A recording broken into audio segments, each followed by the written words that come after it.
Got to start my camera. Smart. There we go. I'm gonna tell everyone I'm streaming. Definitely a slow day for me. Feeling the slow day right about now.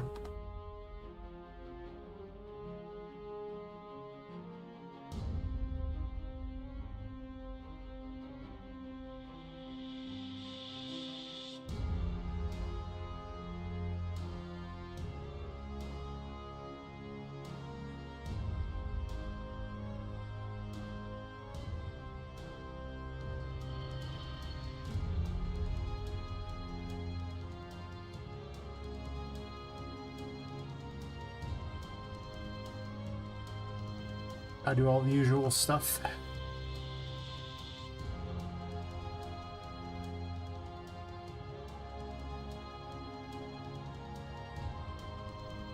We also need the restream chat so I can view both chats. I need to set it up for the other to stream to additional platforms. There's no reason not to. Just pure value to stream to everywhere you can because you just get more people. And the more people interested in the project, the better. Or just the more people to hang out with and chat while I work on the project is still good in my book, even if they're not terribly interested. No judgment, I mean 100% judgment, but no judgment. Double judgment. Most judgment.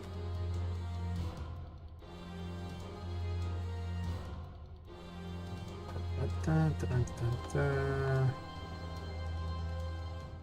In the Discord, yay!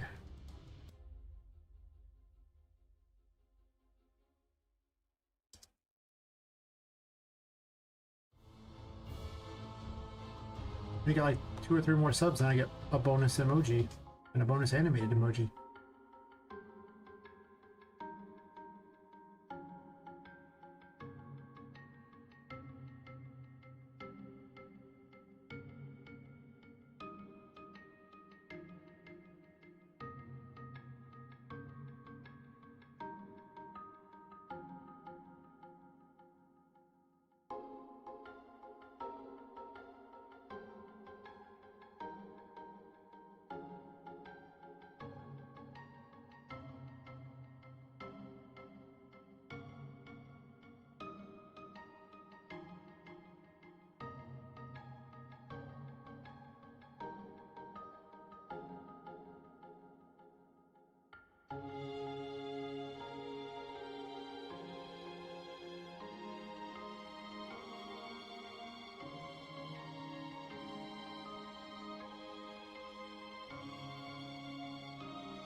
I should really have things set up in advance. I never do.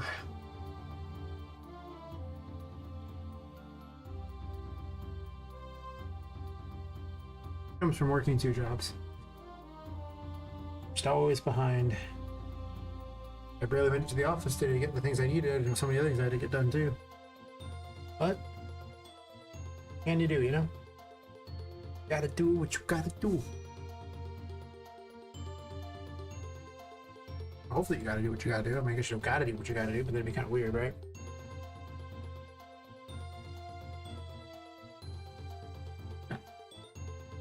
What was on the agenda for today? I did a whole bunch of work on these things here. Of course, now they're... The more stuff I put on a level, the more like the more I question if the age load is really that good for...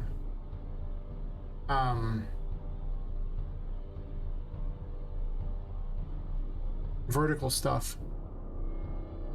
I don't think it is. It's possible I need to have multiple maps. Which is not ideal.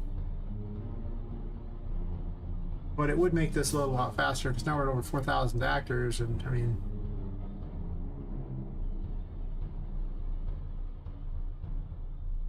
if I didn't have this huge amount of crap up here, and I only had just enough stuff to look kind of like, you know, I basically just lived next door, then there was like a teleport to another map.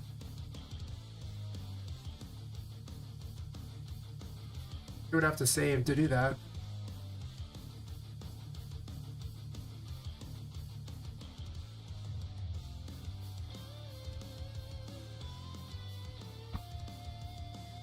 I'll think about it.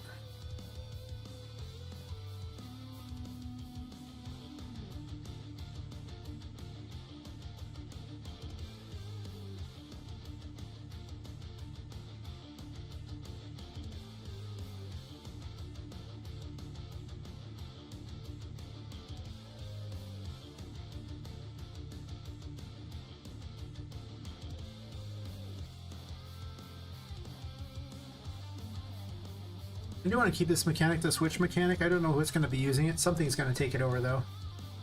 There's no way I'm going to replace an entire mechanic just because, you know, when I could have things that are and aren't.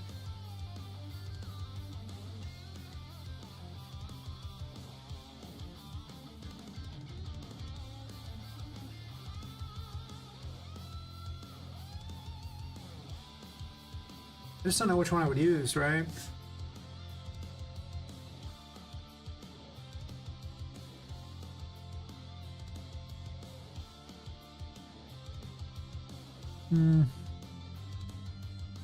I guess I can go with ones I'm not going to use.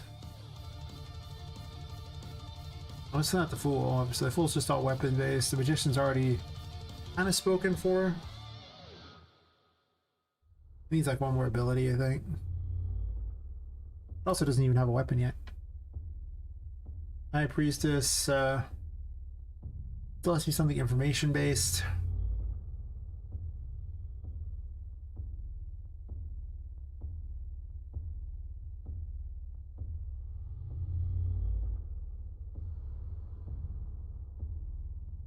It's possible I can literally just ape the mechanic from Alice Madness Returns, where it's just like, you know, when you have this active, these things become visible. Otherwise, they're just always invisible, but they work the whole time.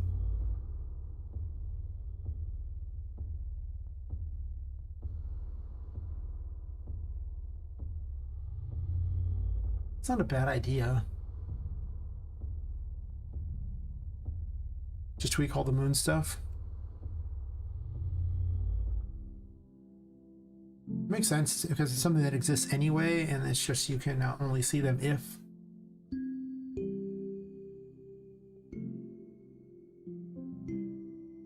This is active. I kind of like that idea. I think I'm going to go with that. Like I say, there's no reason to completely get rid of a mechanic. Outside of these vanishing parents, I just changed it up to, oh, sure thing. Yeah, I ran into that problem. I understand. I was spawning everything in. Yeah. Definitely one of those situations where just one more checkbox, you know, fixes everything. Good old Unreal Engine.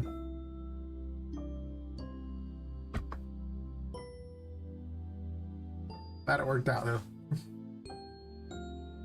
I don't remember how many hours I blew trying to figure that one out. Had to look it up on the internet. It was like, oh. Let's see.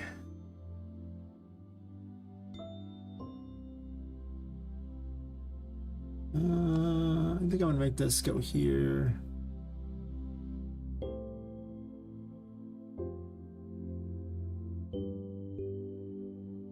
I'm trying to take a mechanic that was originally what the moon was set up to do and change it so that it's now a mechanic for the High Priestess and plays differently. I used to like swap between visible and like not like there and not there, but I think I want things that are just always invisible and they become visible only if the High Priestess is active. You can still jump on them, you just can't see them, so you don't really know where you're jumping unless it's active. It's literally the small mechanic from Alice Madness Returns, except for you could still maneuver. Not when you really couldn't jump or anything, because you were tiny, but...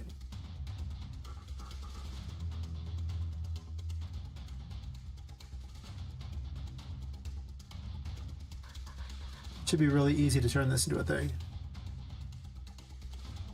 And I do have to make 66 mechanics, so...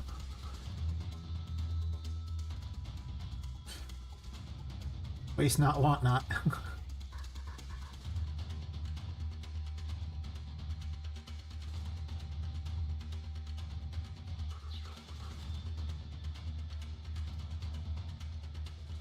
Oh.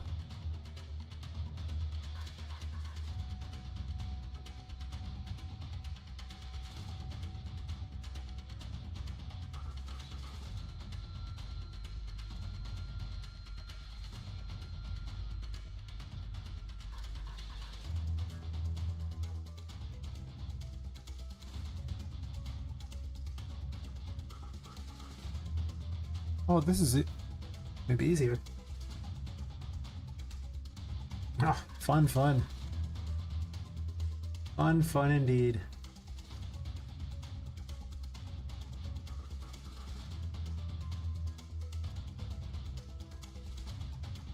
Yeah, but at least you're a little closer, so that's not the worst. Guess I had a ghetto high priestess mechanic. Well, screw that. It's not as good as this one. Every mechanic under the sun.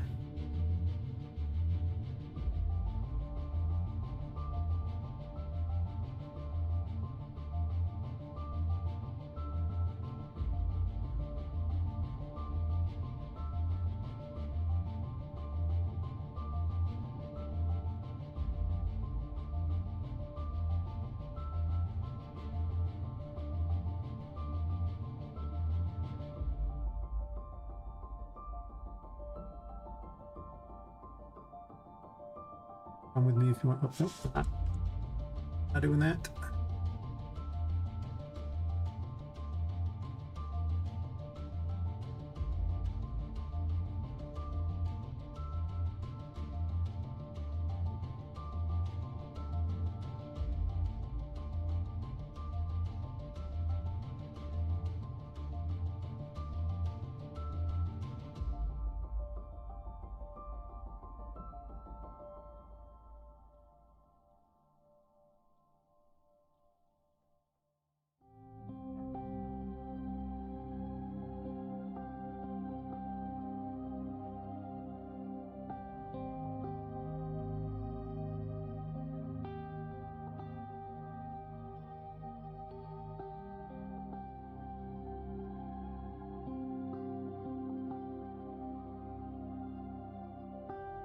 I think these are always checking.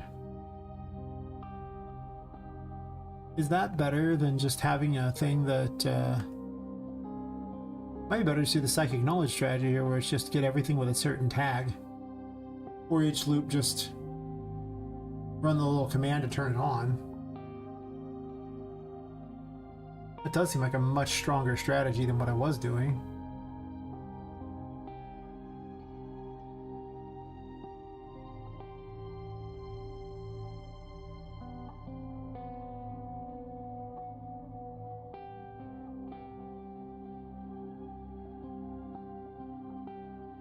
When some of the earliest code you've made that's still in the game meets up with some of the later code that you've made that is just like 1,000 times better, and you're just like, why did I make it this way the first time? This was so dumb. I could have made it 1,000 times better.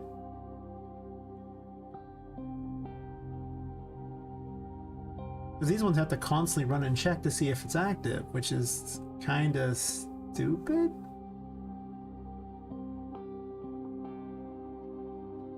Why would I want to check forever to see if something is active when I can just be like, well, everything with this? It's possible this would go a little slower. This just changes a variable on each one, though.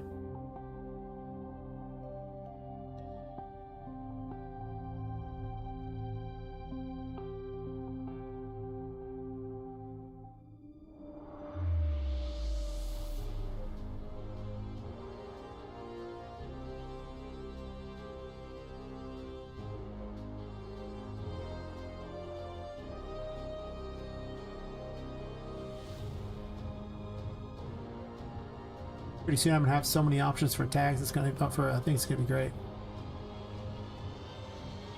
This is constantly getting the gameplay tags. That can't possibly be better than this.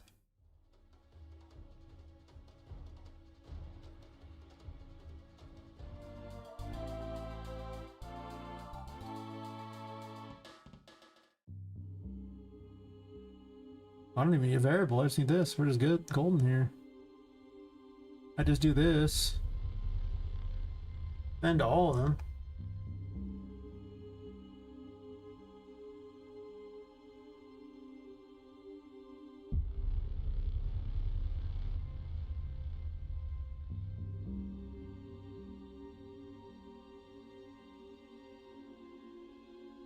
I guess I make global abilities like the middle mouse button.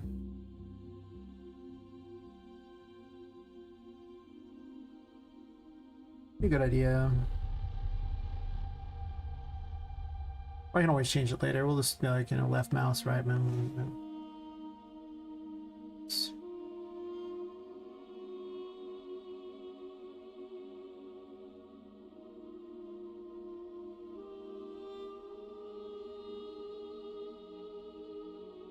I can program them all this way. Oh my gosh, I might do that with the Hierophant as well.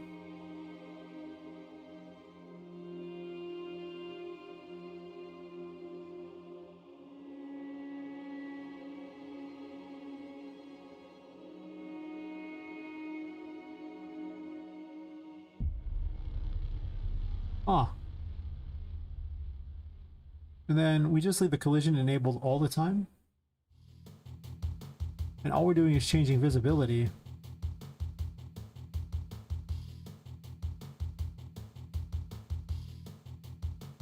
And I don't have to check the whole time? Gosh, I'm gonna redo the Hierophant in a second here.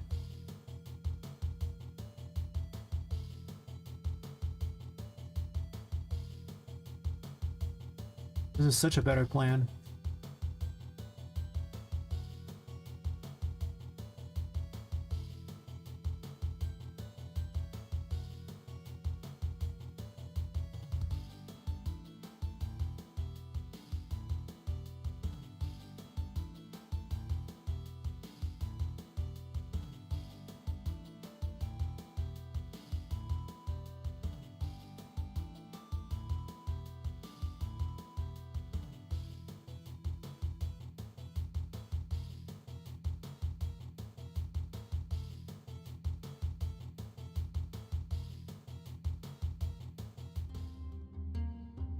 Wow.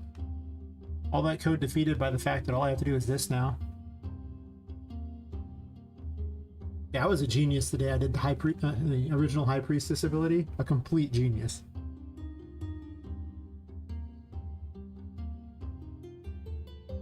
And I was proud of myself when I did the original Moon stuff. I'll give it that. I was proud of myself.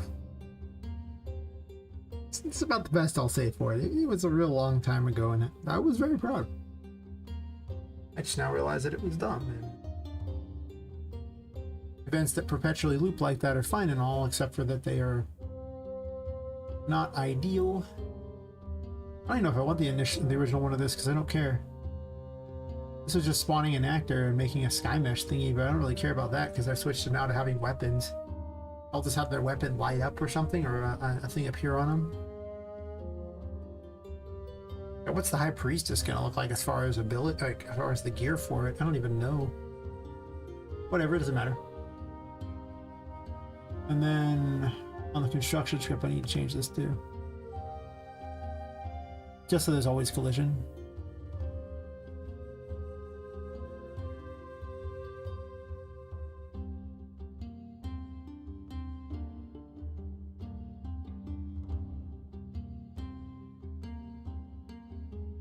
Wait.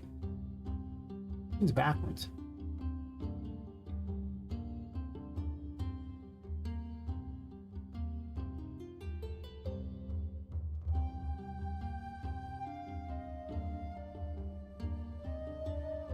And then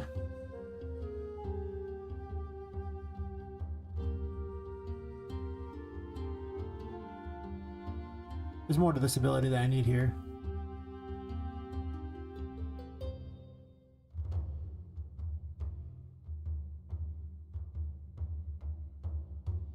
Is there? Wait a minute. I don't think there is. I'm just sending this over there, so I don't care.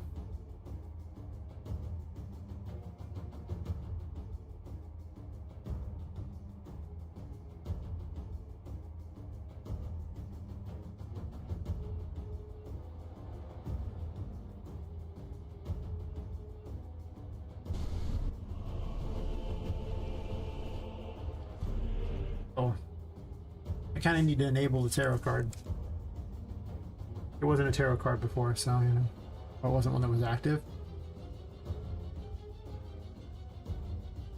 I kind of want to get the first ability for everything made. I guess certain ones don't necessarily... I guess the world might not need additional abilities. It might just be so overpowered it's fine.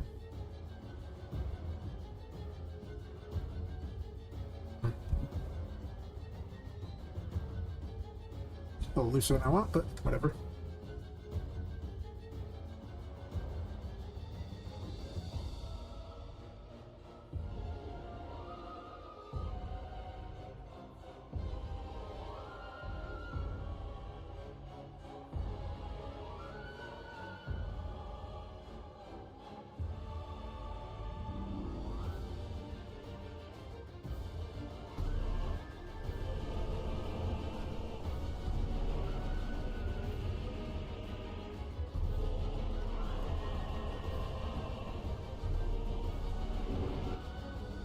Missing more things than that.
The only reason I want this is so I can place them. I don't care after that.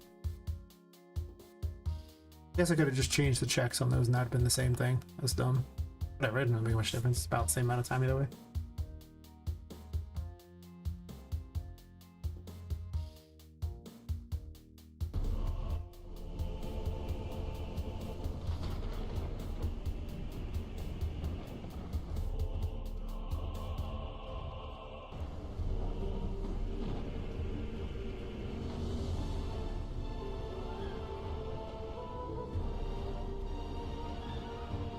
Perfect.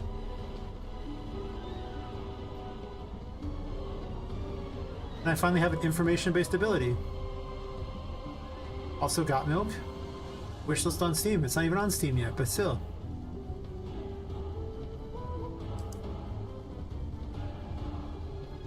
That's actually not a bad ability.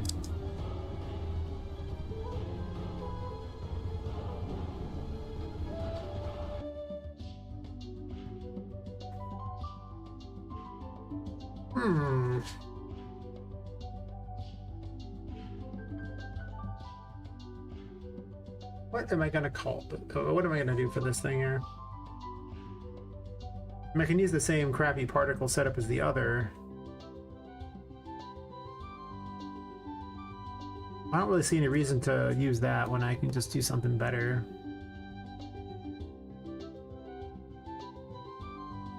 But I might change the Hierophant.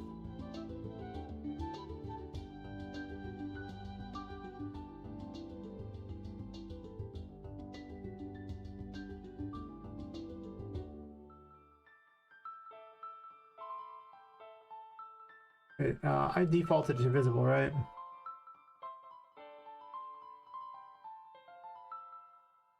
Okay, yeah, I don't want to default visible.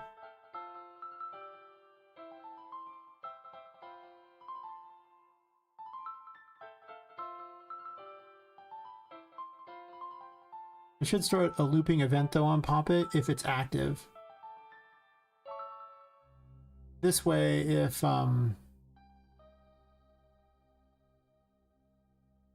you switch off it,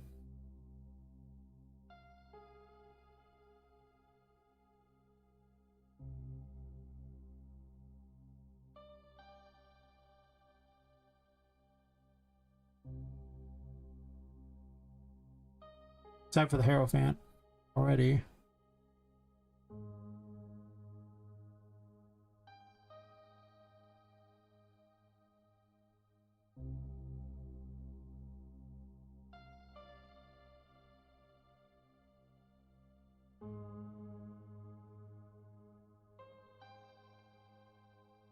Let's do this.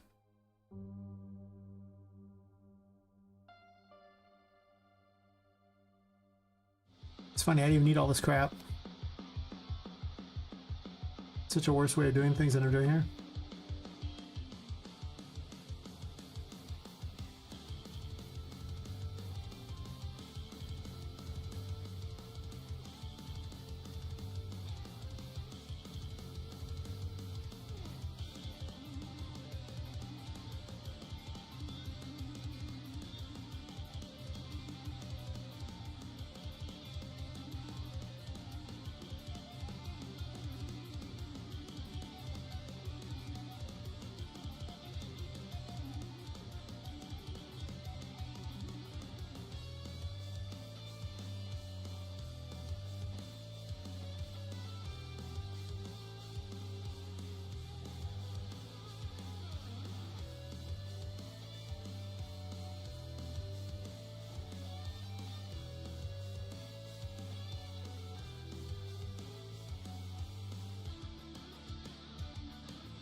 Play Empress active.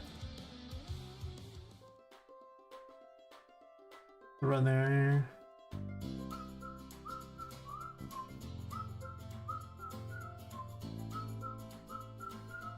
Doesn't call it out ever.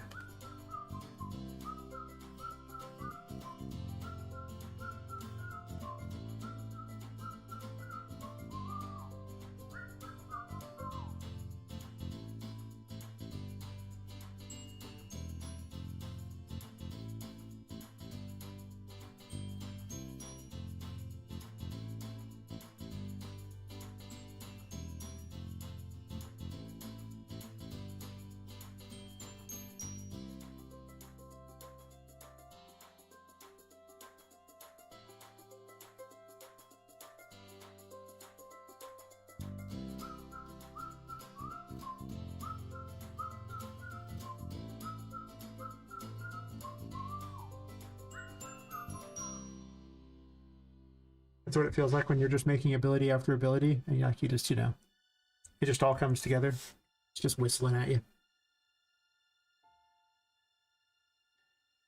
I'll probably need to call upon the weapon to tear out the Empress and then the currently equipped weapon, probably. And the psychic knowledge thing is not a thing anymore. But it can be. I'm going to leave that thing there to remind myself that there's a design notes I can get to out there.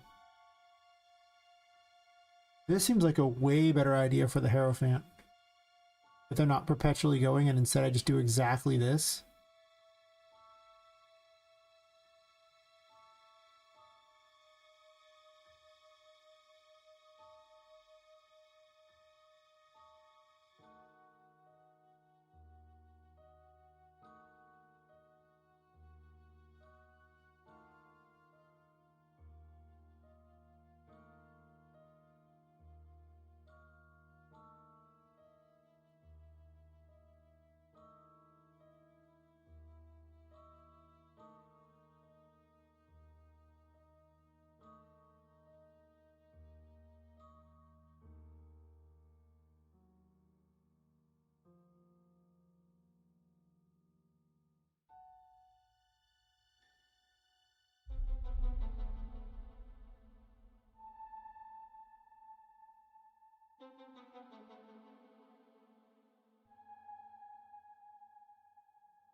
Hang on. Are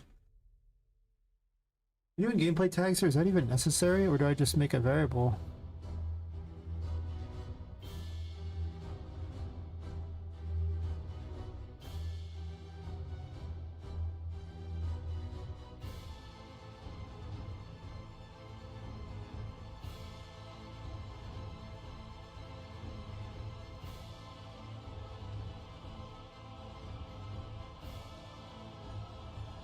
Wait.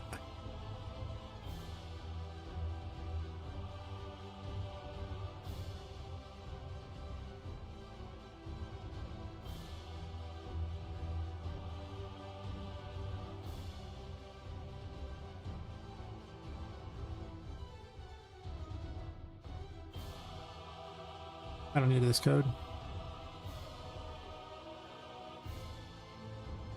Hey Mike, how's it going?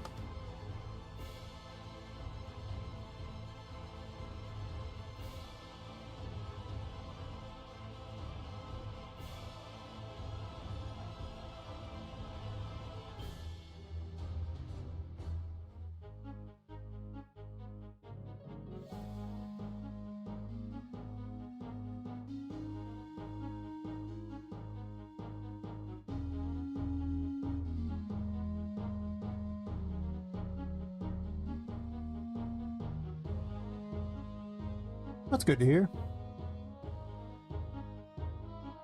Exciting stuff going on.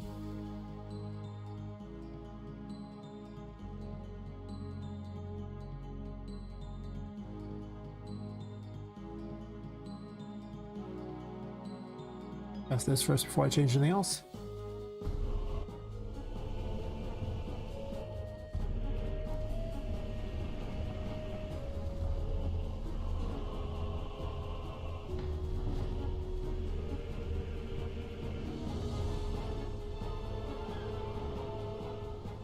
don't stay visible, that's weird.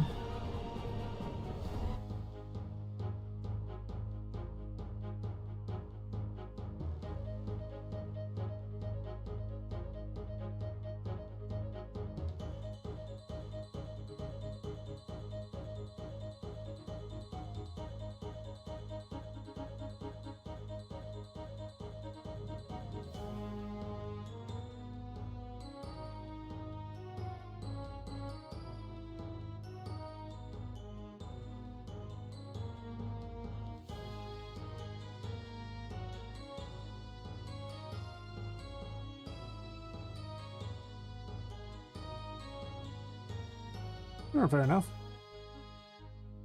Not doing the RPG Maker one? That's like happening right now. It's got all the monies. Who doesn't want all the monies?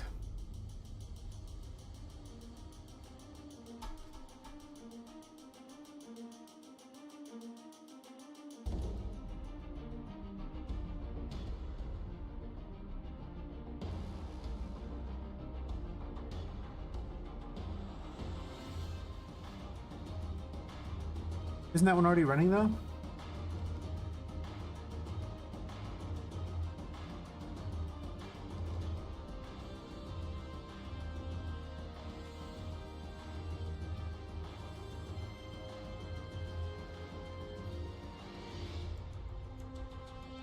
Missing something here.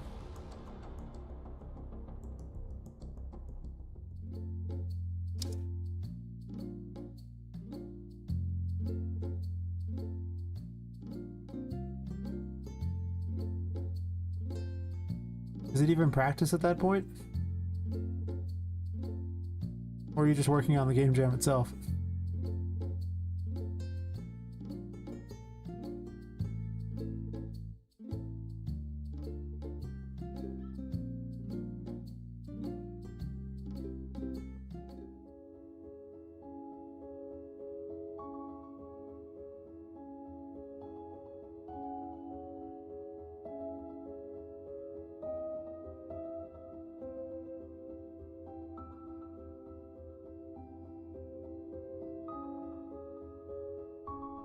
Hey.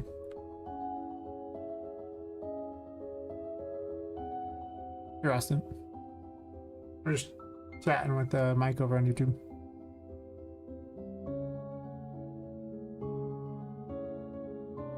He's doing the RPG Maker game jam that's going on this month. That like first prize is $1,000 and so is second prize.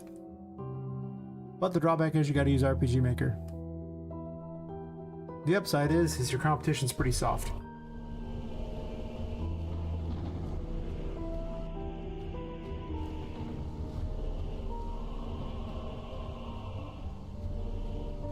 A Priestess 2 is what's breaking.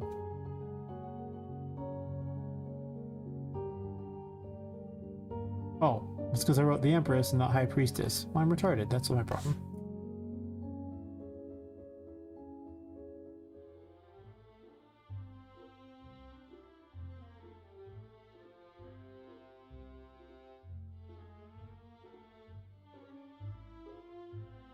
Good news, I found out the source of my problems. The bad news is it's me!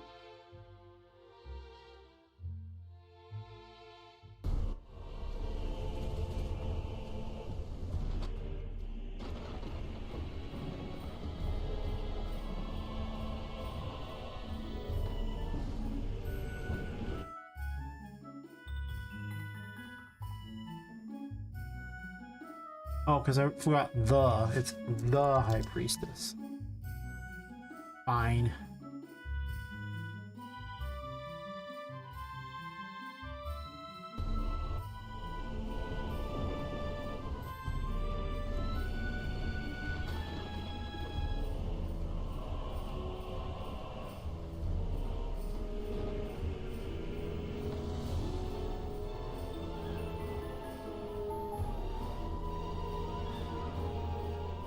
That's got to be better than the way I'm doing for the Hierophant.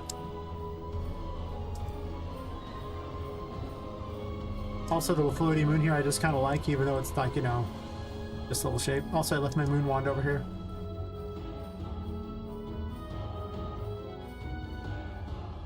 The one known as Poppet Moon.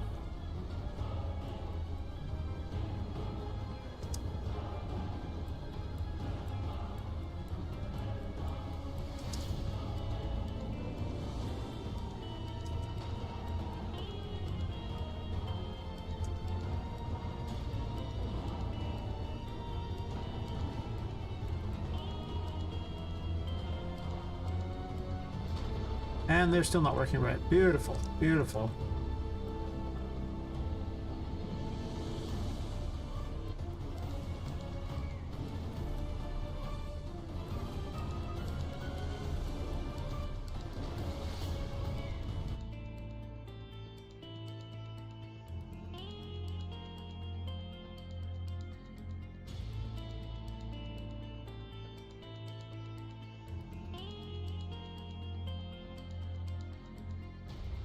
Now I just need some sort of particle effect or anything for the High Priestess. I didn't know I was going to make an ability for that, so I didn't bother to think of what kind of outfit she'd wear for it. Well, I guess what kind of hat, because let's give her a hat and a weapon and call it square.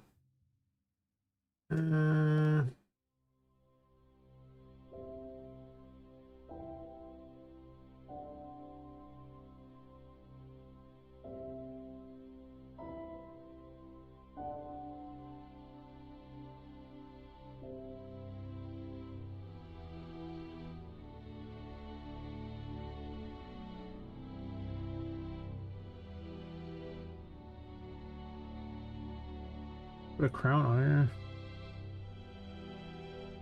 Divine Ruler. I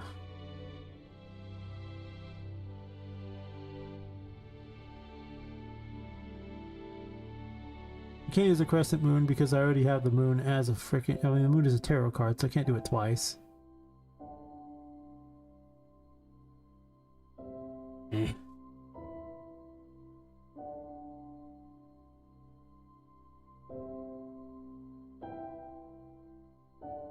Check some of the other meaning sites and see if I get an idea from reading that crap.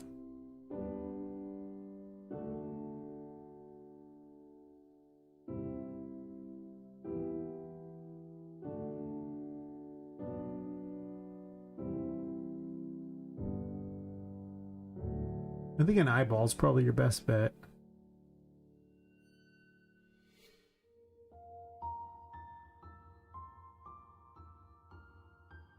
Conscious, intuition, mystery, spiritual, higher powered inner voice. How does that translate to a weapon and a hat? Jesus. Guess an eyeball is your best bet, man. I'm trying to get anything else even close.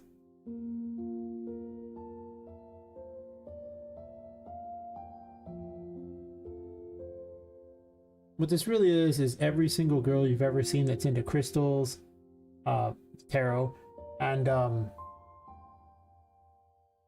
astrology. That's what this symbolizes. This is I have all these things that I'm into, and it just lists every single one you could possibly be into. Yeah, that's what this one really means. She even has a cross. I mean, Jesus, the moon as well. Can't forget that. And pomegranates. I don't know why pomegranates in there. Pomegranates.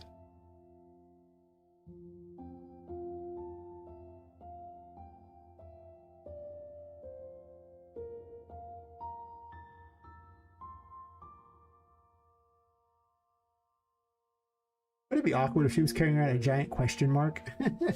Just like the weapon for it. You're like,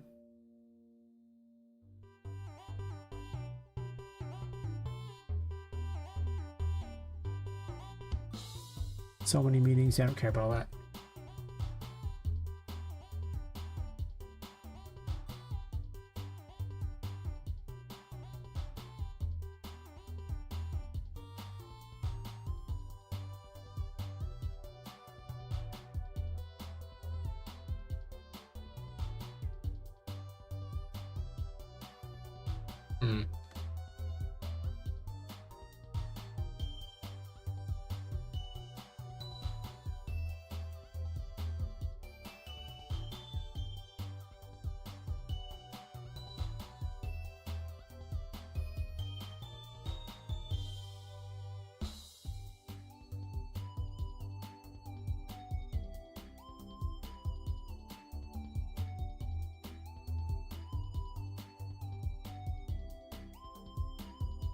Hoping they'd already made an eyeball for it or something like that.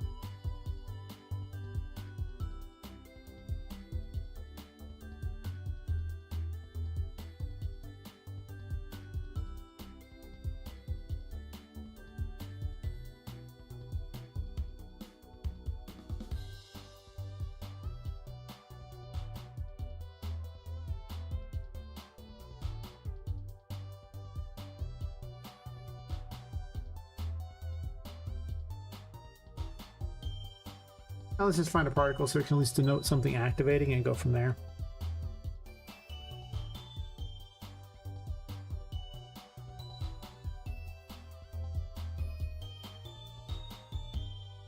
I guess I put a bunch of them in here, which was kind of silly because then when I transferred them over, I didn't get everything. Probably should just move the whole thing and call it square and just kept all those. Rather than downloading them all again and trying to figure out what everything is, because it was easier to figure out what the VFX were. This way is terrible. Like, I hate this way.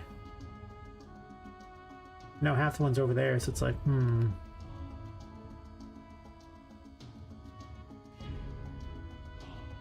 But once you start using them, it's really hard to move them again without a lot of extra effort, so.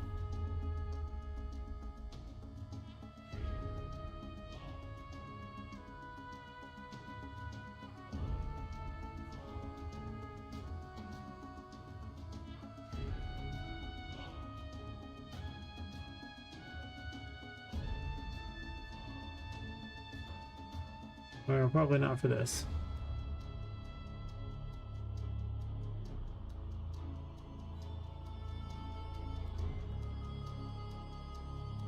One's fine.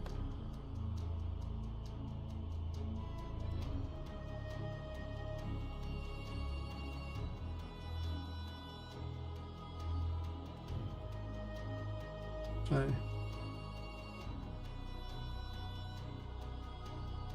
Spawn emitter, right?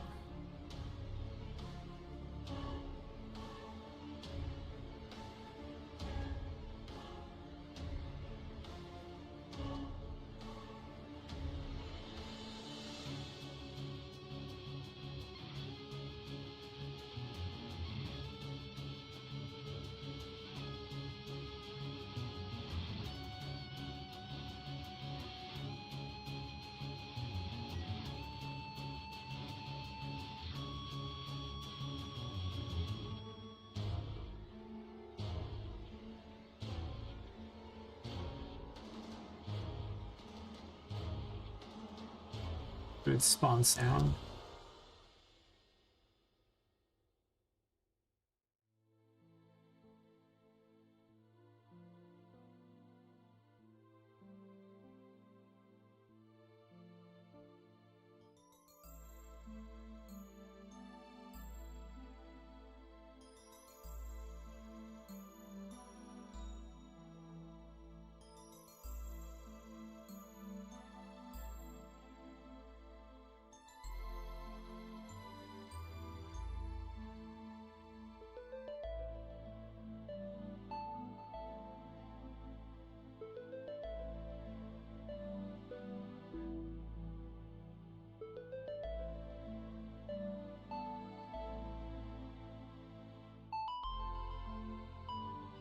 This.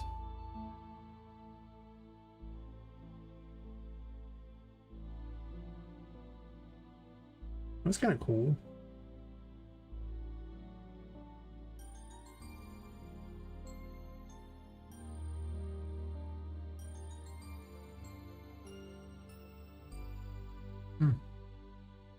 I need it right now, then need a sound effect.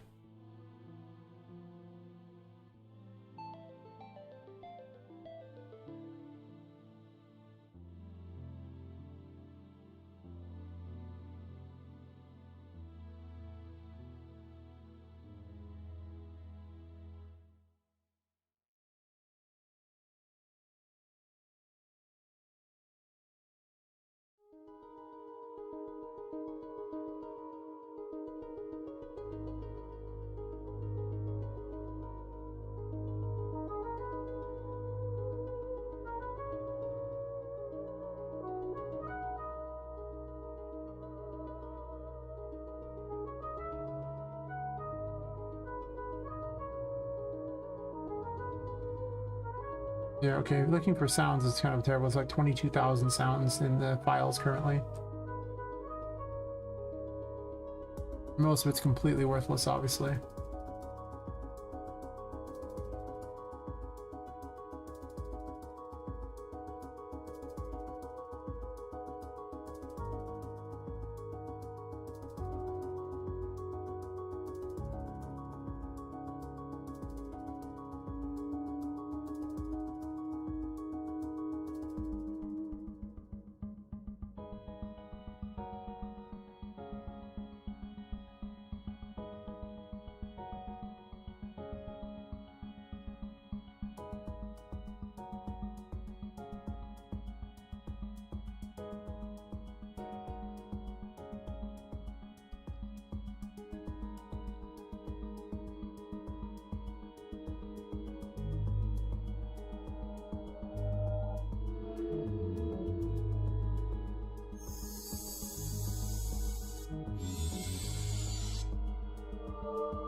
I'll go this one here. That's nice and simple here. I don't need it to be long because you're going to use a lot. So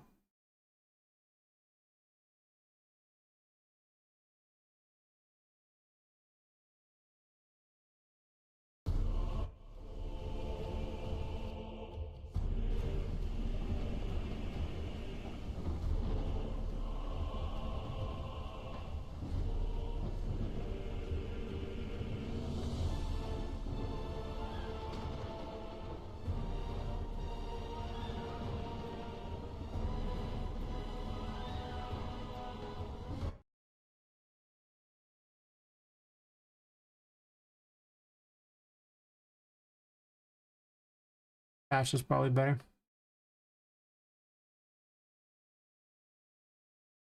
Is it? I guess.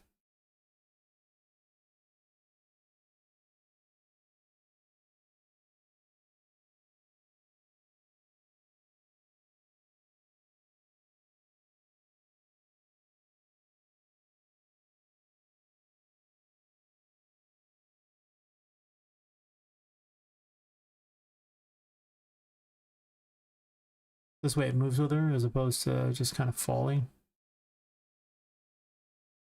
Which is a kind of crap. I'm not going to lie, it's a kind of crap. Guess I got a spawn sound attached too. This doesn't super matter.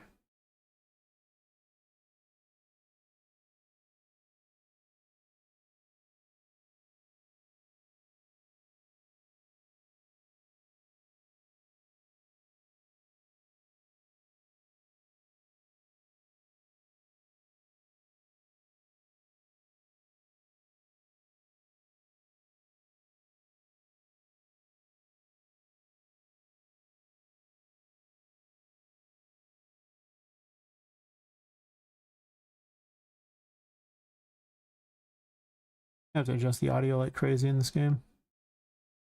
That's a later me plan.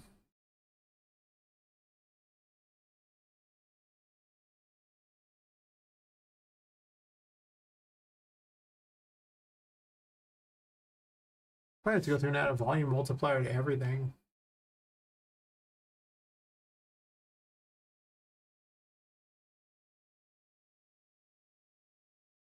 That's probably true, actually.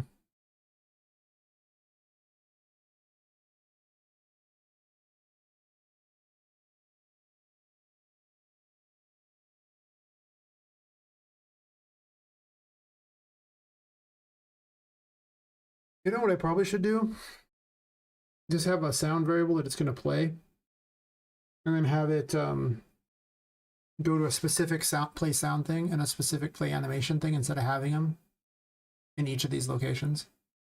So this way, when I come back through, I can, you know, do the code one time and just have her always use these things, as opposed to every single place in the tarot. Whenever I make any changes, I don't have to change all of them. We'd just be like, here's a sound, here's a macro, go nuts. It would be a lot smarter.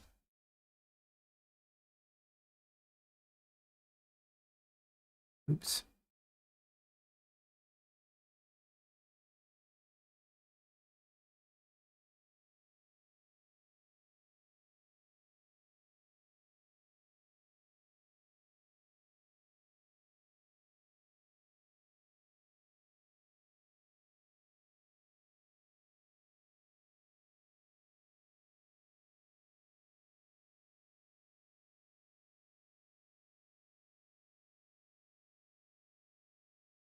Just a macro would be good.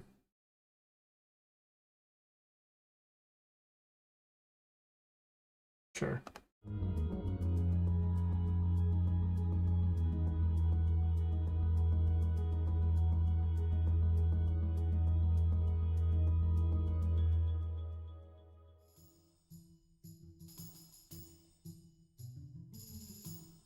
I guess a macro is fine on this one. This Saturday I just make a custom event.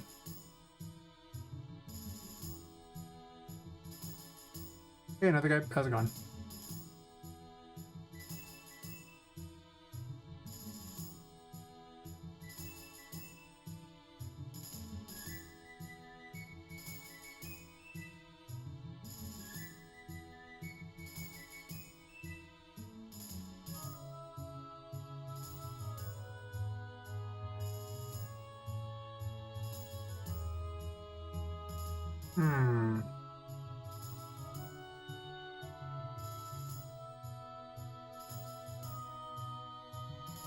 Debating on this thing here, this setup here is if I wanted to have a different sound effect, like a single macro for sound effects, and only ever change the sound effect that's played.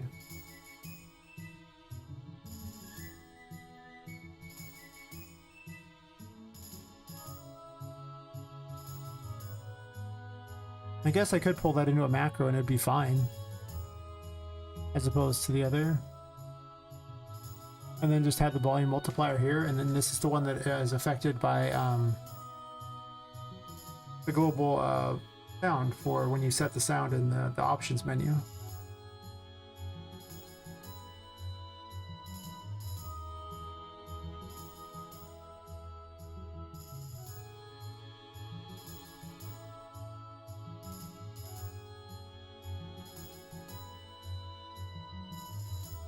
Well, anything you put in the construction script runs in the editor. So like, for instance, I have these things here and they're set as invisible, but if I go over to the details here and I put visible, look, see now it appears as visible? Not. So it's executing the code that's in the construction thingy.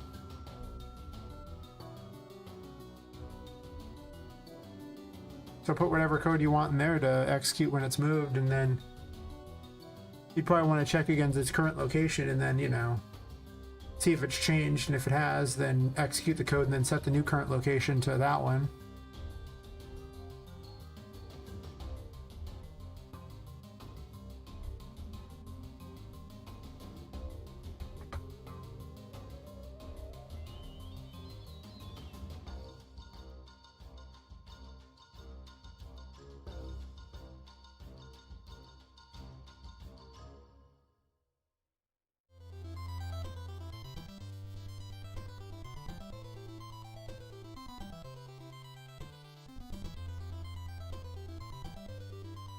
I don't know how it doesn't work in editor. I mean, you see me doing it in editor right here.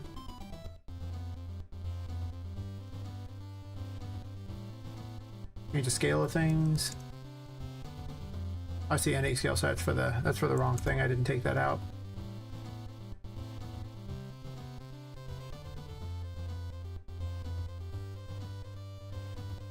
Have a light that turns on and off. Or maybe I want to change the intensity to like 30,000.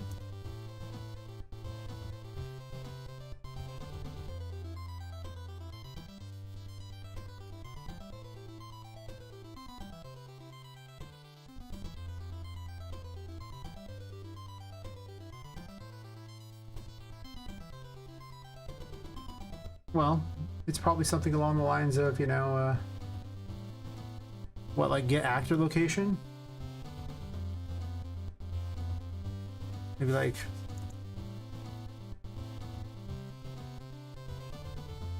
Actually, get player character. Can you get the player character in this? Of course you can't. Here's why it's not going to follow your player character, is if you're spawning your character in, your character doesn't exist in the editor. The only way it would work is if your character exists, if you dragged your character on the map, obviously, but because you're spawning your character in, probably, if you're smart, you're spawning your character in, there's nothing to find. Like, they can't find your character's location. They find the location of something else.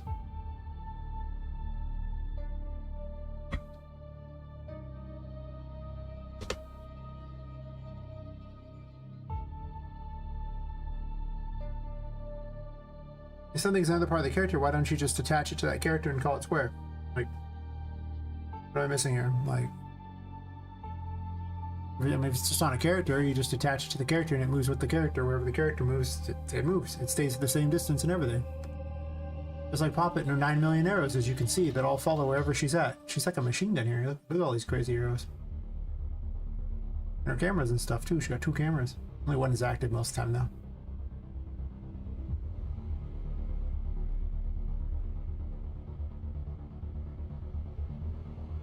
So just putting it on, well, if you connect it up specifically to a socket, then it'll move literally as the character moves entirely with them. Otherwise, it'll just move in relation to the whole thing.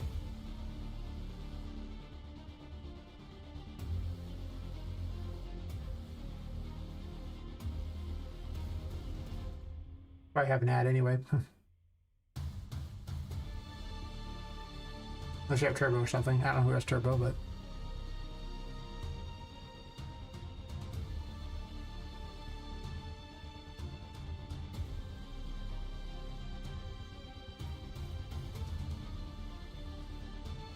I don't know if you heard what I said or not. I noticed an app was running, so... You'll have to let me know.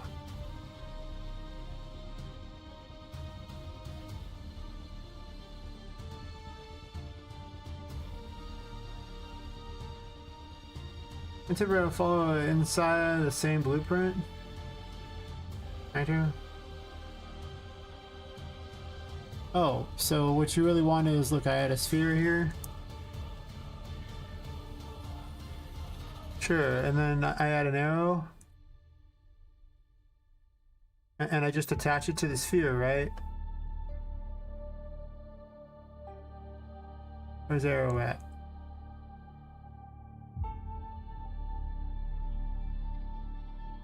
I thought arrow was somewhere. Where are you at, arrow? I didn't even see it. Because the sphere's too big and I can't see? Probably.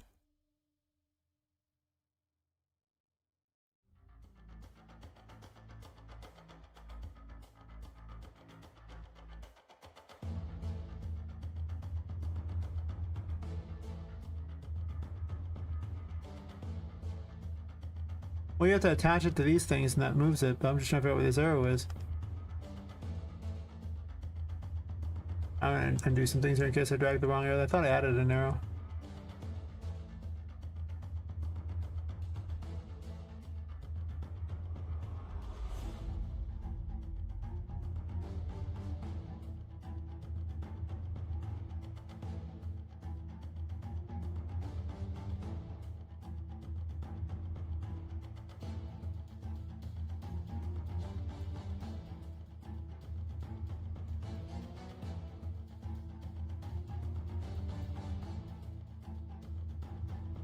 Be confused where this arrow even is.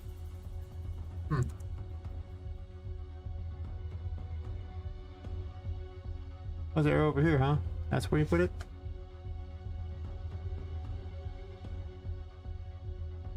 I see.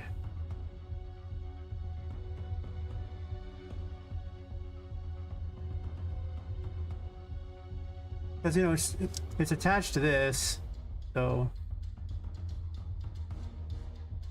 Because it's attached to the sphere, it'll maintain the location of the sphere. I don't want doing this on Poppet. I don't want this on Poppet. He doesn't spawn in like that. But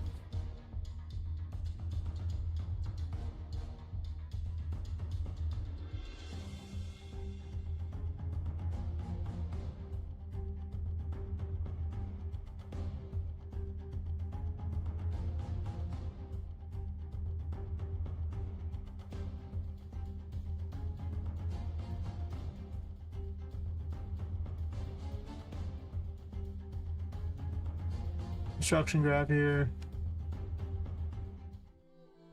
That actor.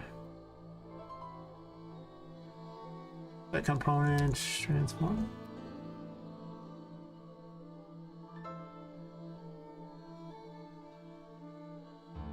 Asian.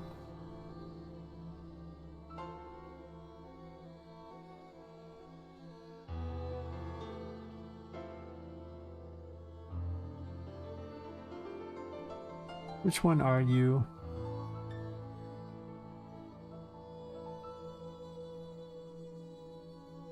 You can set world transform or relative transform. You probably. Well, if you're moving the actor, then it should just move with. And this is pointless in general because if you just move the actor around the world, this will always keep the same location. So unless you wanted to specifically move like the sphere and with the arrow around, which you could do, you could be like set relative transform. We'll do relative location. I guess I don't really want to rotate it necessarily. And then promote this to a variable and then just set it as instance editable in the construction thingy. Then if I drag this into the level,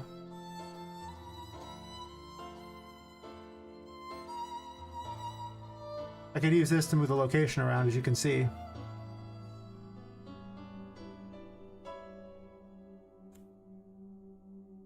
And I guess for additional fun, we'll add a cube, right? I'll make the cube the base thingy. Maybe I'll make this, yeah, and then like, the cube is right here, so you can't even see the sphere, but now if I move this, as you can see, the arrow with the thing there moves around. If you move this one up here, this is moving the whole object, this is moving a relative, as you can see. You can also do like a relative transform in case you want to change size and rotation and everything as well. But yeah, you just build a construction script there and set relative location on the scene component, make it instance editable.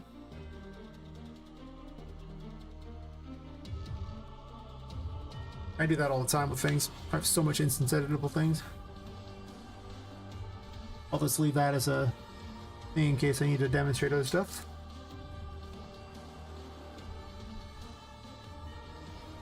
These I don't think I want to light on them. I think I just want them to be... I guess they'll just be Empress Tarots for the moment.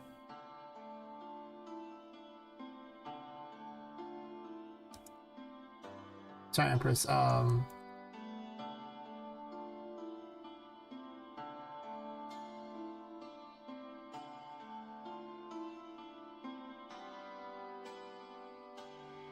Also, these other objects here, I have a default on them that is not the cards, so I think that I would rather just have the card be the default.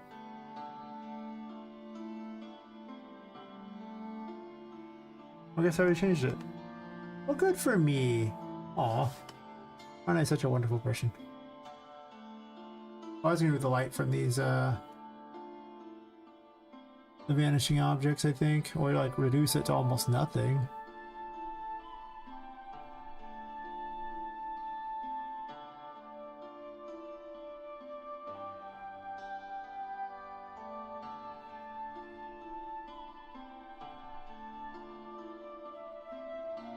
Call it the Divine Feminine, so maybe I'll try like a pinkish light on it.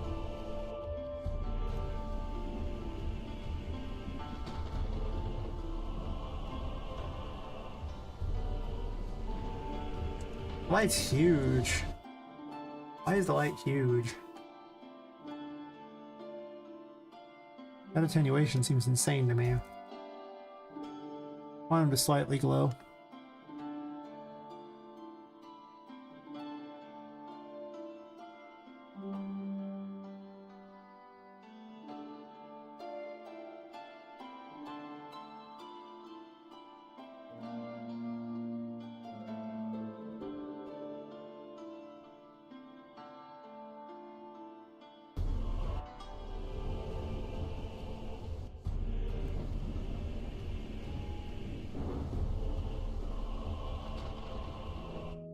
Well, they're defaulting to the Moon Tarot, which is obviously not what I want.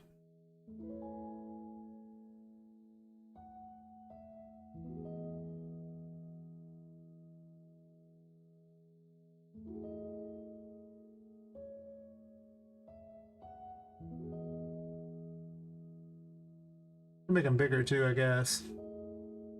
I want them bigger. By default.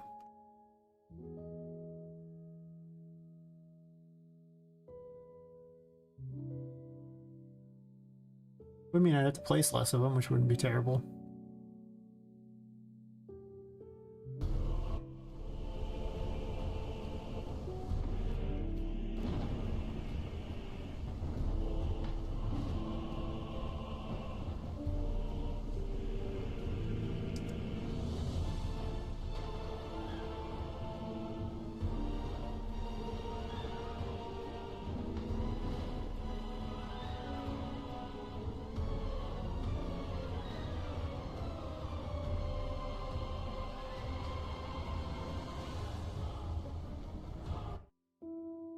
Okay, well, it looks like it's working very well. It does need the gear for it. I don't have gear for it, so I don't know what I'm gonna do on it yet, but it does have stuff. This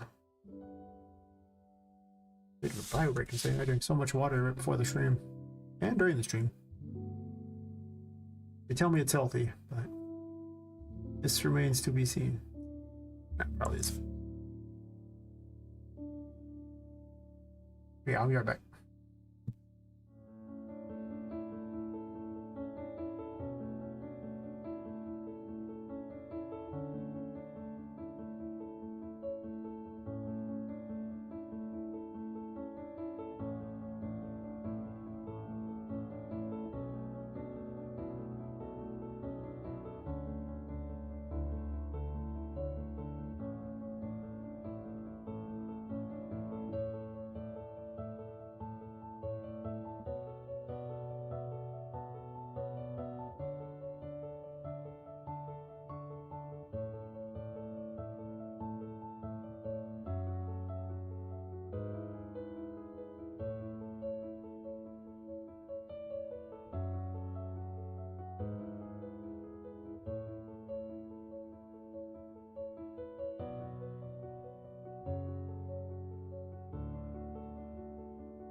Am I always gonna spawn sound the skeletal mesh?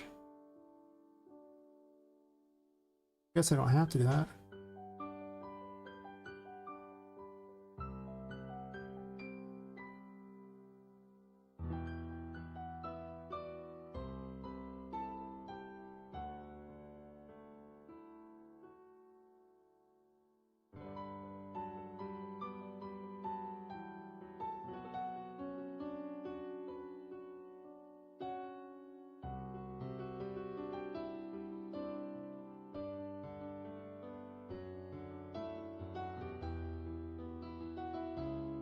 Then I just have a reference, and then I can, well, do I async load these things? How about async loading them, right? It's kind of like a lot. Well, maybe. But a lot of these regular sounds probably don't need to be async loaded.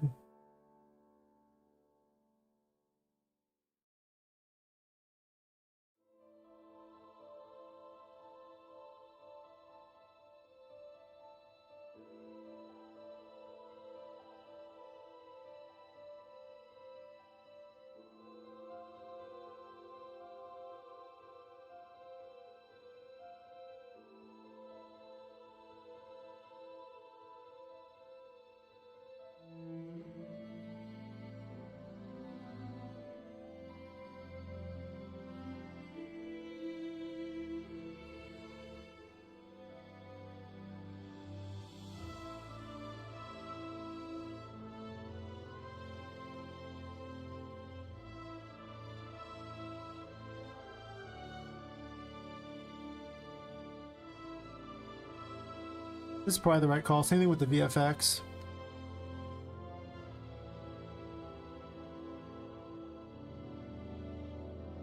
And if I do,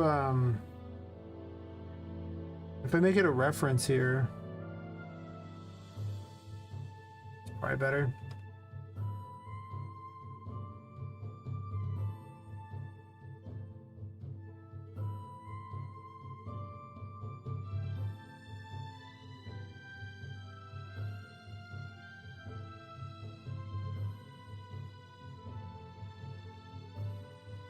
Is it better? Okay. I just realized if I'm going to continuously do all these things, I'm going to probably want I'll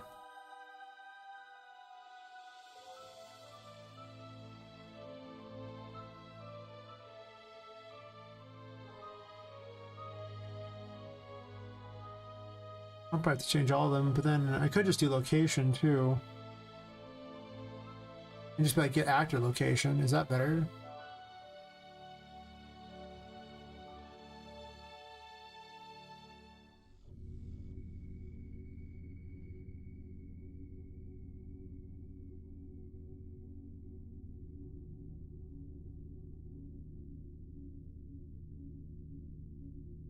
Otherwise, I'll get skeletal mesh every single time I do this, which seems like extra effort that doesn't need to exist.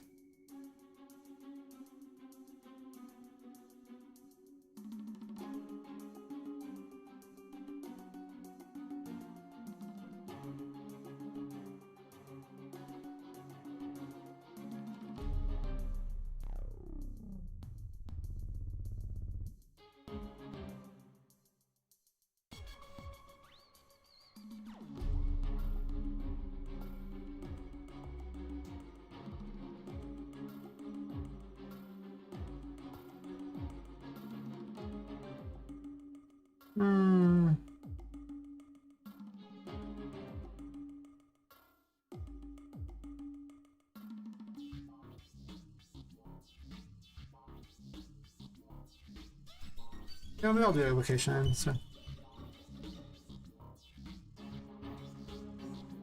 I can't imagine many worlds I want the other, and I think it's probably better to do this way.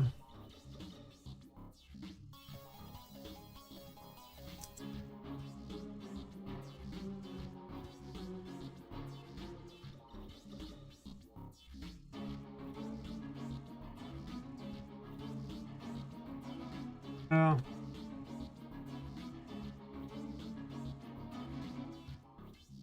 Let's call it sound at location. Because if I type the other thing, it's going to be like the same thing. It's going to be a problem.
I could technically just convert it to a variable and do that as well. I don't know which is really particularly better, but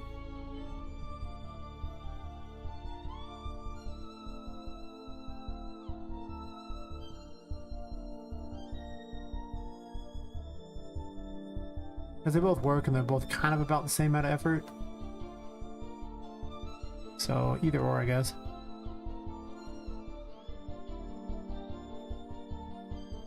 Oh. Not better.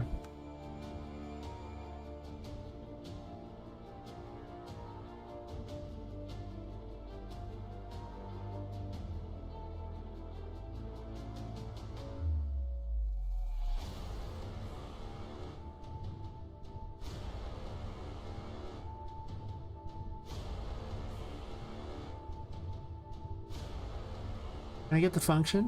Is that possible? That doesn't work like the others, huh? I gotta promote it? Fair enough. I'll promote it.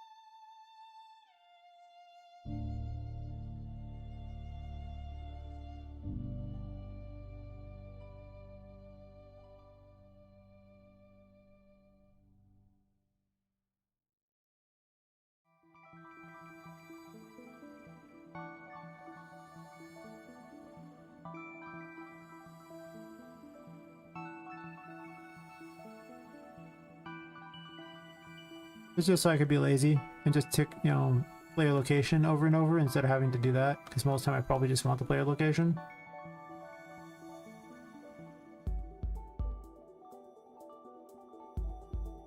I don't need to connect this here, it's just here.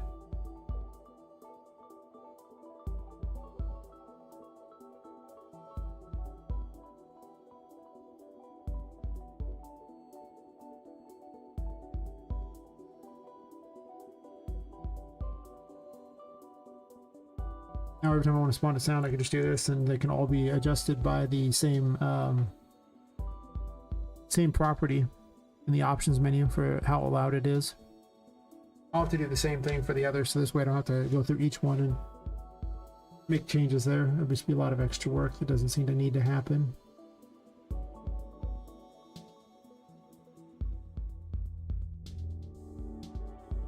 To be fair, I haven't put that many sounds in yet, though.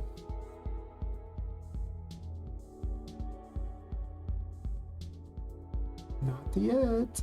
Soon, though. Soon.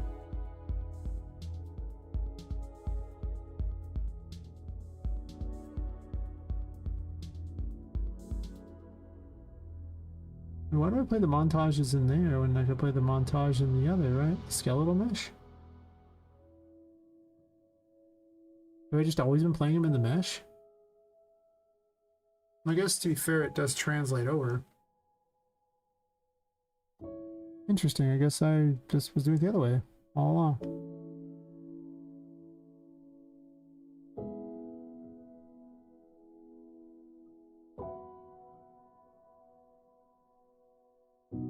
How many places I've actually used the sound, is there?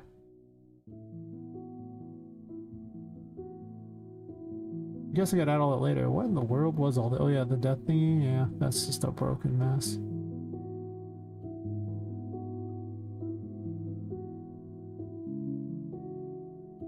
Not much point in changing the play montage. I don't think I gained much out of that. Mostly just the sounds. I'll probably want to async load them later anyway.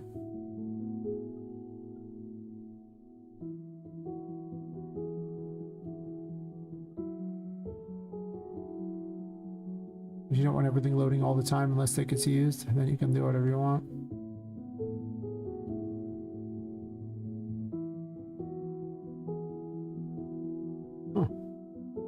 Anyway, I think I need to change the Hierophant to use the same type of stuff because I think it'd be way more memory efficient.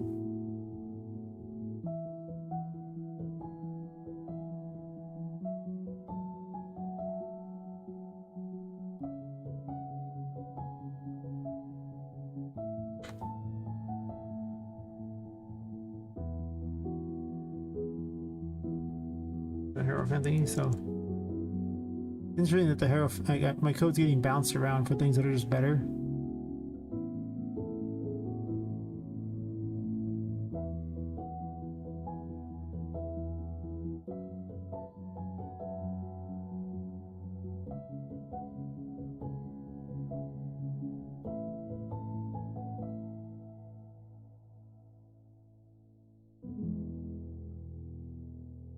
Sure.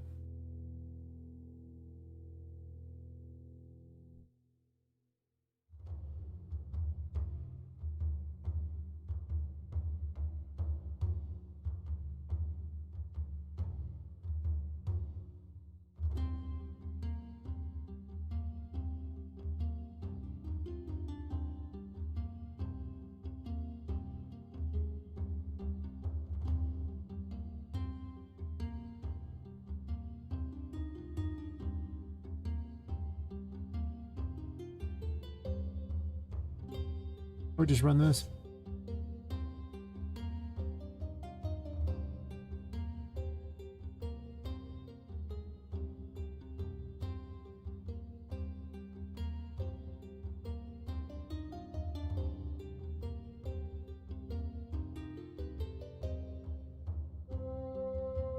I guess to be fair, I don't need as many gameplay tags if I do this way.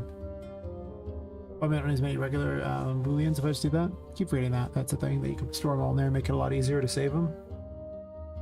So in the gameplay tags, you can just save all those in one shot instead of having to add each additional boolean to my, you know, to the save, which takes a lot more effort. So I'm already saving the gameplay tags, so I'm probably gonna start switching to those in general. This guy already did a bunch of these things first, and then the gameplay tags, I learned how to use them, and I was like, oh, I see. So we have this, tear the Hierophant there, and we just need to make this thing active right here.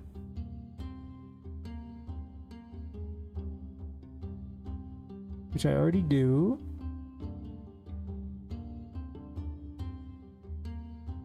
And then when I go to these possessed objects, I guess I'll go to the other map. I don't really need to do that actually. What am I doing?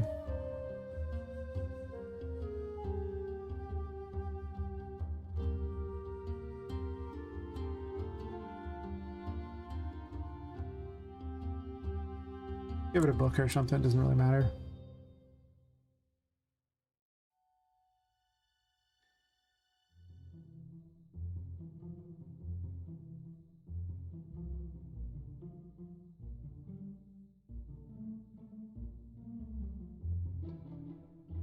These are obviously ginormous and silly, but that's okay.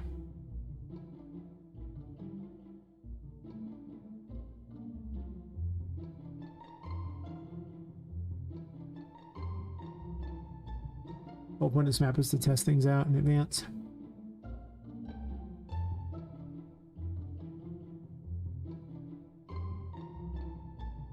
Right now, it's just tear the Hierophant.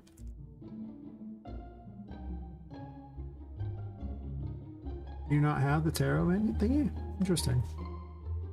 I would have thought for certain you would have.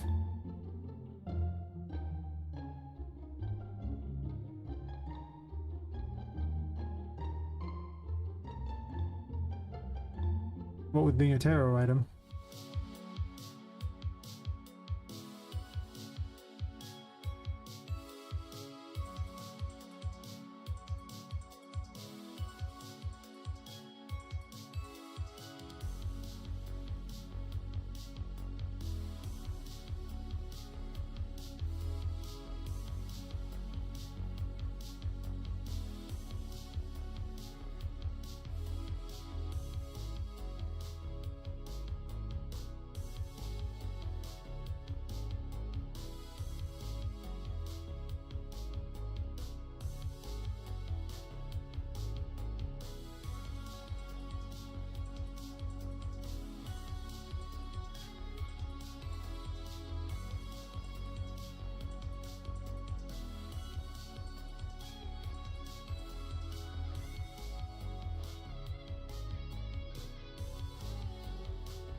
Concerned she's actually sending to it.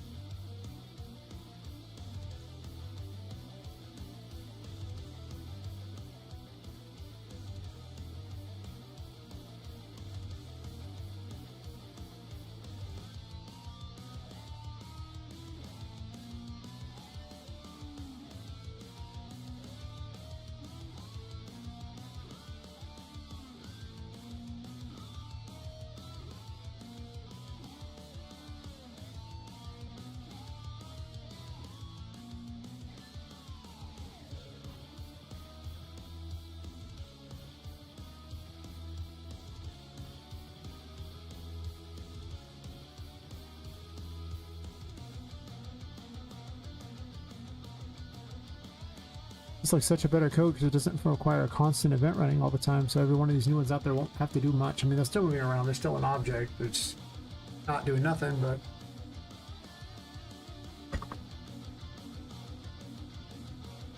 I guess I'd want to loop it and have it constantly moving around anyway, though, right? Just I would turn it off.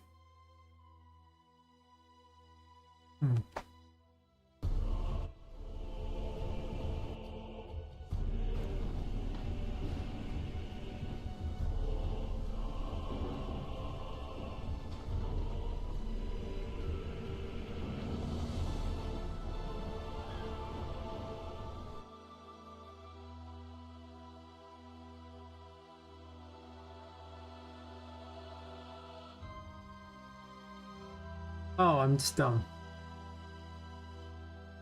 I just need to get some of those things. How about the cross?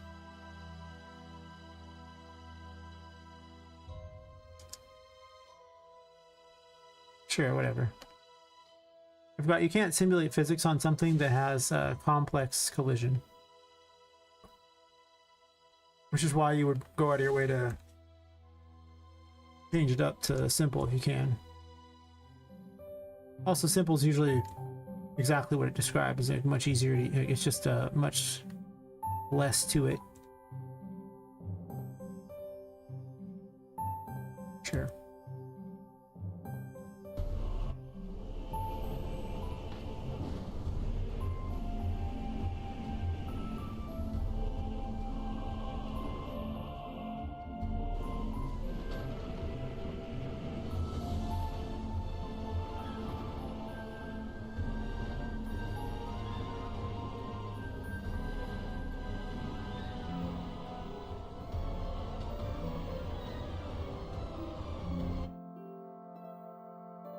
Well, these don't bounce around randomly.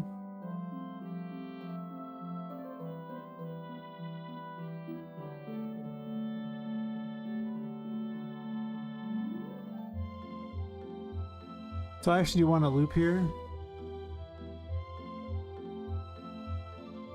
And it's just going to loop and do exactly the launch thingy, but in another random direction, right?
And all this crazy code, I have this other code here that's just like blatantly better.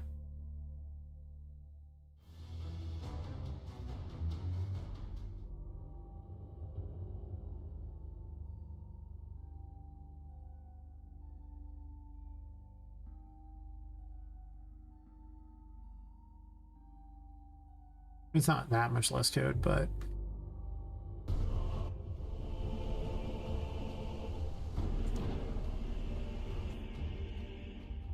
it doesn't need to reference the player every single time. You get all the gameplay tags over and over and over for every object.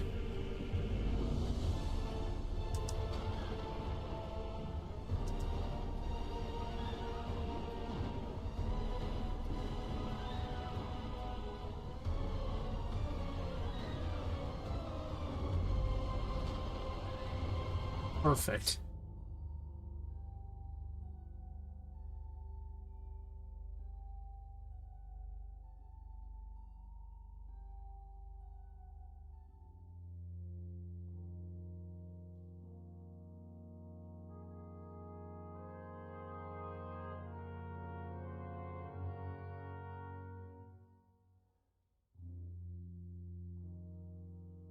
Oh, getting so much better.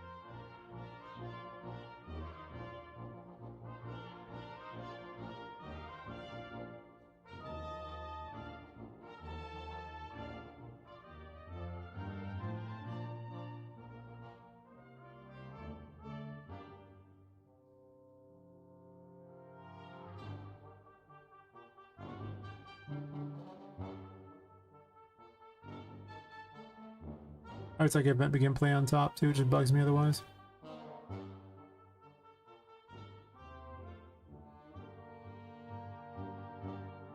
I also like to have all my grids inside of other grids. I don't like to have, you know, a bunch of them just loose. Always find it hard to see things later.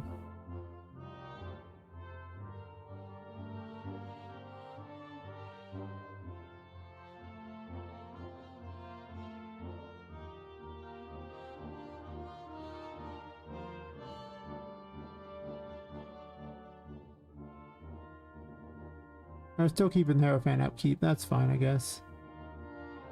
Hierophant N does that there. Hey Matt, how's it going?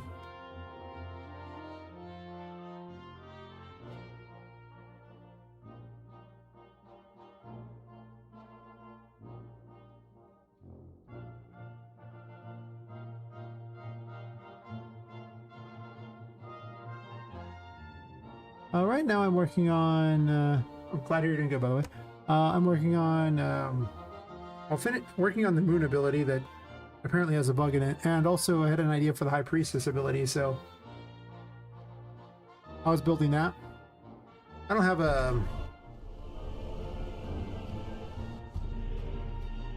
a weapon or anything for it yet, but apparently there's like objects that are invisible in the world. And the High Priestess is active, they become, you know, visible. And the thing is if they're not visible, you can still use them. You just can't see them.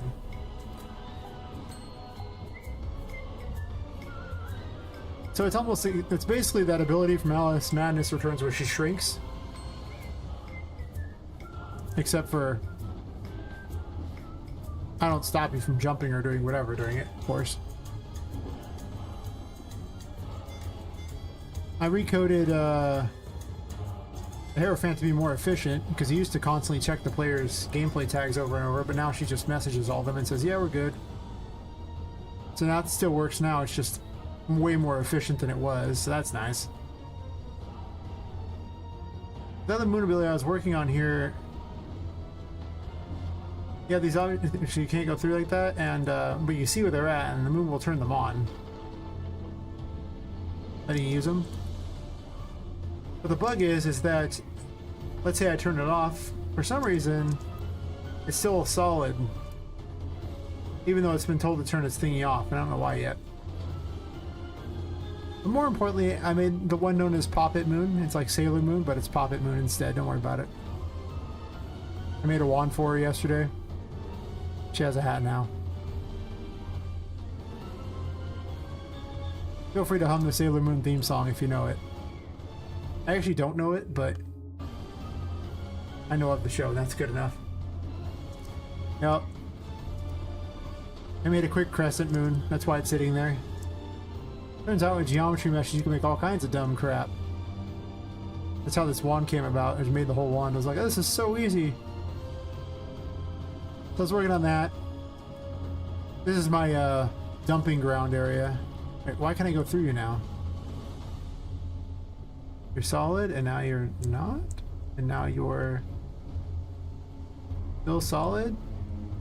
What are the rules that govern you? How was I passing through you?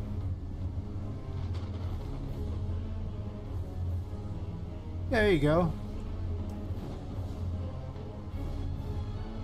Someone has to write a theme song for Poppet Moon now then, apparently. But the next ability I was thinking for this is that she'll leap backwards and leave a little clone of herself. And then the clones, you know, attract enemies to hit them, and they like die in one hit, and then the final ability that you can blow the clones up to do damage to things.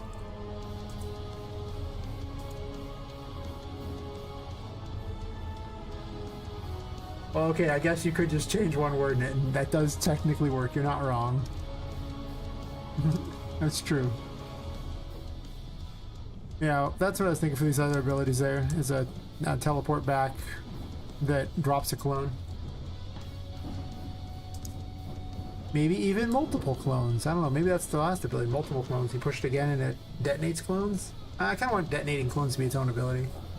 They let you generate as many clones as you like. And the clones don't move, they just sit there. And when they detonate, they don't hurt you because, well, they can already be destroyed by the enemies. I don't think I need to nerf them any more than that. So, that's what I'm thinking. Other than that, yesterday I worked on building a whole bunch of area. But, I don't know if I'm going to work on that today or not. I haven't, I spent so long messing with it yesterday, I don't know if I have the drive to work on it tonight. I think I'd rather work on enemies and more abilities. Basically, I feel like coding more than I feel like designing at the moment. I don't know if I ever truly feel like doing AI, but I'll probably do more of that tonight too. I don't know, Voodoo's gotten a lot better. She doesn't break anymore. She's a lot more brutal with her stuff. As you can see though, I've completely built up this area to being a lot more things here. I have like doorways through. You can actually go all the way through all the doors with keys to get all the way to the end. There's a tomato village over here. I'm going to put the moon tarot in here. I was making a little moon altar for it. As you know, reasons. This is going to have like a pirate village, the pirate village over here, and then an underwater area. I haven't moved all the pirate stuff yet. I decided I would make this blocked off so that you actually had to come up through here to get to it because it's not that I think it looks cooler. It's that the amount of stuff that I have to load because of the distance is so high that it makes everything run really badly. I mean, it's just a problem. Otherwise, it just shows nothing because the itch load will just like not load it at a certain distance.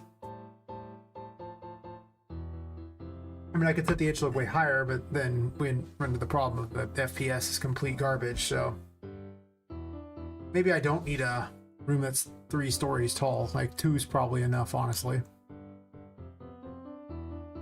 If I was smart, I'd make all the rooms tiny.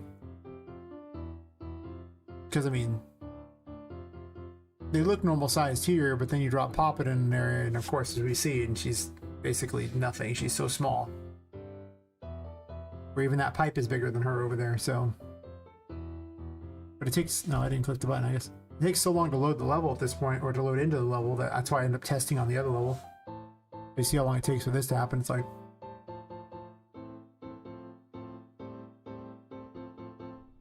It's not like painfully long, but it's long enough that I wouldn't want to do it for testing. But yeah, you can see even here, the distances are so great that the H load isn't even loading it. You get close by, so I'm probably need to figure something out that, or set the H load even larger. So I don't really know if the rooms need to be quite this big. But conceptually, you can run all the way from the start of this place to the end of it through every single room that's currently available, which is what I set up yesterday. So we'll have to see.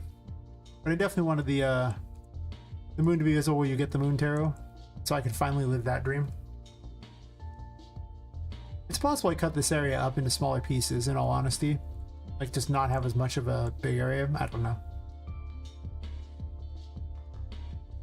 I haven't got to figuring out how the gameplay is going to play out too well in that one. I mean, there's the gameplay in this one, but I guess it'll mirror this in a way.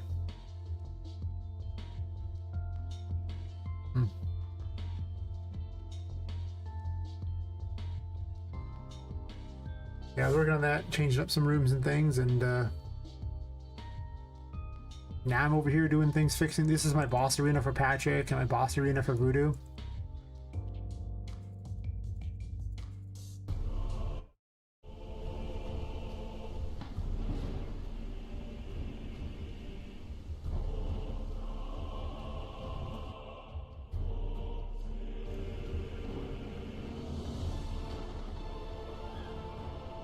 Is there a nav mesh down?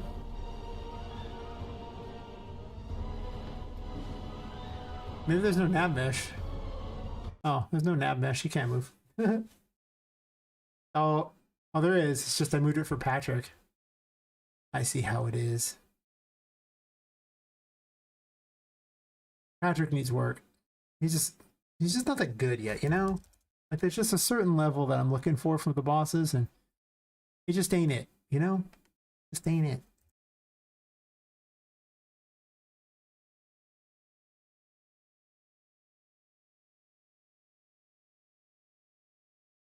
Does give you an idea how big all these things are when you drop them into these areas, and they're just like huge.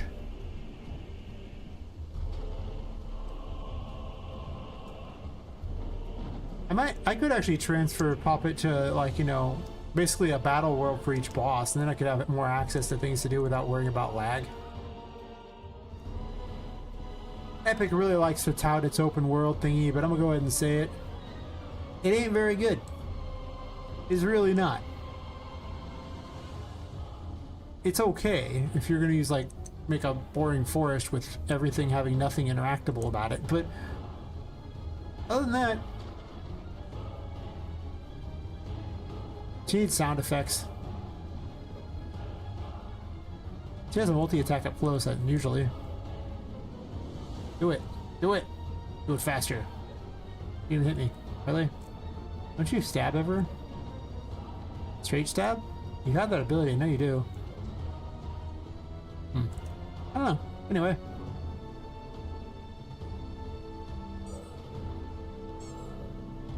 I gave her a bunch of health now, so she's going to be much more obnoxious. She's not ground pounding though, which is interesting. She should be doing a ground pound to knock me away. So I need to fix that too, because again, you know, there's no way she can just work. That's no fun.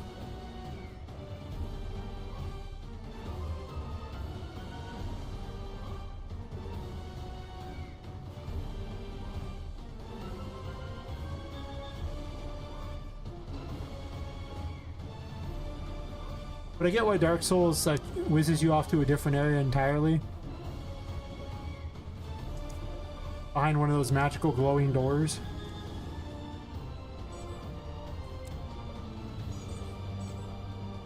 I need that myself. Yeah, she needs to stomp. I don't know why she's not really doing that. She does stab a lot more though. She does a lot of damage.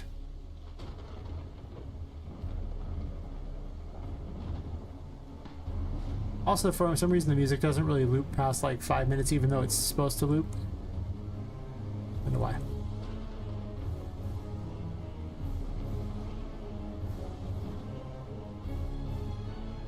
Abilities you're not supposed to have for 1,000. What is the star?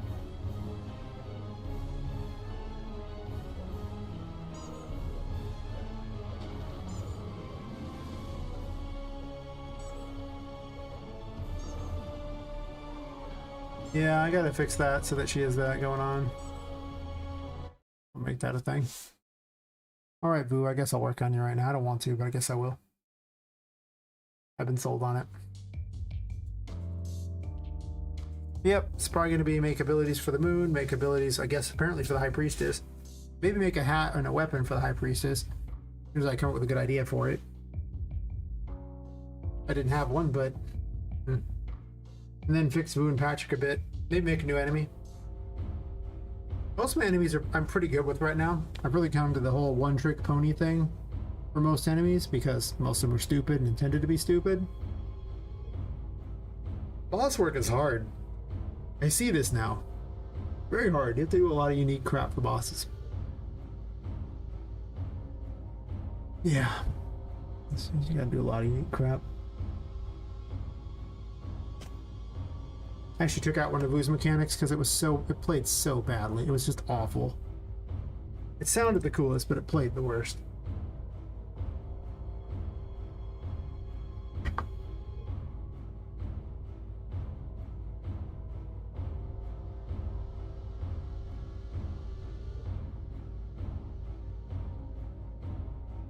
Alright, Vu. What your problem? Why do?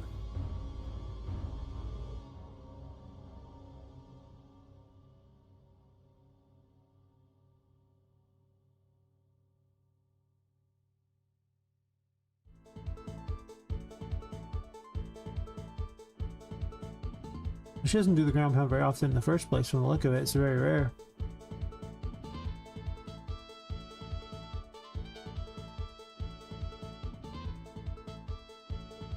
Maybe I don't have her jump backwards and instead just have her that. I guess jumping backwards means she could do these other attacks, but is that even worth it?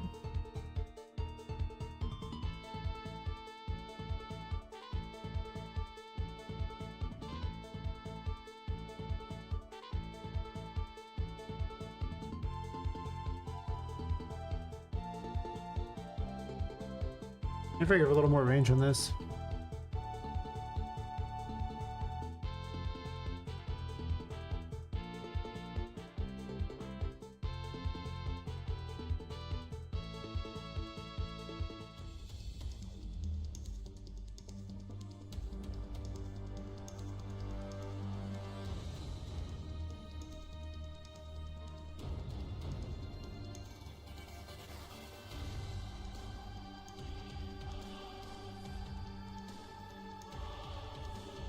Well, 600 is about where she wants to swing anyway. This should probably just be the ground pound. I don't even know why I'm actually doing this set of attacks here. If anything, this should probably be up here.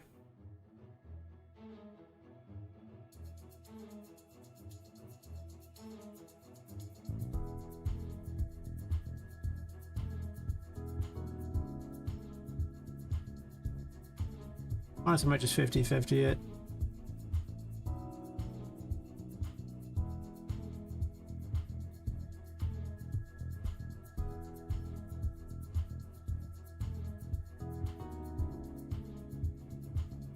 Or not.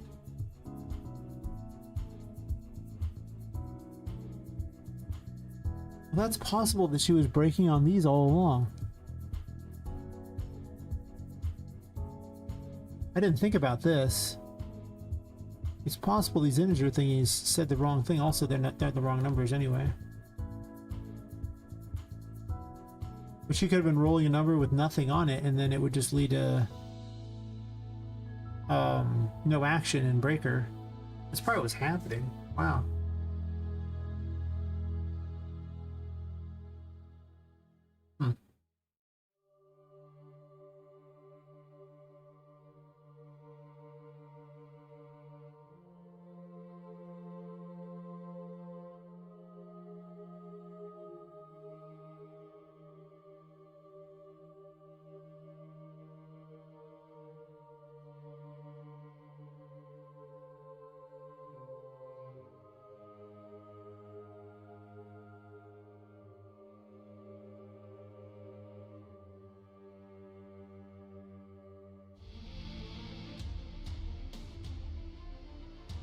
How about like 500 on that one, so she does it a little more often, and then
point blank sounds cooler. Last time I switched to that. Too close sounds like a sissy. Point blank sounds like who's about to whoop you.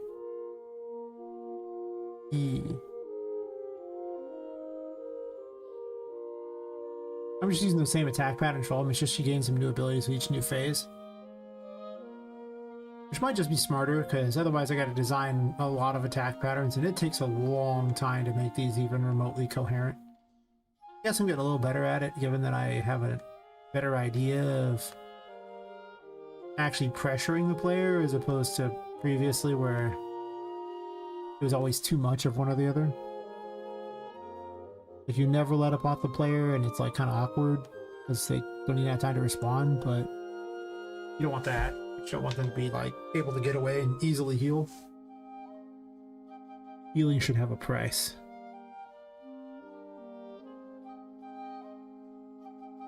Not 15 seconds, I was thinking 1.5 seconds. Okay, this is where you actually delete the stuff, thank you.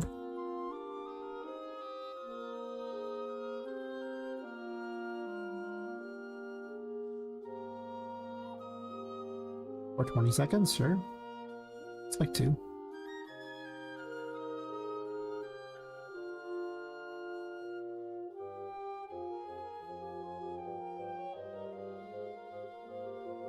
We're not blending the animations anymore, it's hard to hit anything.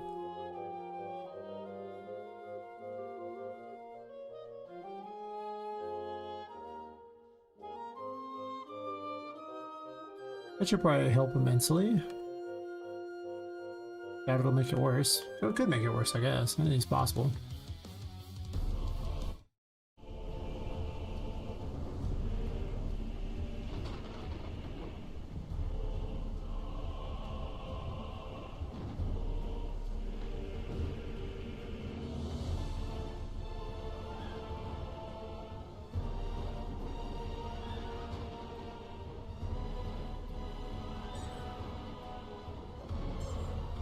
There we go. No more pressuring Vu that close. You want to stand next to her? What you doing?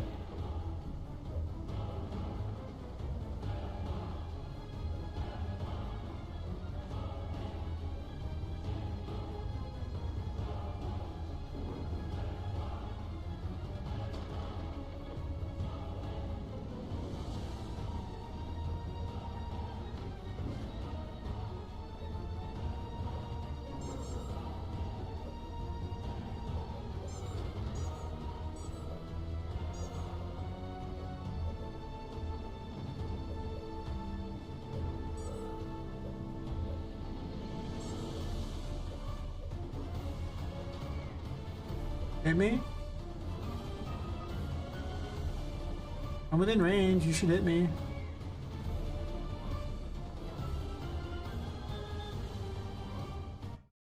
Why aren't you walking? There's a nav mesh. There's no reason you wouldn't walk.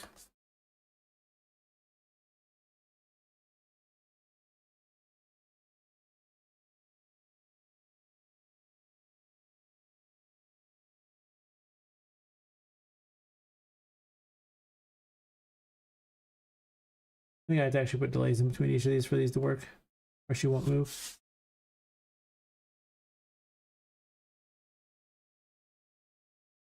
Makes sense.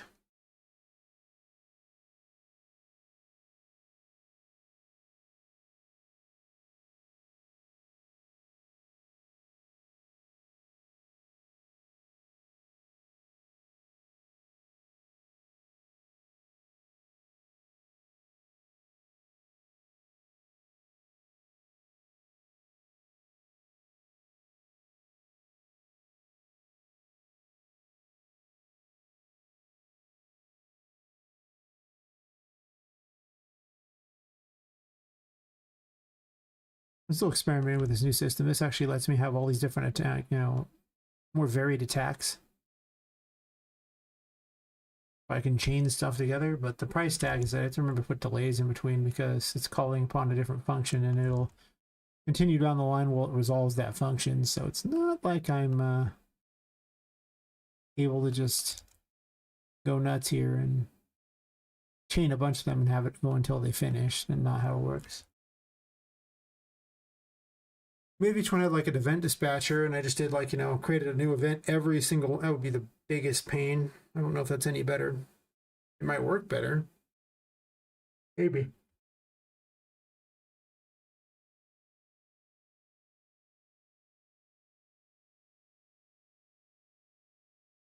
Well, jumping so fast. I wonder if this should be actually like maybe a full second.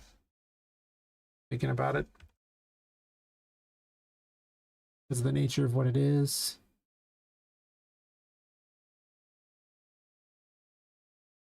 I guess if the other one has a second delay, then this probably needs one too, right?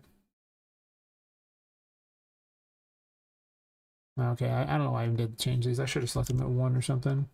Actually, they were at like 2 or something.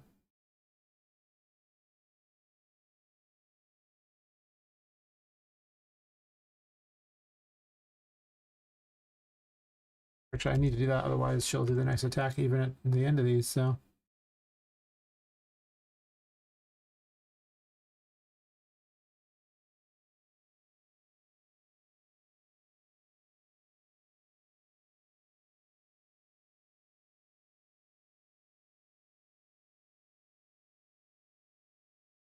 I'll take a play sound effect thingy too for these ones here, and then again just put all the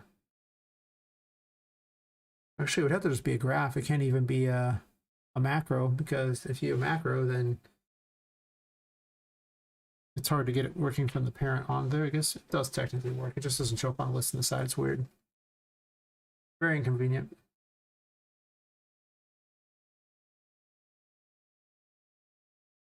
You probably need that.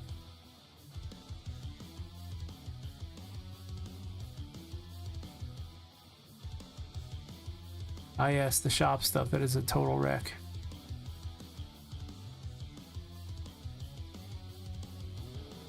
That's because I was trying to figure out a problem with it. Problem's been resolved, but I haven't made it all nice and neat again.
Yeah, I wanted this. About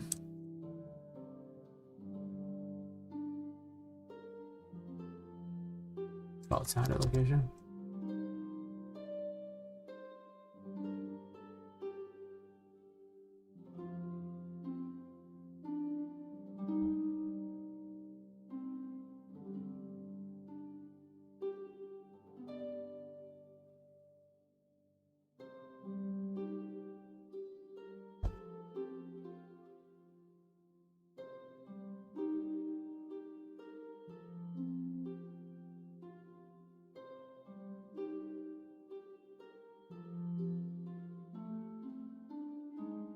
Oh, wait.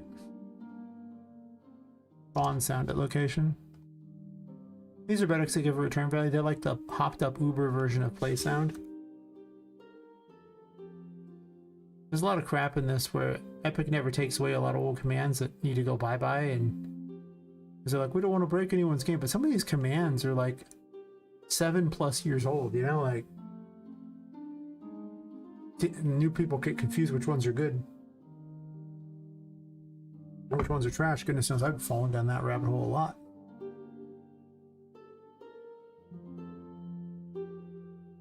I think 99% of the time it's just gonna play it at the player, at the NPCs thing. I don't even know if I need to do anything extra. I could just be like,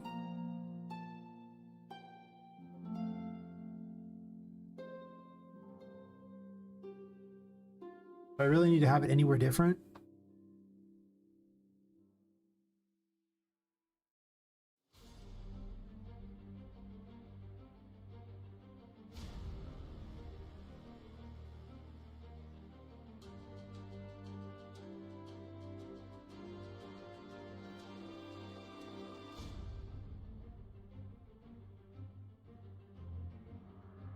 Oh. And this way I can just have the generic noise thing all the time and not have to play anything else. A lot of times the weapons are what play the noises too, but not necessarily. I think I just get actor location, honestly.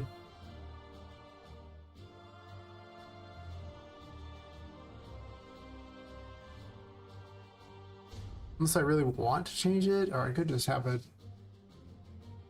I think of a time how often they spawn a sound anywhere but at the character themselves. Like even the weapons spawn the sound at the weapon. I mean, like weapon parent might spawn it at the location of the impact, I guess, but this is not the weapon parent.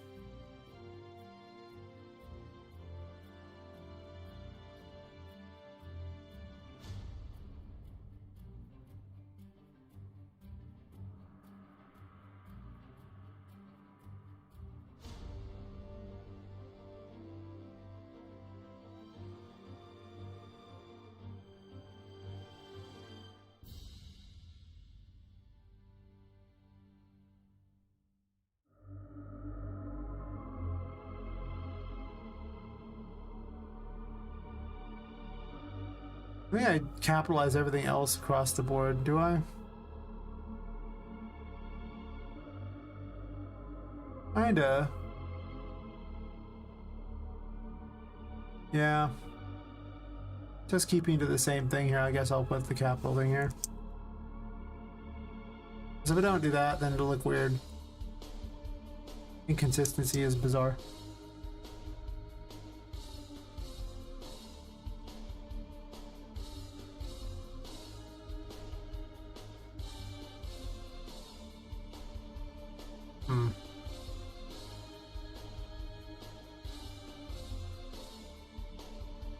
I'll be right back.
Oof.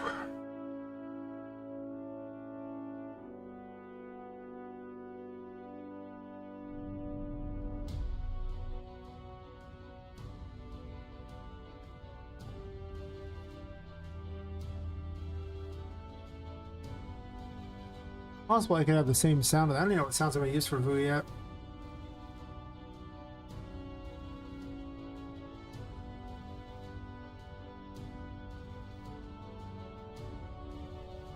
I guess the upside to a macro instead of a function is that you can wait till the macro is over. True.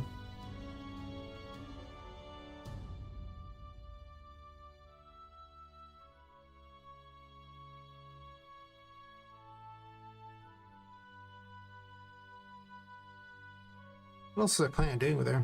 I think I was just testing out some stuff. Can't remember which sound I was planning on doing.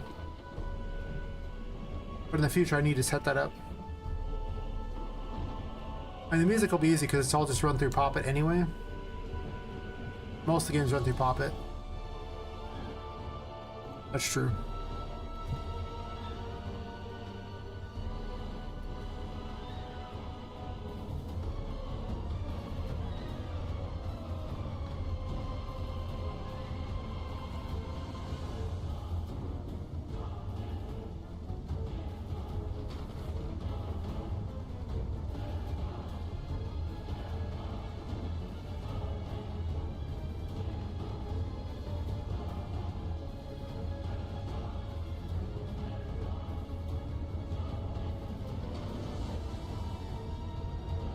Yeah, the delays make a big difference.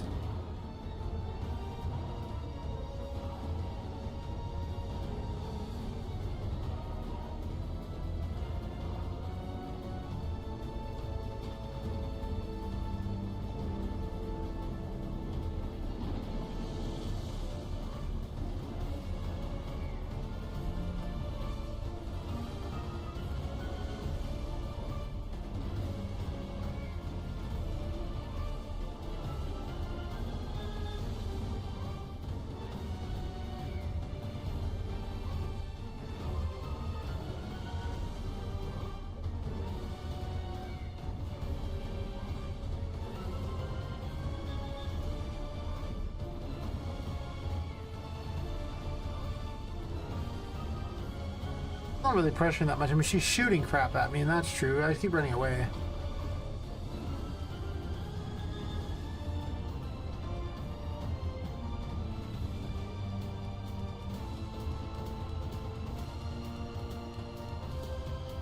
Right at this range, though, it seems like she doesn't know what to do.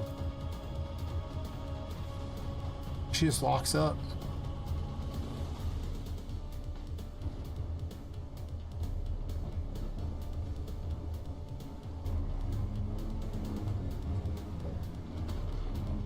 There, she was okay with it. You know, she just kind of stops moving for a second there, like she's gonna do something, and then she'll do nothing. Yeah, like that.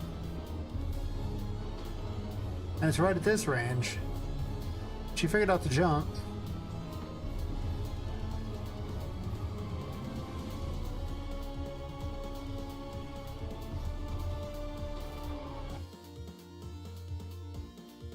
Why are you locking up at that range?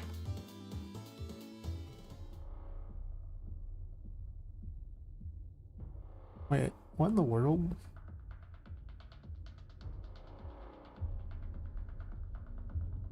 Hell if I know. But it's this range here that she's locking up at. It's greater than 500 and it should roll on these. Clearly the fire projectiles ones work great.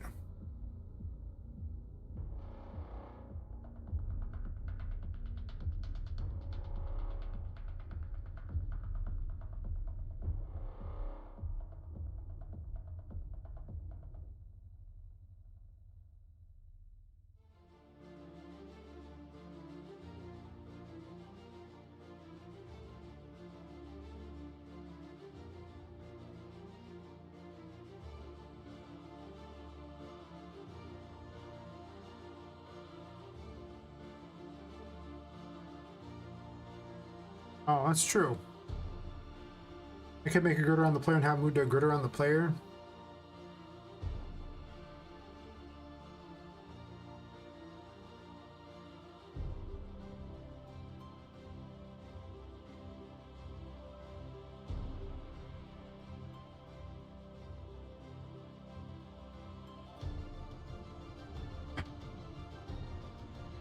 How much do I care about strafing, or do I want the boss to just start launching attacks? Moving to the sides and everything like that is so...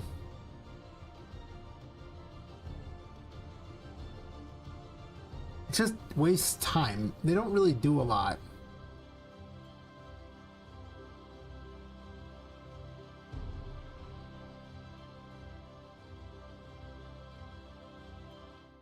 This should also just have a face the player as well. Just have this whole look at target thing.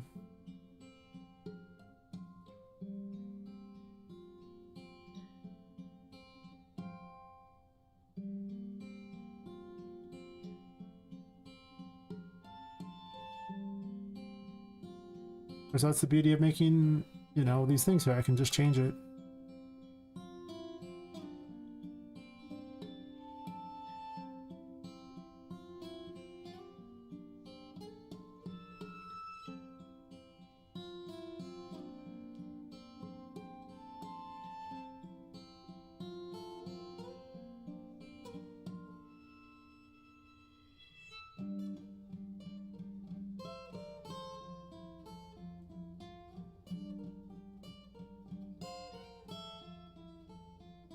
Too lazy to tap out code.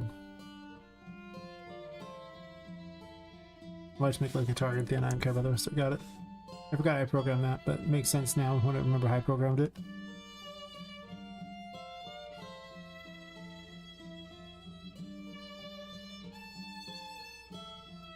Oh, some strafe option I used to have. Yeah, okay, whatever.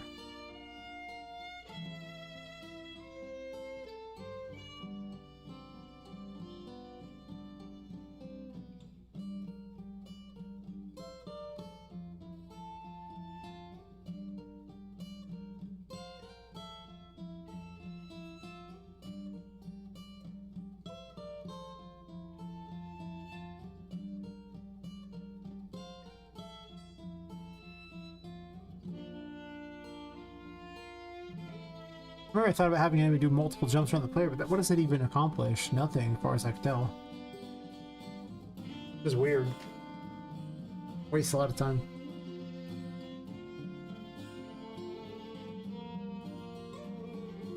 I didn't ban a new bot yet.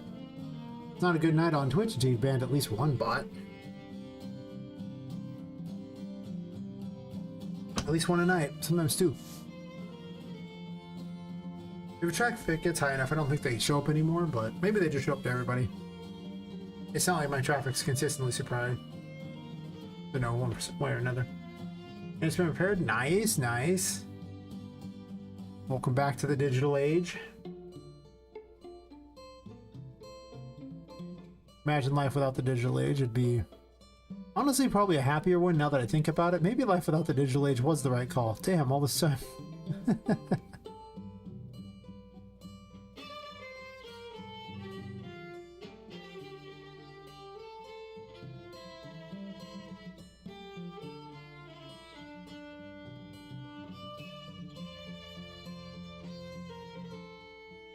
All move to location does is move them to a location. How you pick the locations is entirely up to how you want to pick your locations, right? Like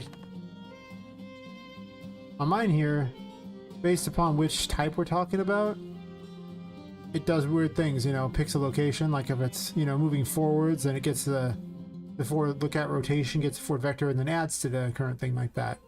But for random, it just gets a random point of reachable radius. And then all the way over here, it's like, okay, well, move to actor location.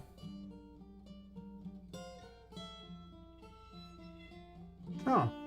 It's weird, Ron comes hi. How you going? We're just discussing and teaching someone to use the actor move to location. But I guess I can showcase gameplay because, you know, new people are new. I'll set it for that. Hello to you. How was your stream? What do you stream? Tell me things. Good. Also, I should probably shout you out.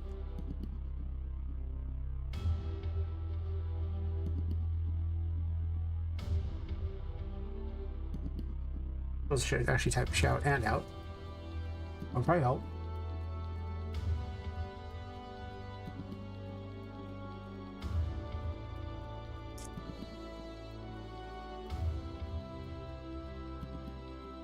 I was just saying, hello to you too, and you know, thanks for the raid. You know, hope your stream was really good and all that. And I asked what you were streaming because I didn't know.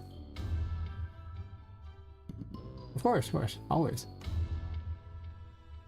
I guess I could just show some demonstration and things like that instead of actually.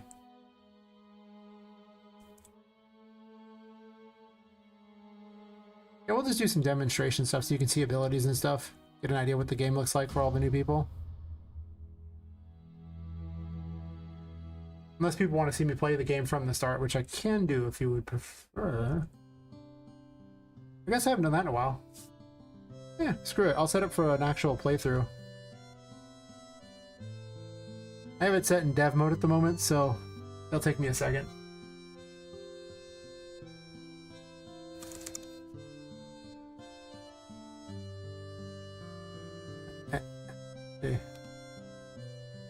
There's 66 abilities in the game, and I'm slowly programming them in, so I have to uncheck all 66. There's no easy way to do it yet. The dev test got everything enabled. And NPCs rescued. No one is safe.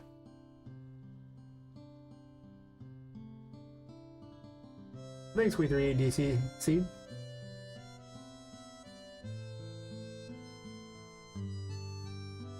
Fighting party birds against lizards and frogs. My gosh, they're rising up. The war has begun. Animal world supremacy. Who is the chosen one? Who will survive to evolve and take over the area? Take over. We'll say the swamp. I don't know. There's lizards and frogs. Sure, we'll say swamp. I don't actually know if that's what it's all about, but I like to think that it's, you know, some kind of giant animal brawl. Sure.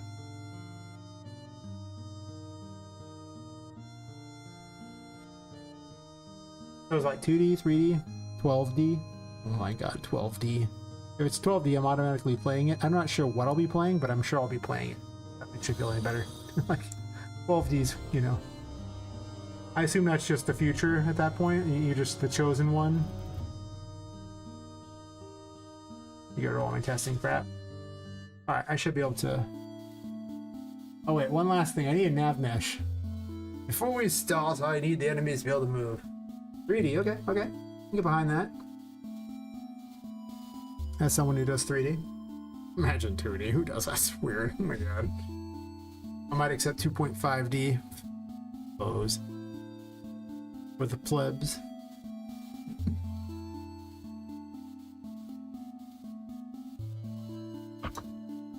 And it plays an ad break. I didn't catch that, whatever. That'll give me time to set up anyway. So I should have caught that.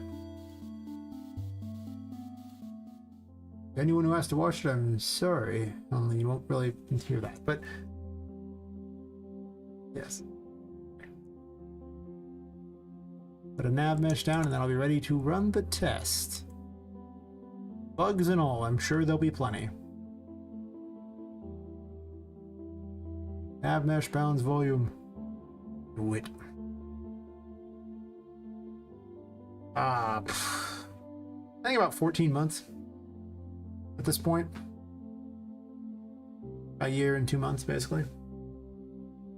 I took much time off for health problems. I've been unlucky in that regard, but yes.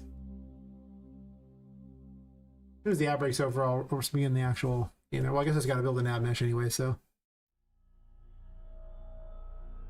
No, I have a full-time job. That's why it's taking so long. I'd have been done ages ago otherwise. But But nope. It happens. That's unfortunate. I wish nobody could relate. It's a terrible thing to relate to. Stop relating to that. That's terrible. Be healthy. Don't be unhealthy. That's terrible.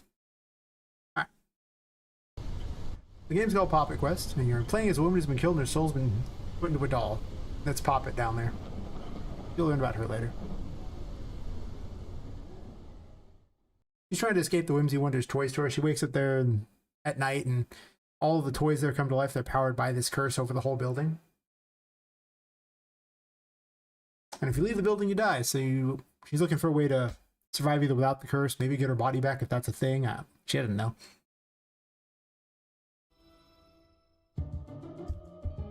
So, main mechanic of the game, well, first off, she uses tarot cards for abilities. This one's the Fool. You can tell the Fool is happy to see you because, well, you know, if you get near it, it's happy to see you. This is important.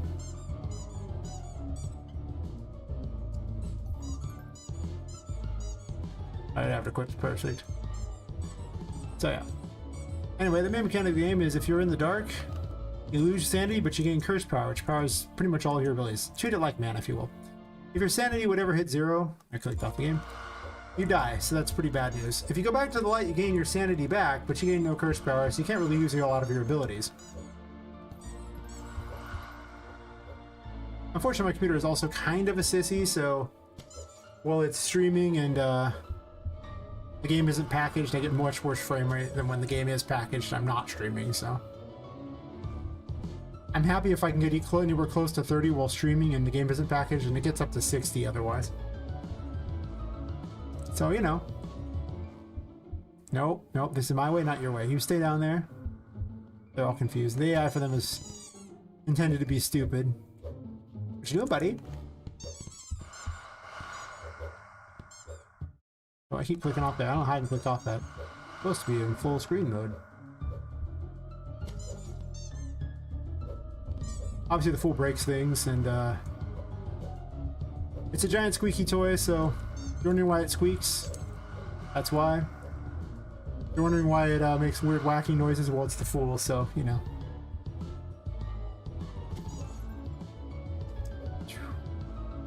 So there were a lot of people who were killed and their souls were put into dolls, but one of them, her soul got stuck in the paintings, and she lets you travel through the paintings to this liminal space known as the painting world. It acts as both the map travel, because every time you unlock a painting, it'll appear here. I have all the paintings set to unlock because I was testing something, so just ignore that. They shouldn't be available. You can also rescue some toys by throwing them into here, and they'll open up little buildings. I'm just breaking these because they're in the way. I was testing something and I left them there forever. This is Tinka, the ghost in the painting, and my Discord's favorite waifu. Currently she doesn't do too much because she's mostly a story-based character, but we haven't put story in yet, but still. Also, you can check out the whole place here.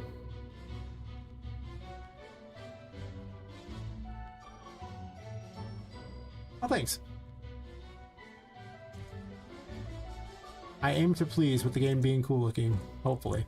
The game's ugly, well, somebody else made it. Yeah, that's it. If it's beautiful, I made it. If it's ugly, someone else made it. No, I made it either way, unfortunately. Unfortunately.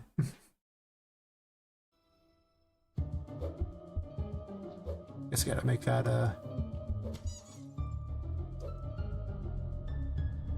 block the camera, but that's fine.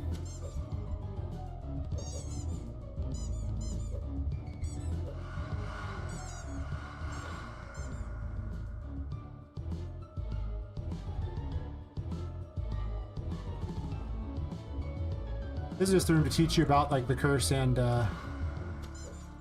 give you the Fool. Yeah, I made this device and I really like them, so now I just put them places. They're like my lava lamp. I like them. It's a steampunk game, so... Wait, didn't you spawn in? Where are the other thingies? Where this? Did it just take forever to spawn in? Is that what's happening here? Oh, there's a couple enemies that should spawn in. Oh, there they are. They were just being slow.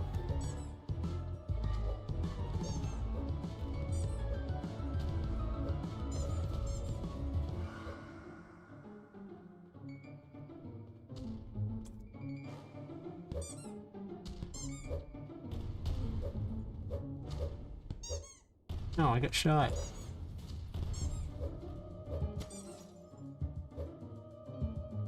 There's a little bit of horror to it. It's got more of a Tim Burton-esque macabre feel than it does you know, a horror thing per se. There is a ghost girl who's wandering around, and you'll encounter her as time goes by. I picked up strength, and strength lets you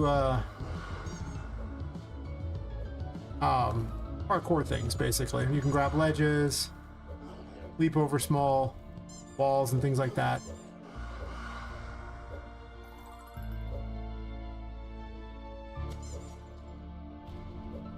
But for the most part, this is a 3D Metroidvania, so you're not really getting jump scared, per se.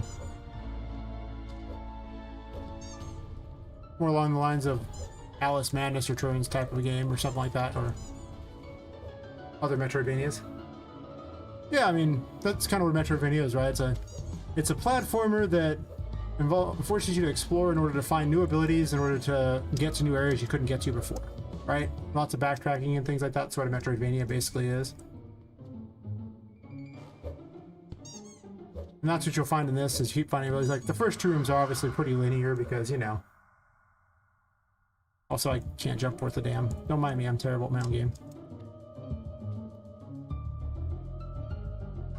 So, yeah, it's not a horror game. It just has that weird air about it. Apparently, I also can't jump.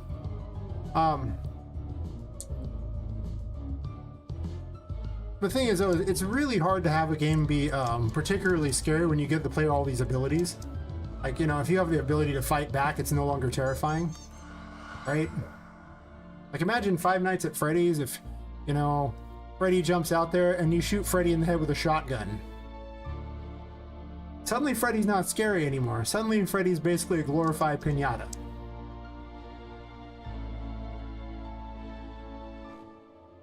So unless the thing is completely unkillable, it's like, okay, well. Yeah, Freddy's just like, okay, well. He does some weird thing at you and you're like, nah, man. And that's the end of Freddy. You're like, huh. That didn't go how I thought it was gonna go at all. Nope. Probably didn't. Because, well, just a fundamental problem with the way these games are. There's not much you can do about it. I mean, you can kind of have some horror in them. Like, I can kind of jump scare you, and there are a couple things that are almost jump scary. Because there is an unkillable ghost girl. Well, she's dead. Clearly she's a ghost, so. Just the bouncy couch, it's fun because it bounces. Don't question it. Does it need to bounce this high? No. Do I love it? Yes.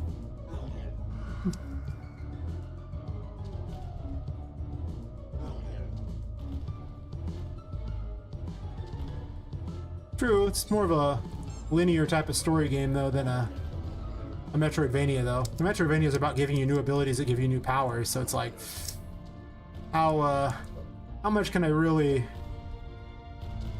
nerf you for here, you know?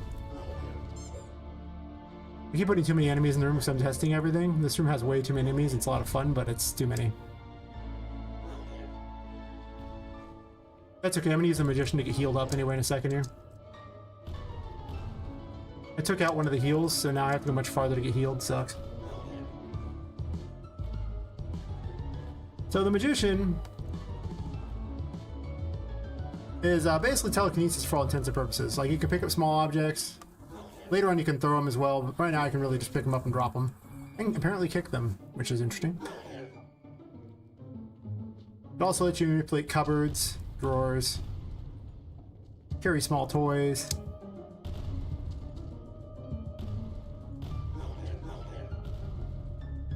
Hell yeah. Also, you can open up the door. You can open up doors if you have the keys, which I picked up a key in the other world. Technically, I could probably break things in order to heal up too. I recently set this thing back so you could actually backtrack in this room and heal up because I made this early area too hard because I added way too much stuff for testing and never took it out.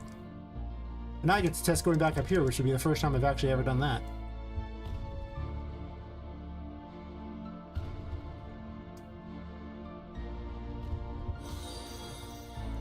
Oh, thanks for the follow, whoever did that. I'll spawn back in a second.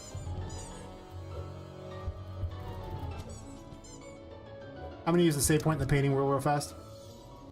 It heals you up. Follow me. Thanks for the follow, We3DCC. Game talk now. That's me attempting to talk and failing like a champion. Anyway. Yeah, she saves by jumping into toy boxes. Well, actually, didn't really save here. There is actually a save system. All the options are currently in the game.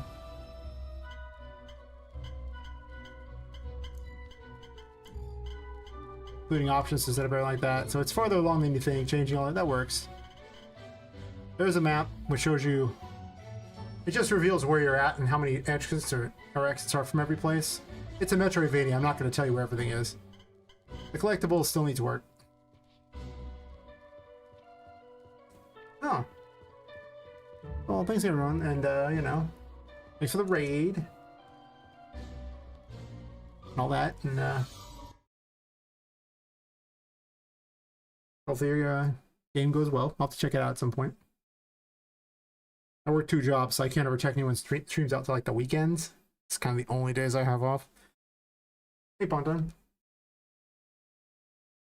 Going up pretty good. We're showing the new people the game stuff. I realized I made the early area so hard that I actually had to run back to the painting world in order to save. Oh, in order to get my health back, because I don't give you a heal very quickly in the game, so without a heal, it's like actually kind of hard to get through all this area without taking too much damage.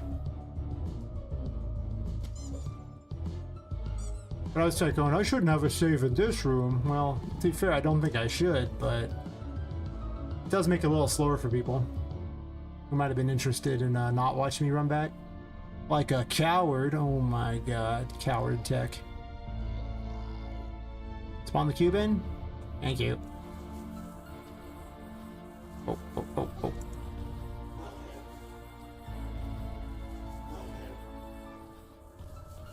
Actually, I could have got the key to that room and gone in there. I'm dumb. Why didn't I do this? I literally put a key up there. Must land on this. It's so hard to do. This way is much cooler. You can actually use the magician to get up here too. Well, I technically did. I might be running out of light. Uh-oh. Run faster! Run faster! Oh god. Oh no! Run faster! I'm running out of time. The insane effect is coming for me. Quicker. Go quicker. Get to the light. Turn it on. Turn it on. Yes, I'm safe. Just the Major Arcana. There's like 3 different versions of each of those. There's 66 abilities.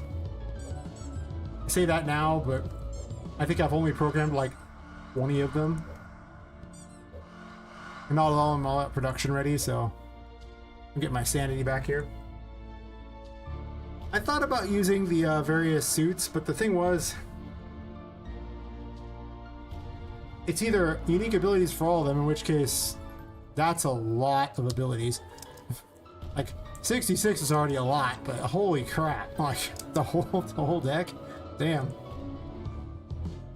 Yeah, plus theming things around, it's like, okay, well, this is the 3 of swords. Okay, what does the 3 of swords do that the 5 of swords doesn't do, you know? Like, what are we talking about here, truly? Like, I thought, well, I could use them as a power-up thingy, but I don't know, the game's more of a Metroidvania than a, like, it's more Metroid than Castlevania, I should put it that way. Like, it doesn't have the RPG elements of Castlevania.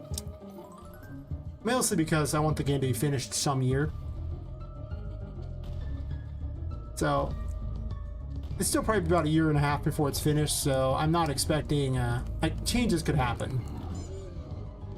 This enemy's just a big dopey version of an enemy. He's not supposed to be pretty tough. If you kill him fast enough, he doesn't use his ability. Really?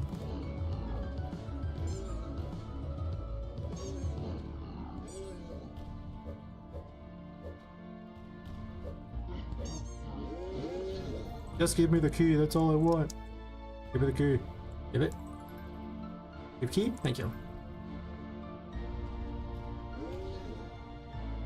One day I'll make that enemy do more than he does, but you don't have any heals at this point, so I'm like, you have pots. You will quickly get a heal. Well, quick's a relative term, I guess. Alright, now I have the key to get through here. Two.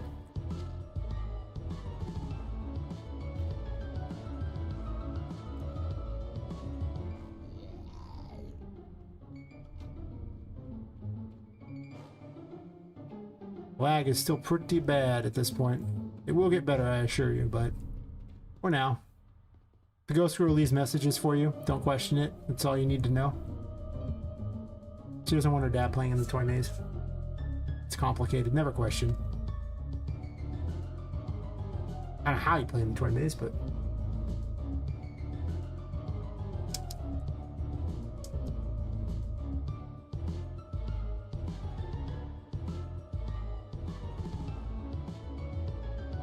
I know the way through the toy maze, so fine, just follow me, see if I care. Oh. The little enemy tried to run up behind and shank me. Those enemies are really dumb, so they won't do too much, but they are the first enemy, so... I think I shrunk the collection size on these by a lot or something. Because that does not collect very well. I probably need to change it for those.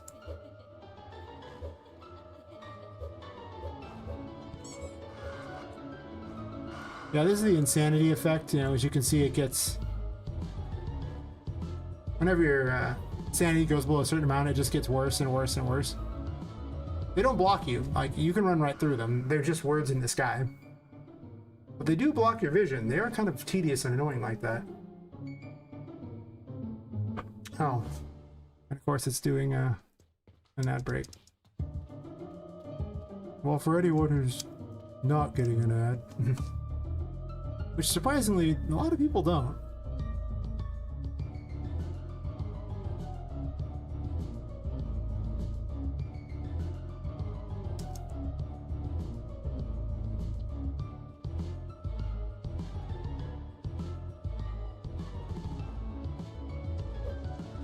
Yanked. The worst. Do do do do do do do do do.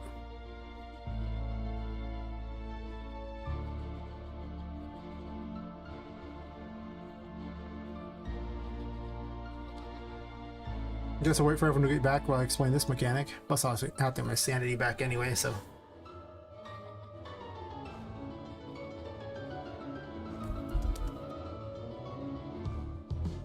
Everybody back? Maybe? Okay, good. So, some toys are rescuable. You can pick them up with a magician and just carry them places. And you can throw them into the painting world in order to save them, basically. And if you do that, they will open up a little building there, or just wander around, provide quests, or something. They just do things. There's only a handful of them in the game at the moment, though, so they don't do a lot. I guess I already unlocked this painting by virtue of cheating. You know, like a champion. I just forgot to disable all the paintings. As you can see, she opened up a giant building. This is Annie's Ons. Her name's Annie, and you know, this is my Amazon ripoff for her. It's very important. I haven't put any pictures in for yet. Her little group had the best lore. They're all fighting for that hat, and whoever gets the hat runs the shop. She still hates your guts, because, you know, she's an enemy, but she has to run the shop. Because the hat makes her run the shop. That's it. That's their whole lore. Don't question it.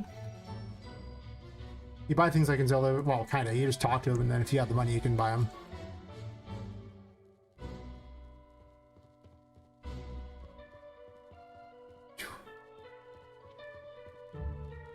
Now there's a reason to save in these places, because there's not as many save points. I've been cutting save points out, so you have to actually, you know, earn it. I'm all like, well, what's the point if you just have, you know, save points everywhere? What are you, some kind of sissy? You need, like, you know, a blankie? No save point for you. Just take it out. There's There's no balance in the game though, so I'm like, every time I take out a save point, I mean, I have to play. I'm the only one who plays it, so I'm just hurting myself. It's actually kind of funny. It's adorable in a bizarre sort of way.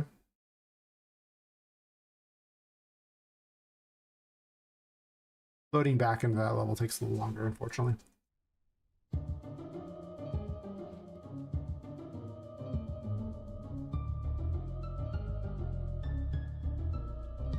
You can run through the maze to get through this place, but nah. Oh. This enemy here is great because it emits light, so because of that, you don't gain any curse power back while by it. Oh, nearby. You gain your sanity back, though. But if you want to beat it with your curse power, you better kill it quick before you waste too much of it, or you're going to be real sad real quick.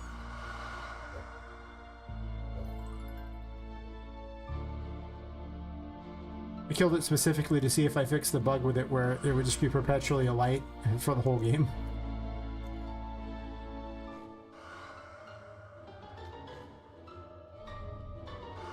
It used to be you got the next ability pretty fast, but unfortunately I added a bunch of rooms in, so you don't get it as quick as you once did. Oh, here's a new enemy I made. I actually made the little ball thing for it, the little glowy ball from the first room, and it just gets little doll heads and launches them. Infinite sanity, but you might think it sounds cool until you realize all your tarot abilities, for the most part, except for like Swinging the Fool, are largely tied to, you know, having curse power. So if you don't have curse power, you can't use anything, and it's terrible. You actually, I realized that there's actually a prison I could put the player in where I prevent them from using abilities by simply keeping them in the light the whole time. Like, they'll be able to use the abilities for a little bit, but eventually it'll run out. And then they'll be sad.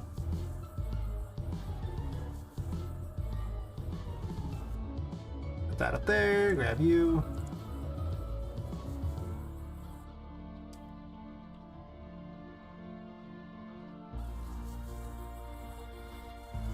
Yeah, you see, I played Control, and from that point on, I added the Magician ability to my game so I could, you know, pick up objects and throw them. Sure, mine's not as refined as Control, but if you want to know why I have it, I literally played the game. No, I don't want to jump there.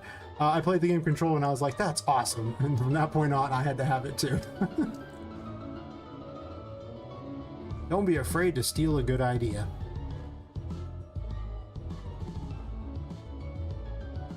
Admittedly, mine does a lot more than the one does in Control, but you know. Mine actually acts as a, you know, puzzle-solving device for the most part. Manipulating all the objects in the environment, not just picking crap up and throwing it. But there are objects you can pick up and throw.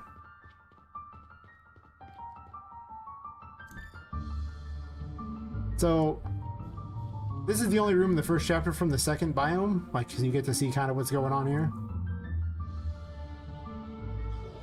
And it goes lots of places. Currently the biggest room in the game. Actually, I had to shrink it because it was so big that I was like, okay. It's probably not okay, guys. Before we continue, I'm going to throw the baby turtle in the water because it's the cycle of life. The baby turtle needs to learn to swim. Bye-bye, baby turtle. There's some animosity with baby turtle. I don't know why.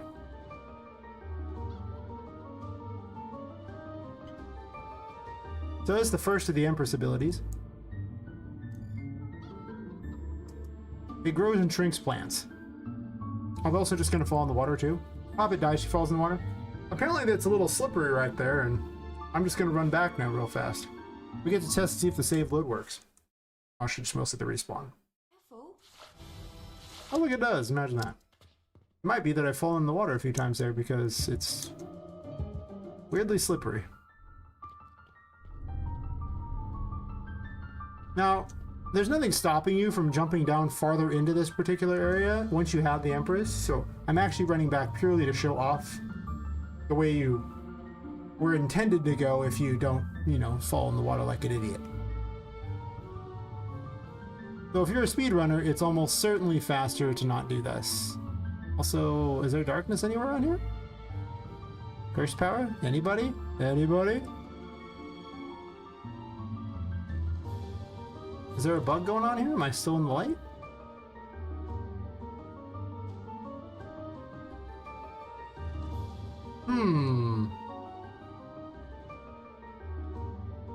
Yeah. I'm gonna kill Poppet intentionally here so I can save and then load, because I think I ended up with that bug somehow. Yeah, I don't care if you just jump down, right? So if you just jump down, you can land wherever you want, like on this tree, which I didn't realize I had made able to be landed on. Cool. So you can actually get down here and cheat a bunch of area, but I'm gonna kill myself intentionally because somehow I got the infinite light bug from something else besides. Yeah, so I need to empty the light array when she dies. So to break the bug, because it doesn't save that information, I'm just going to save and then load. Well, the game is not finished, as you can tell, so, you know. Yeah, a lot of times, if I'm just playing the game, you know, and testing things, I will do all the speedrun tactics that I know about. Just overpowered things. Sometimes during the full run, I'll just do them anyway, because they're just so much better. But there's certain ways I take now that are just better than the other ways. And they weren't even the original intended. I mean, my entire design philosophy is literally, okay, did you find a way to go? Okay, you can go that way, it's fine. I don't care. Go ahead, go nuts. Yeah, let's make certain I can actually gain curse back. I think what happened was I was near a light and then died, and somehow that kept it in the array or something.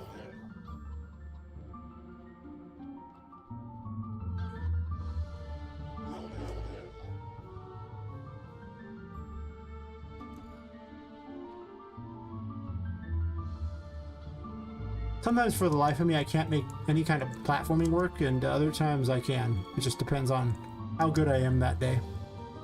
This area is not intended to be particularly hard. What does make it a little harder is the lag changes depending upon what I'm currently doing, so I play through it sometimes with no lag whatsoever, and other times with like omega lag, and it's like, As you see, you can grow and shrink all the plants with it.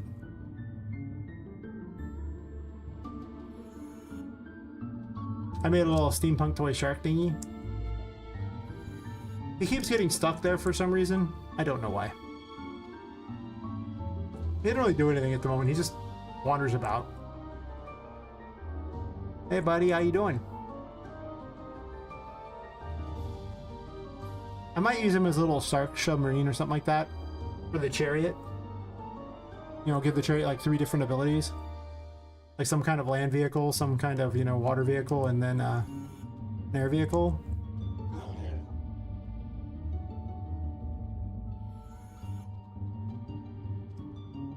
A lot of the abilities aren't decided yet, but I mean, with a name like the Chariot, you know, it kind of sounds like it should be some kind of vehicle. And I do have a test blimp in there, so I can fly the test blimp around as the only chariot ability at the moment. You don't get it till so late that it doesn't really matter. I mean, like, as far as having it ready right now, because this is like, we're still in the first area of the game. The first chapter, if you will. Can't give you flying all the way to the start. That would be boring. Almost all my own. For you high? No. I'm responsible for, like, Poppet, Tinka, you know, the ghost in the painting, basically. A lot of the female victims and things like that. But I want this game to be finished, you know, in my lifetime. Imagine modeling all this crap yourself. Holy, it would never get done. It'd take me almost 3 years just to make the game. I mean, to be fair, I did make some of the characters, but I just see like going, oh look, Fab's giving away some more free stuff. What are we adding today? That's awesome. Thanks, Fab. There's a lot of free for the month in this game. Oh yes. But you can't always really tell because I try to give it kind of a, you know, its own flavor. You're just gonna block me, aren't you? That's what you do? You just block me?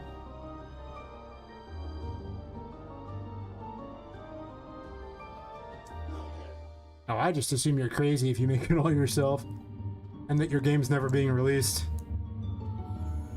I mean, if you're doing a bunch of 2D stuff, yeah, you could probably pull that off by yourself, but God, imagine making all this 3D stuff by yourself. Crap. You haven't even begun to see all the assets in this game. No. Just the city outside would have taken me like a year. But instead, I paid them like 20 bucks on Humble Bundle to get that city and a whole bunch of other stuff. I'm gonna go ahead and tell you, I couldn't have made the stuff myself for 20 bucks.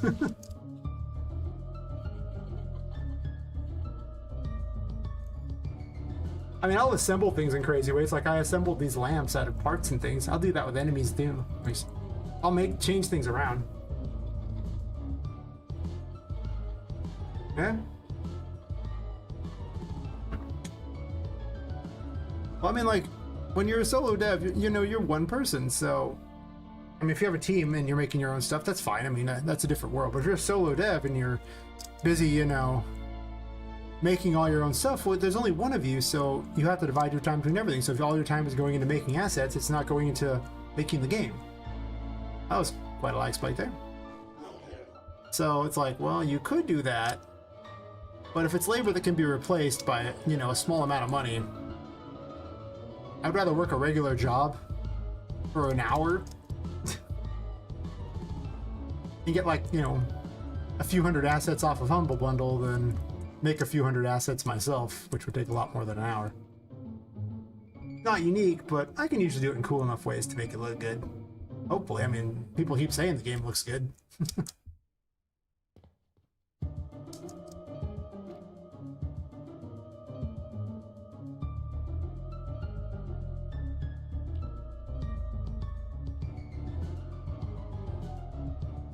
Also, I don't have any musical skill. I ain't making my own music. Just saying. Not sure if I'm all that great with sound effects either, seeing as I've never made any, but I'm probably not good at them since I've, you know, never made any. I think we can assume with zero experience, I'm probably terrible at something.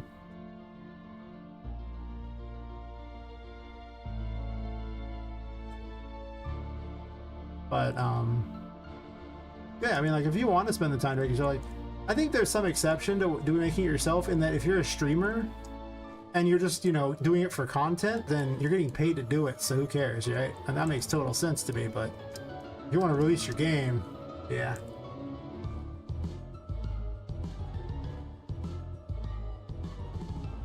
Yeah, that's fair. I mean, if that's your goal. I'm trying to just release this game, and this game is, I mean, imagine 10 hours of content. How much stuff and how long it's going to take to make it and make it fun. Oops, I'm caught on this.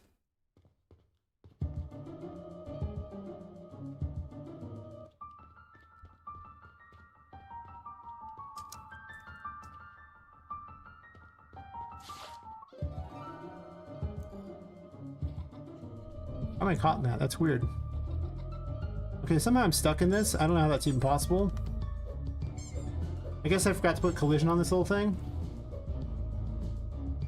when I was getting rid of all the brushes. I modeled the buildings and the floors and things like that too. I'm like, but you can do that with geometry brushes. It doesn't take any time at all.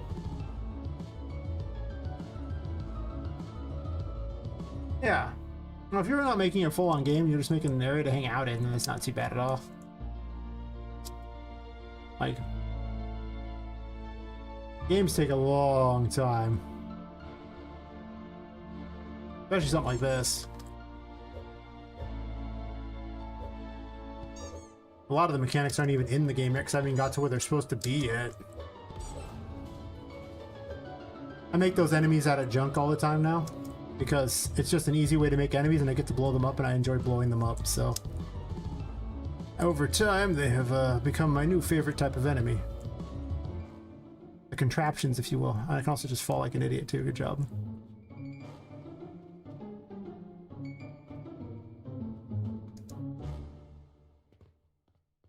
These are the worst chords ever. Imagine if your chords did this and they're like bent at funny angles. Yeah, I made all these, you know, weird machines and everything too out of parts and stuff like that. Make chords and stuff. Yeah. Almost everything's interactive or doing something in my world. Actually, I'm just gonna grab the key and move on, I think. Yeah, you can't go outside and jump on the pipes as long as you don't, you know, leave the building area.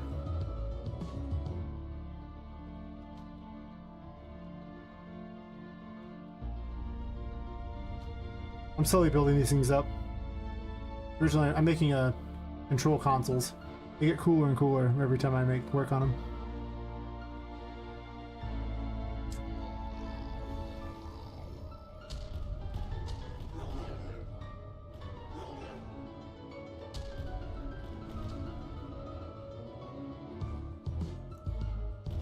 Stealth mode activate. There's no stealth in the game. I'm just ducking behind it because it's funny. Also, I don't know why that missed there, but it did.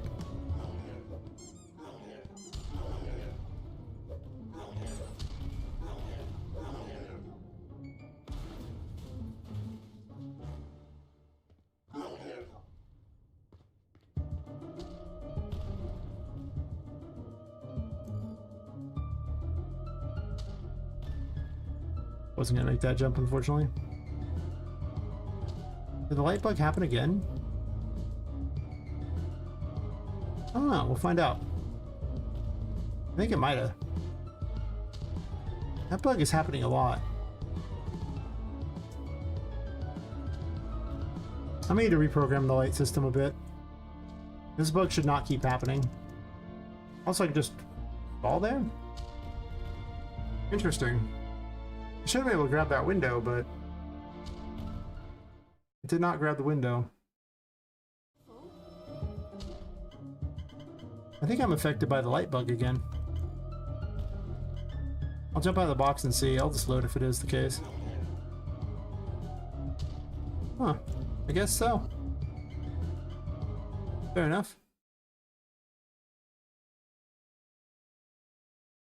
That's weird. I've never had the light bug happen outside of that one enemy before, but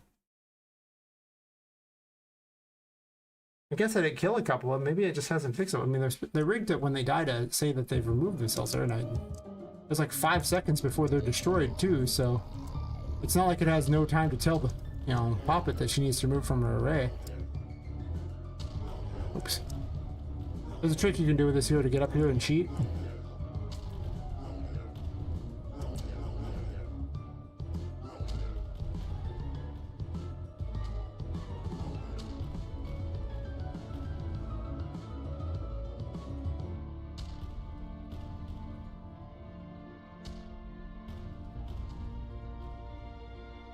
If at any point there's a bug that I can't bypass, I can just change things around so that I can just continue from that point on anyway. Yeah, I can't grab that.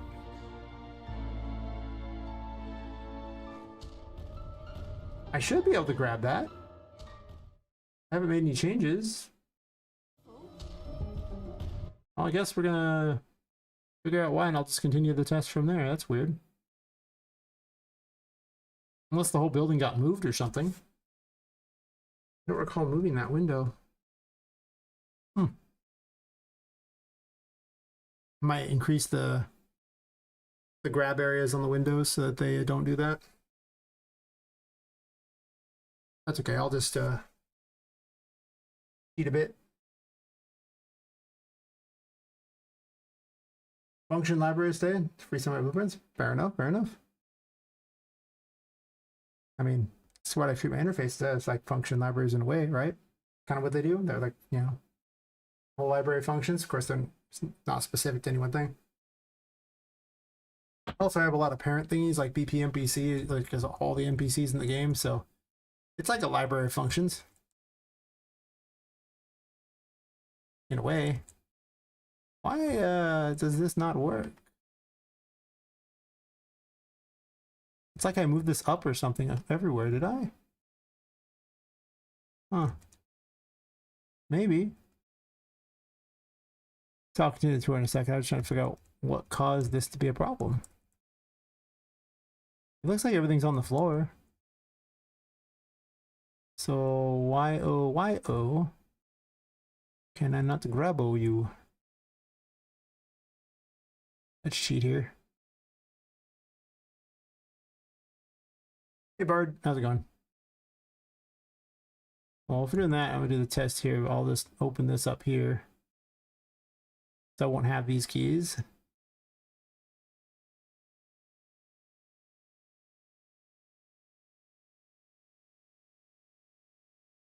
Or technically the machinery room key, so I'll just open them.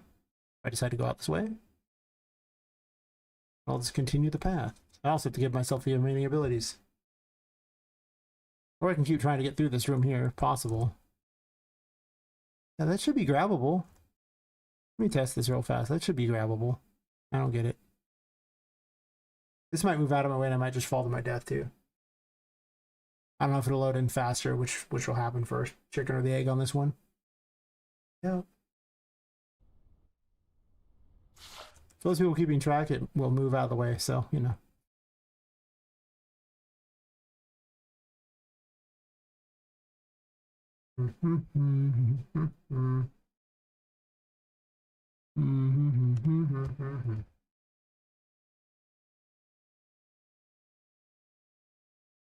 Pop the abilities that she's missing. I can continue as necessary.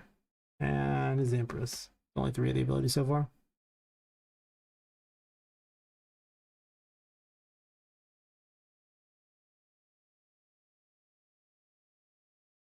Ooh. Well, normally it works. Well, normally this is not where it breaks, and I've actually never seen this window screw up before.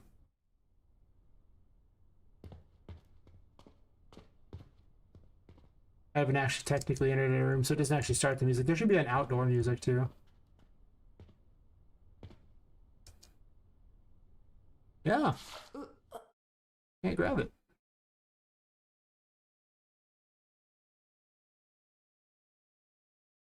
What if that? Edit window. Double block reversible.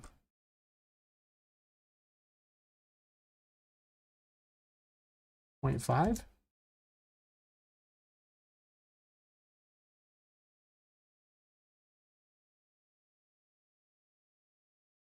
Now they'll stick out way more everywhere. Should be grabbable. Because if they're not grabbable now, I don't know how they're going to be grabbable. And sometimes it gets a little... Oh wait, I don't have strength equipped. Can't grab it anyway at the moment. I forgot I added that in the game. I need to run just a regular test of the game where I remove every potential bug. Quality testing instead I keep adding things. To be fair, that test there, I couldn't have grabbed it anyway. Just saying.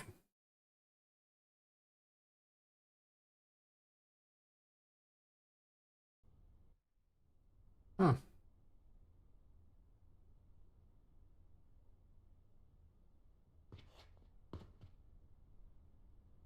Ow. Weird.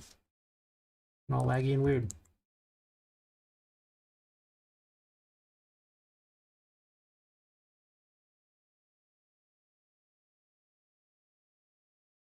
Logic game instance that works in data tables, but I don't want the data table to stay loaded, so it's better to have it in a function library and call it so the data table gets garbage collected later. That's fair.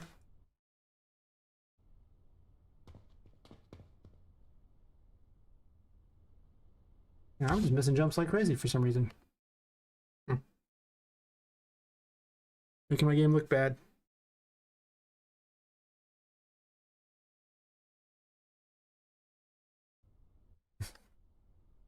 Oops, clicked off it.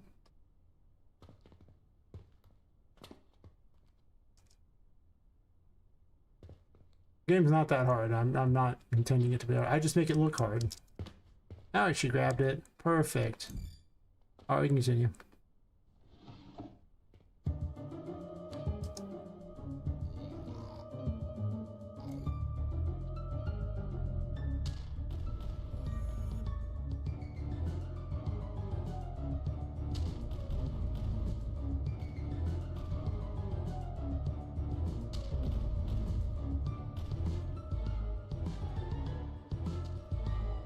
Okay, well, thanks for the lurk. Thanks for hanging out.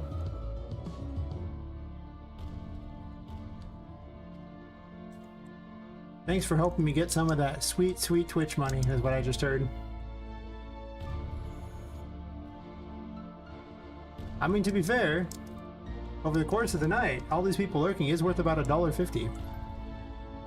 It's really, it's not that much, but still. That adds up, because that's like more money towards the game. Ooh, that I was already gonna work on. Yeah. Worth.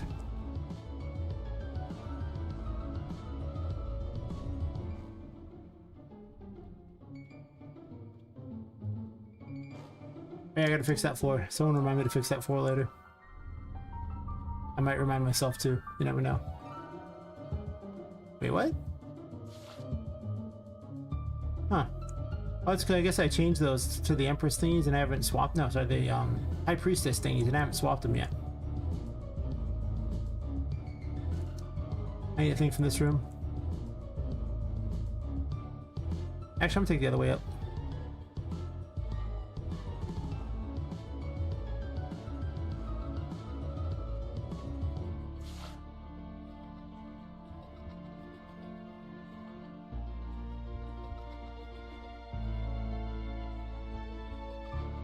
Yeah, there's lots of optimization things I should probably figure out how to do on this. Still not much point though until I actually have the game finished, or at least to a point where it's worth optimizing and I'm not just going to change everything again.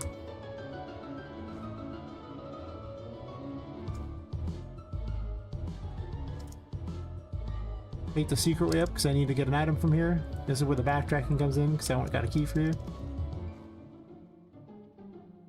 Yeah. There's definitely people who get all angry in the chat because I don't optimize the whole time. Like, there's not any point. Why would I optimize the whole time when I'm just going to change it anyway later? It's like... optimize just enough so that the game runs passably well while streaming. That's it. That's all I care about. Alright. So for the new people, this is another Empress ability. It causes creates little healing bombs basically like that. They count up to 10 and then anyone nearby triggers them and it heals everyone within range of it.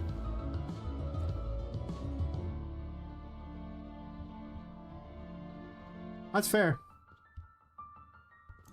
I need to understand materials a lot better as far as their code. There's so much into them that I just don't quite get. But I can also just pay someone else to do it too, so I don't know if I care, but... sometimes it'd be useful, other times I'm just like, I don't care.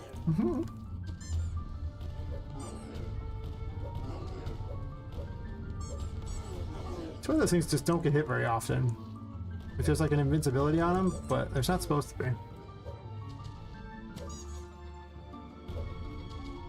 That's fair. I'm thinking I might be switching this game up to being multiple levels, like, because the open world thingy isn't very well built for vertical stuff.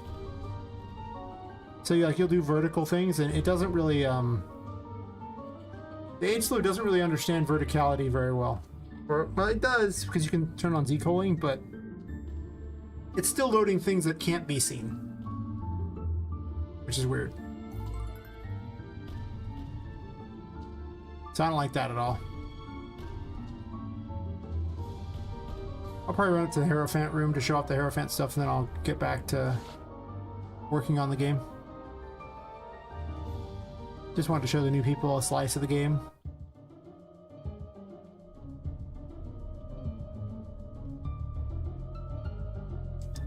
UI is pretty important. Gotta do that. Gotta do it soon.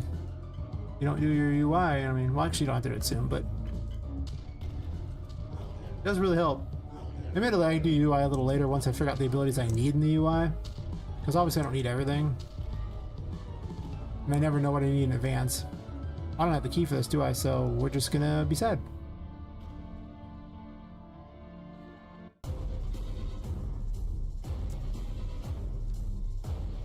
I need to work on Patrick later too. Actually, I'll probably show off the Empress's other ability too, since it's like right after the Hierophant. Patrick should spawn faster. Oh, I have him set to just third phase only? Oh, I forgot to change that. Oh, well, whatever. Third phase only it is. He's not going to run around. He just likes to jump a lot and fire minions. Oh, no. He tried to bite me.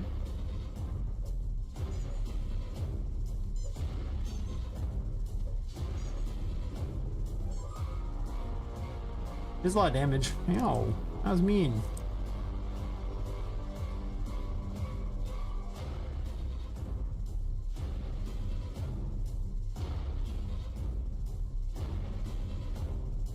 This Patrick's getting healed too, huh? I feel like you got more of that heal than I got.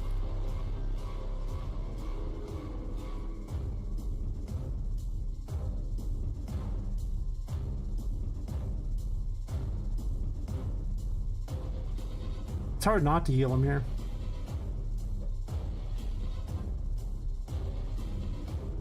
Yeah, he basically got all the heals too. Wow. Damn. He's so much more aggressive now.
Gotta lure him away from the mushrooms, so you just need him.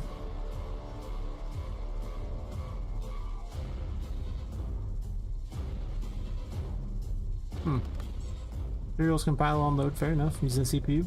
Yeah.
I died, oh no.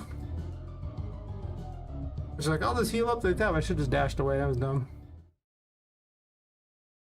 I wonder if I missed the key at that point. Well, we'll find out. This is a weird bug. Well, that's not a bug, but we'll find out if it kills me or not, if the key doesn't stay. I think it will. Yeah, I don't remember any reason why it would go away. They're not temporary, so they just stay forever. And have you, you know, unable to get a story item.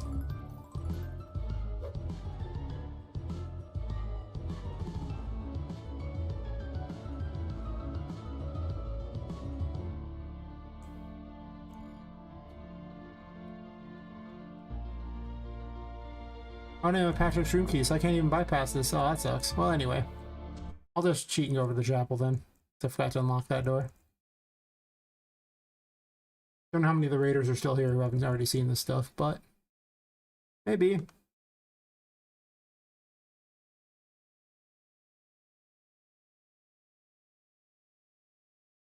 Oh yeah. Close these doors while I'm thinking about it.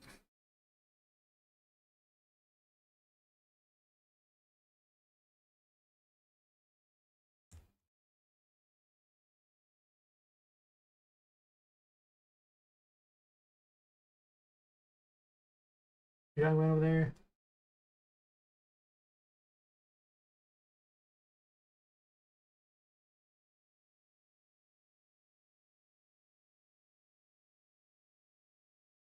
Huh. I should use more material instance too. A lot of times I end up just duplicating the material instance and then using it in a lot of locations. That's probably doesn't really quite count the same. Maybe it does. I don't even know how to look and see. So I have optimization problems, and I just have a lot of assets that need to be optimized, and they haven't been optimized yet. So you know.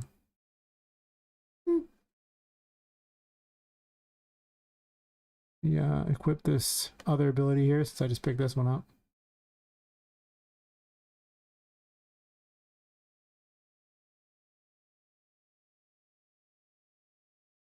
To be fair, at least I fixed the bug on this one of them anyway.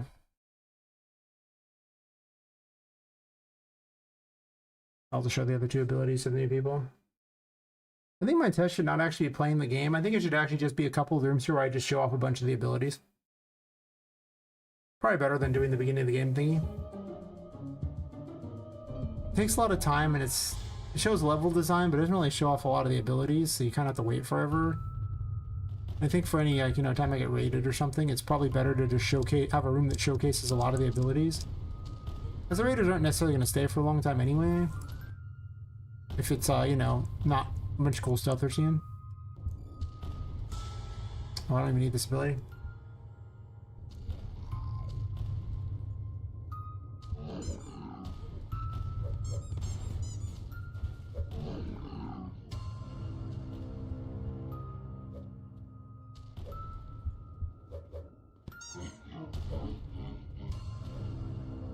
This weapon does not hit. I think it's because of lag.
What I could be doing is help speed things up. I can close this window here.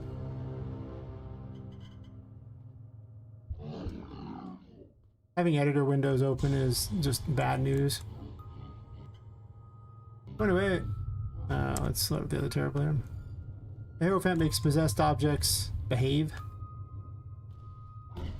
They just kind of wander off, and if you don't have this on, they will keep wandering off.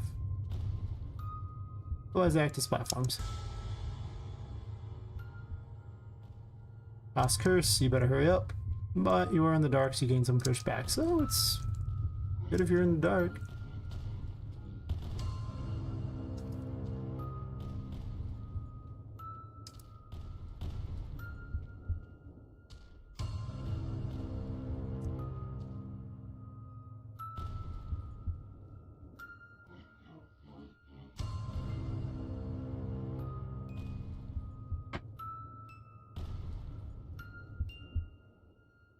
Just getting my curse back and my sanity back here, because why this area was made, just to make it real simple. There's a light right here too.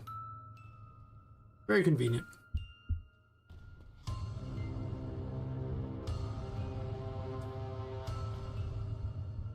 I wasn't making that jump. I was very sad for a second there.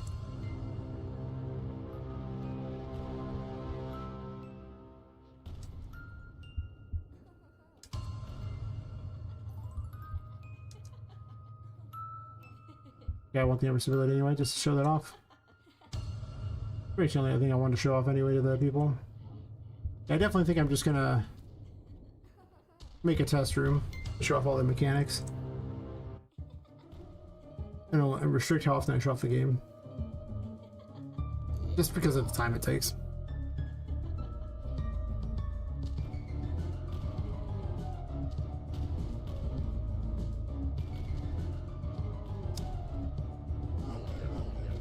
After all, what if I get raided multiple times in a night? Imagine having to go through the whole game multiple times in a night. Oh god. I've done it, once I did it 2 times in a row.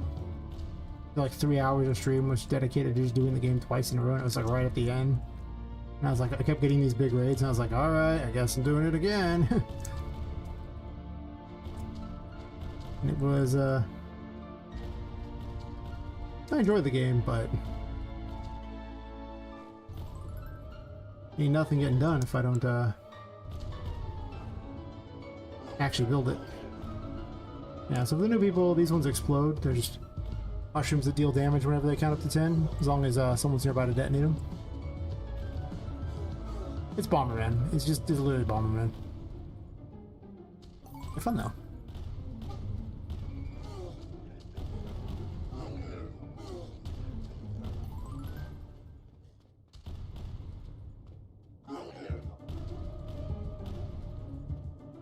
True, but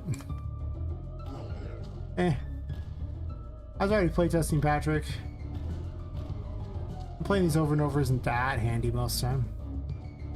But I haven't noticing the dark, the light bug happens too often. Boy, am I healing them? They don't need to be healed. They're already trying to kill them, not heal them.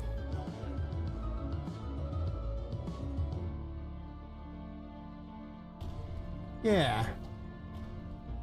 Exactly. Yeah, for the new people. You could go on and all that, but I think a lot of them already left anyway. Maybe not.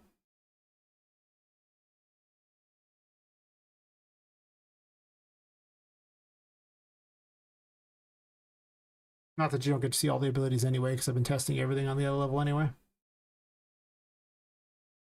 I probably do need to split these into multiple maps, though. I think it's really what's going to happen. I'm just going to have 5 different maps or something like that, or basically a map for every floor, and I'll just have only the stuff you would see from the other floors, like the outskirts of the building you might see as you're looking around, and the city around it. But literally, it would just be 5 different maps because, like I say, it's loading stuff on the other side of these things that you cannot see. So it's like there's hundreds of extra actors being loaded because the room above also has something, or the room below. Because the H-load doesn't really account very well for, you know, being for vertical stuff. So it's kind of like a problem. Like it's not very good for buildings.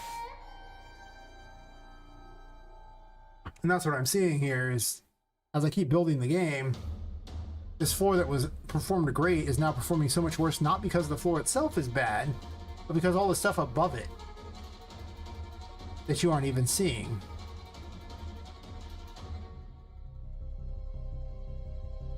So what I should really just do is duplicate these and then hide everything up here except for these, like what this set of walls here and this floor, obviously. So this way you won't ever see any of this crap. And the same down here. If you can't see it from these floors, I just get rid of it entirely.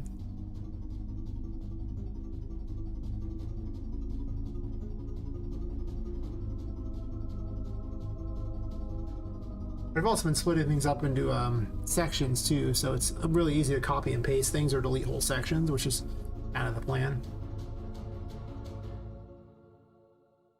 I'd probably make an entirely new map and then copy paste it. You could try duplicating, but I remember I did that once and it caused a corruption issue. So you don't ever duplicate a map. It's a real bad idea. That might be the best optimization strategy. Otherwise, I don't really know what you're supposed to do. It's really just, again, like you're not even seeing anything, so it's like,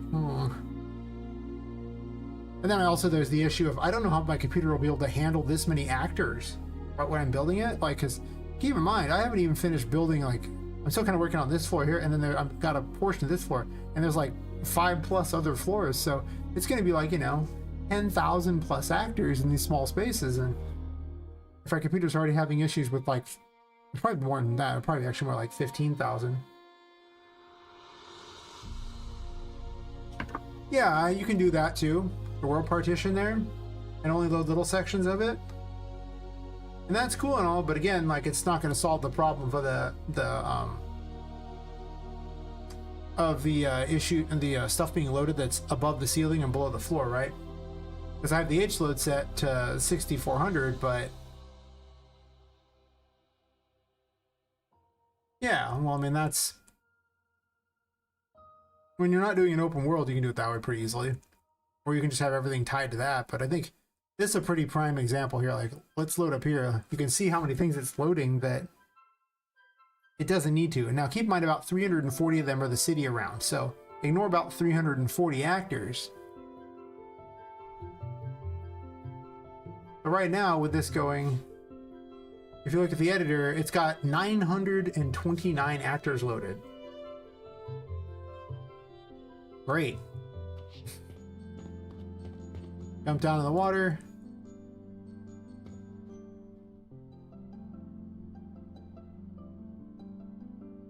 And you're still sitting about the same, around 900, but do you see 900 actors in here? I mean, really? Do you? Pretty certain you don't. But because the rooms are so big, the H load has to be set at about 6400 at the very least, and even then at 6400, you can see those are vanishing. But it's just loading in too many directions, so it gets so many things. In all reality, it should actually be about 9600, so you can actually see things without it doing that. And it's possible I put the building entirely in there, but then that means the entire building is always loaded, like the walls of the building. I guess I could put the walls of the building in a bigger grid. But then you'll be inside the building and stuff won't load because it's so far apart. So it's like, and if you put it at like, you know, 9600, I basically have to spawn everything, but then that defeats the purpose of the H load in the open world. That's really what it is. Like, if I had to literally spawn in every single thing every time you go into a room, or like everything for the next section, then why use an open world at all?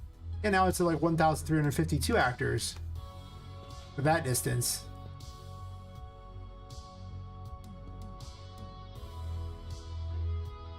And now you see it's loading 1,400, you know, and 35 actors. That's just a huge cost because it's above a room.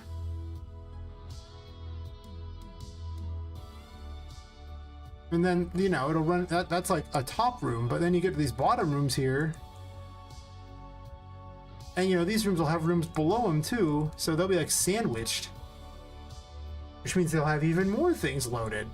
To the point where it's just, it's stupid. Like, how many things are being loaded that didn't need to be.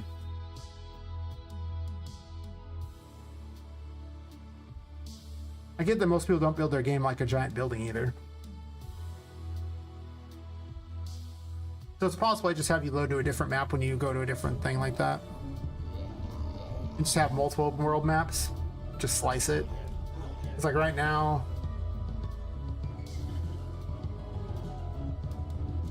$1,500 actors. Except that's like, yeah, it's like 1,500 actors. It's insane. It's so much. And this room doesn't have like anywhere close to that in it. But it's loading above, it's loading, yeah, it's a lot.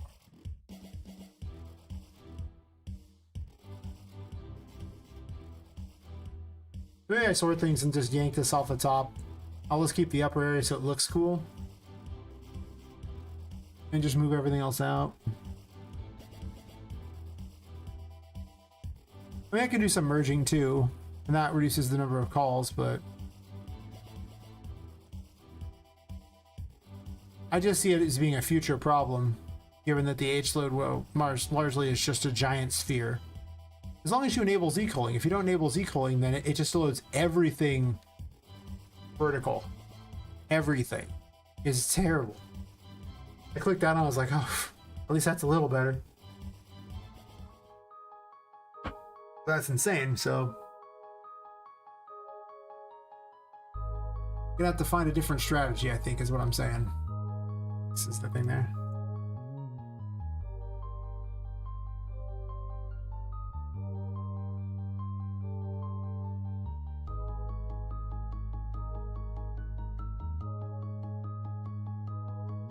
I could just copy everything from this map and move it over too.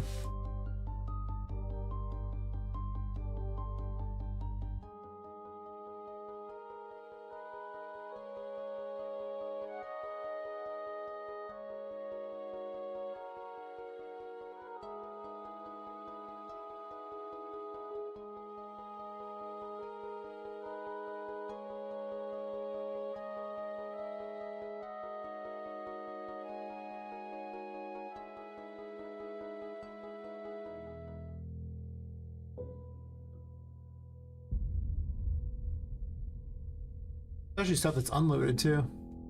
I'll just load everything first off because I want to copy paste things.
I'll have to do some changes along the way, but I think at least just having the interior like that is probably pretty good.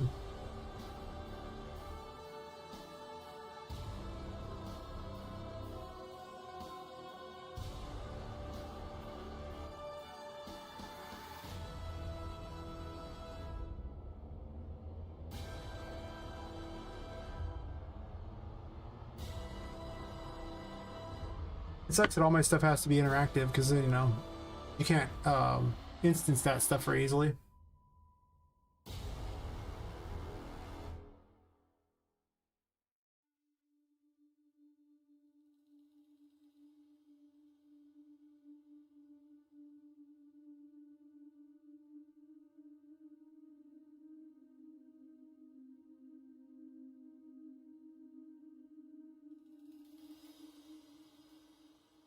Hey.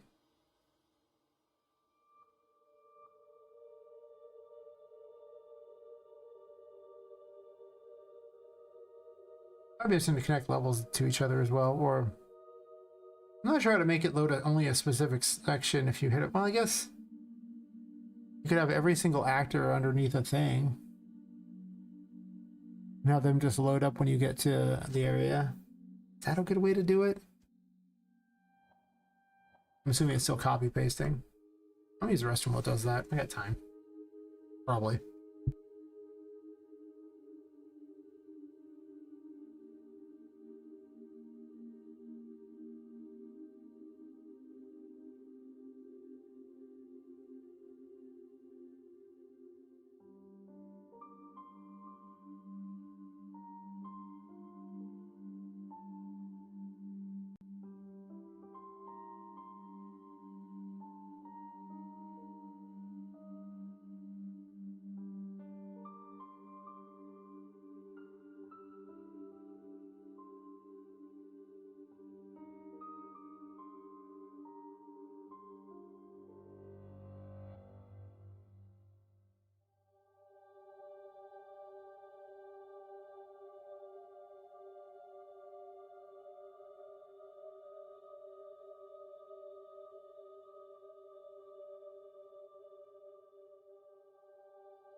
I knew it was still loading.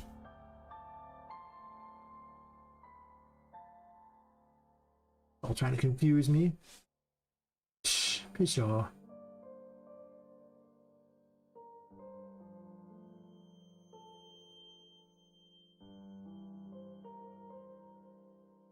I don't think I copied the Ultra Sky stuff. Maybe I'll just save it as floor 6.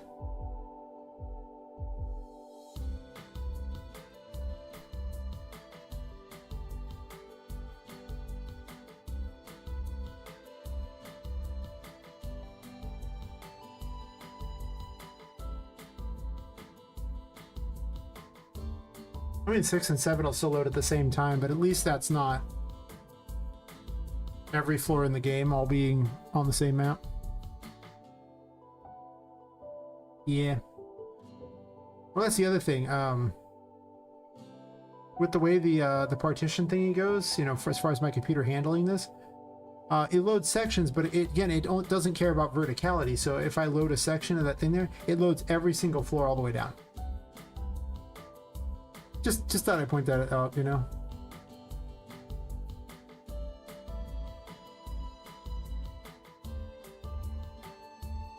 I'm just gonna keep the name.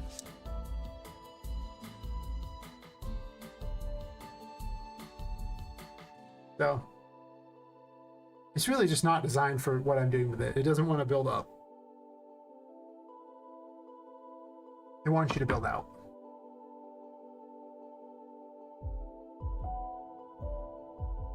I gotta go grab the weather and everything like that from here.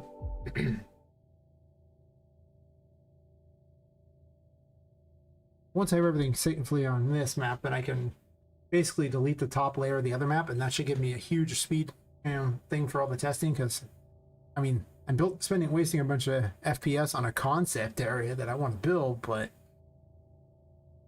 I mean, it's a concept area. We ain't even there yet. Yesterday I was like trying to remove every single brush just because it was so slow. Would have been way smarter to have it on a different map. And yeah, you know, you might have a loading time every, I don't know, hour and a half to 2 hours. Oh no. You know, loading time every time you go into the painting. It'll make the loading time between the painting and the regular world like a lot less bad. Yeah, you're dipping it. And of course, I know. You're all using the wrong H load. I get it. You win.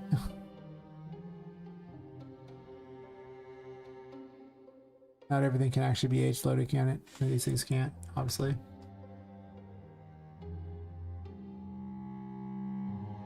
That one can, though.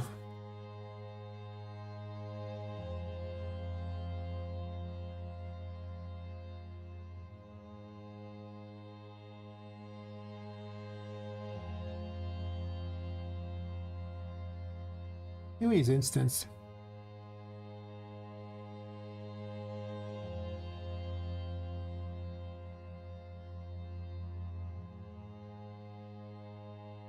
Not the most ideal way to do things, but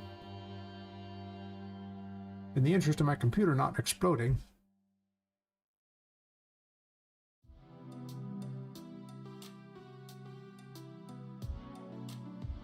Huh.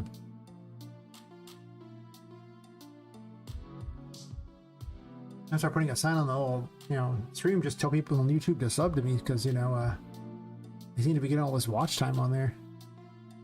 I thought that would be the harder one to get, but apparently subs are the harder one to get.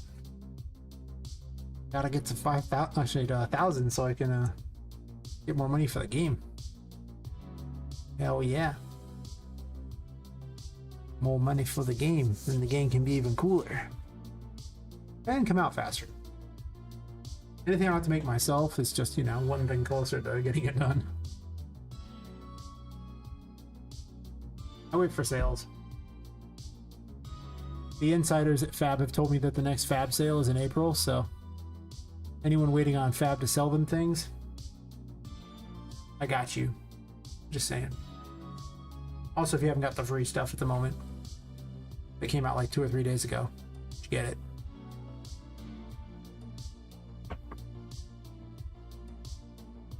I already added some of the stuff from that into this game. The whole Magician's Library had some really cool looking lunar stuff. Hell yeah.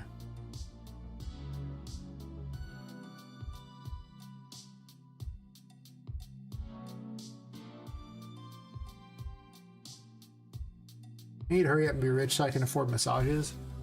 Like deep tissue massages, that'd be awesome. I'm just saying, just hurry up and be rich, Smile. Don't be poor, be rich. Duh.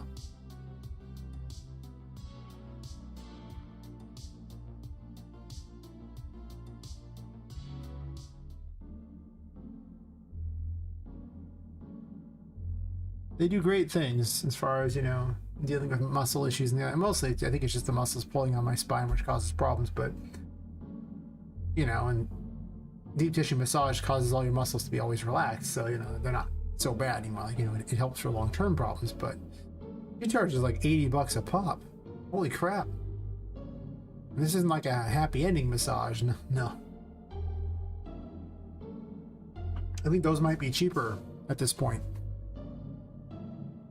Actually, I don't know what they cost. They might be really expensive for all I know. I don't really want to know. It's... yeah.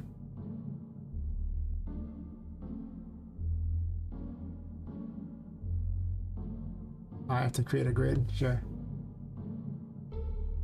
Some things I don't want to know. Alright.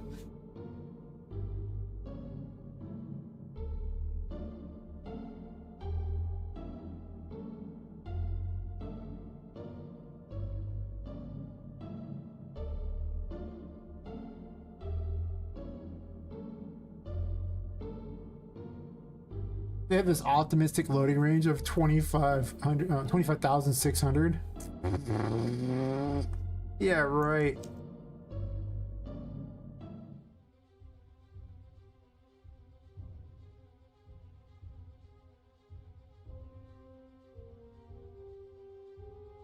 Let me just go ahead and delete this and just copy paste a grid here. Copy and then pasta. Pasta. Not pasted? I thought I copy pasted. Undo.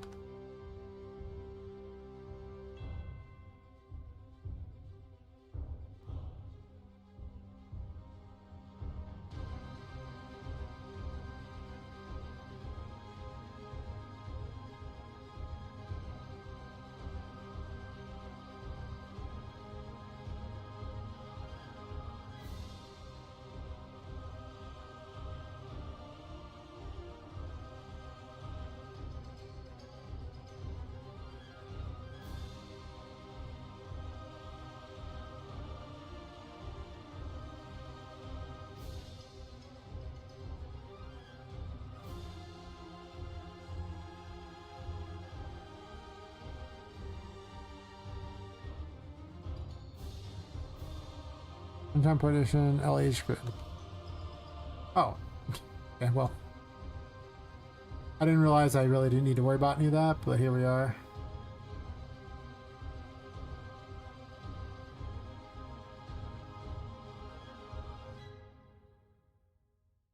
Same H load setups, thank you.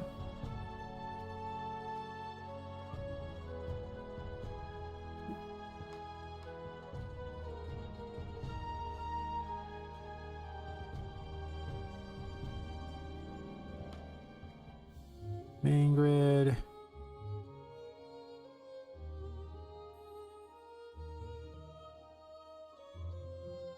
City grid.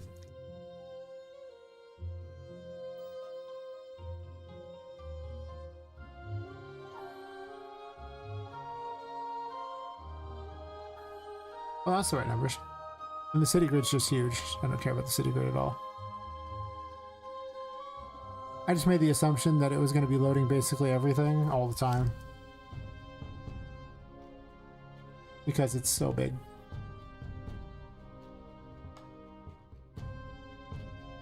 Alright.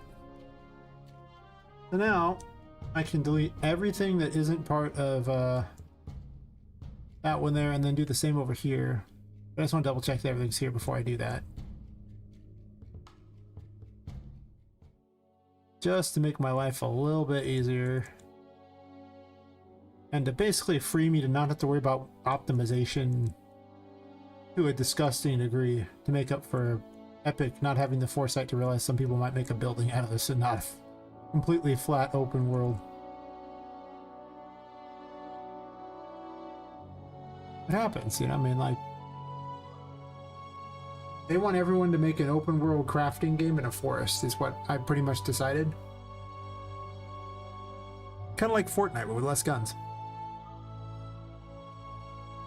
Actually, that's fair. They just want everyone to make Fortnite. That's what they want. This engine's literally made to make Fortnite, and they're just letting us use it. So anything that makes your game like Fortnite is pretty much when the engine will help you. Anytime your game is not like Fortnite, it's not going to help. It does help, to be fair. I would never be able to make this game without Unreal Engine. I mean, like, for all the crap I give it, it's a fantastic engine and everybody should use it. But I'm still going to give it crap because I spent so much time working on it that it feels almost deserved after a while. I will give them crap whenever they, you know, have some horrible bug that breaks everything. They'll get a little crap from me on that one.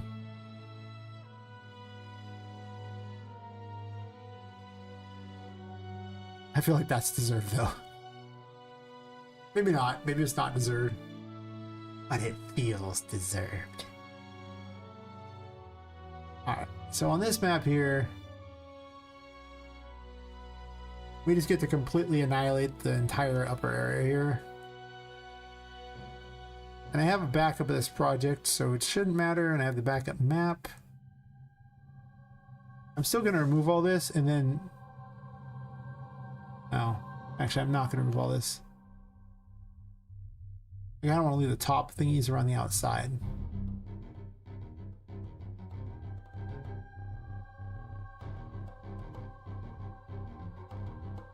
So basically the walls. Anything that structurally makes the building, I think I'm going to keep.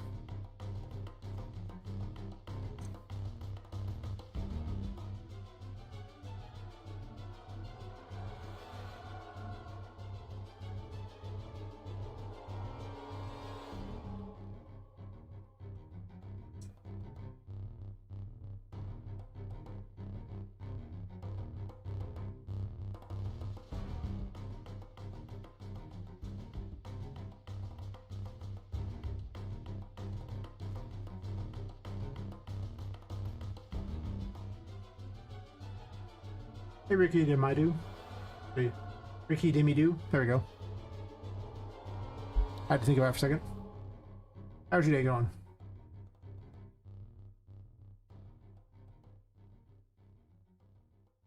Just in time to see me experiment with things.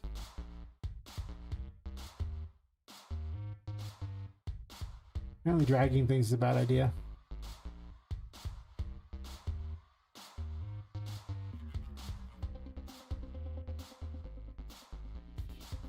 Pretty much. I suck at names. I almost always nickname everybody because of the fact that I suck at them, suck at the names, so it's like...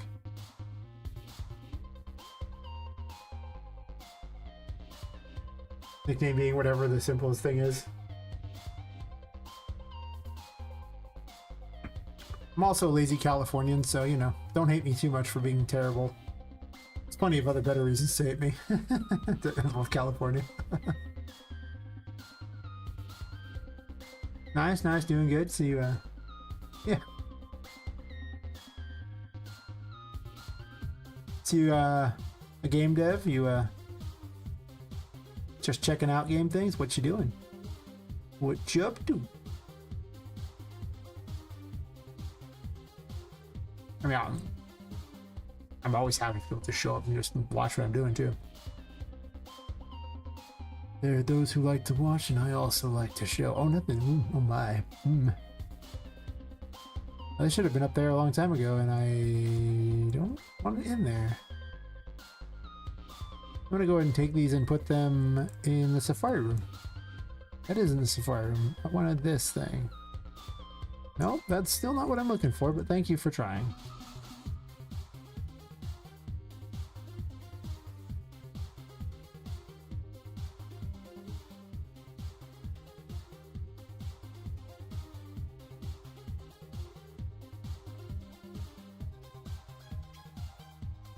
Any game dev. Any game dev stuff, right? Tutorial hell? That's fair.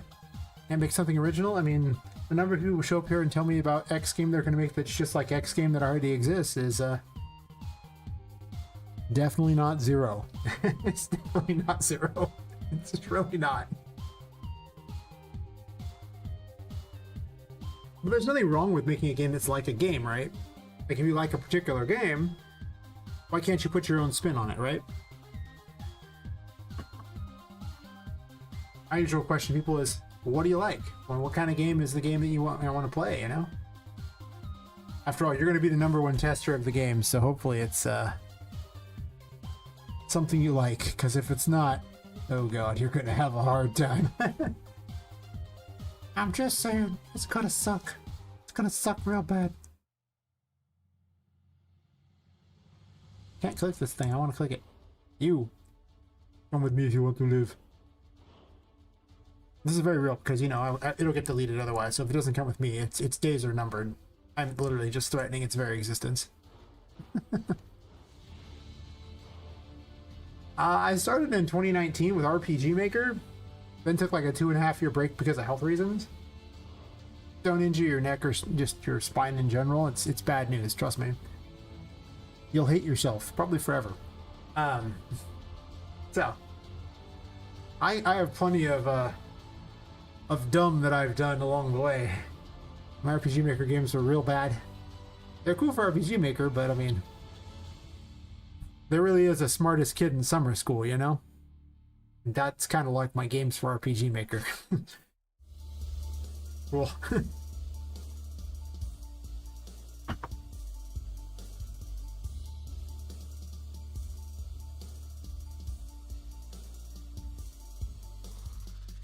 I'll show you some game things in a second. I was trying to optimize this stuff here. Because, yeah, about that. I'm learning that certain things don't work so hot. In how the engine does things. Just to double check, I'm gonna delete these real fast here. We're gonna go ahead and do that.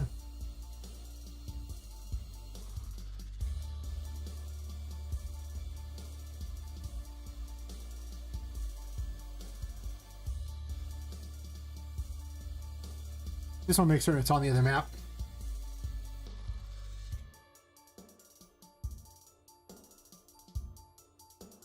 It should be, because the maps aren't linked in any way, shape, or form. I made a whole new map and then copy-pasted all the stuff.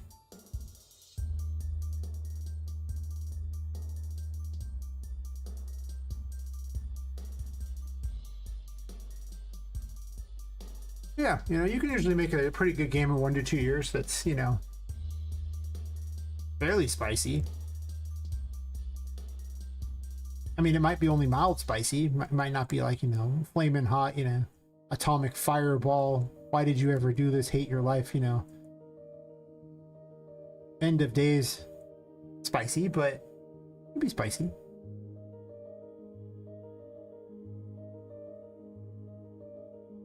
And if it is that spicy, damn, spicy.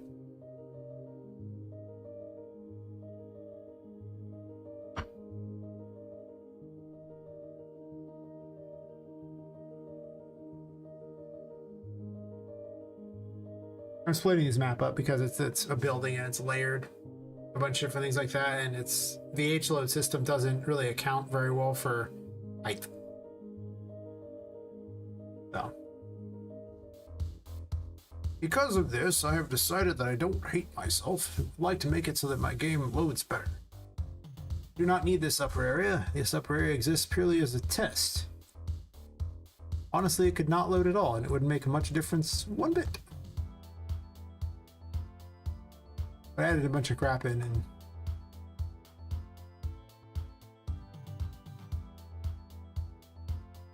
yeah, about that. So we're on the right map, right? So I can just delete this crap? Sure.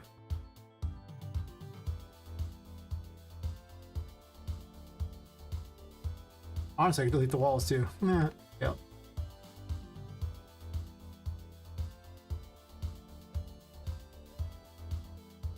Oh no, we've lost him. Oh well. Unless it ran an ad break. They do that. Which is just like, ha ha ha, you think people are gonna have fun. Let's fix that problem. Ain't much I can do to stop it, though, to be honest. Oh. I'll get rid of Pirate Cove here, because I don't need any of this crap. Whole purpose of this was just to avoid the problem here of, or whatever, I don't care about this top area. I mean, I care, but not on this version of the map. I don't care. I want my game to load. This tomato survived the onslaught. Do not question the tomato. It is, in fact, the attack of the killer tomatoes. My assets will never be the same. Oh, bye. Check out those assets. Ooh. There. I don't need Tomato Village on this map. Perfect. Go away.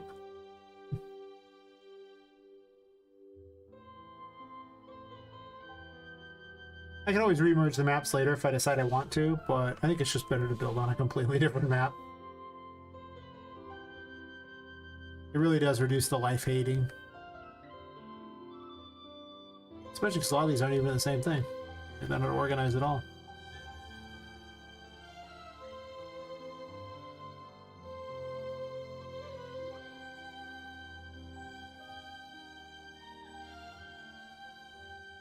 What the best part is, Speedrunner is going to be real sad. They're gonna be like, I no clip through the walls, and I'll be like, that's fine because there's nothing there. Have fun.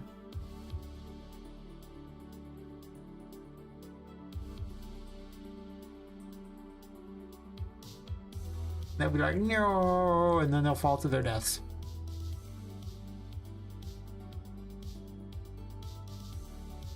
Actually, he wouldn't fall down. He would actually just be stuck in here until eventually he ran out of light and died.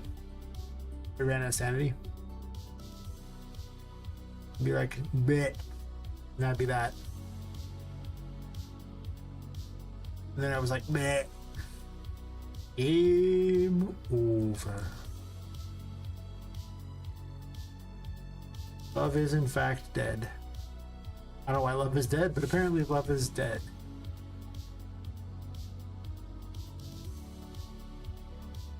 I guess I get rid of all the walls too. I don't even necessarily need the pipes at the top, but they might be able to see that. Can they see that? I don't even know if that's true. I don't think they can. Well, they can see this part here. I actually might put something in the way so they can't see and then I don't have to load it. Ah.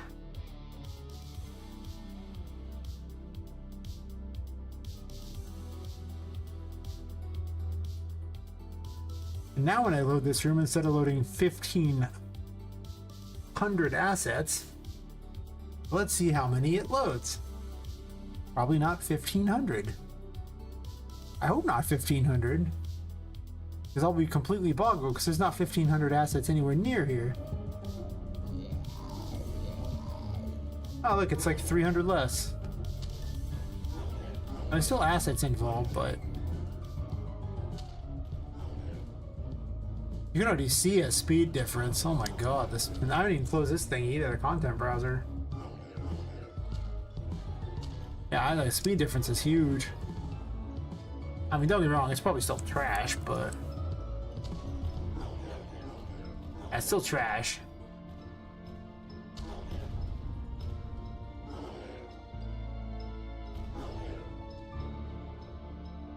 But at least it loads way less dorks in this, like way less thingies by 300.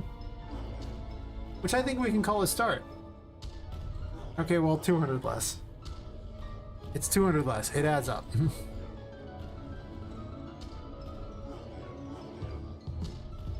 But it's loading like half the crap in the toy maze as well. Like, that's the other thing too.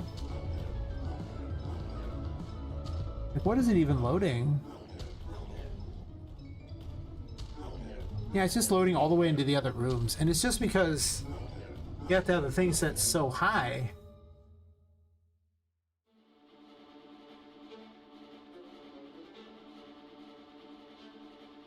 Or except for that. I mean, my computer is still a sissy at the end of the day. Like, it can only do so much. The engine plus all that is really rough.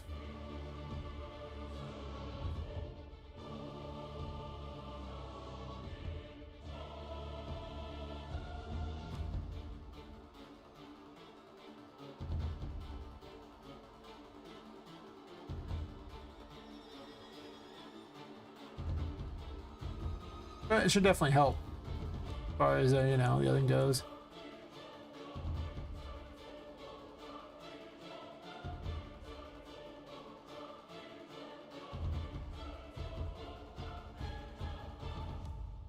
The game is very large, so, you know.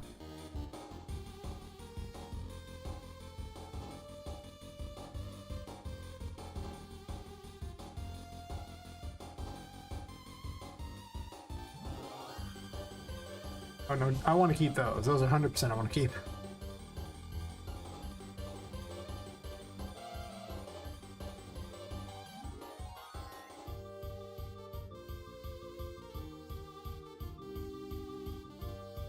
Also, they're no longer, like, I'll delete it, like, no longer end up with a bunch of folders that are just, you know, full of nothing and stuff, like, all mixed up amongst each other.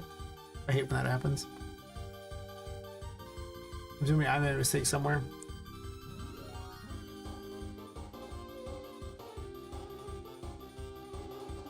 I might have to grab that back at some point, the little thing for that, but I don't really care that much.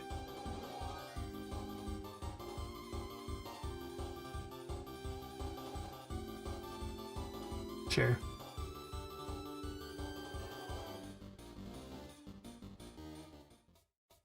Perfect.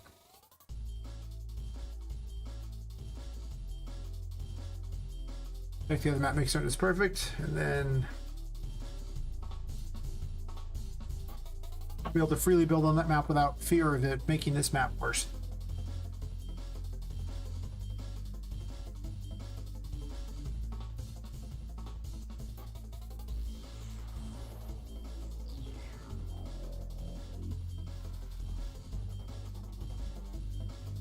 Maybe DirectX 12 will even be possible at some point. I doubt it. That makes the impossible to see, but it builds the lights way differently.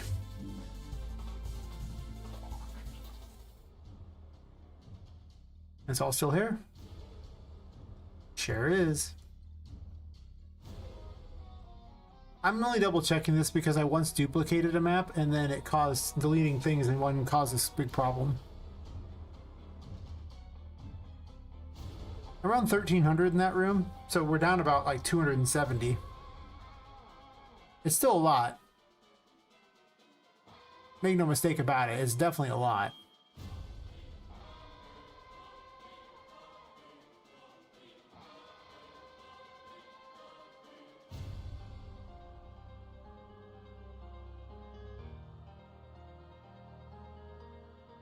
Just imagine how many assets would have been loaded below the floor too. Because like in that room it's loading all this assets from other floors as well, so or from other rooms. Like in here it's actually loading like half the crap from the toy maze, and it's loading all the stuff from like some of the stuff even from in here. But then you get to rooms this big, and the problem is these are so big that the H load has to load for these rooms.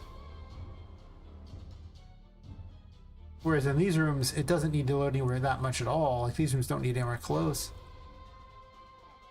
So it's loading a bunch of stuff that can't be seen.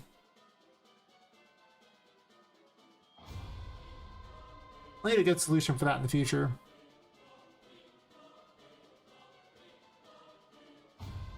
It's not incredibly important right now, but it will matter eventually.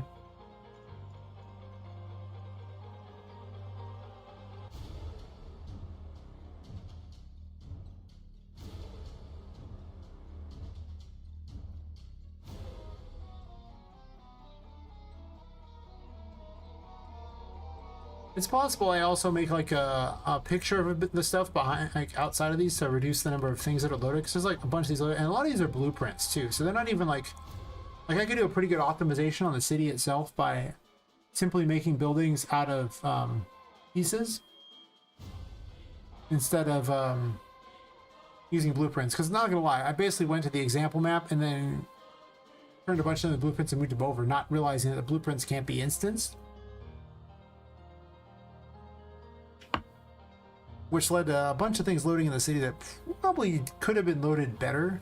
It'd be way more assets though, but I guess being instanced makes a big difference as well.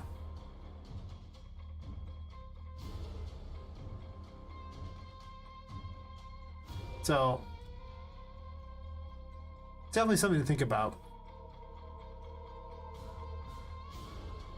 I could play it where it's like 6,400 instead.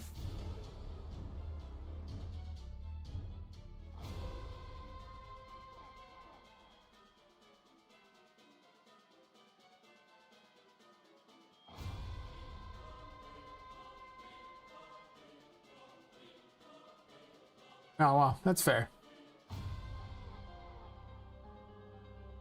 Basically, I saw this when I was watching Jed's stream. And like, if something is a blueprint, it treats it as its own separate thing. So when it loads everything into the H-load, because just the H-load doesn't stop things from needing to be in existence, it keeps a record of everything, and there's like resource costs.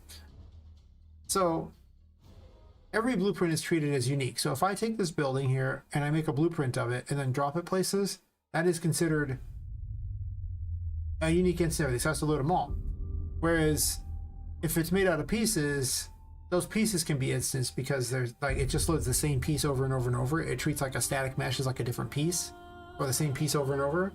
So it only really needs to have it loaded into memory once, which makes it way better. But when I first made this city, because I didn't know any better and I really wasn't that knowledgeable, I'm picking up as I go for the most part.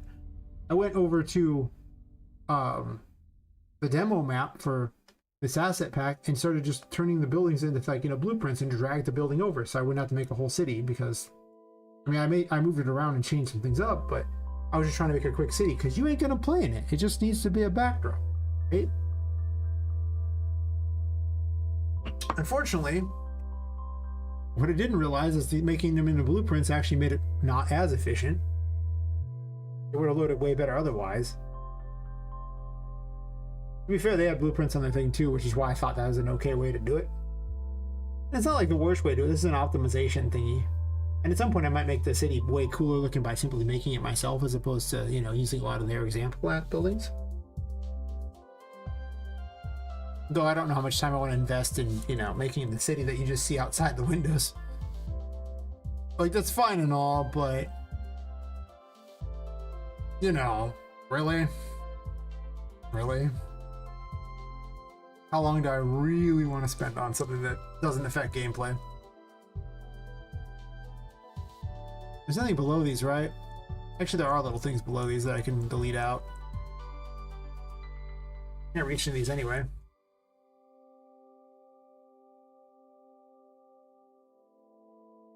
You can see this, and I probably want to blank this room off so you can't see out of it, and I can get rid of this crap.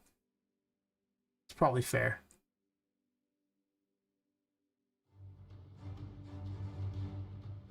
Yeah, honestly, a lot of these floors and like that, I'm just going to get rid of everything that's below a certain point because there's no need to have it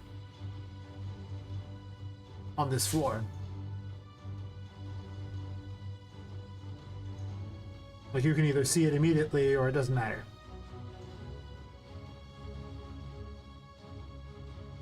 Why did I turn the lights off if I was going to do that?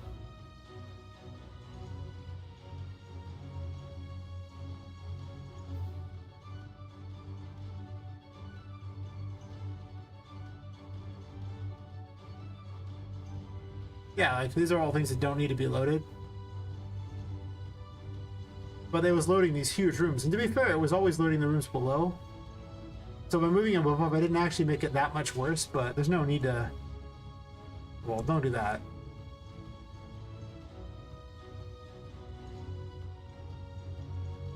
There's no need to do that to myself, you know?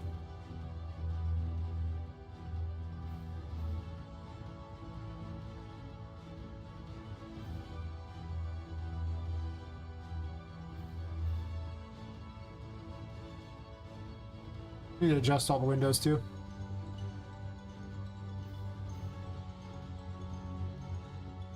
But I figure for purposes of optimization, I should probably think carefully about what I really need to do here versus not, you know? Ugh, I didn't uncheck this.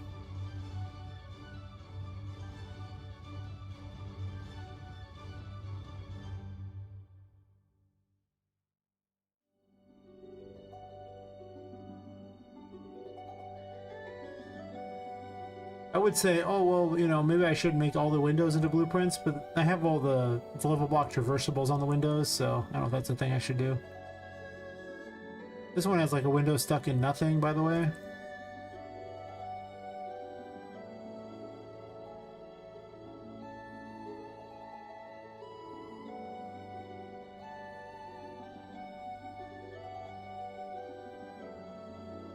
I never even bothered to make the bottom section here, so you can't even really see a lot of this crap. So one wonders how necessary it was to have a lot of this garbage.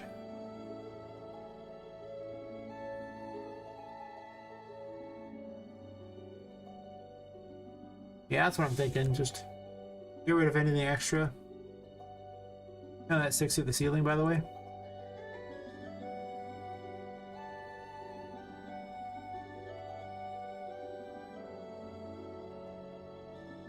And the same thing's true with these. I could get all this off the map too. So I'll probably make a basement map for that.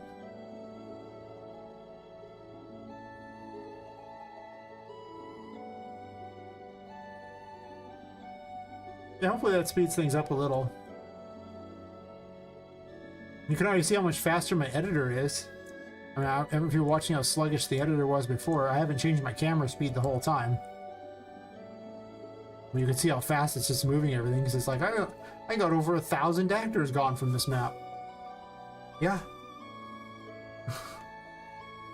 You can't load them if they ain't there in the first place.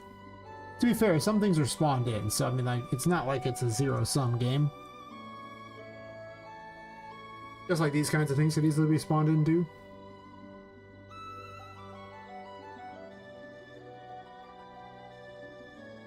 And a lot of these things have more actors in them than you think, too, because they'll have, like, you know, there's, like, multiple actors, because I have all child actors, so it's not free, what I'm doing.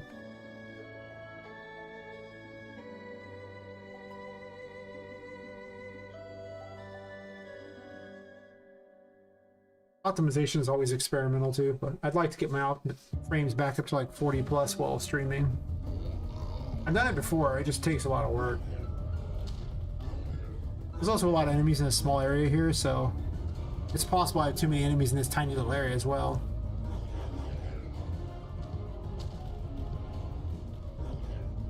But I don't even spawn these other things otherwise until it's like, you know, nearby. You can see there's 988 actors loaded, 992. They fire projectiles, and the projectiles are an actor as well. I wonder if those are staying in memory or something. No, they seem like they're doing fine. The 990 is not too bad. Now we're back up to like closer to 20 FPS, which is still not great. But it's getting there.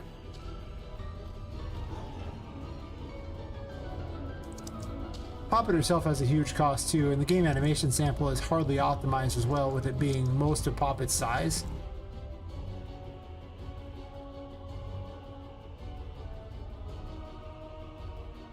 Like, one of the things to note here is that the price of the game animation sample is huge. Can I move this over? Like, we look at Poppet's size map here, and you can see that the game animation sample here is, you know, 1.1 gigabytes.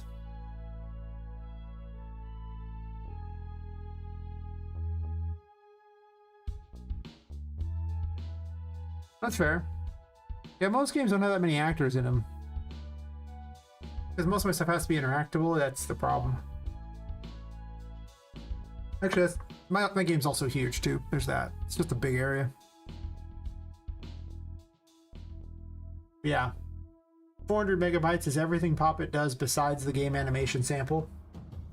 And to be fair, I think there's still the level of block traversables. No, actually fixed it so the level block traversable doesn't directly reference Poppet, not Poppet, so.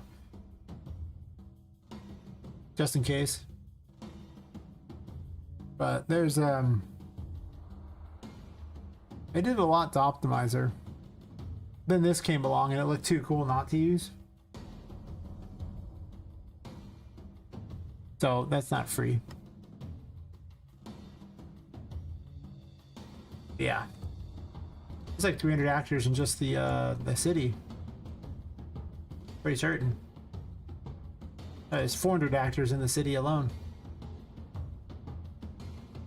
Just because it was areas you could probably see with as Poppet, so I wanted to be certain you could literally see enough of a city to pretend like there was a city there, like the illusion of the city was there. If I was really smart, I would actually just put another wall here and just make it so you can't see out, and I probably am going to do that. Yeah. Right, because if I do this and just flip this around and then just make it look like it goes into another area, I don't have to worry about a bunch of stuff that's just sitting out here.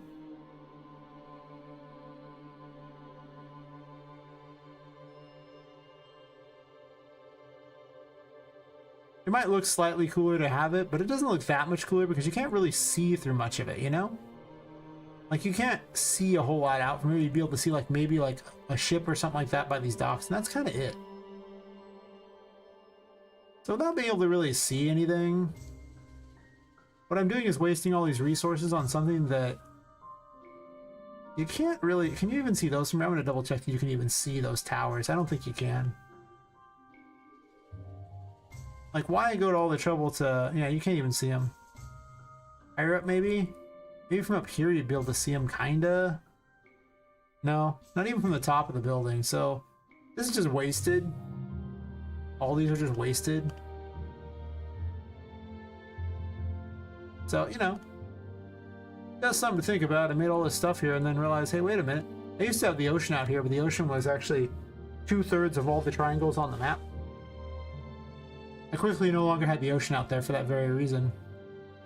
Also, this crap right here, why are these here? I can't see any world you'd be able to see... No, actually, that's incorrect. You might be able to see some of that. Oof. Can you see that? Like, maybe from here you could... you could see the top of this. Okay, well, if you can only see the top of this building, let me do this then.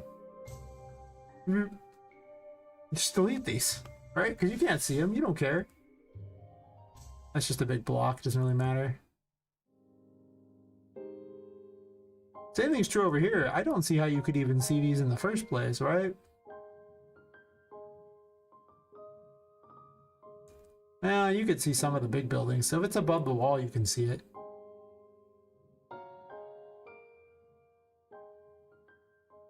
Maybe... You might make an argument.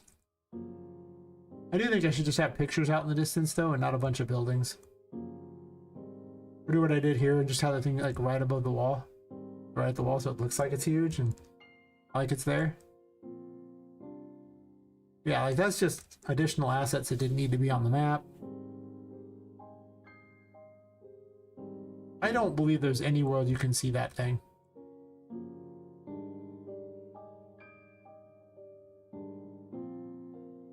Some of it, sure, but I mean, like, you gotta remember, you're from down here. So if it doesn't stick up over the wall, you can't see it. If I was smart, I would actually just put more buildings in this direction, too, because it would just look better, probably. Probably true, in all honesty. Even a lot of the airships and balloons I got rid of because they were so high up.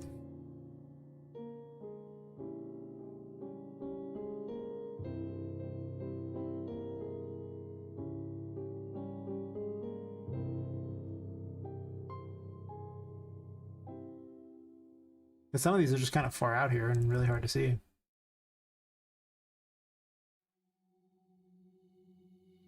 It might seem close, but they're not. That one's now an infinite distance away. It's literally gone to the next city. It's like, nah, I'm good. It just leaves. They're like, huh.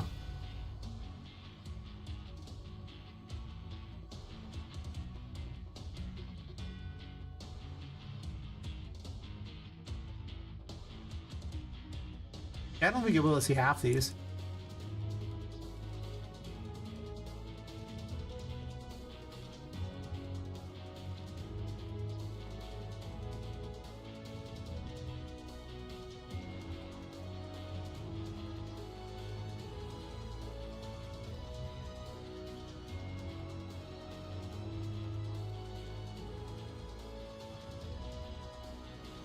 So I mean, we've got the actors down by like friggin' like almost like 1,000 actors on the map.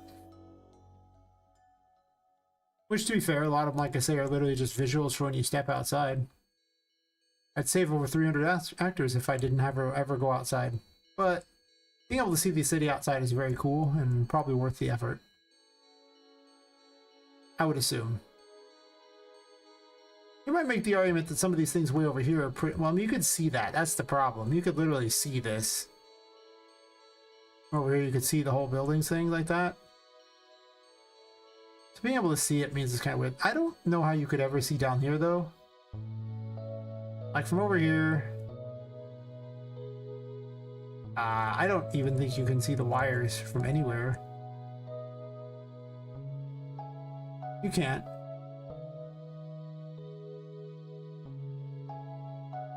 Oh, but you can see this wire. Does that matter? You'll just see this one and be fine. I think this doesn't even matter, dude.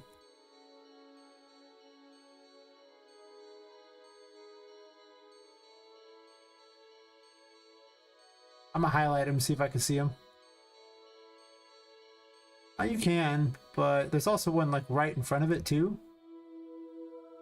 I don't think that helps much because they're just right next to each other and it's actually just flat blocking it. I mean, when I was building the city, I was thinking about, oh, how would you build a city? But I mean, look, see, it looks like it's right there. Did anything go away? Maybe the wire's right there if you were paying attention, but I don't think that's very necessary.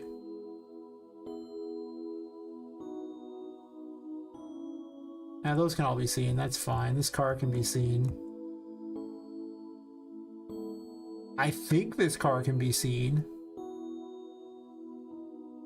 I'm gonna go ahead and make the assumption it can't be seen.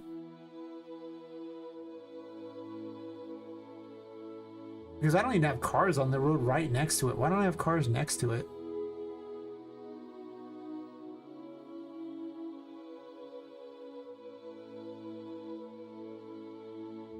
Right? Like, why waste time and effort on something that's like on the other side of the world when you could have stuff that's like lining the streets right next to you?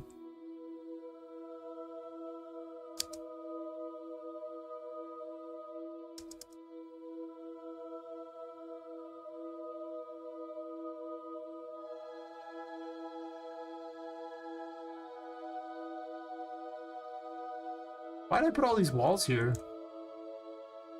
Does that look better than having a building? I mean, does it? Or would it look cooler to have a building there?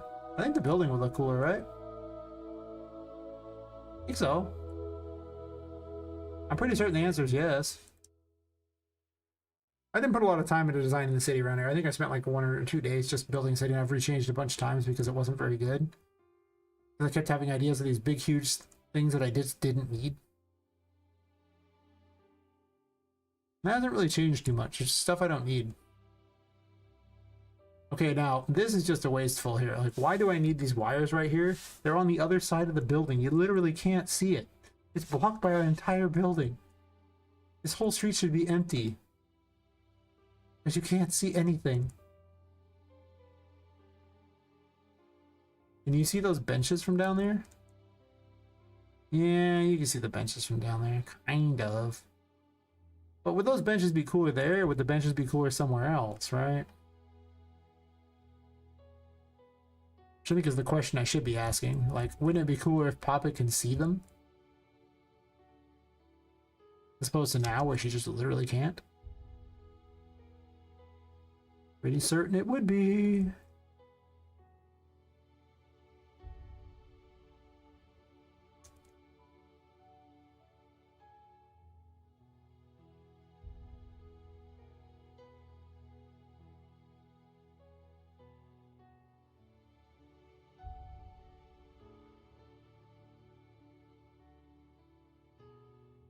Why is that in the middle of nowhere, I guess, is my question.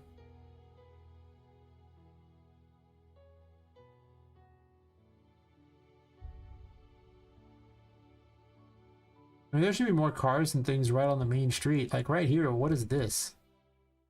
Why is this way out here, you know? There's like a whole street over here where, you know, I could be putting anything, and I just didn't.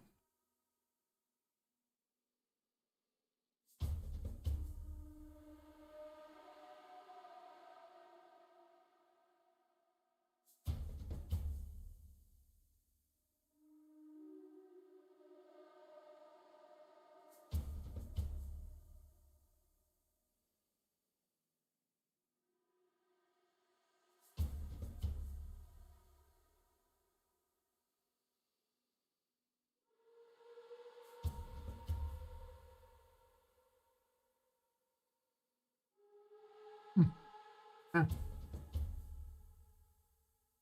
Yeah.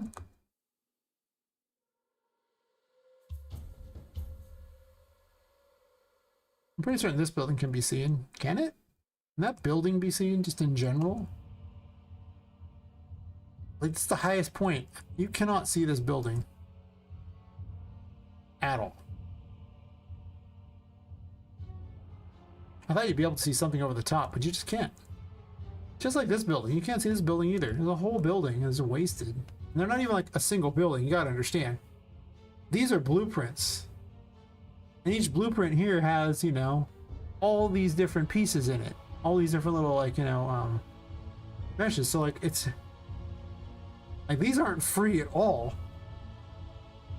I mean, sure, they're duplicated out there, but they're also blueprints, so they don't count as being duplicated. So it's like, well, what good is this even going to be if I can't see anything? Or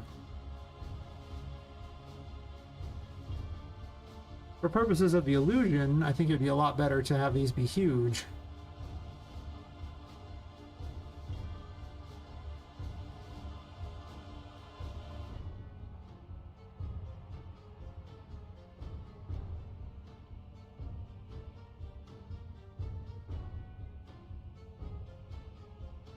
Does it matter that it makes no sense? No, not really. I was originally thinking of having you go through the building and so through the town. And now when you stand outside, you can kind of see it. Not very well though, even now. Like, it's just a little building on top of everything else. It's not even that great. You need to actually raise it up to give like this kind of feel. Then you'd be able to see it. Oh, it's probably improved some. It probably hasn't improved in a disgusting amount. But to be fair, these are... everything out here in the city is always loaded. This is not part of the other... like, I split my H loads into two different things, right? There's a main grid and a city grid. And all this stuff out here is the city grid. And the city grid loads out to 50,000. Because, I mean, otherwise you would never see the city and it'd be kind of lame. So, these are the always loaded, so anything out here I get rid of is pure value. Which is why you see me taking the time to do it. I can test the FPS in that same room, though. I mean, I was happy to get 20. And to be fair, when the game is packaged and I'm not running Unreal Engine or streaming, it adds a bunch of FPS, but we can at least use the same test to get an idea. I have removed over 1,000 actors from that, though. And it did gain FPS over the course of the 1,000. Oh, yeah, I think it gained an FPS or 12. I'm just saying, now we're in the green a lot of times, not always. But I mean, before, remember, we were struggling to hit 20, like it was like around 15. So you can see that good things have happened in there. Like now we're sitting like mostly above 30. It dips down, sure, but that's pretty good, right? You get hit, it goes down a bit, fine, but mostly above 30. Yeah. There's like I said, there's things that I did initially that I didn't understand were really going to cause me problems in the future. But there's no way I could optimize them because I actually did optimizations. It's just that I didn't understand some things. But it's better to just build the city and go. And, you know, like I said, I'm just going to move things around so that the city looks cooler with less buildings. Because the goal is to keep up the illusion of a city around you. And the trick to doing that is simply put things higher up. So it looks cool without having as many things. Like, I don't need all these buildings out in the distance as much. I'll just put some buildings up higher. One side of this cooler than the other. There is. Gotta look at that angle, because that's the angle you're going to be seeing the city from, right? You can't see this, so let's fix that. You'll definitely be able to soon.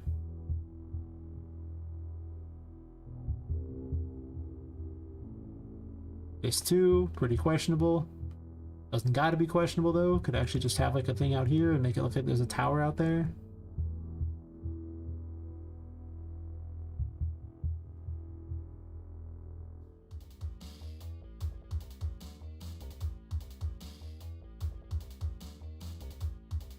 some of this stuff is actually visible. Like that is visible.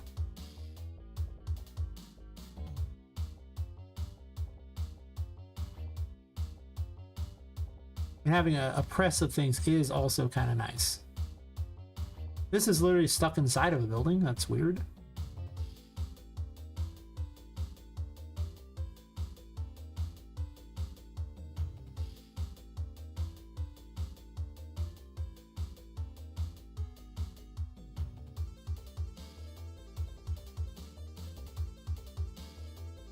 Can't even see this. Might as well put it over there.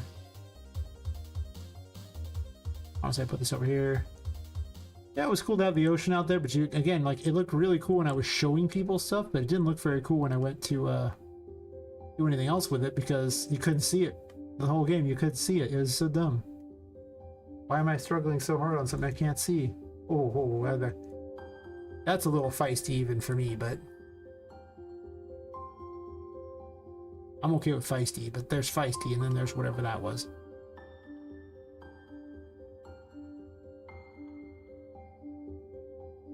There's feisty and then there's I probably dated her, which is what that was.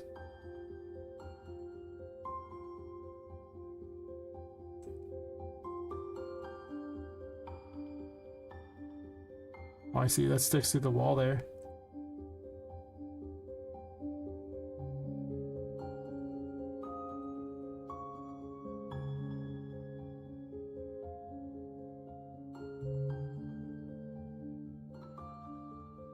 I'd rather have the building sticking out here.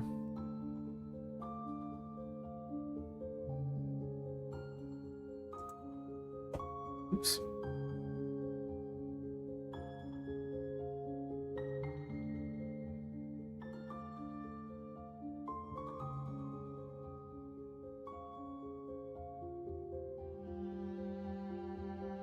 And now when you look out, you'll see a lot more buildings because you'll look out here and instead of it being nothing, you'll see all these buildings instead. So it looks like more of a city's out there, even though I took away buildings.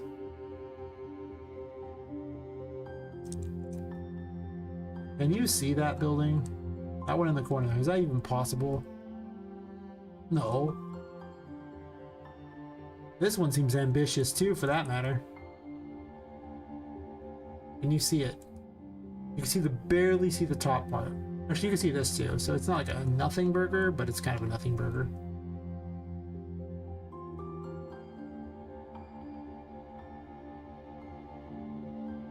We're above the clouds now, boys. The world's coming to an end.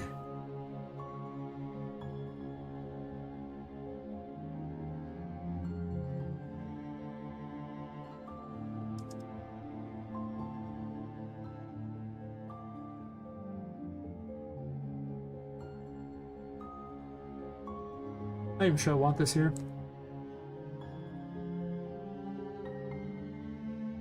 Seems kind of like it's a bit big.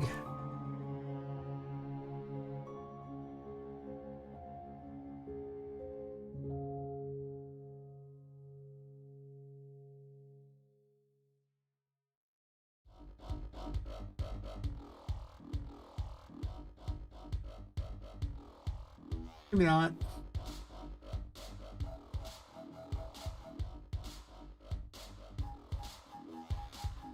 I guess it's actually not too bad.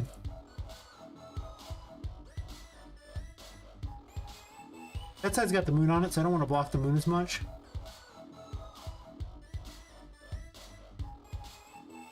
But I do think this area is way too jam-packed.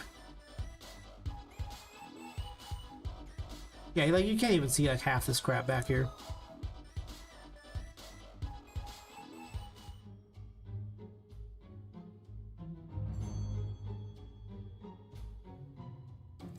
You can barely see this above, but you can't see either of these.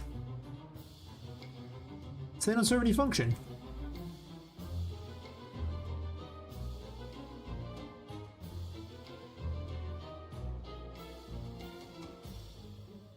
Possibly I put them in the other direction over here, or maybe I just get rid of them entirely.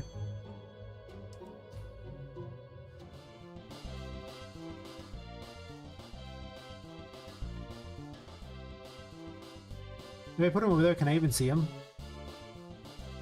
No. That's wrong. Like, if I'm over here, I can actually see that building and that building alone.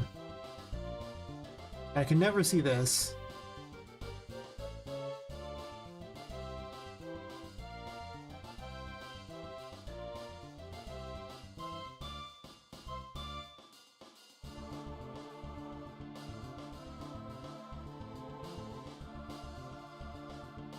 I'll sleep well, Rasta. Thanks for dropping by and hanging out.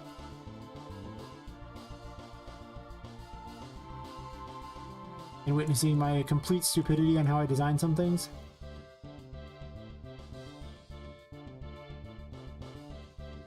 Technically, that was never visible. Huh.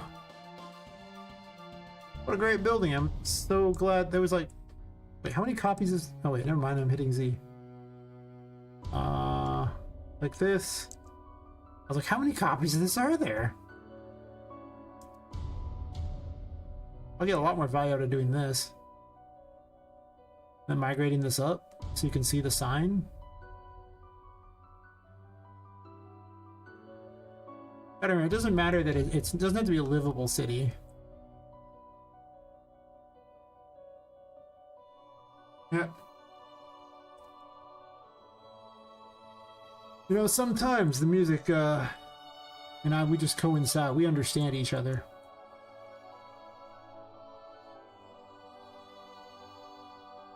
And you can see this direction. You can pretty much see all these directions, so we're pretty much at the point where I think things are good. This might be ambitious for no reason. Yes, it is possible, in fact, if you are outside here, to see all these tables and chairs. Now, my question really is, how much do those tables and chairs add? Do they add 48 actors at all times? No. Okay, so now we solved that one. I'd rather have 48 cars out here than that. I mean, not all actors are created equal, but gotta remember, this is the stuff that I'm paying in blood for, basically. It ain't free.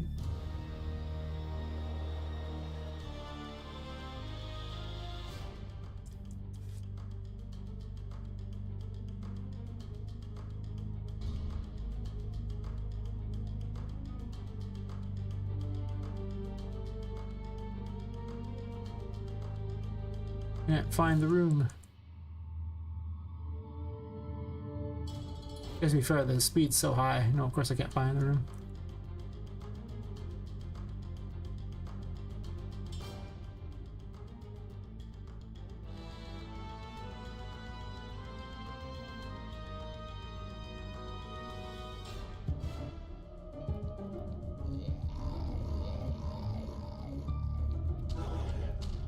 No, it's not sitting that high anymore. We're back to close to 30.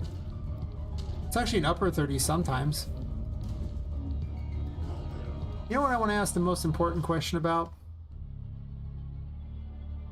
Let me just select the entire city, right? And make it go away temporarily.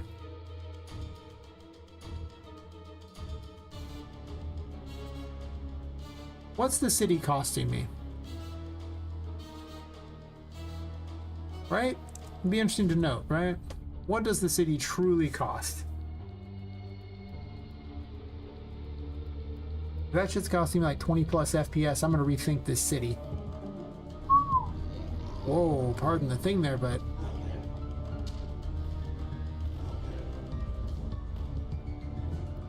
So with that enabled, wait, you're looking at 600 and some odd actors. Now we're sitting in the 40s comfortably. With all these things loaded in, with it spiking down occasionally, but... Huh. Right. So the price on the city is almost 10 FPS in its own right. Hmm. I'm not getting rid of it yet because it obviously looks better to have it, but what needs to happen is I need to find some sort of like picture setups to put in the background on the outside to eliminate all the exterior buildings that aren't within the city itself. Because again, you're paying, it's such a high cost of 10 FPS just for this city.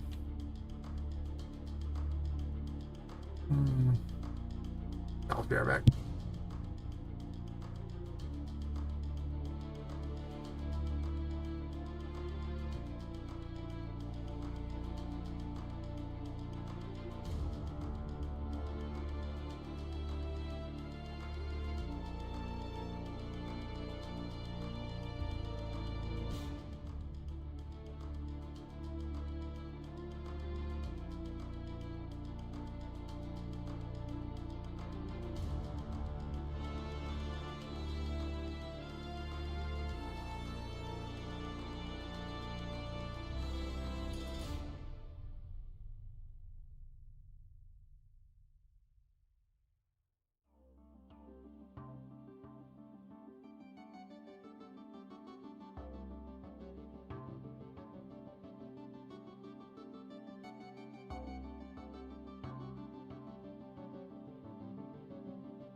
All right.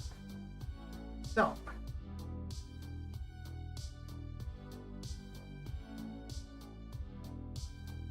this city is worth 10 FPS. That's a lot. Actually, I had 2 layers of clouds. I wonder how necessary those even are. What's the price of that? Can't even see below anyway.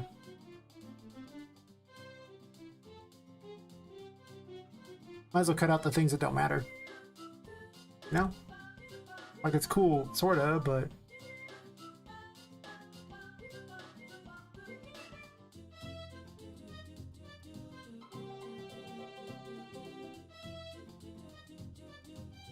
I don't even have full cinematic quality on, I just have a...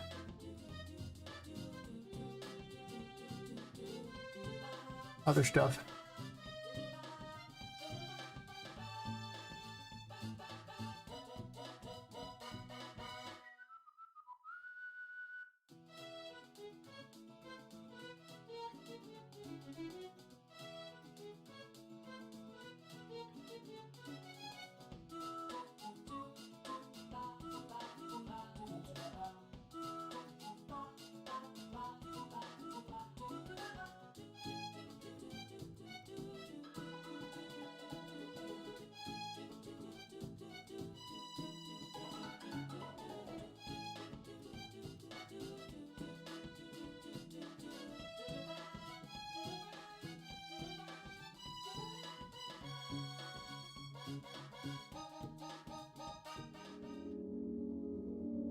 What am I paying for features that don't matter?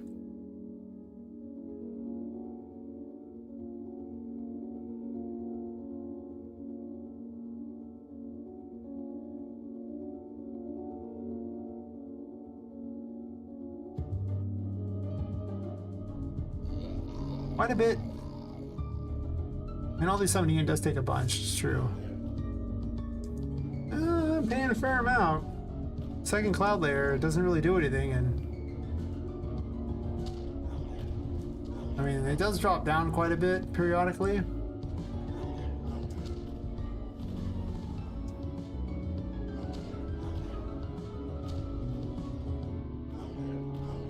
Just checking to make certain that the time dilation isn't what affects the FPS, but overall, I must say,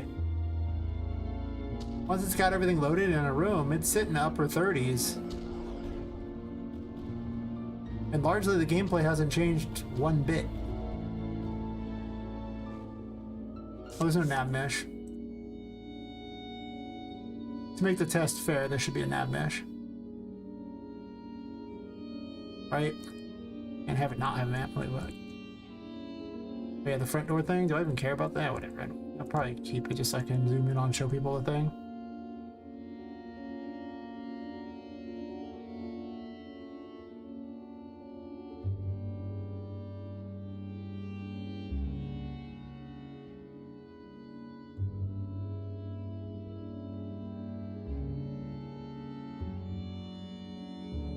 This is basically the center of the building.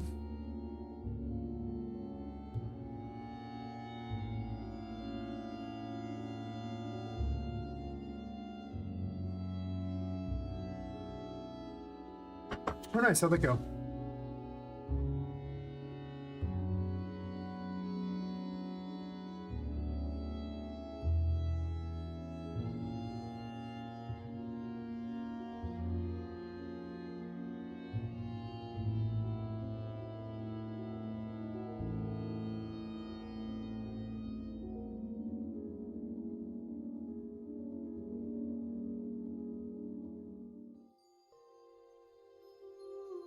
That's fair.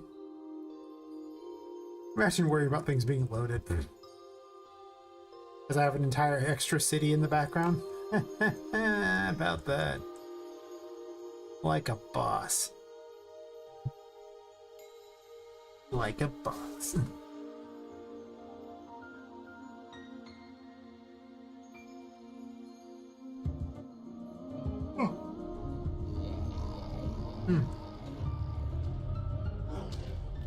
Loads everything up. The nav mesh is not free. That's a huge difference. Oh wow, that nav mesh. Wow. Did I not test before with the nav mesh there? I thought it was still there when I was moving the other buildings, but if that's the case, then...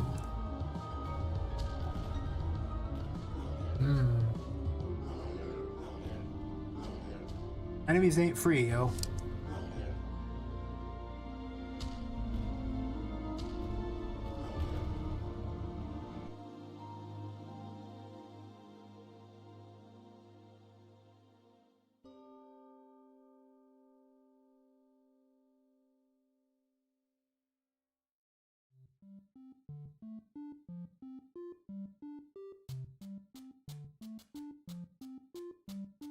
Yeah, the texture stats, I think.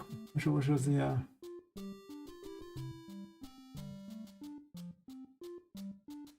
Japan is the one?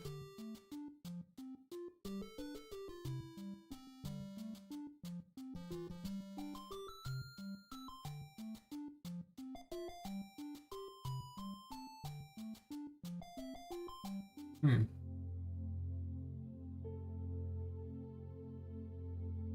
Most of the pipe segments, there's a million of them. That's true.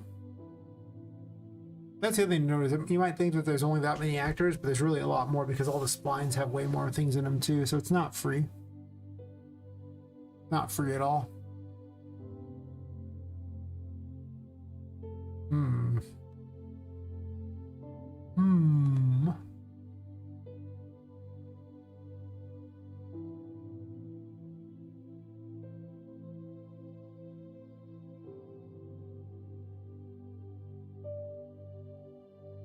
These have a different H load there?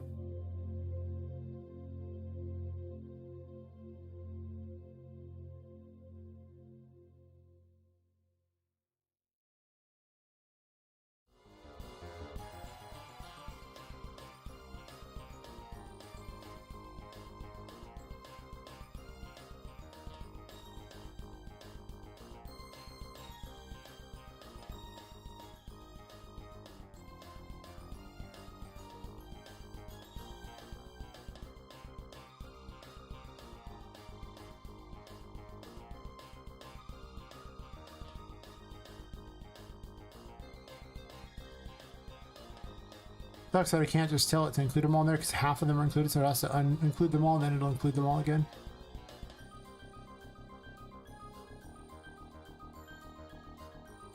I don't want them all included in the H load. I gotta build the H load too. That also make a big difference as well.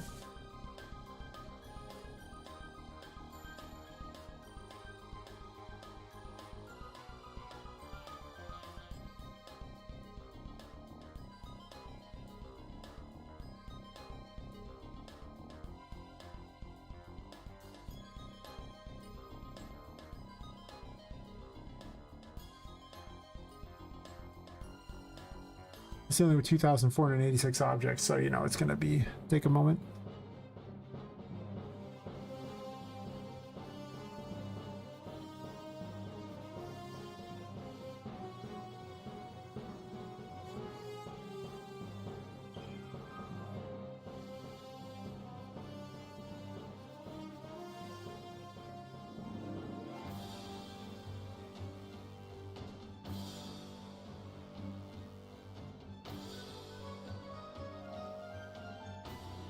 Isn't this exciting?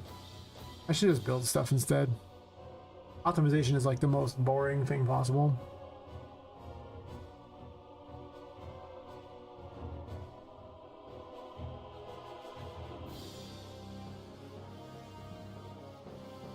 Also, only so much you can do with it.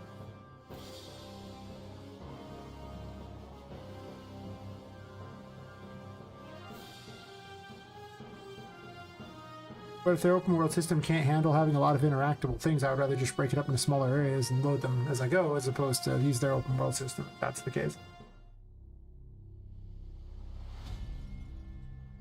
Because, you know, it'd be better if I didn't have to do all these extra things, but, you know, probably will have to.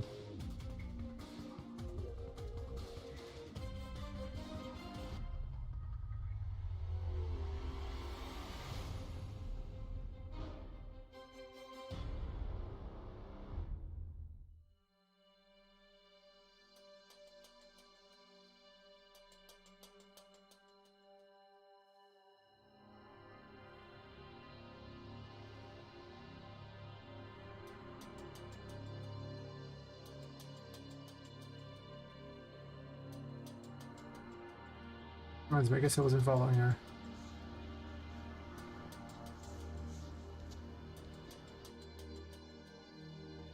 Alright, we do that. Now we save them all. We click on this and save them all. We then refresh my Twitch thing in the background because I did Control Shift S on that, which puts a black screen over everything for some reason.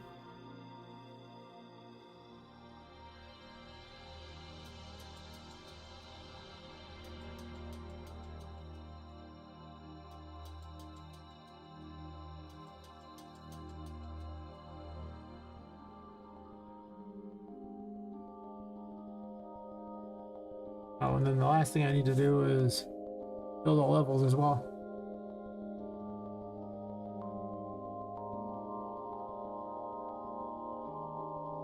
This also makes this faster too, by not having all the extra levels on this thing.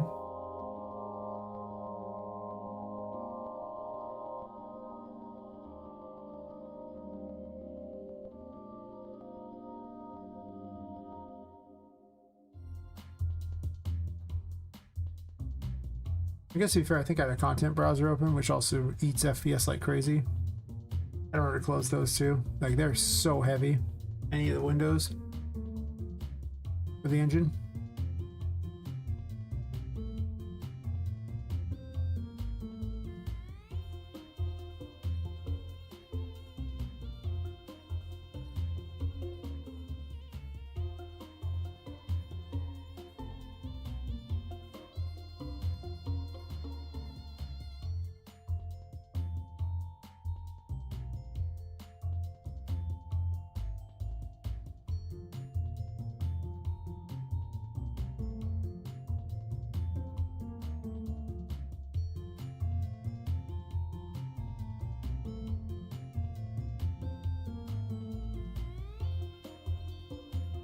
Errors, huh? Sure.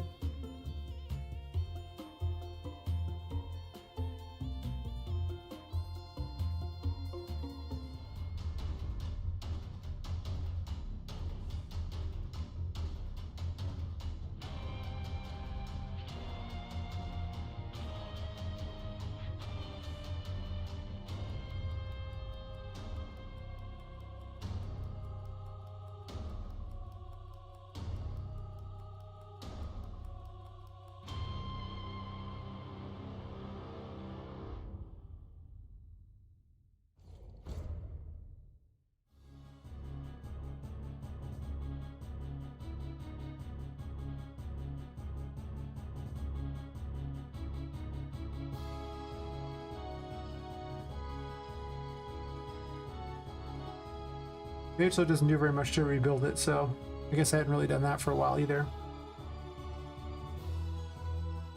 Might behoove me to do so, you know?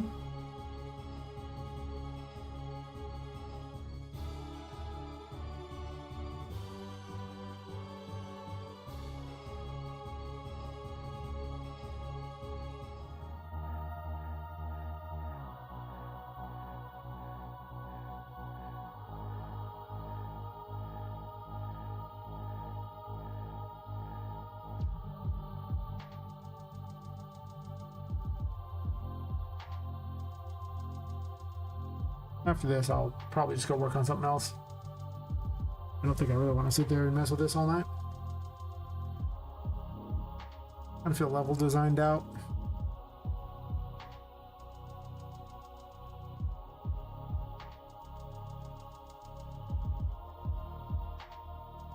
Alright.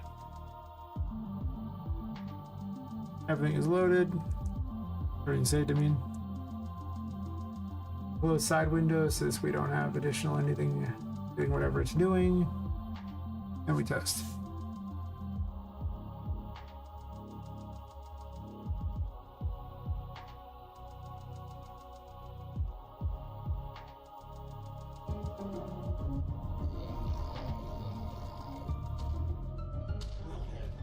Doesn't seem like it's really helped suddenly. Is that one nav mesh so heavy?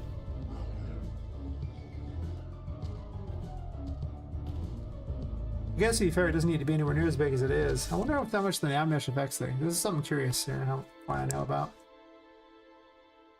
Like right now, it's ridiculous. It doesn't need to be that tall.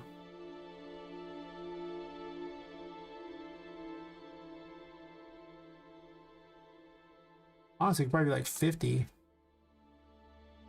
I just lazily place it, but that should easily cover all that, and then I'm not even that far off there, so I can actually... Can this be like 200? Yeah, it can.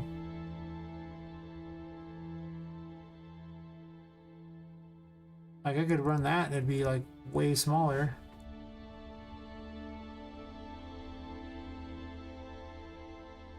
Honestly, that's too big too, for that matter, but it goes like a whole down, up and down. Well, no, I guess maybe not, because it goes down to there. That's still way too big. 40? 40 probably works because you didn't even go down this far. It's literally just down to here.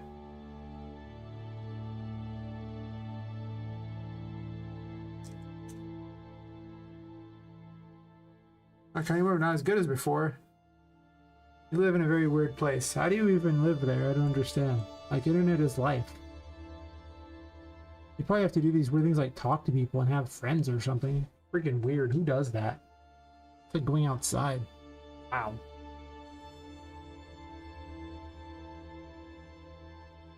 Yep. It's temporary that it works at all. That's what I heard.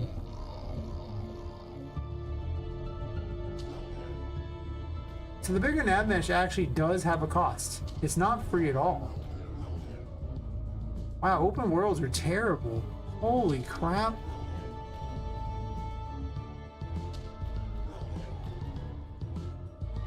And I think I was going to put a nav mesh over the whole building, but if I did that, it would be... Wow. Wow.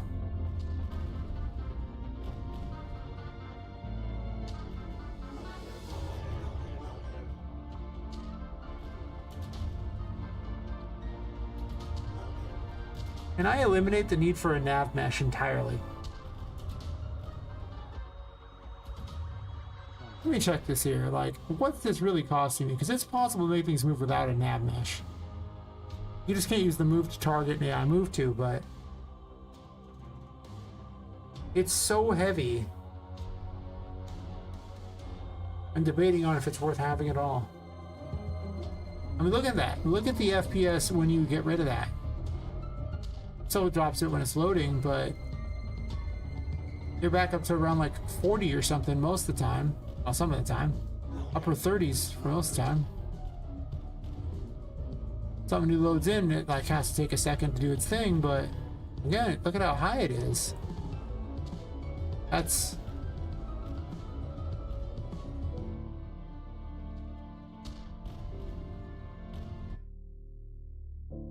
Huh. I had no idea the nav mesh was so expensive.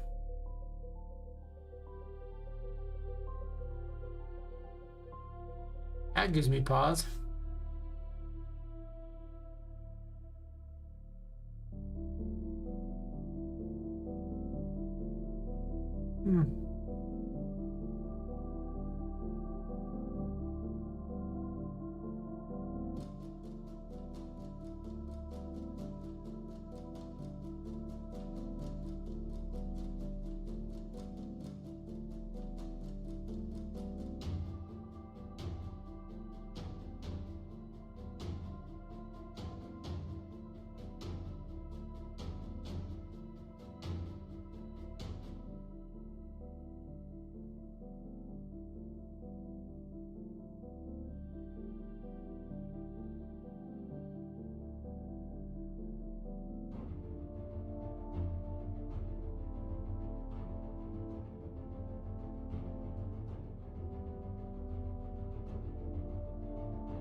Wait, what?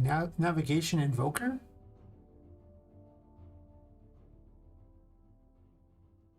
Could there be a secret thing that makes nav meshes around the characters? Holy crap, if that's true, that could be a game changer.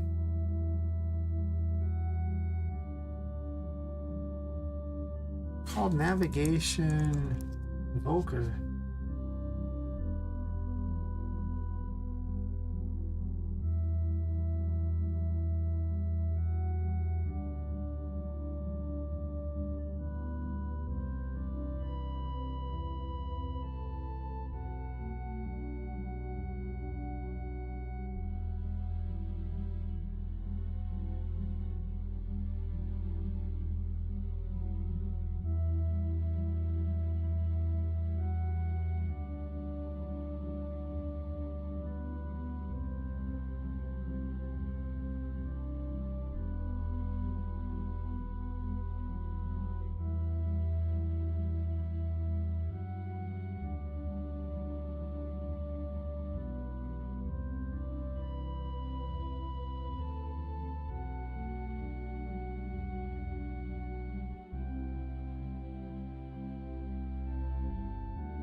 I'm curious to see if this works out. I'm not sure how Navigation Invoker works at all. But if I only need navigation for, like, you know, around a handful of dorks at any given time, that could be amazing. And a game changer in its own right.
He made this number 1 in his thing for some reason.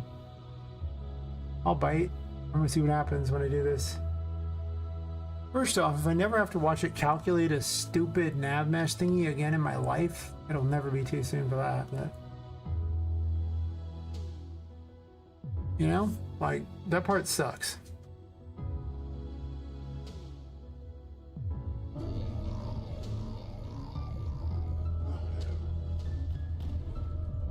They're not moving.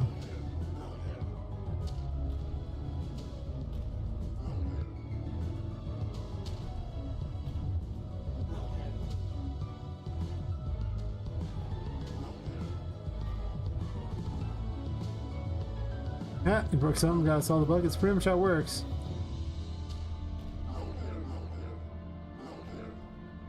Huh. This is not working.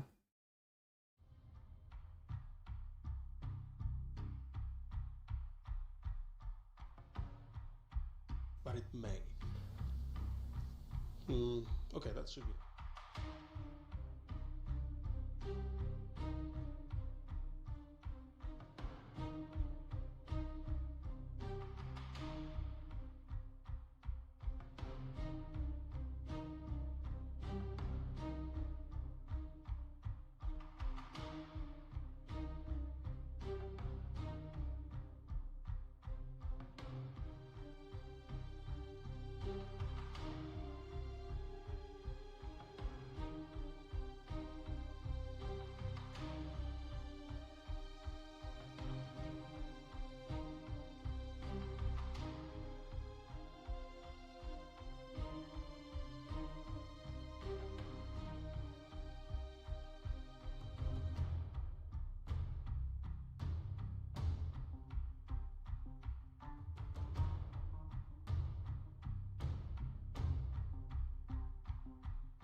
I think I'm missing a setting on this for the navigation invoker.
Might need to spend some time looking these ones over because I think that there's more to it than I don't understand necessarily.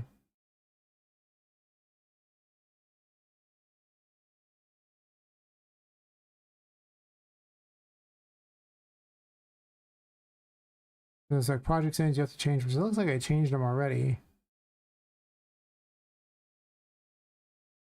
They seem to change some things over there.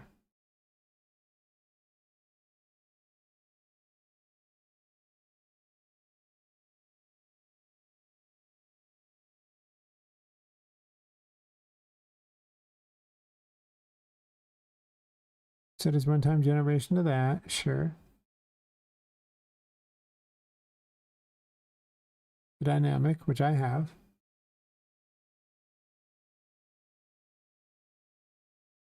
Navigation enforcing under this.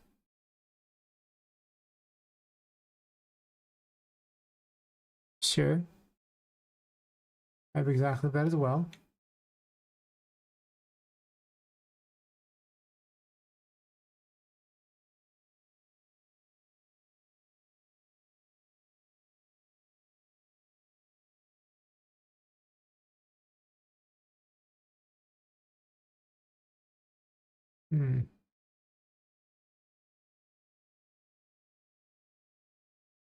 It's all a huge problem if this is the case. Navigation invoker.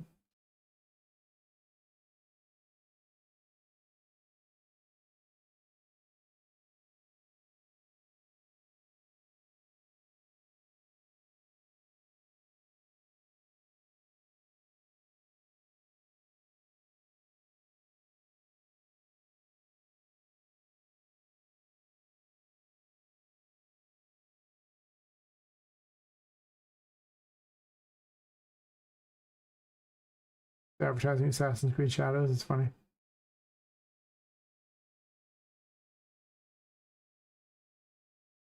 Oh, what was the bug?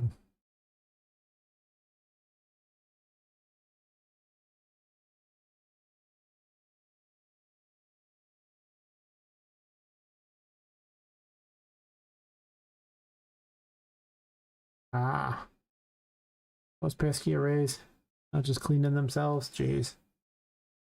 What's up with it? What's up with it?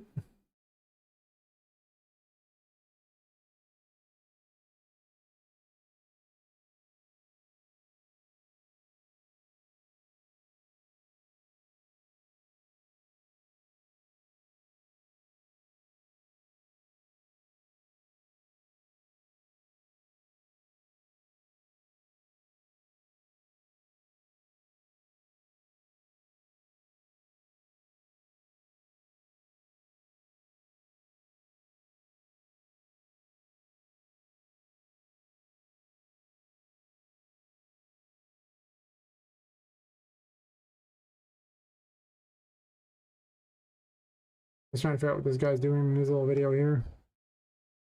And then mirroring my own stuff with it. Over here. Not a very long video.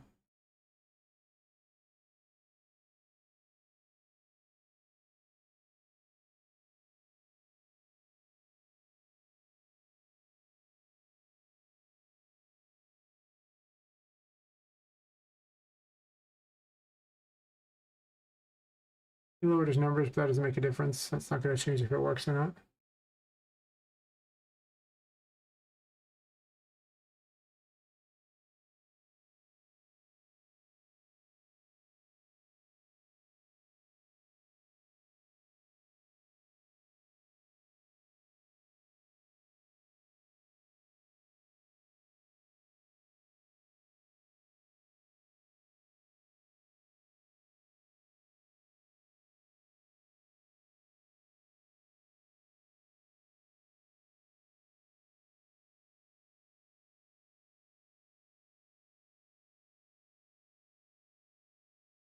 Must be missing something.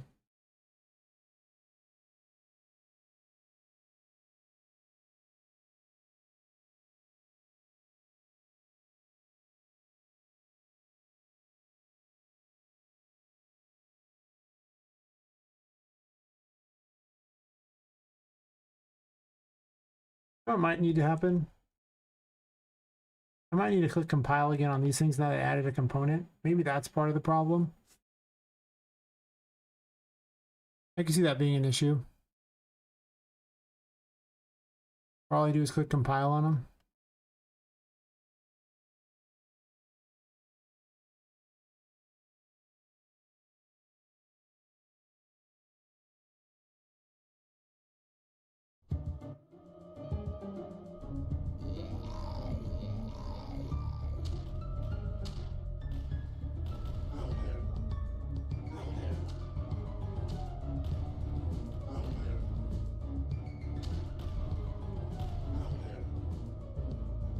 They hop just fine, they just don't generate. I'm missing something in this equation.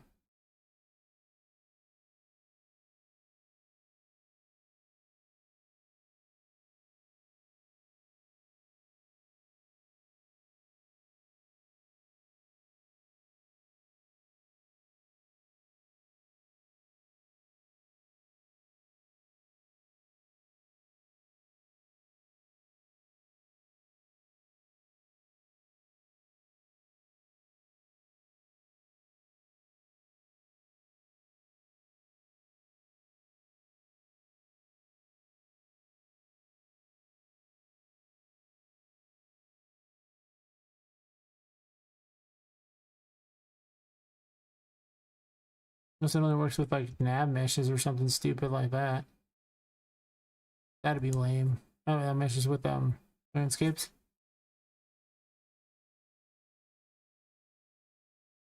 Probably wouldn't work at all.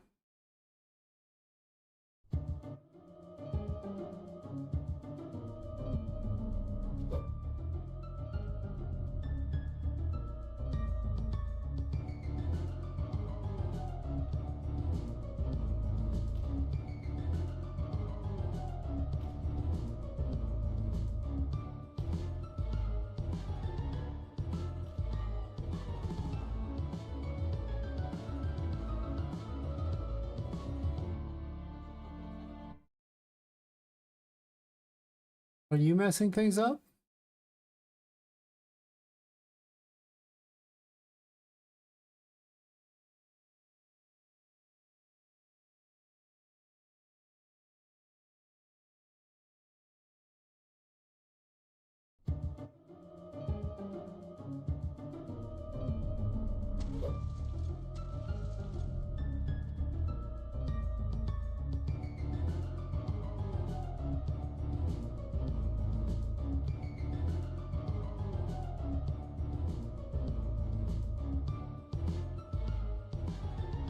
I forgot the other command necessary to make it up here.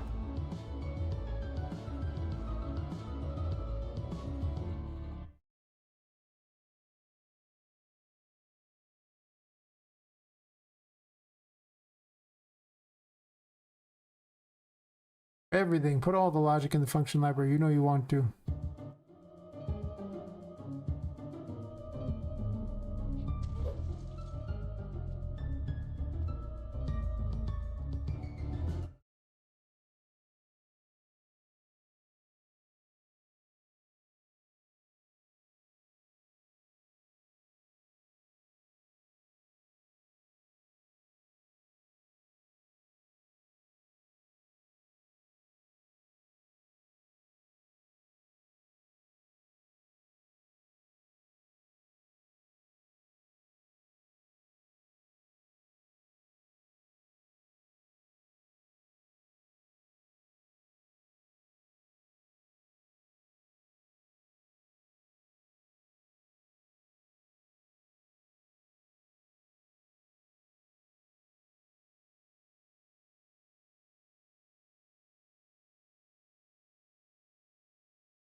I'll have to watch that video on how to enable this crap.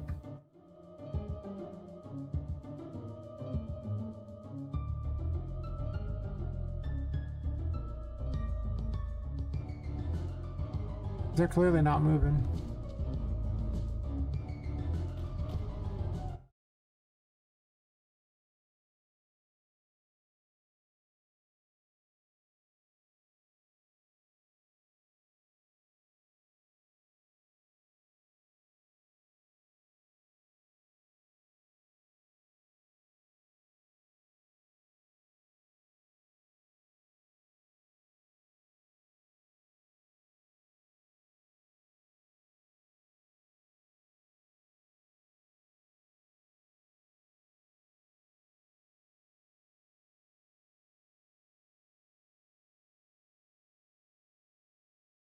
Yeah, maybe I should work on something else at that point then.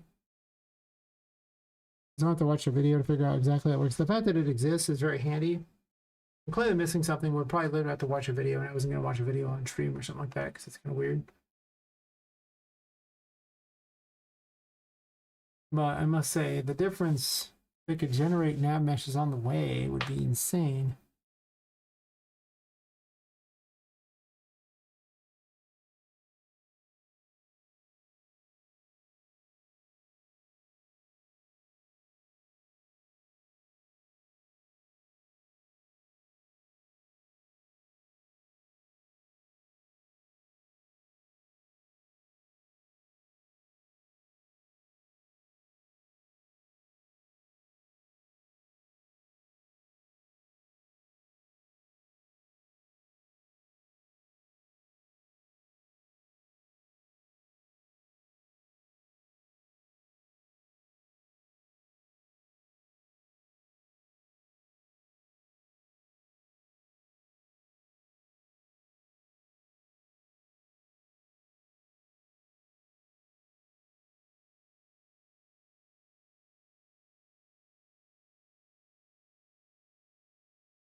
Whatever, I'll just remove them temporarily.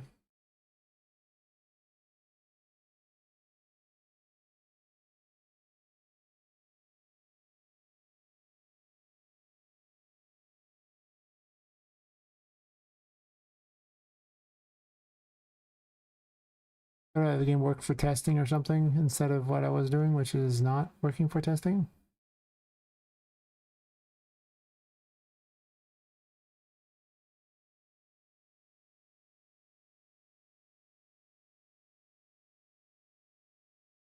Dynamics currently working the whole time anyway, which I could probably get rid of. Yeesh. It sounds terrible. 0 out of 10 would not use. Well, you missed your chance to run into America, so, you know, sorry.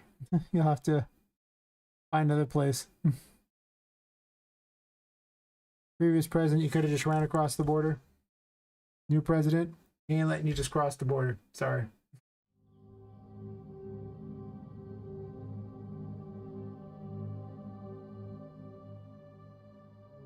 Good internet was so close, though. But if you can get to Greenland, and Greenland becomes part of the US or something, maybe. Hmm?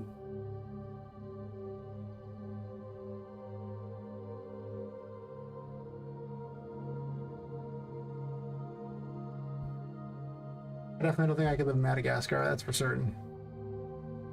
I need the internet, I would die.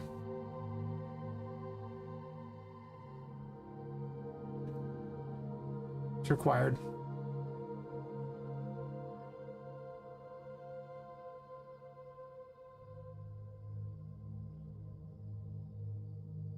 Oh, don't bother to say that, I don't want that on there.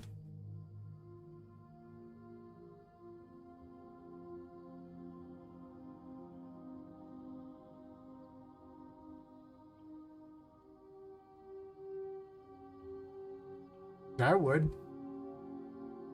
It's going down in price. I imagine the price there is probably different than the price here. Chances are, if we had the price here or there, that or should your price here, we would just switch to Starlink. I'd just make do with worse internet, but at this point, the internet's been heavily upgraded to the point of being kind of stupid, and probably isn't that necessary for. Like, I mean, it is if I want to like stream and then watch everyone else's streams at the same time, but you know, for solidarity.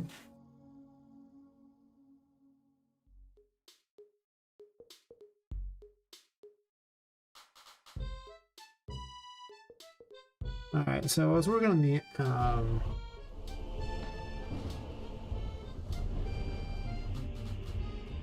nothing's even enabled. I disabled them for testing like a million years ago and never got back to it.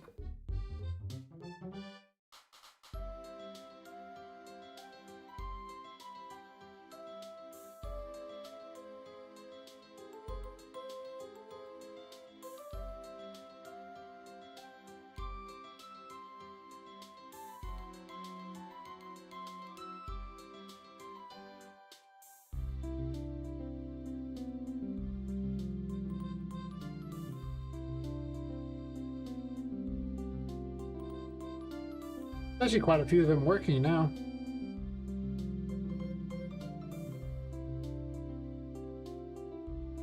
Wow, working is such a strong choice of words.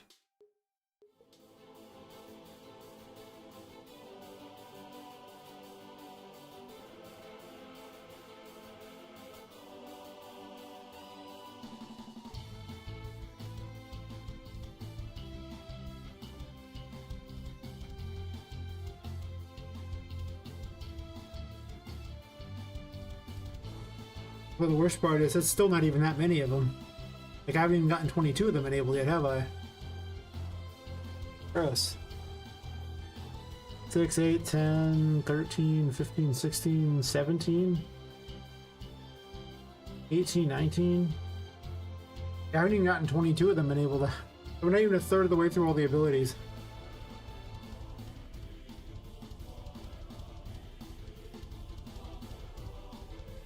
That's rough. That's rough indeed.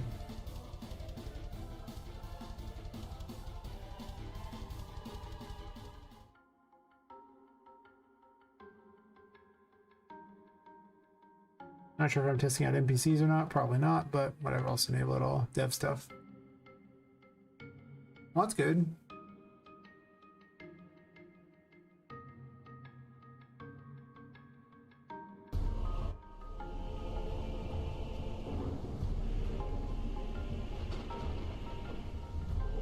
Looks like I close all these side thingies. Does that make a big difference for what the FPS is? I mean, 'cause this is like my test map. Okay, so the test map actually does load relatively well.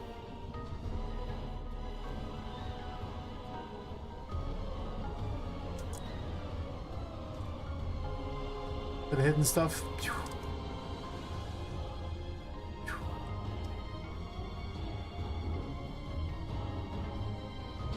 It's so fast it doesn't even keep up in time there.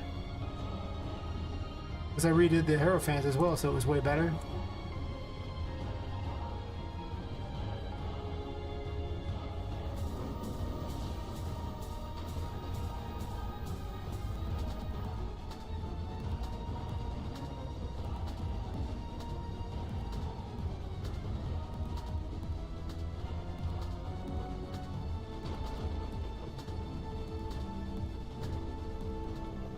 It was a pretty good FPS hit too.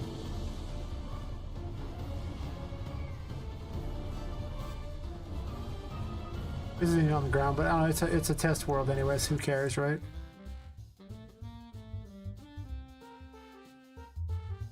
Like, stuff doesn't have to work well in this world.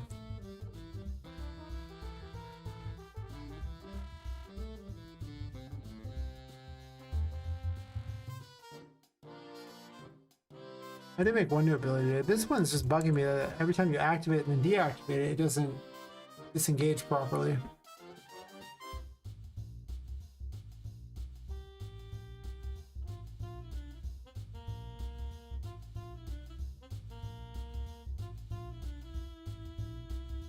This default starting state is perfect.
Yeah, why does this one have no collision? This is visible.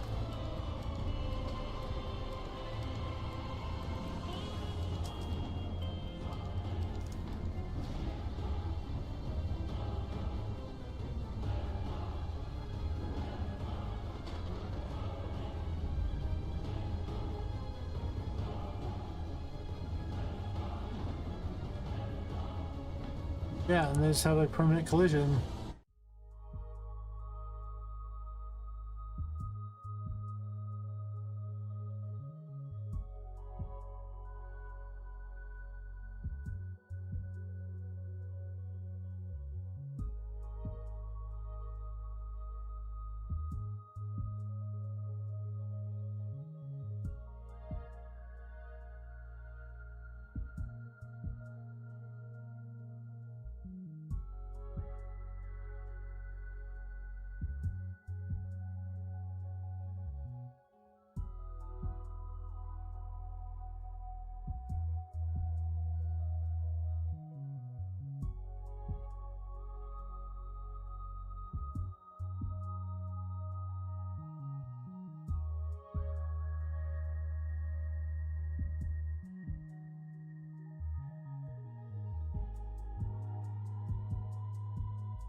Hmm.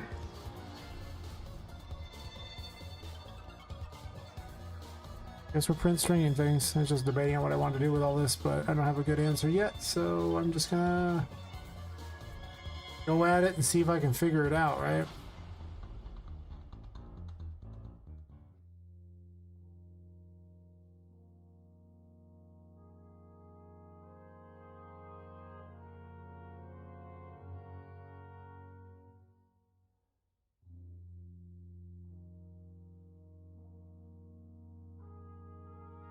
Because, like, when it first starts out, the construction script no less, I guess my question is, why am I even changing the collision on it? What if I just don't change the collision on it at all, to leave it exactly as it is?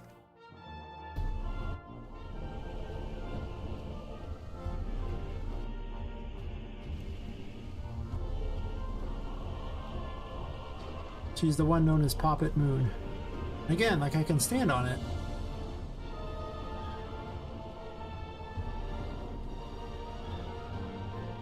I think it's the card that has the collision still.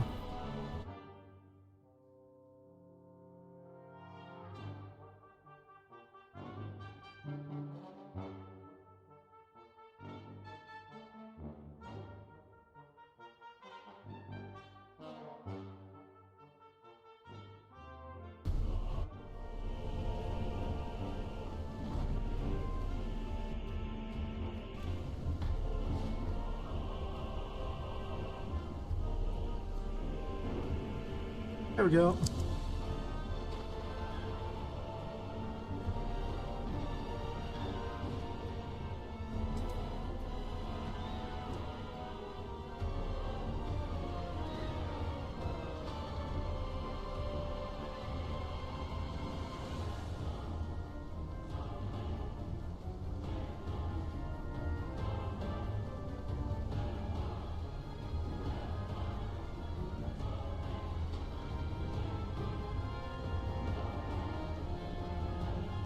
I could make its later the ability to create illusionary platforms, but I don't know if I want that, because that might as well just be like, you know, an extra high jump thingy. Might be good though. I don't care if you get overpowered though. This one confuses me. The rest of them don't confuse me, but that one, I'm just going to delete it and add it back and see if there's a difference, because I don't understand why this one has issues when the other ones don't.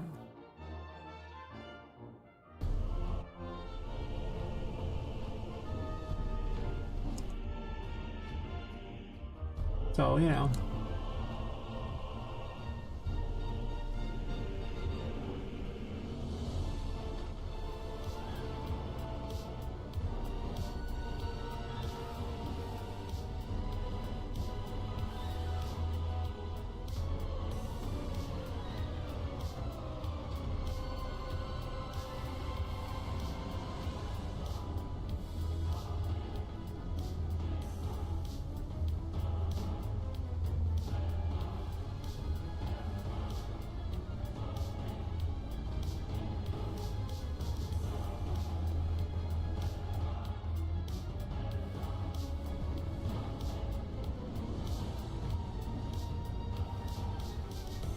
There's a bug that if there's no other weapon in it, you can't unequip things. I need to fix that.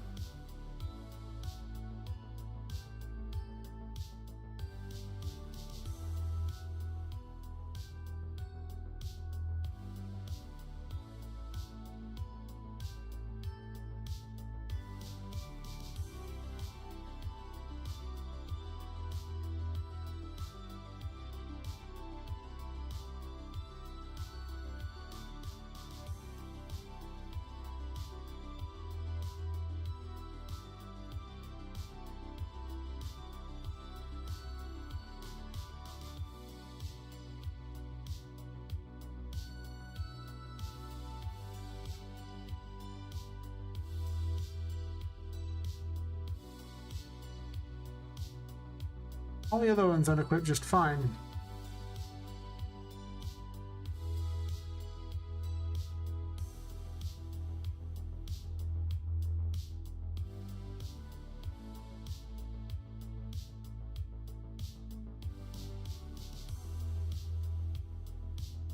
The same problem the Death has with the sight thingy. I don't know why it doesn't unequip.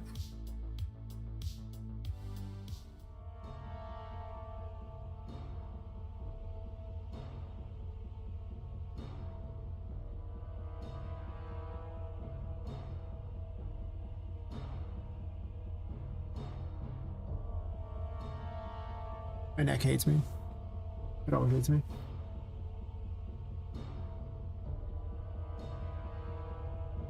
What I don't get is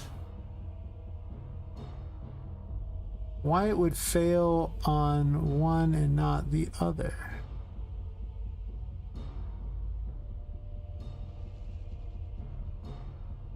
Because it's the same graph for everything.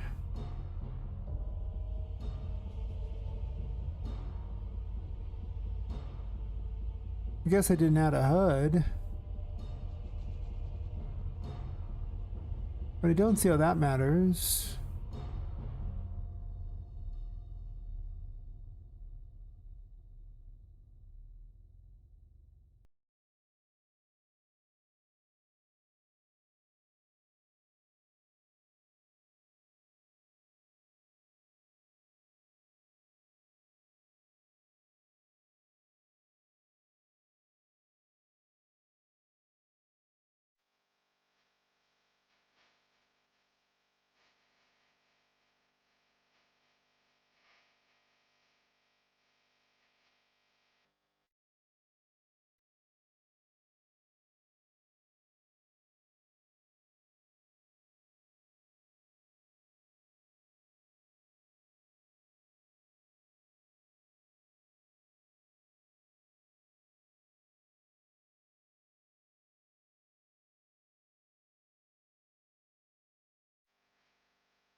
Temperance unequips just fine too.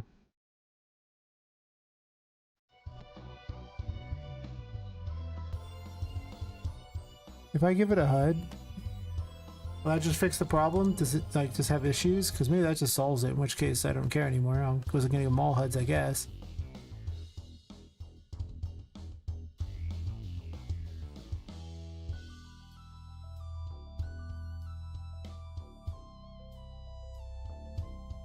Well, the moon one has the same problem.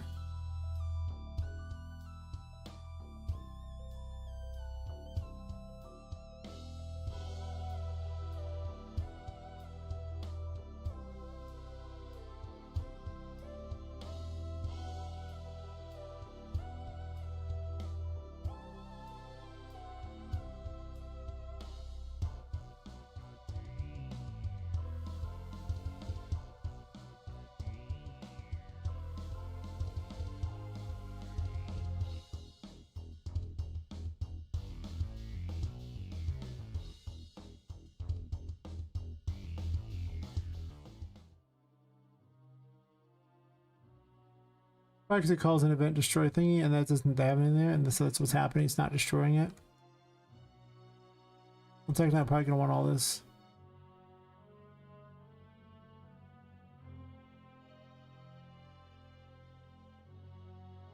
Means the scythe also needs it too.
This destroys them.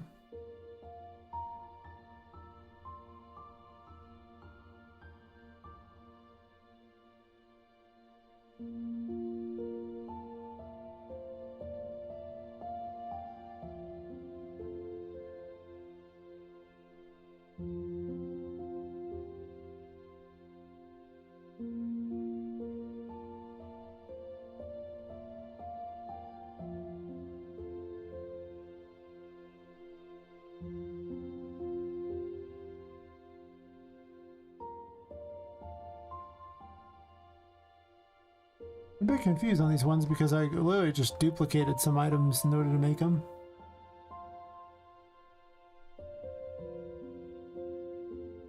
But clearly...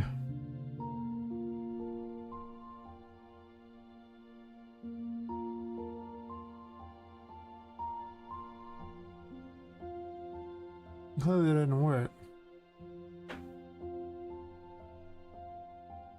If it doesn't permanently lock it down...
seems like it's going to get ugly.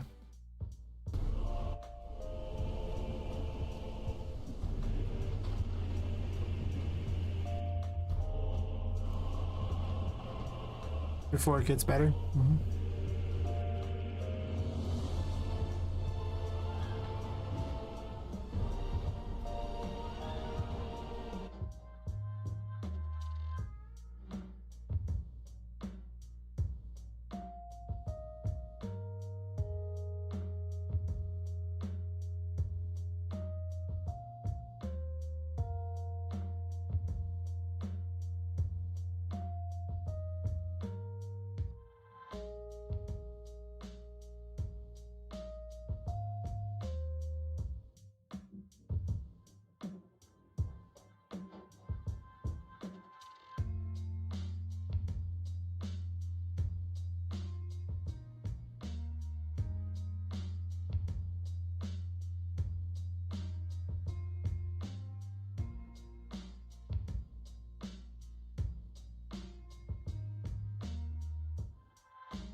So many days ago when this arrived, it's always one of my least favorite things to mess with because it's got so much.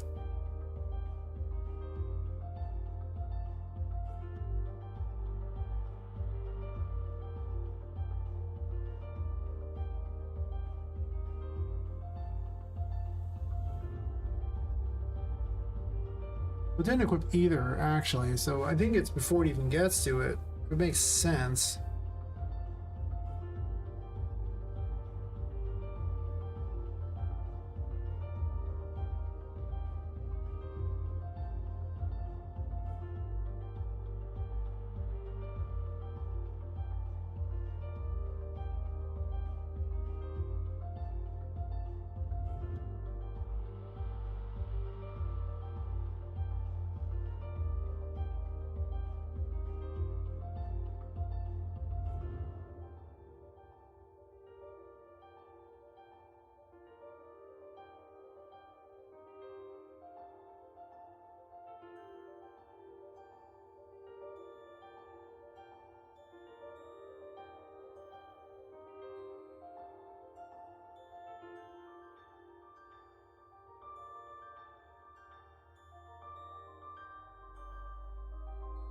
It almost certainly stops there, but let's double check that that's before I get into the big grid. If it's in the unequip or something, you know. I'd rather find it before I go big onto the other grid.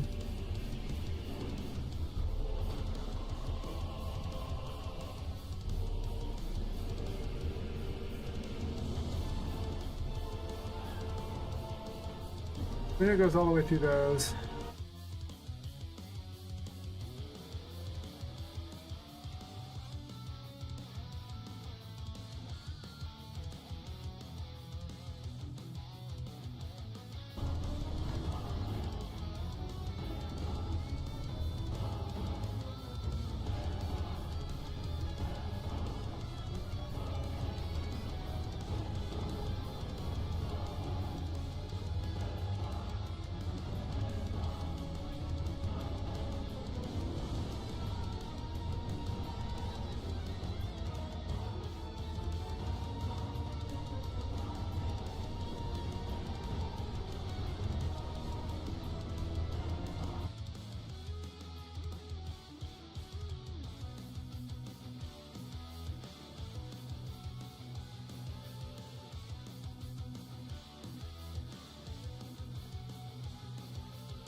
As it goes completely through here.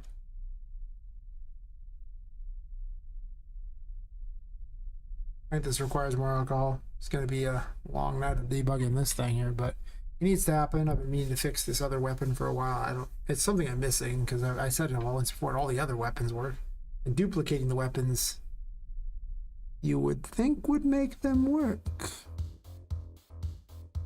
It does not. So I'll be right back.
That took longer than expected. Turns out I had to check the house because my roommate had left the door unlocked. And it's been like that for like 4+ hours in the middle of the night. So I was like, oh, well, it's time to check the house and make certain that nobody snuck in. Nobody did. Not that I could find. Spent quite a bit of time looking.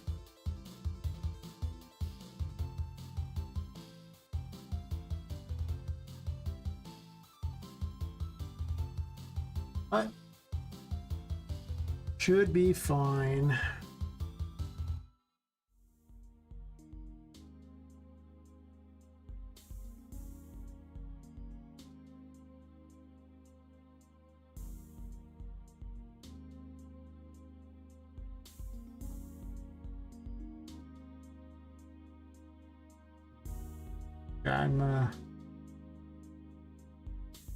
I have no idea on this. There's something it's got to be looking for I've forgotten all about in all this time.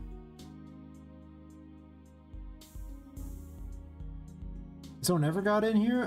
No, we've never had an actual successful home invader yet. But we have had people try to break in. That's notable.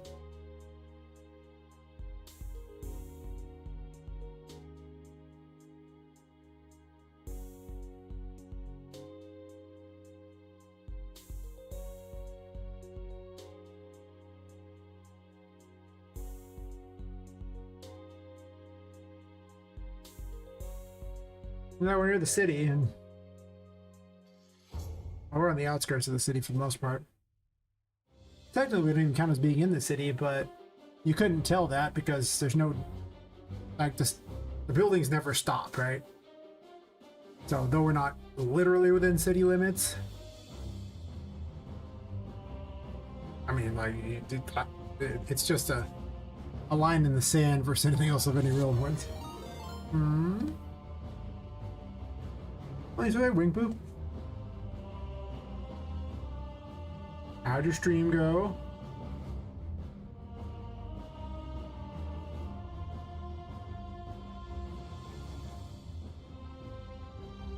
You missed it. I was just checking to see if someone had broken into the house or not. I just got back from that because no one broke in. But oh, I hate to hear that. You're supposed to be like, I ended because I was just doing too good, and I realized I had to do a little less good for all the other streamers out there just to make it fair. That's what we want to hear, and not this eyes burning thing. You should stop that part. That's no good.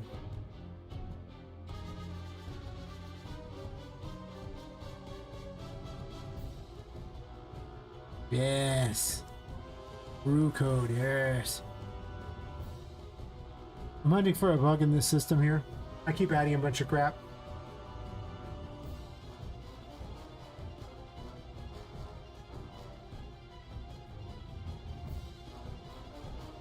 Yes.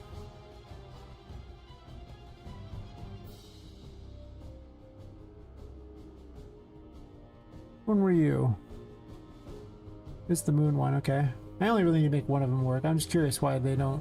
Something's missing from them.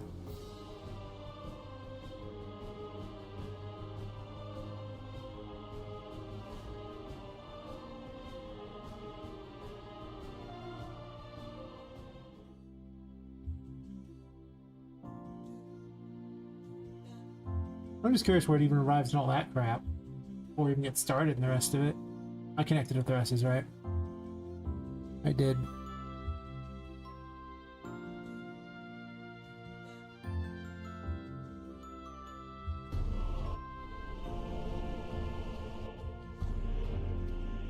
If we equip the moon, stuff works.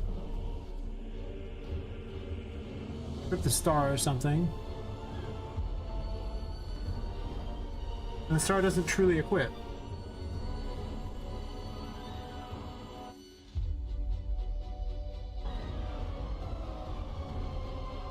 But if I were to equip the Fool, it works, and that's it. I equip the star here. Works perfectly.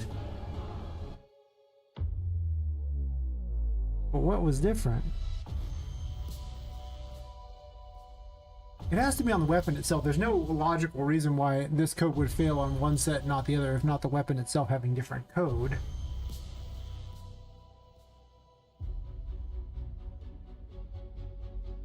But clearly they don't.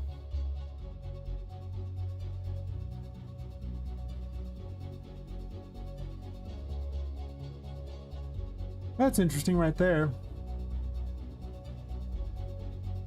No, never mind. It's not even interesting at all.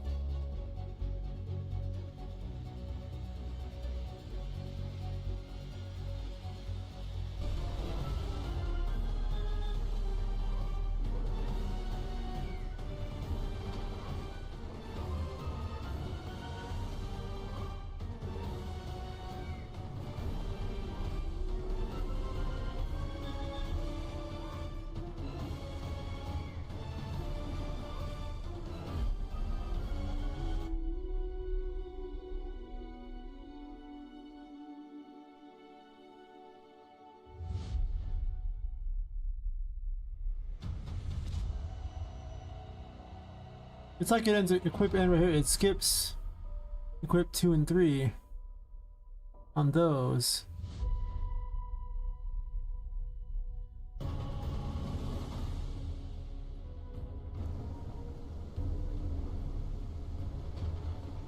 No, it isn't.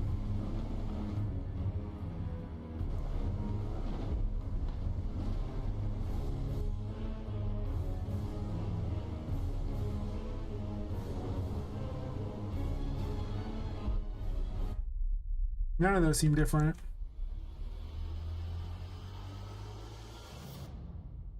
Like that, duped, duped. It has to be on the weapons. Alright, so what's different on these weapons that's... How is the Death Scythe different? I obviously don't need this. I just had it just in case I was gonna... Well, eventually I'm gonna want to change the visibility parameters, so that's kind of why it's sitting there. I copy pasted it from another, but I broke it intentionally so I wouldn't have to deal with it.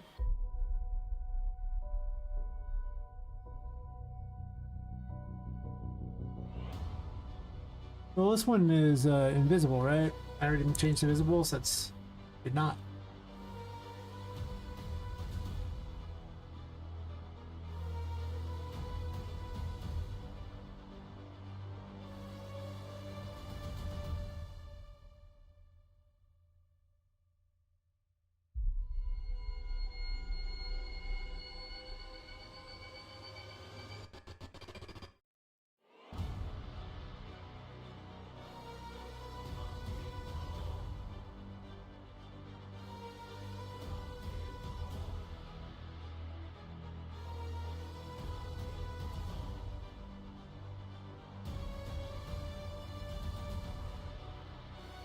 Okay, so that's actually intended to be there. Or whatever, just get the video, sure. And this is just here so that the children can have an event to tag off of.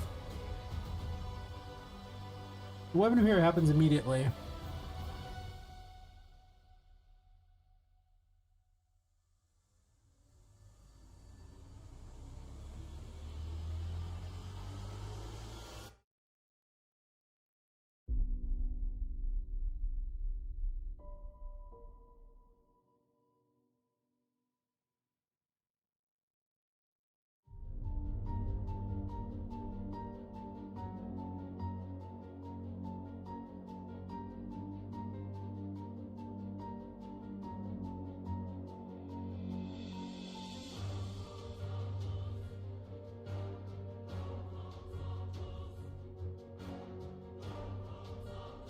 It's clearly equipping him, it's just not... the appear thingy isn't happening. But wait, if that was the case, let me double check here, because there's two different weapons, which is a problem here. Death and the Moon Habit.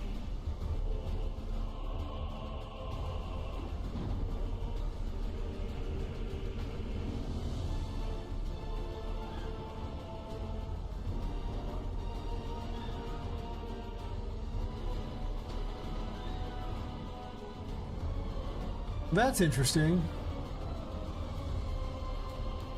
It's just one of them won't load. The next one loads though, no matter what you select.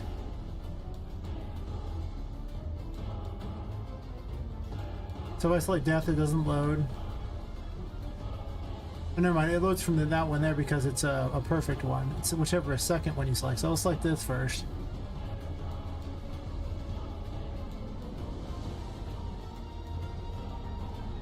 Oh, I should have selected death first so it wouldn't load. Never mind, that's actually the right order. Yeah, so if I select death, not death won't load. If I go to the moon, it will. And that is weird. What could possibly make that happen?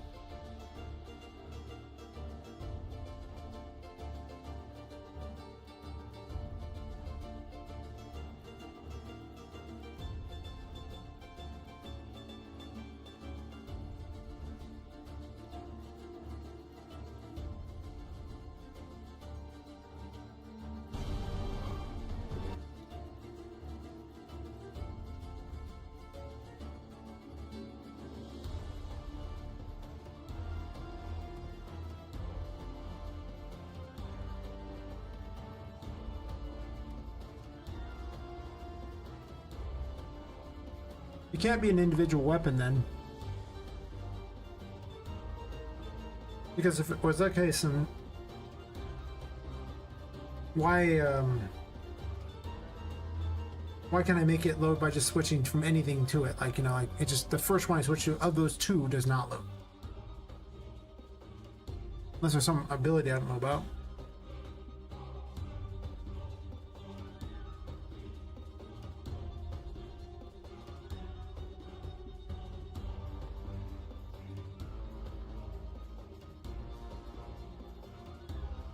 I'll keep that one.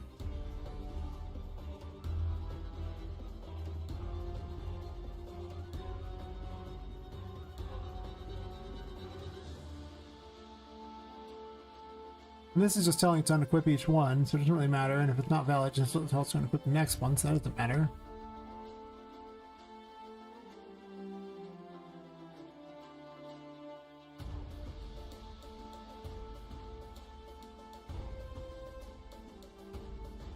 Whatever problem has to be in the stupid, that horrible grid.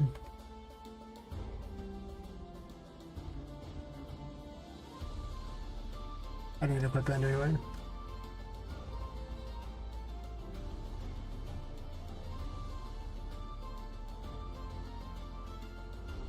Let's make certain the weapons are even equipped.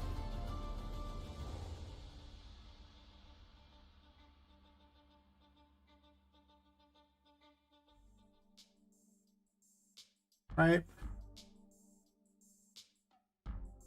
Because, you know.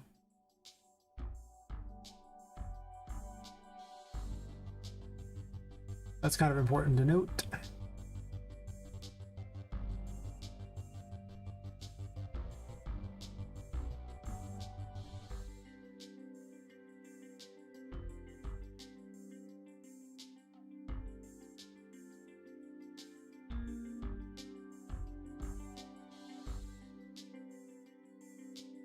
Because if it's saying they're equipped, then that means that there's...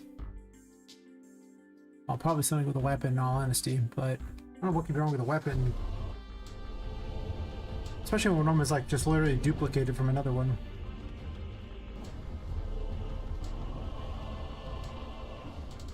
Sure.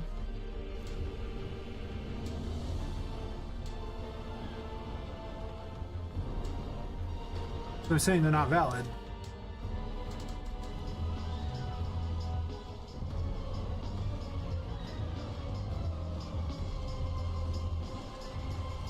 They're just failing to find him entirely.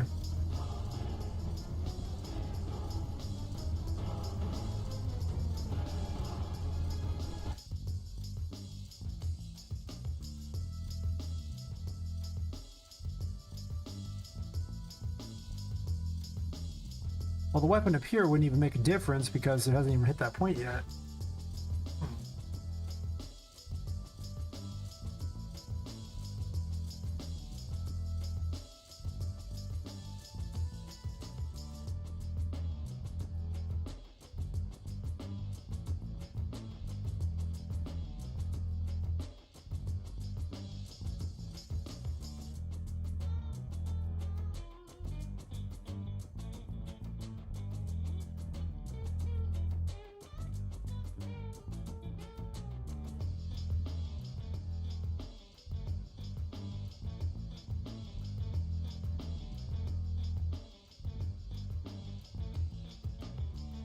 Hmm.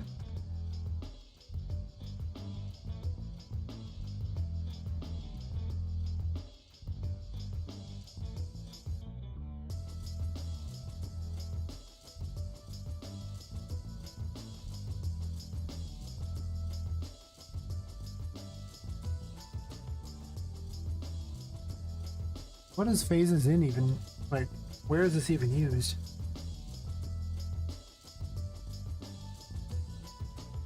I made this so long ago. I'm trying to remember everything involved with it.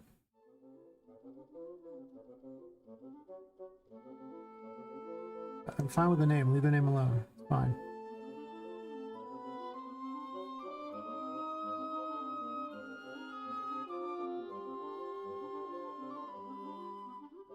Or just runs weapon up here. But everybody else has a phases in, right?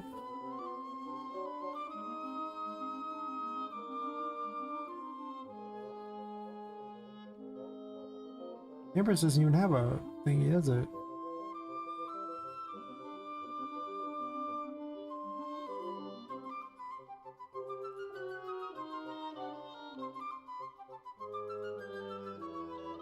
I just never finished doing any of that?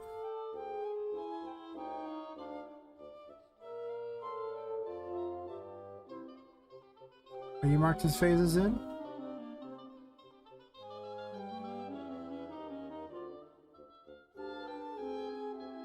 Well, you're not a weapon. You can't have it. But that's right. The other ones aren't weapons necessarily either. Like, that hat would be just a duplicate of this. I literally just duped the hat. Then changed some things out, because it was convenient to do so.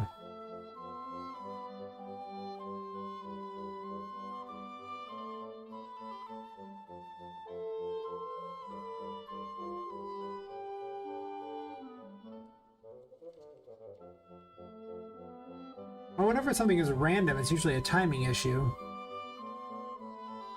But it's only with those two things.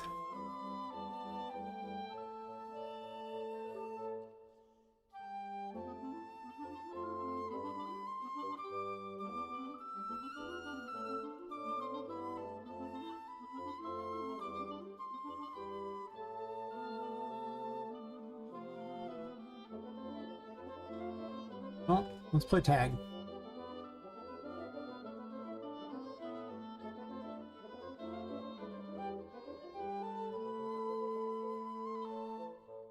Well, explains why this equip moon thing you didn't actually ever get bad.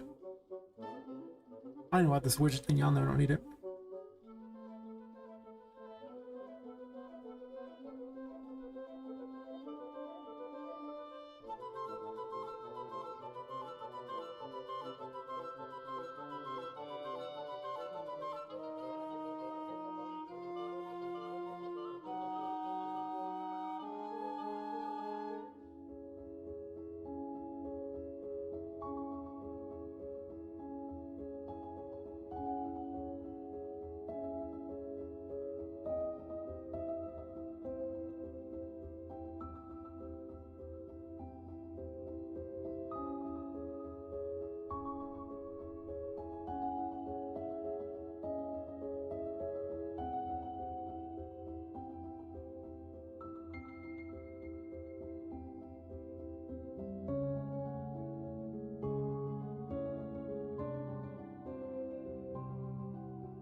Doesn't get far at all.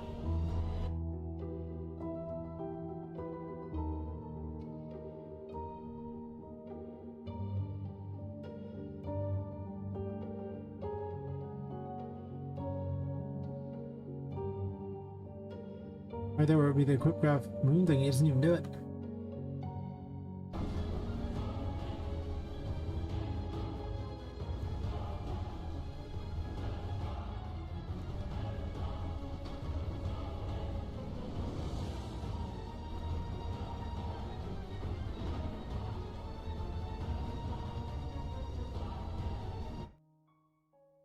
I bet you there's a weapon name somewhere on these.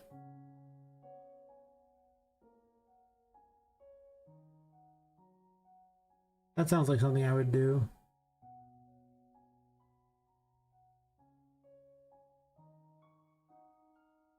Or somewhere where that's duplicated and it's seeing the same name or it thinks they're the same. Is he? Well. But wait, if I switch with a regular weapon.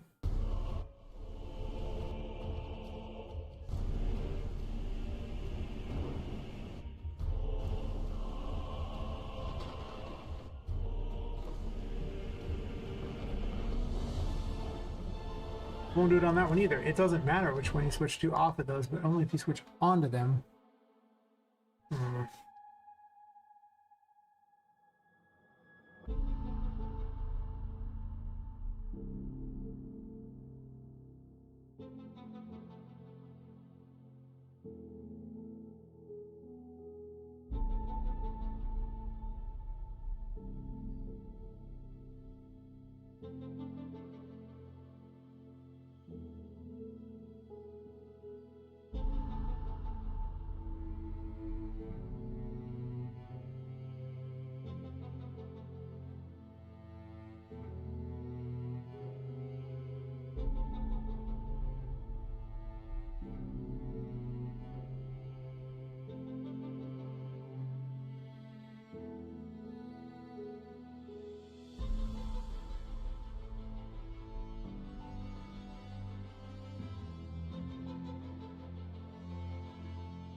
Interesting. The names have to be the same.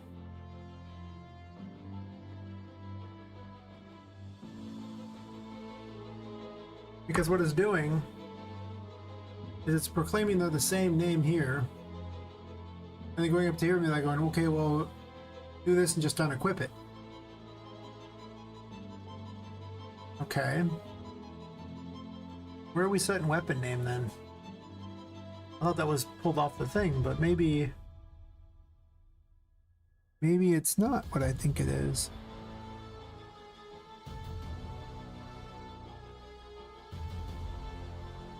Microphone is blocking anything, couldn't see anything.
This on the...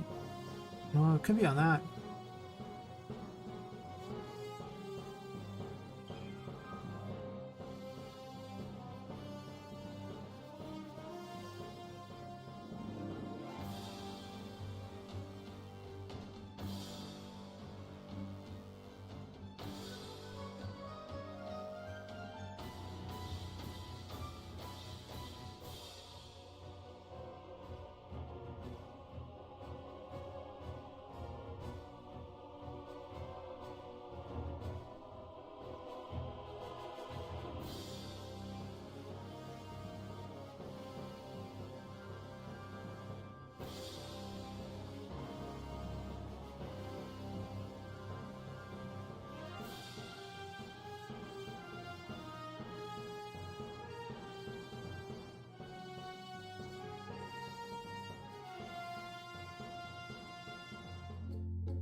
The dance between these two things is the problem. So somewhere it's just not being set.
Well, that's interesting.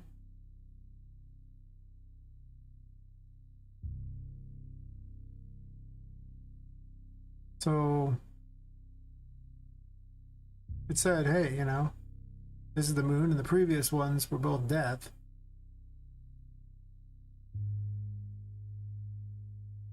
Well, new one's the moon, like death. The moon doesn't match it, obviously. So it sets death, and the next one says death as well.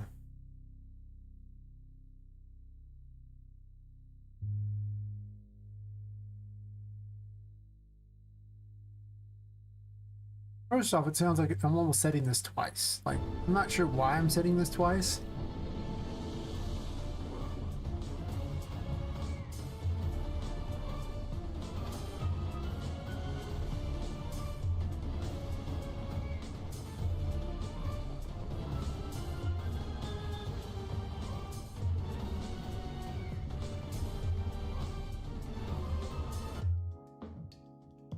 Weird that it keeps doing that in some cases, but not the rest, though.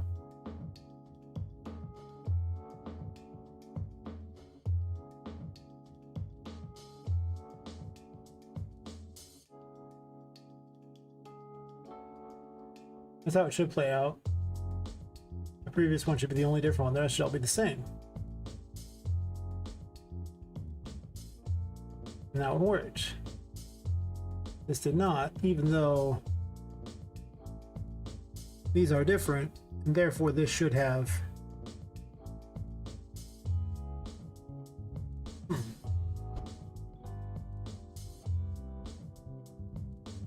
Okay, well...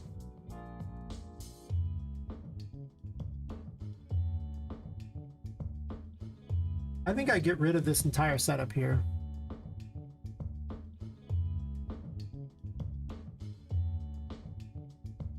We're setting previous active ability here.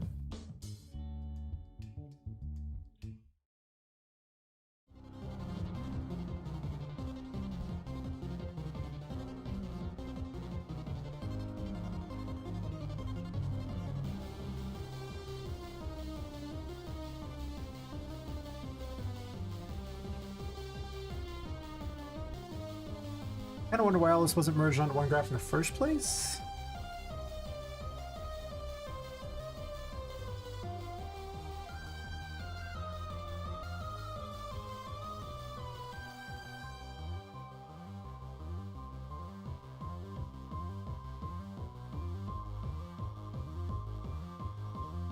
Mm-hmm.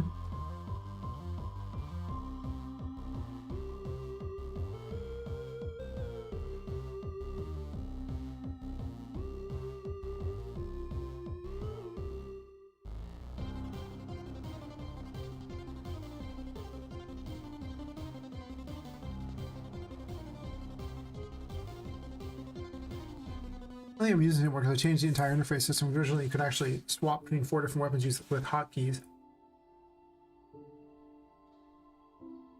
and took it out because it was clunky and much faster to just switch directly from the menu rather than have a bunch of hotkeys that you had to assign beforehand with how often you were switching the tarot cards. That was kind of one step too many. What would happen?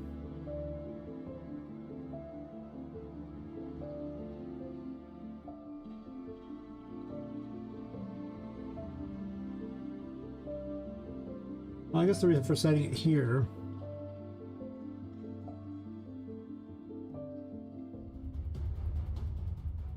actually, is there a reason for setting it here, really?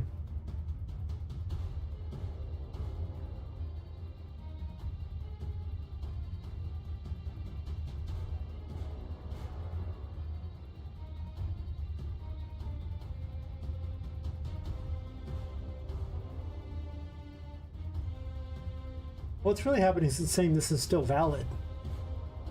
Well, it's saying this previous is the same, then saying it has a valid weapon. Like it's not destroying itself.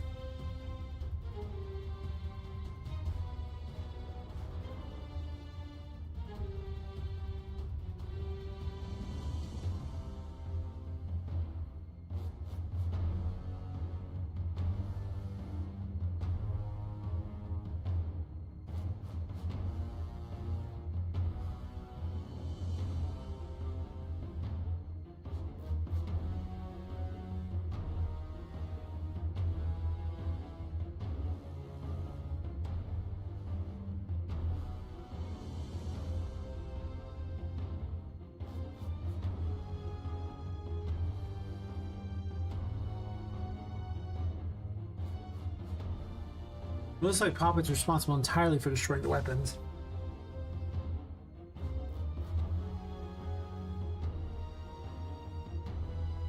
Not surprising, she's responsible for like the whole game anyway.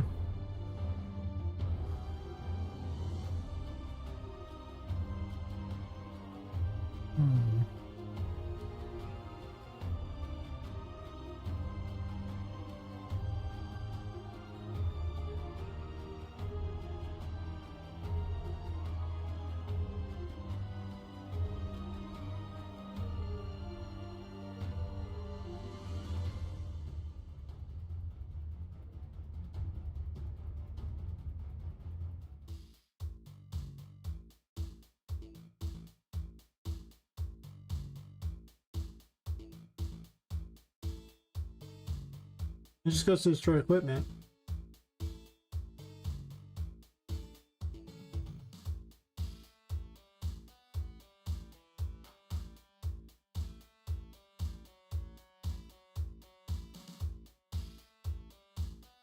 I'm just not really destroying it fast enough.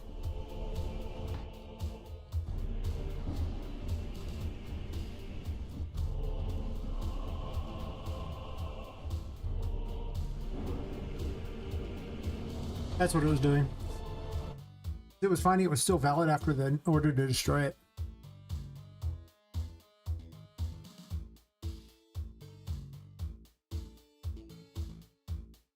The other ones have really brief times for doing it, but this one not so much. I just put like a 2 seconds in there to kind of hold off the till I was done. Don't ask why the Empress seems to be fine and the other ones aren't for destroying it. As long as it works, I could care less. It's weird. That's true. But the problem is resolved, so who cares?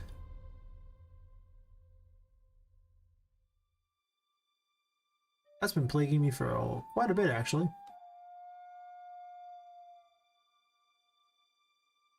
Ever since I made the side thingy and never actually did anything with it, I just left it. It was like, whatever. It don't work right now, but it'll work later. Gotta add a bunch of crap in later.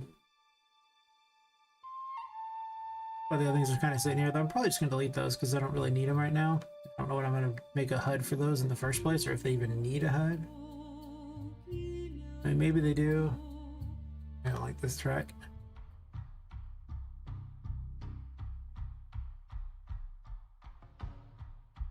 Oops, too quick.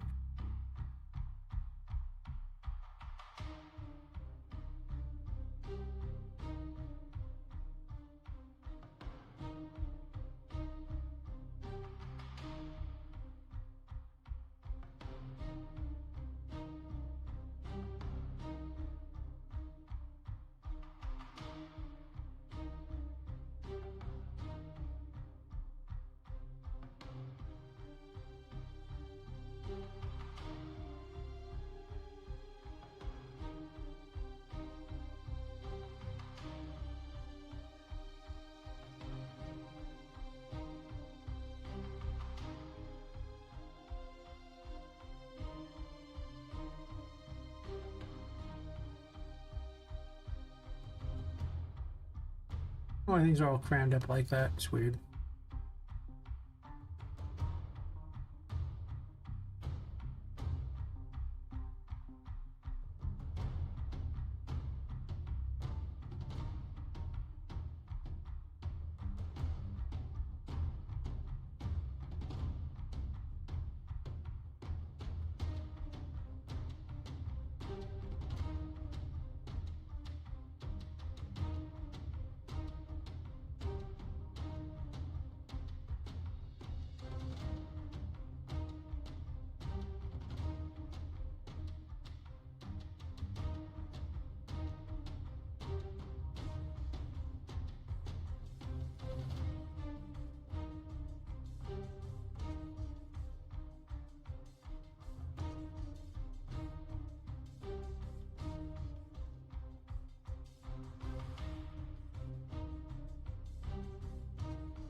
It's just the outputs just hanging out there? Sure, whatever.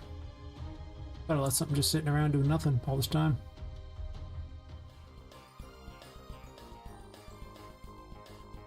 So much crap that I'm not using anymore. But I leave it just in case I use it later.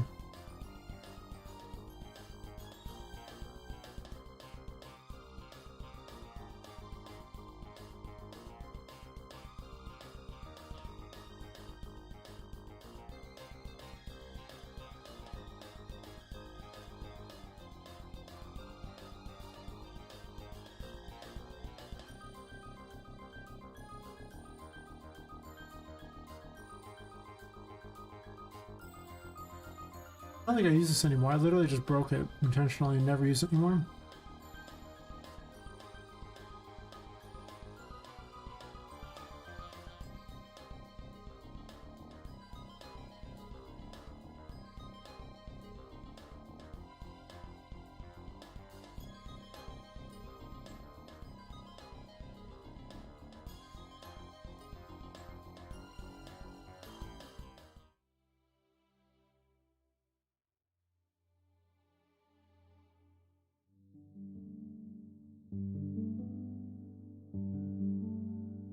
I was neaten this grid up a bit because it's kind of been all over the place for a while.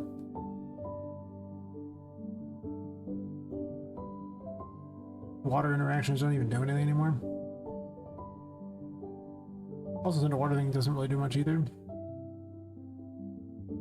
It might produce something in the future.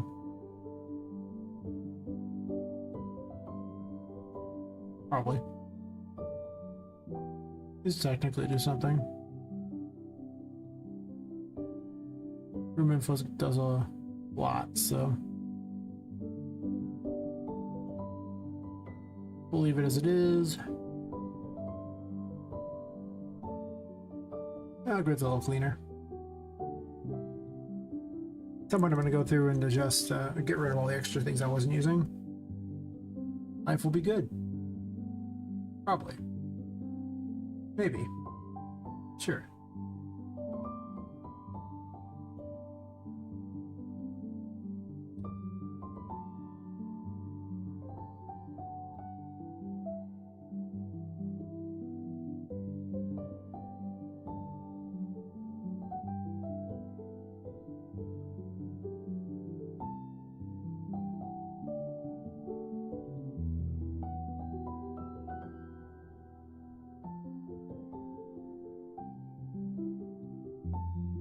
Alright, so let's make a new ability for the scythe. No, for the For the moon one.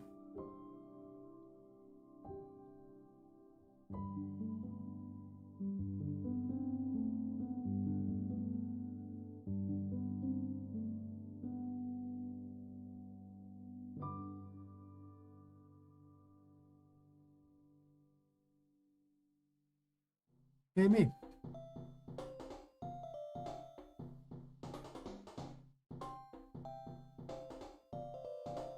I actually want a character.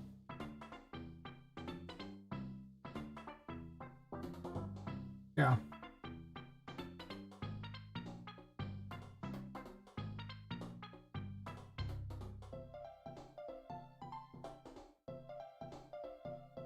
Not its ability to be any good, but don't stop me from making it.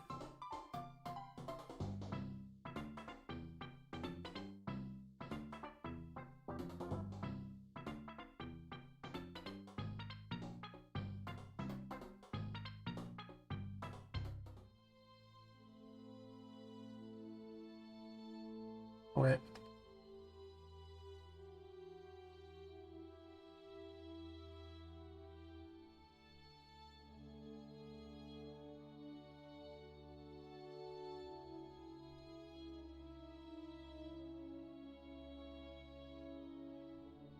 Can't quite do what I want. Unfortunately, I have to go manually add all these things, which sucks.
I could have duplicated Poppet. The problem with that, though, is she has so much crap on her that it's a little challenging to do that.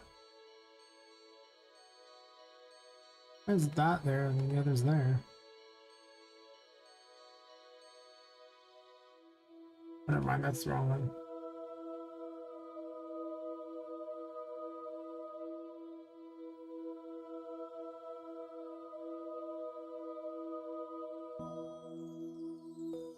Oh.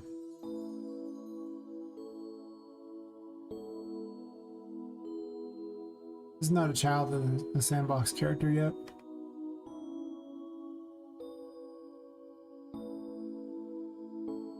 Oops.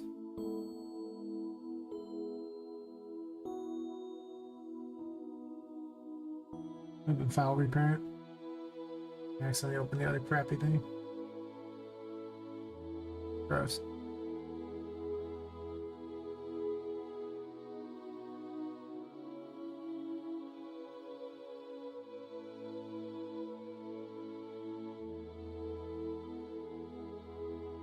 Actually.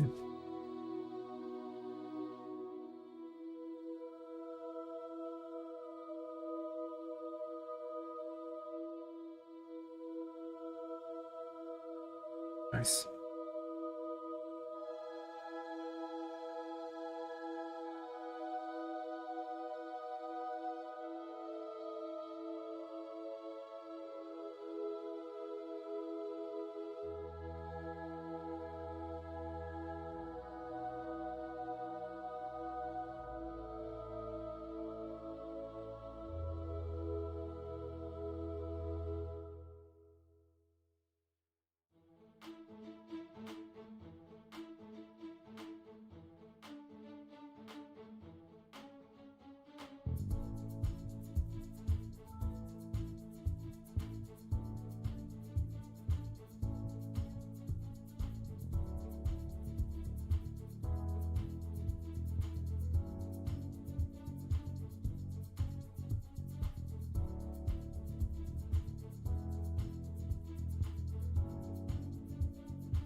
One thing I always forget to check, and that's just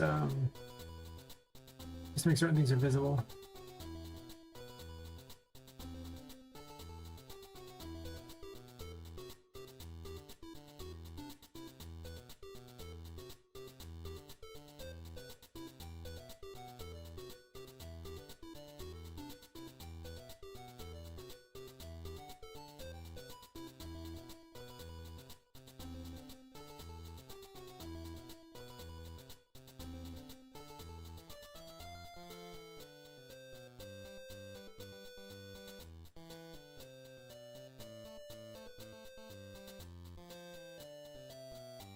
But I copied the Poppet one easily enough, but I wasn't able to copy this one as easily, so.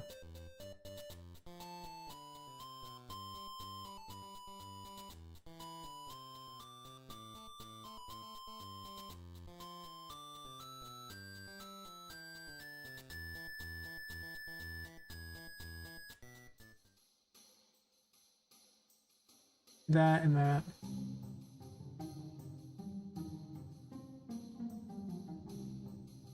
I also need a bit of code off of Poppet. Specifically the stuff that starts her out basically and sets her up.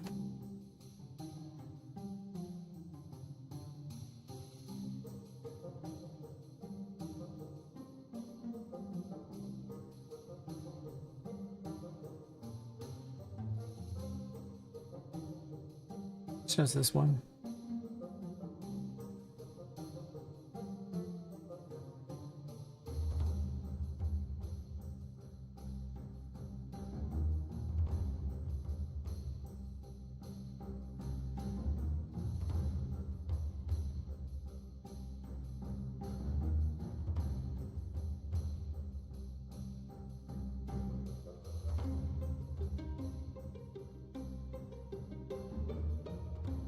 Poppet's hat scene.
Apparently.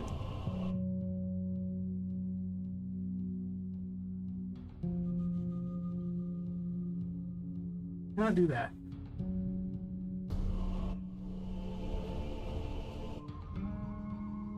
Wait, how is Poppet messed up from that? He's still visible.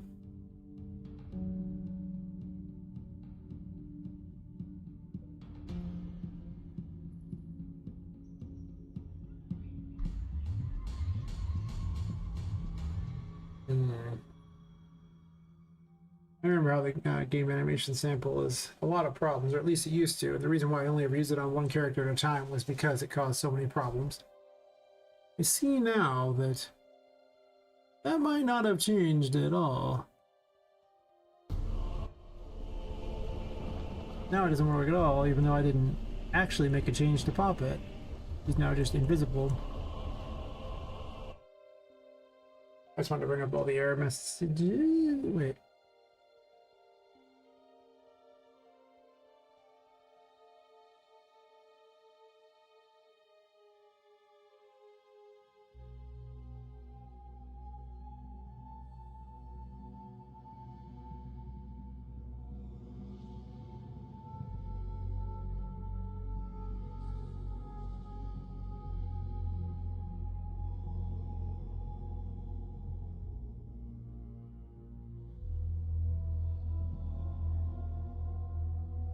Not randomly hidden, are you?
It's frozen at the moment.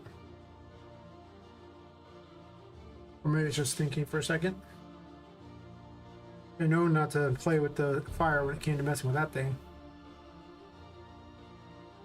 Remembering 5.4 all over again. Problems it caused.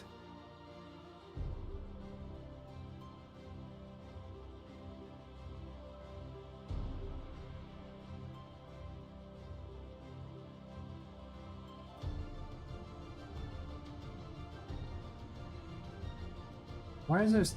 How is it being referenced in memory and nothing else is open?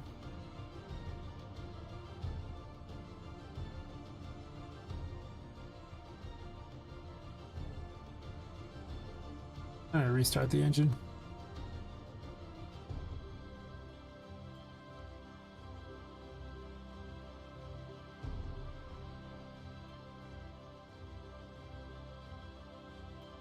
I'm mildly confused.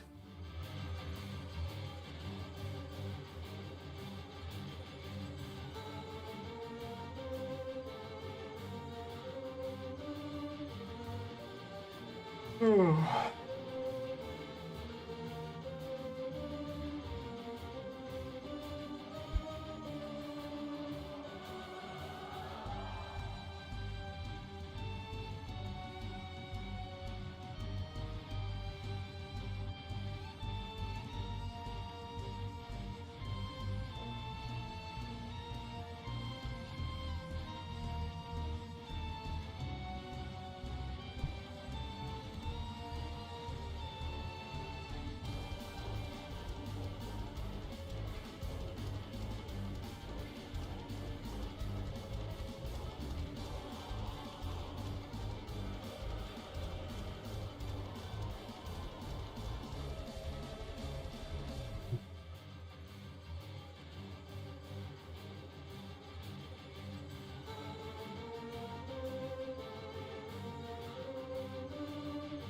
I only need I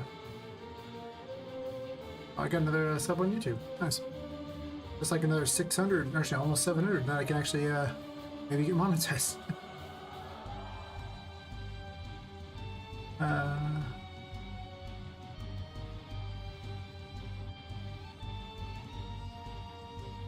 Tube's like, by the way, you made this account 5 years ago. Yeah. I didn't really do anything with it first. I guess to be fair, I streamed once long ago, 5 years ago, and then just didn't really do anything afterwards.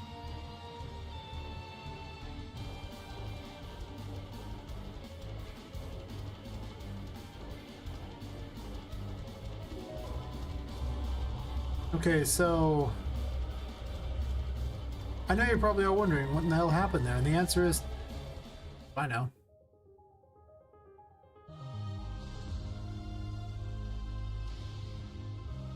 There's no logical reason why my character was invisible there, seeing as how resetting the game, resetting the engine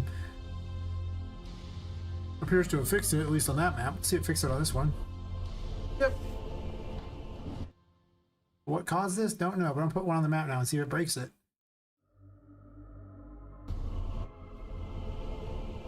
Nope, now it works. She's not set to use the same thing there. Oh, there's an error thing here.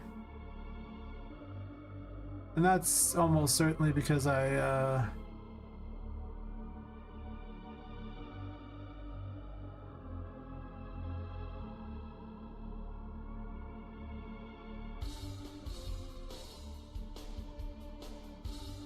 trying to open some crap. That's why I can't move anything.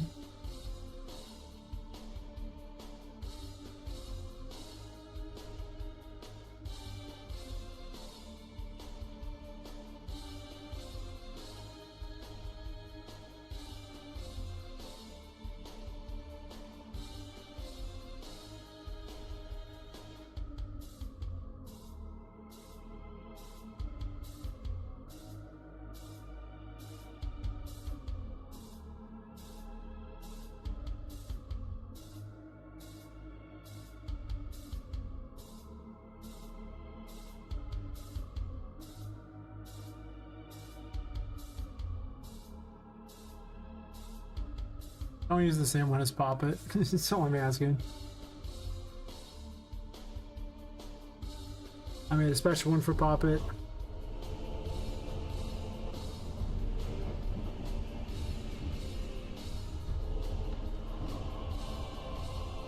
I don't know why you don't equip hair, but that's weird.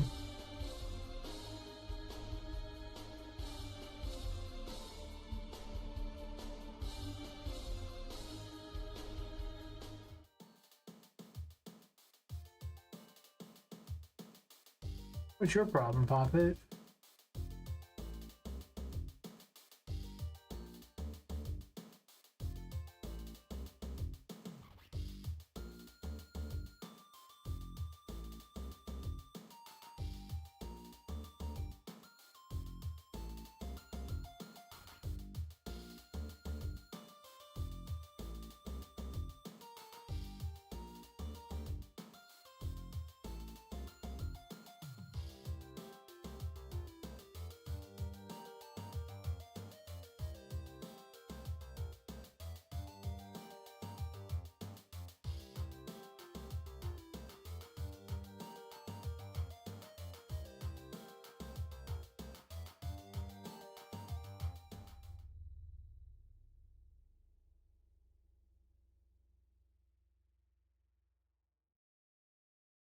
Well, this is the right one.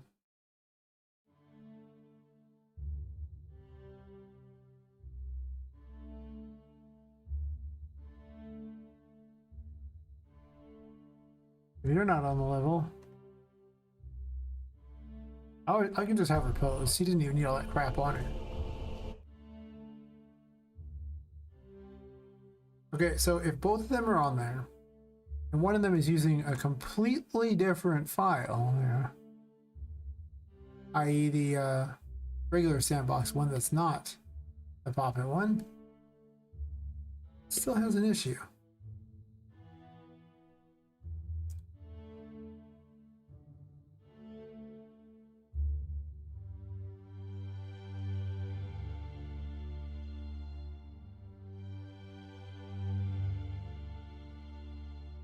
Seems very weird to me because literally it's not even the same file. It's not accessing the same file. But somehow, if both are on there, I'm gonna chalk this up to Epic doing weird things, because the last one, like, if you so much as tried this, it would just, it would break the file and it would never work again. You'd have to copy it from another project. No amount of undoing would save it. And this one, I'm not surprised it has additional bugs too. Half the plugins are experimental anyway. Okay, well, F that.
Trying to access done while doing. Wait a minute, why?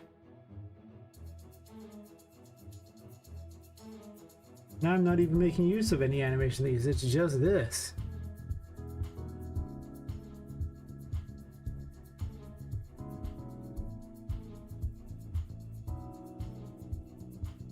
Right. Okay, well. Fine.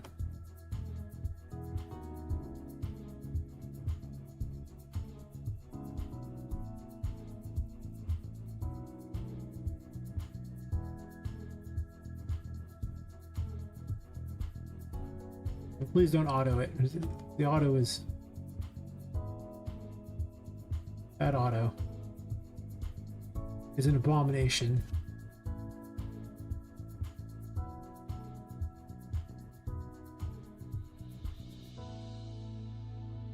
Oh, dancing. Okay.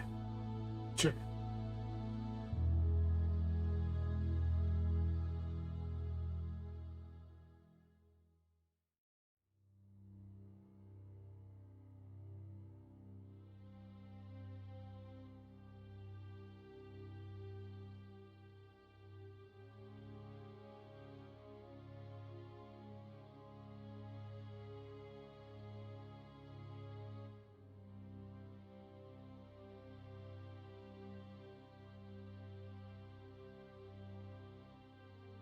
I guess I'll keep it separate. I don't know. I was just debating on it.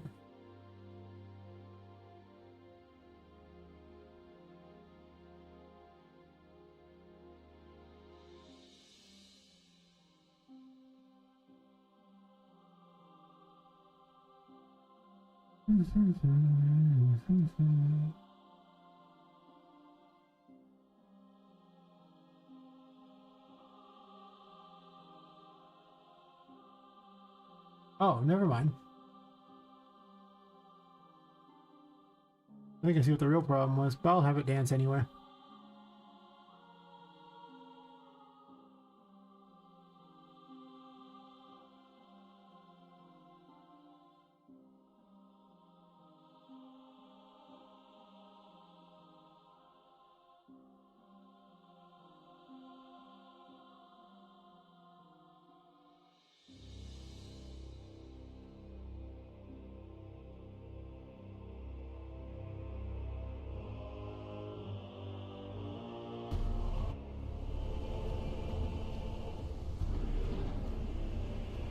Whoa.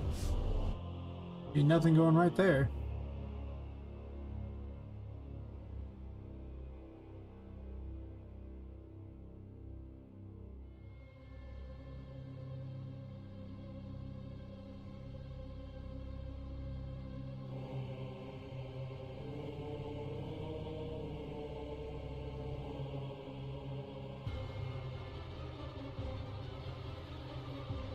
Maybe having too screwed it up.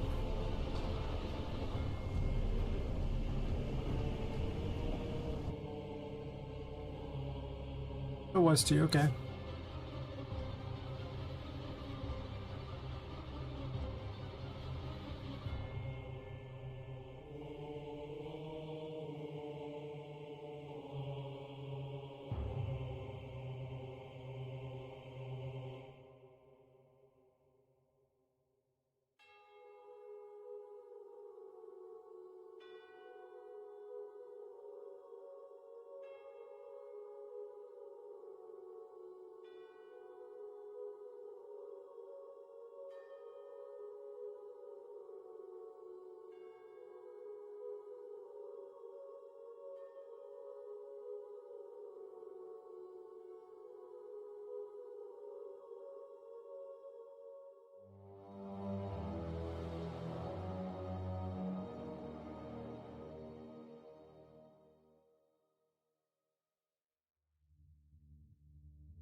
And doesn't like me.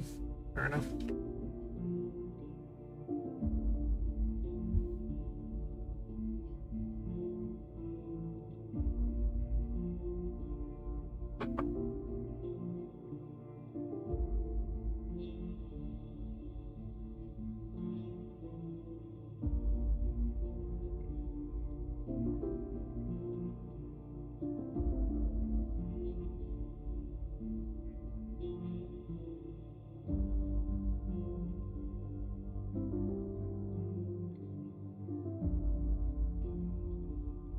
The real question is, how come moving this head socket on this one is so much different than this one? Both seems at the same location. Where it spawns is basically irrelevant.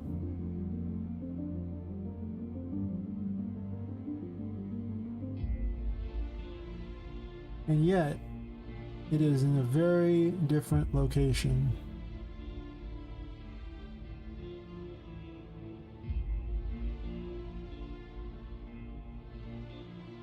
Even though they are an identical character.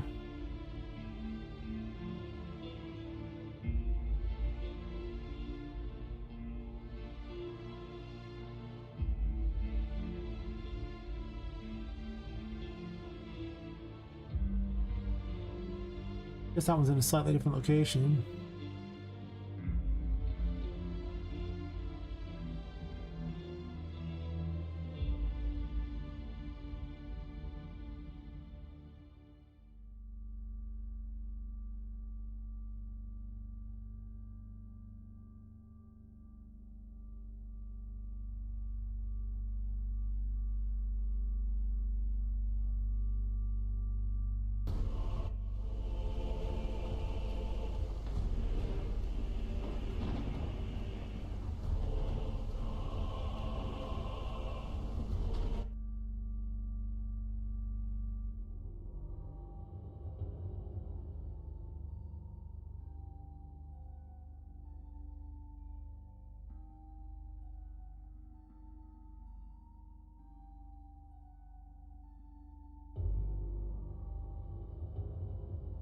That seems like way up in there too, so it doesn't even matter.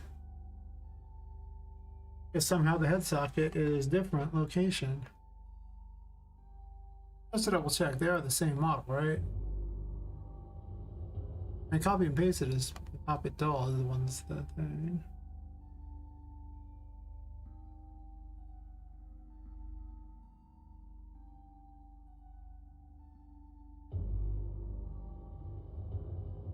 just attach the hair to the doll too.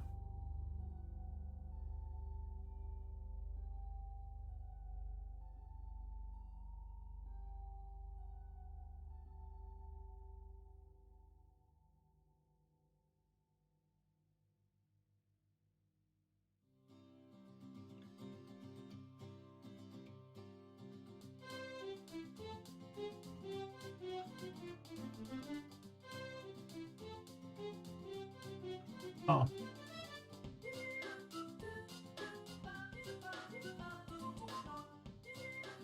because I had 2 skeletal meshes and deleted one of them.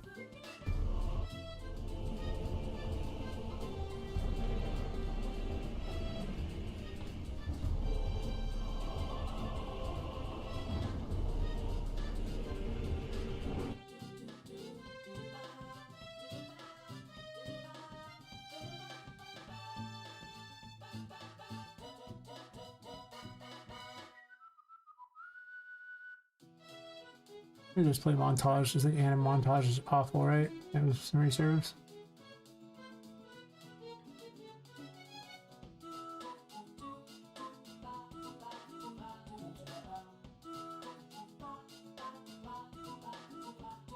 Yeah, I played montage.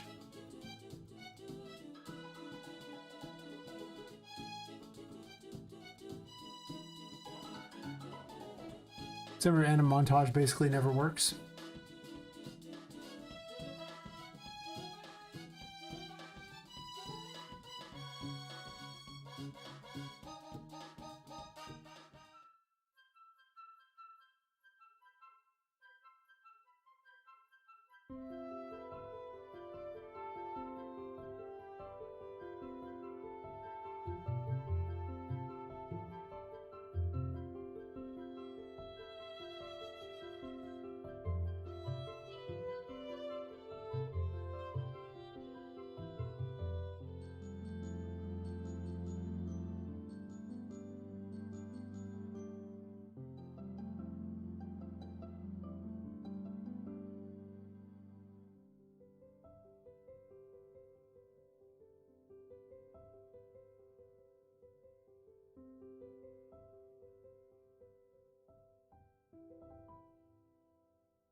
That's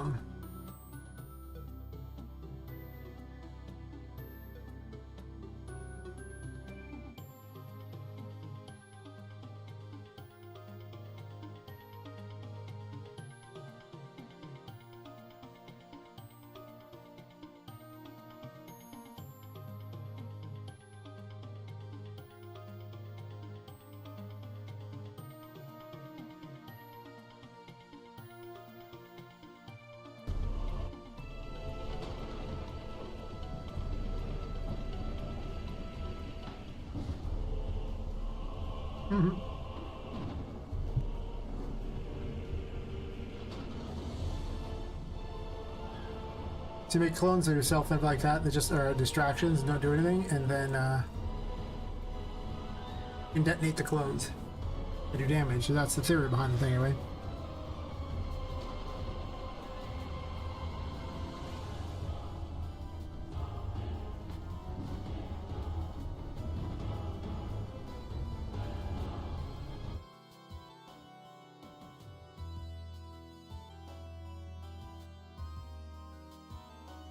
Oops.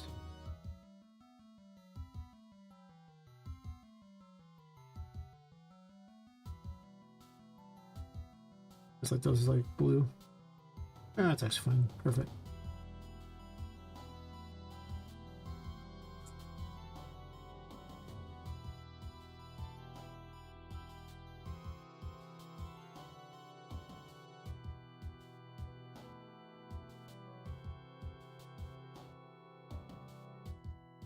Why is it defaulting that like that? I could have sworn I changed it to default the opposite.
I don't know how it changed because I literally went out of my way to change all that last time. I guess not. Alright, so that.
I wasn't even roped into that. I almost should have made it an NPC.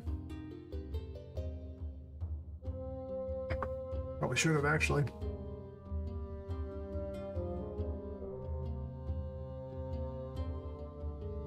Yeah, probably should have, actually.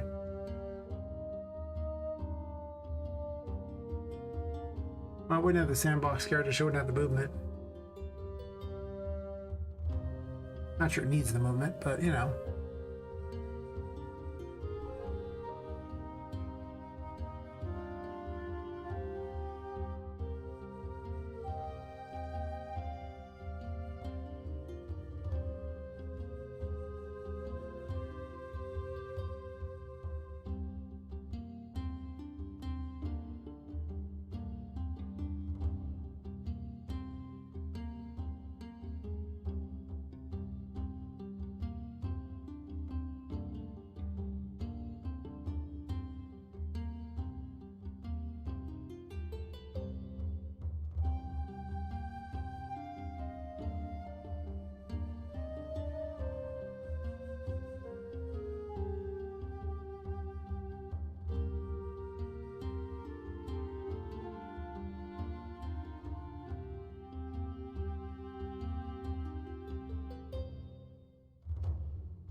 Hmm.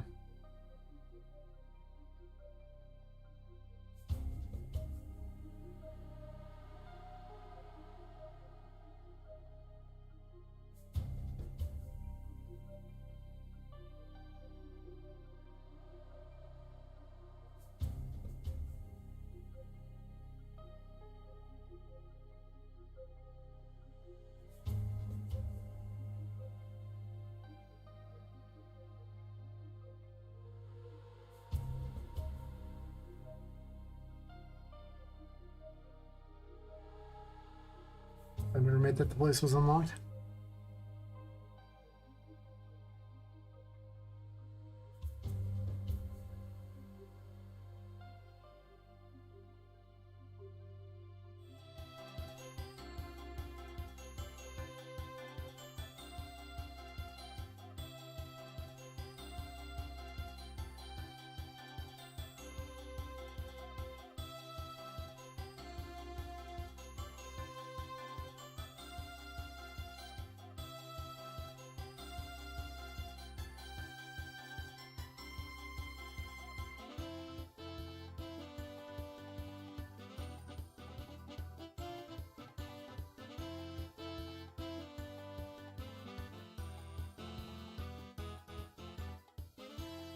If you wonders why I searched through his room too. Turns out you gotta look through the whole house for anyone. Not that I think he cares, but it's like I probably should mention that. I'll let him walk through it just to be certain no one was in there.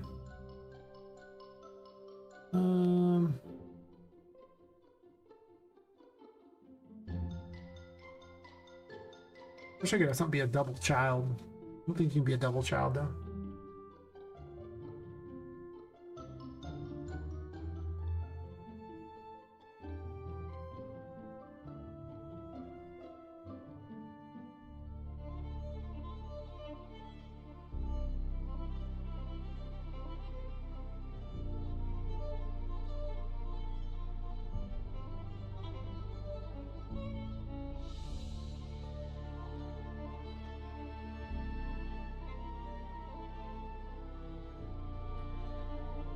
Oh, 1 second.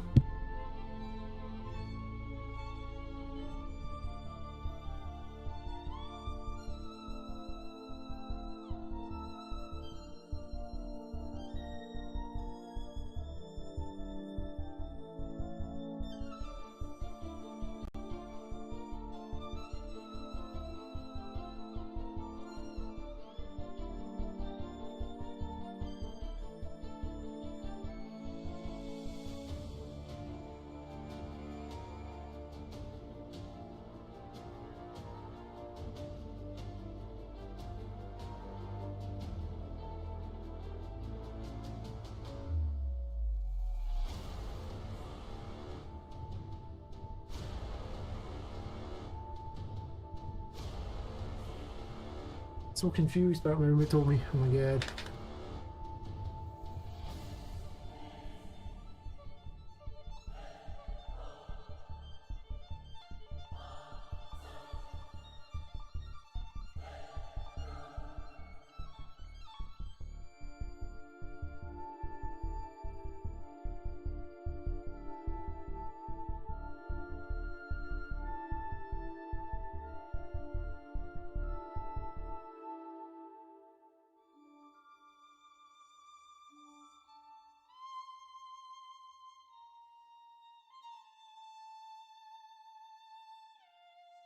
Okay.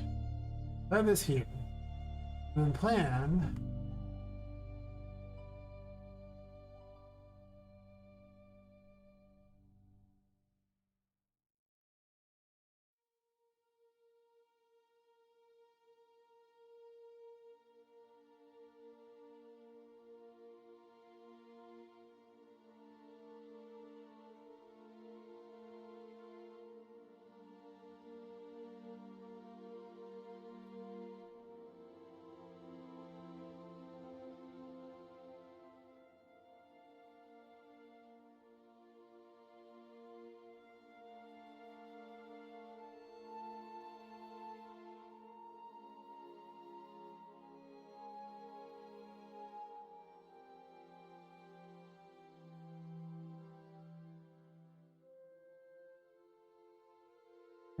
Sorry, roommate thingies.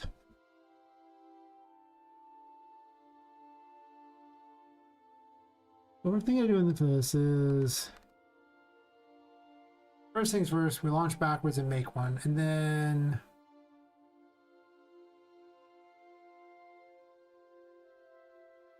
from that point on, we can do other stuff.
Oh,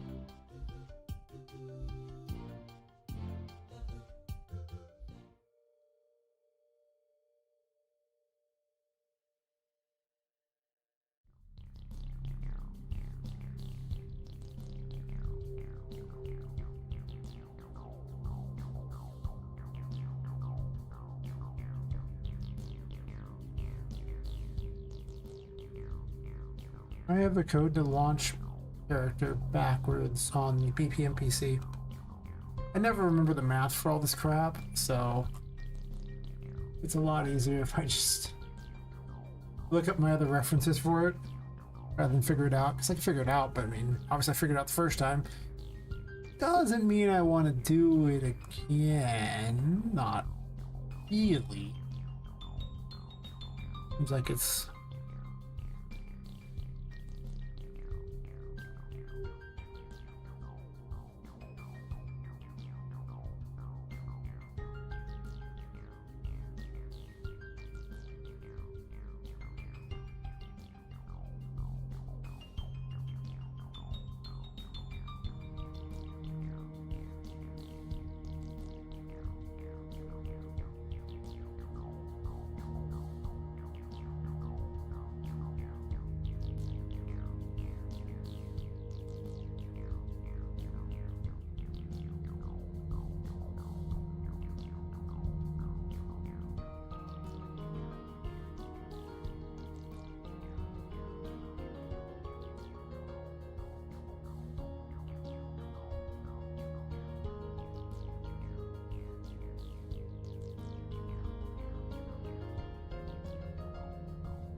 Maybe like 1,000. I don't need that much, honestly. Maybe like 100 or something like that.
And Hero of the Moon.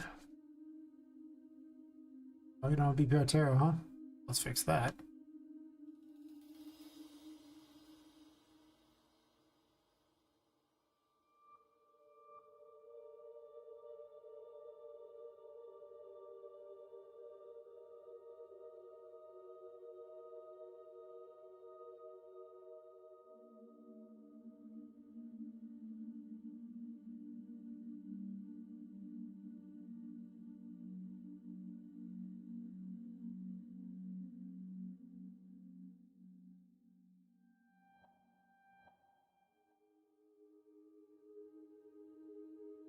And then came up with this a way better plan for doing these things recently here. And actually, let's do this.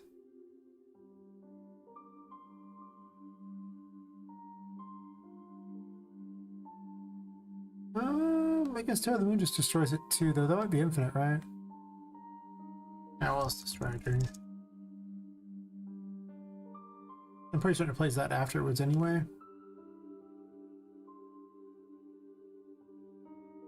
And then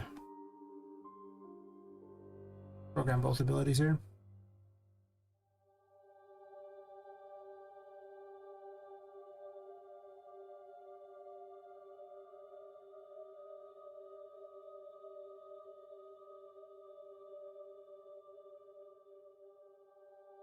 And then all actors with tag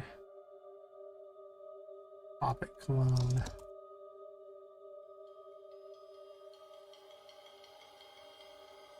For each.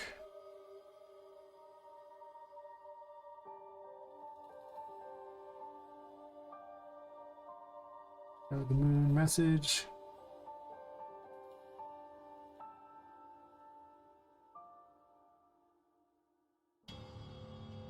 Sure.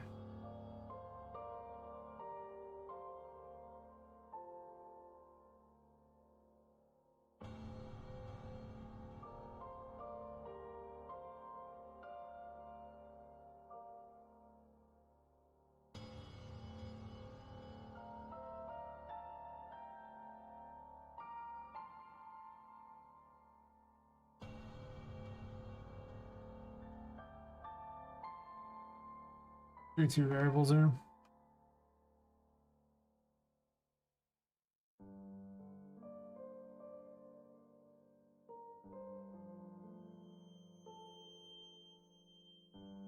Oh, it's like the death timer.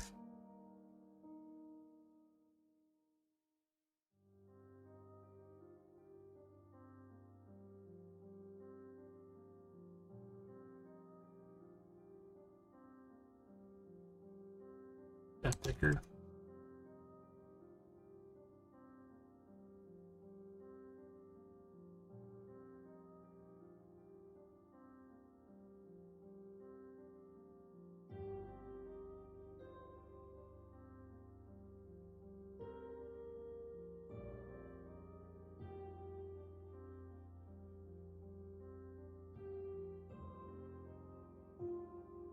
Yeah, keyboard would like to add some extra R's. Might be running out of power.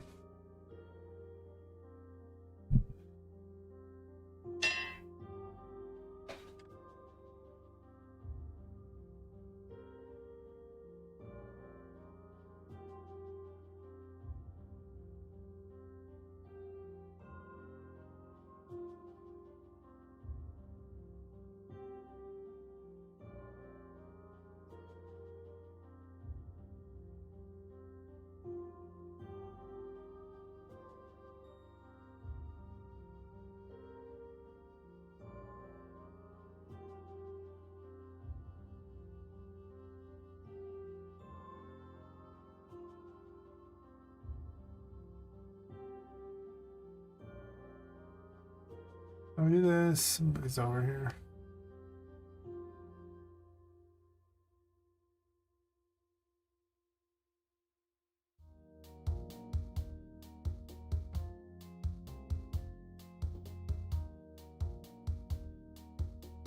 Seconds on this. Or 10 ticks, I should say.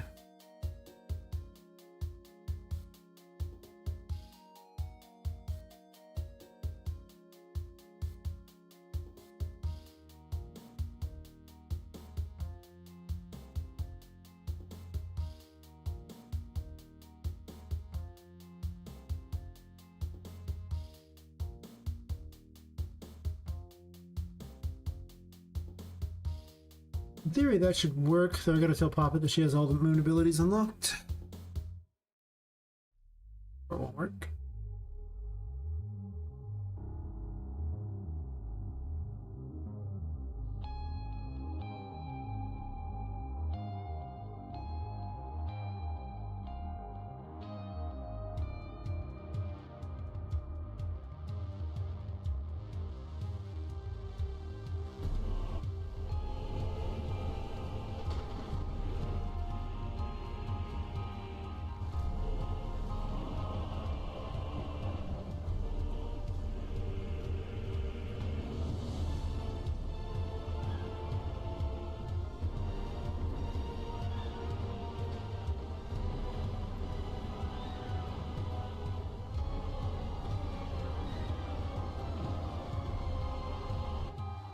on that one. I might have forgot to tag it and knowing me.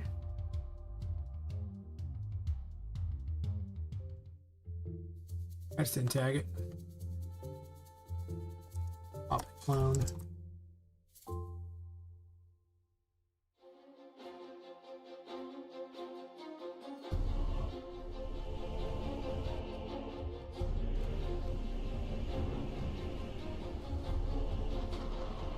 I did backwards, but apparently it's just doing that. It's not backwards at all.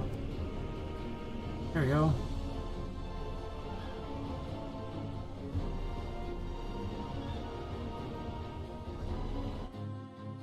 Oops. Oh.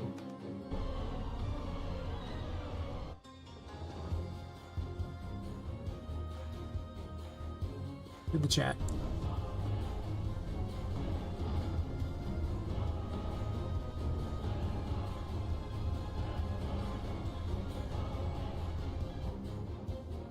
Mostly works except for not launching myself backwards. So that's kind of awkward.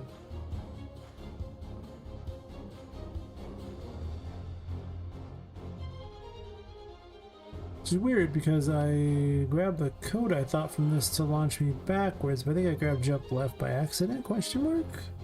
Probably.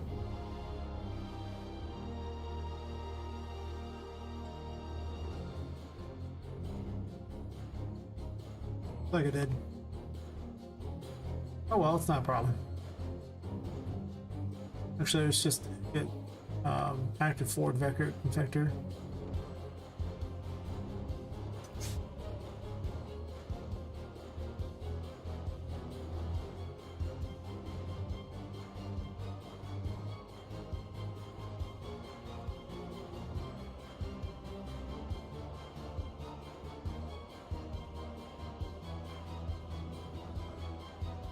Okay, like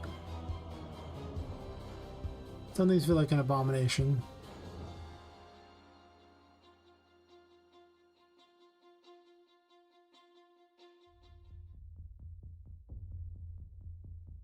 I actually made a lot of abilities today. Like 4 abilities of the 66.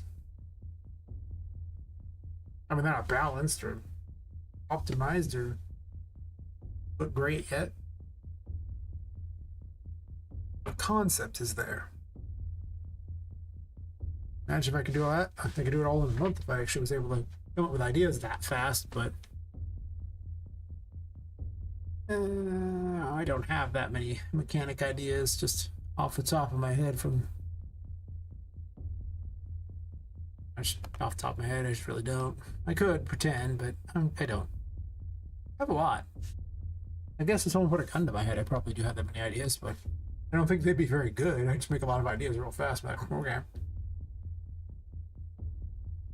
You foolishly believe that I will run out of terrible ideas. You are wrong in this assumption. I will never run out of terrible ideas. I will always run out of good ones.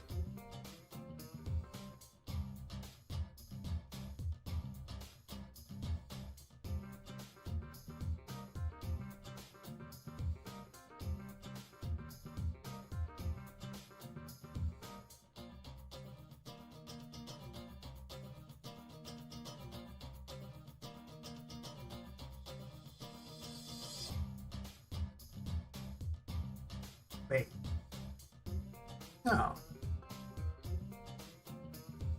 Where you at, Dodge?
Another bug, huh? Nice, nice.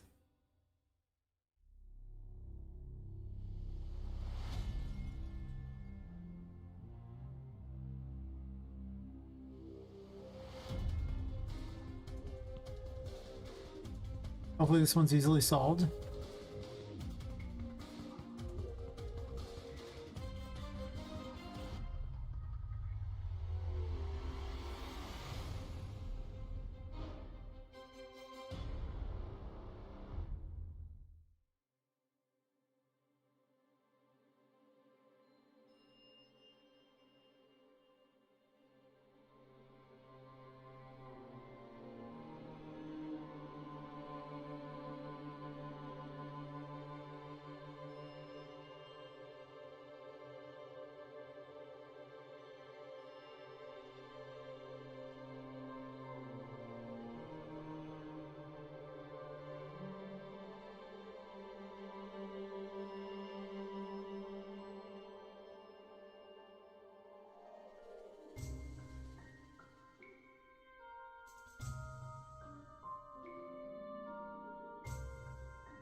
What sort of bug did you find? Oh my god.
An array that I'm only setting way later in the blueprint.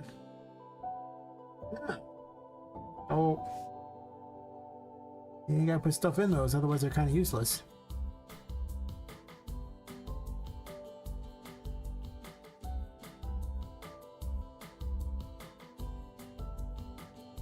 Am I gonna give her a weapon? I don't know, I'm gonna leave this unchecked.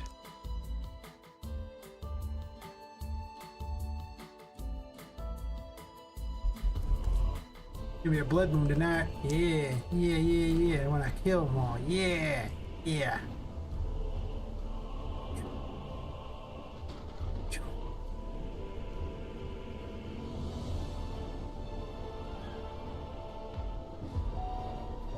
Ha, ha, ha.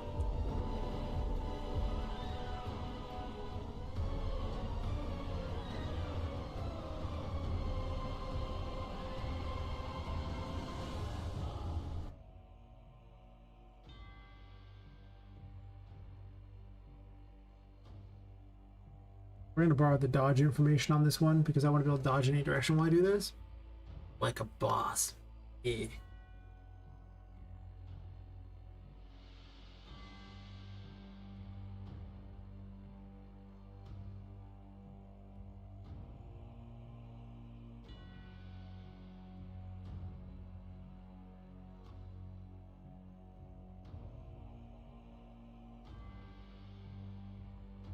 So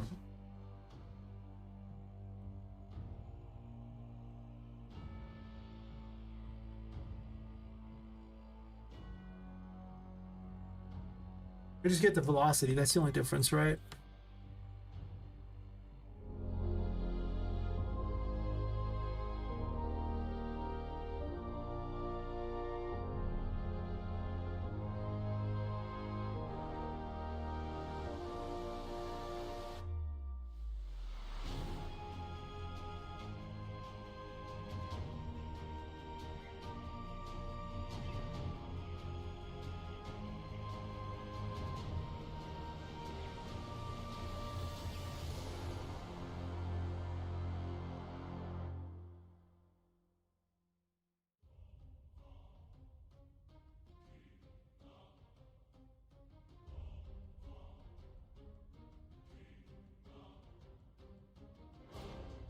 Wait, don't negate it at all, that's dumb.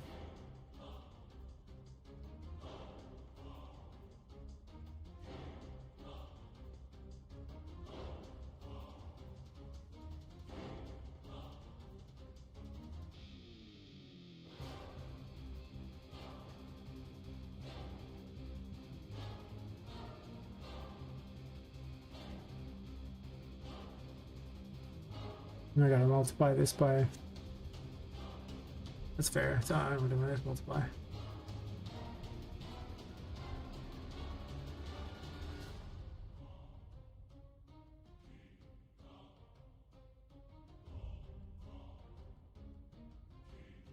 Oh wait.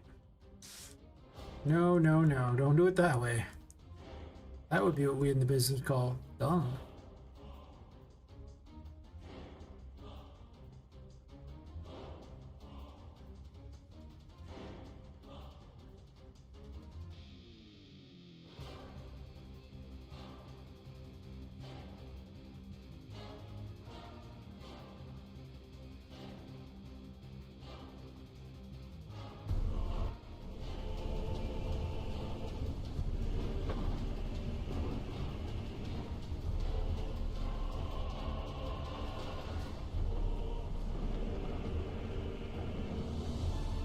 Whoa!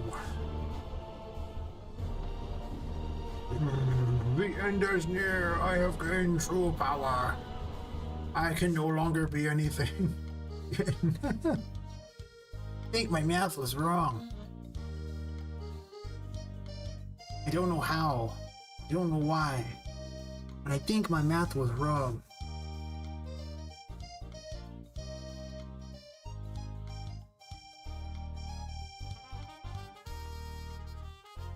Dodge doesn't do that.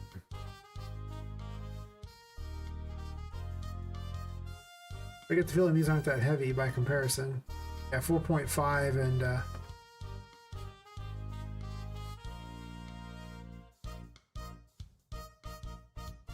okay, I'm trying to click. No. Can't click it because of that. 30 for the jump force and the launch force is 4.5.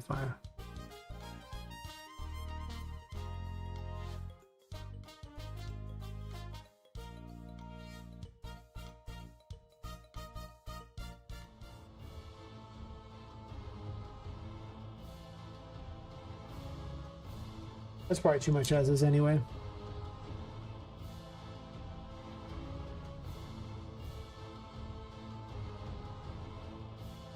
Not supposed to be actual dodge.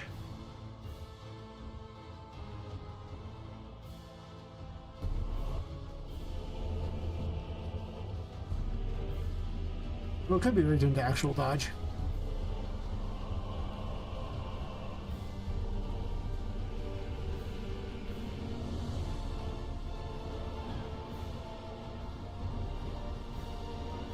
Oh my gosh, I've created a mesmer.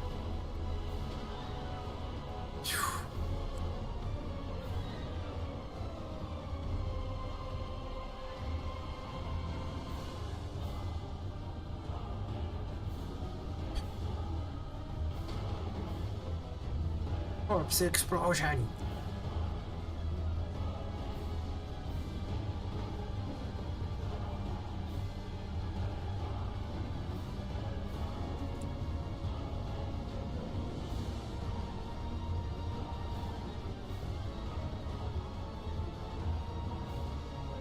It's kind of a sick ability.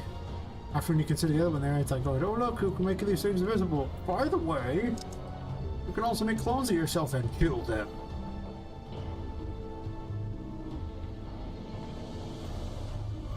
As any good heroine would.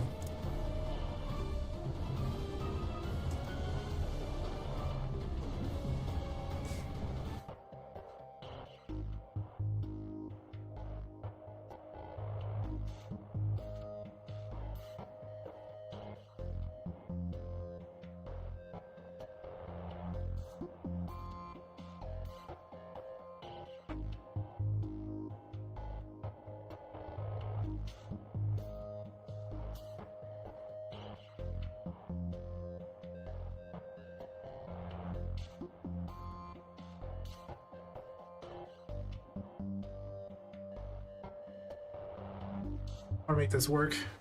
Just kind of keep getting a bit out of my own thoughts and what I want to do with these things.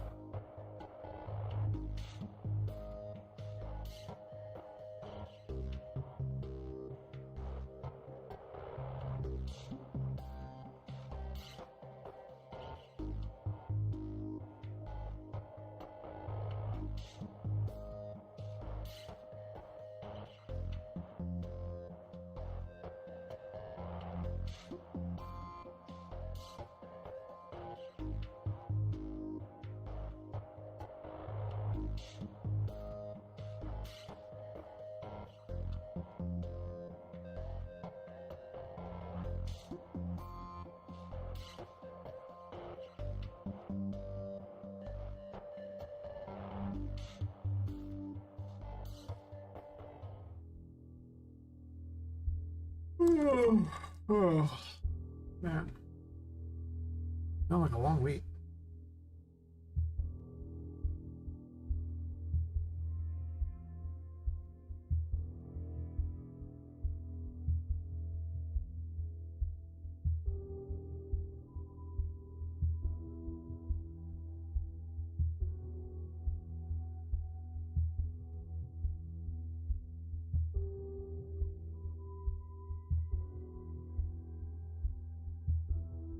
What I can have it do is I can have when you she actually loops over a character. Oh, you bug solved. Nice. Well done. Well done.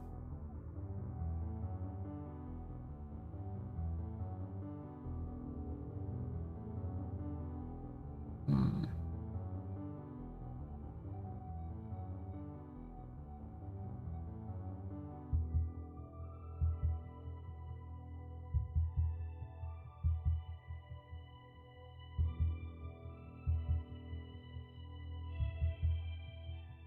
I guess I could just have it assemble the actor there on overlap, and then I borrow a bunch of. This is like definitely not the best I've ever seen, but sure. I don't feel the need to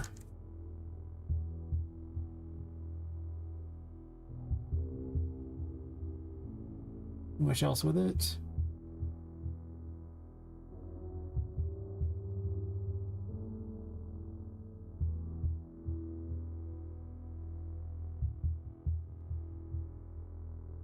Oh, I was even smarter with it.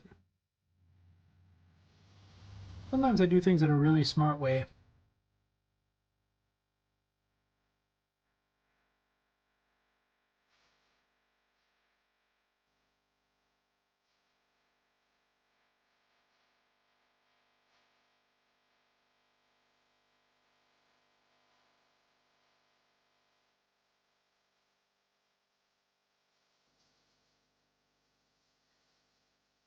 That's fair. I do the same. A lot of stuff. It's like, this is not the best.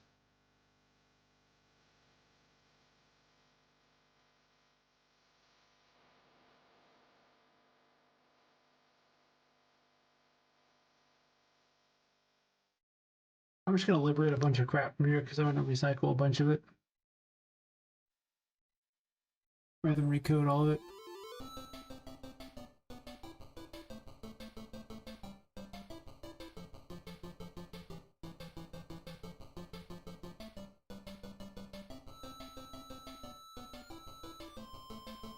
Yeah, pretty much it.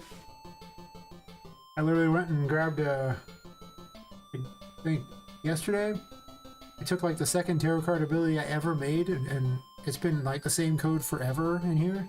And just took one look at it, I was like, man, that's such a better way to do this. I looked at a later ability I made and I was like, look, here's the better way of doing exactly that.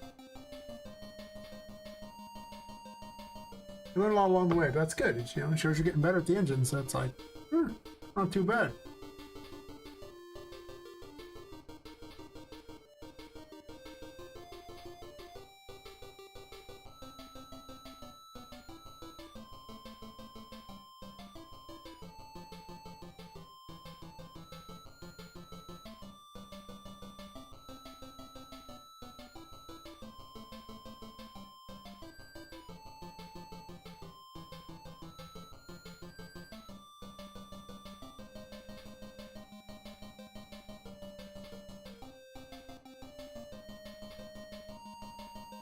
I want a 3D text component. Do they count?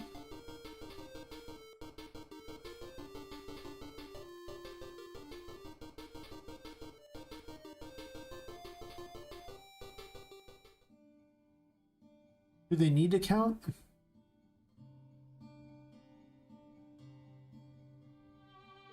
Not sure they do.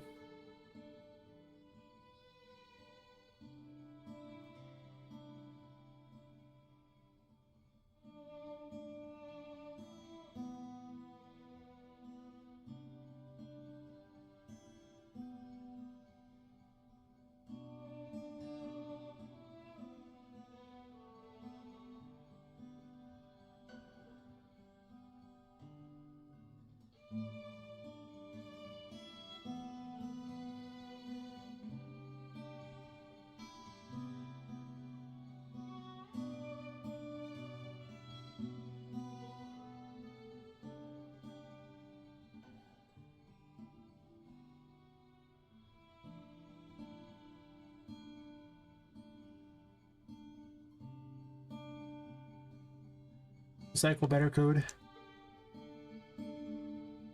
Hate doing it twice, so.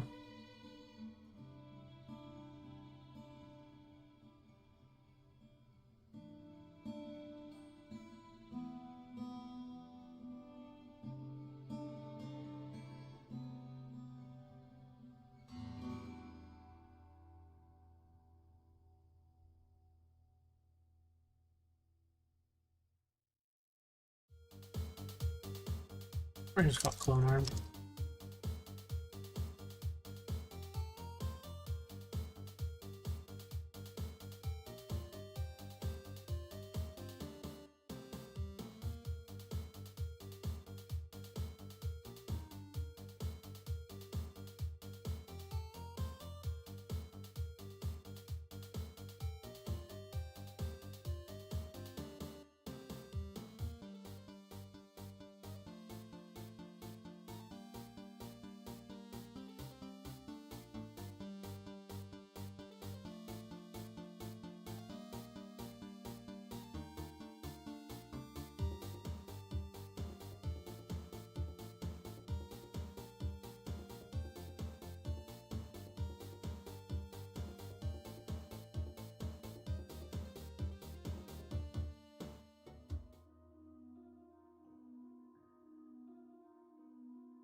Do I need all that? I don't know if that's true.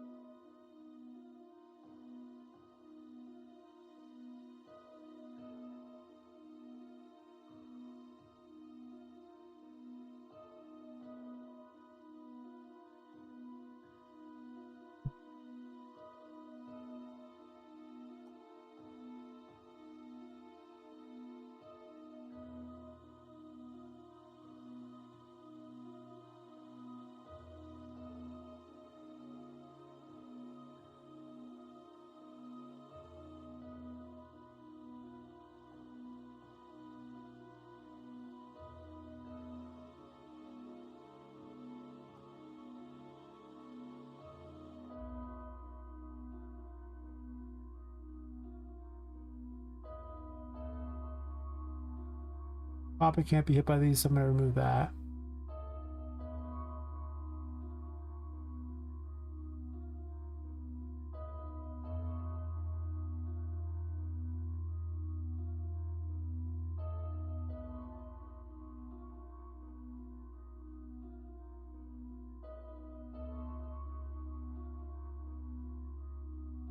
Crap, I just need the damage amount.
Wait. I don't think anything special. This is distractor.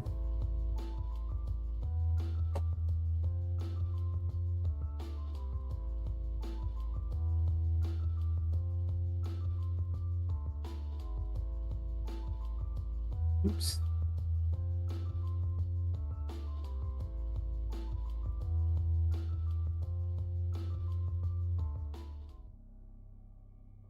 Don't heal.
Not even that.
Can't I get them all?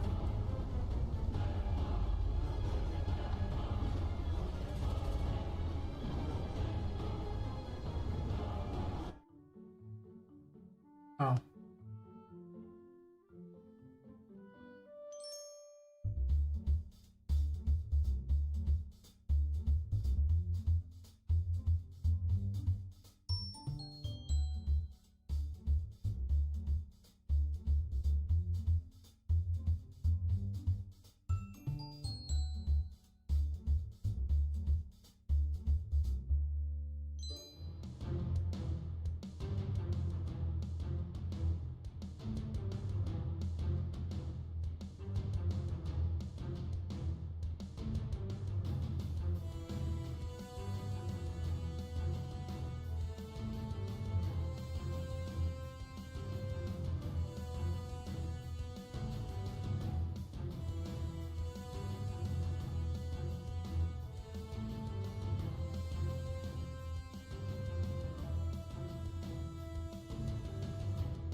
Wasn't there someone to blow it no matter what?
It's really hard to hit with.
Right when these ones died.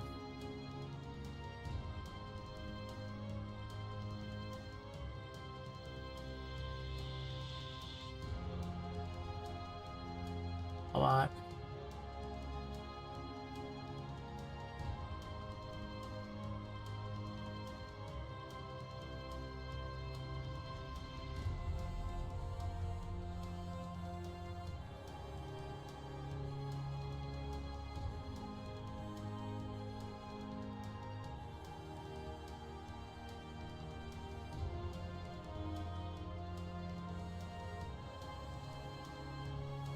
Oops.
That event.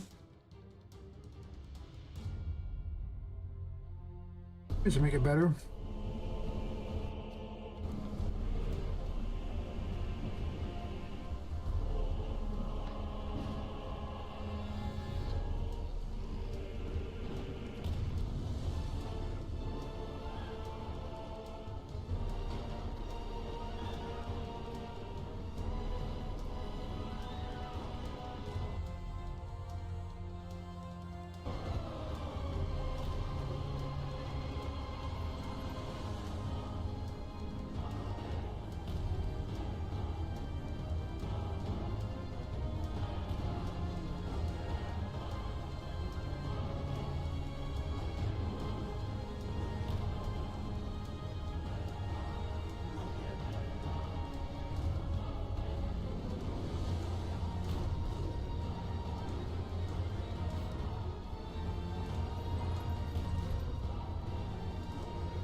Yeah, invincible like you are in the dodge, so it's just you moving around quickly.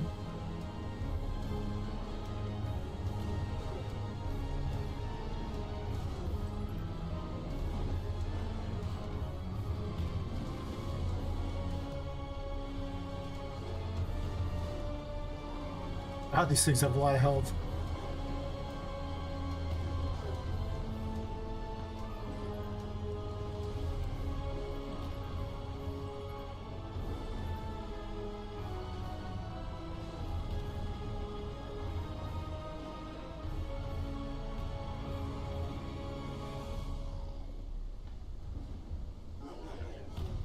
Doesn't have the effects I want on it yet, but I gotta admit, it's already coming along relatively nicely.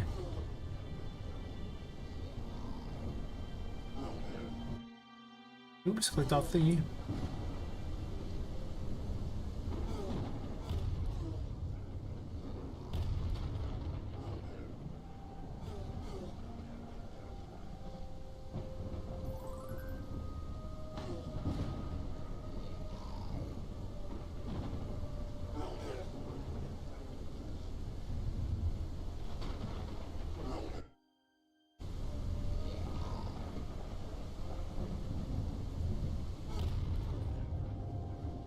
Trying to kill this spawner with it if I can. You know, the cost. It already seems like a little weaker than it should be, but also the spawners have a lot of health. Otherwise, you'll just kill them. That's no fun.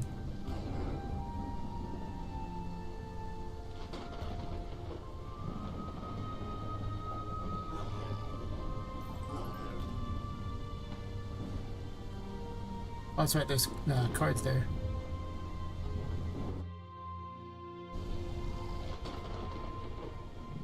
I got it.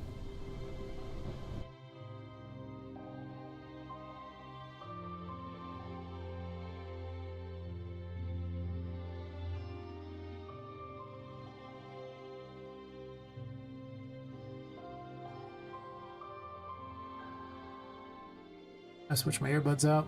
Seeing battery low every 5 seconds, it's really irritating. Still, this is coming along well.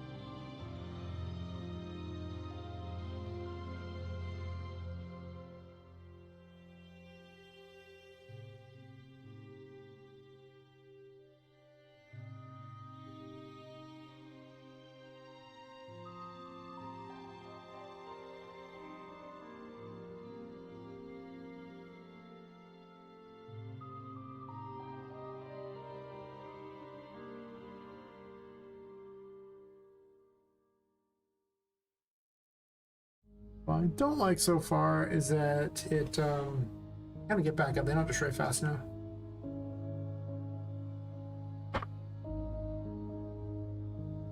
What really needs to happen is these needs to be set invisible.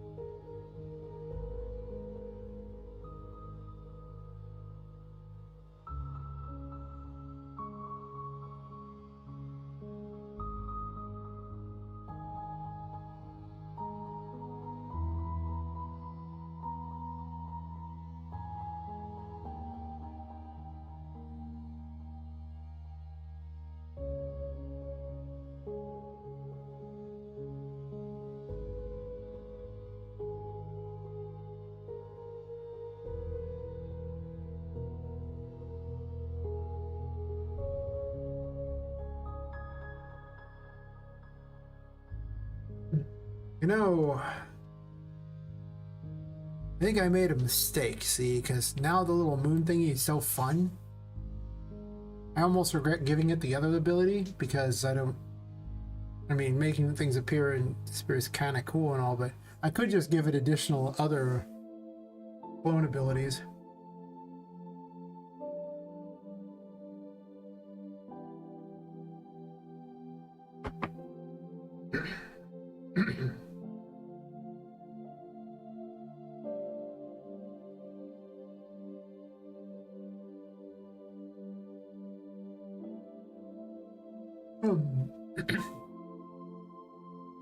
I'm not going to right now, but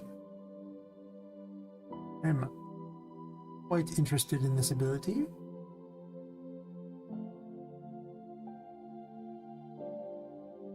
You probably need to practically one-shot things.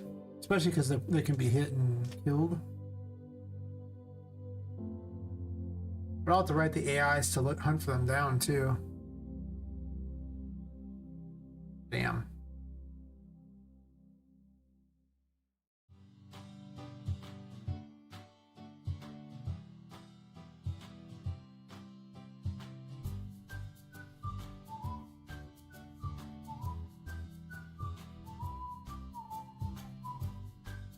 I'll add them into that like probably tomorrow or something. Well, no, Monday or something. I don't think I'm doing that tonight necessarily.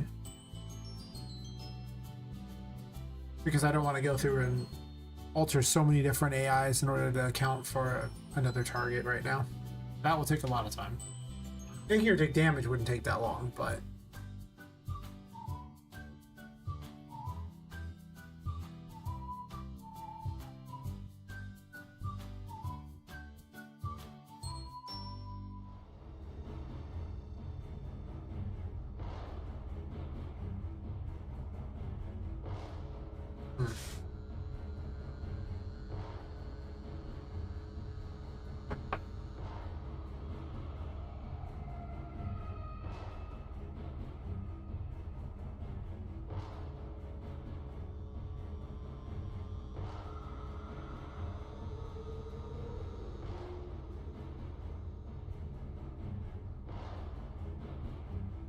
so what am I planning on doing with these now? I think I lean back. I don't know why I'm always so leaned forward. There's no reason I have to lean forward.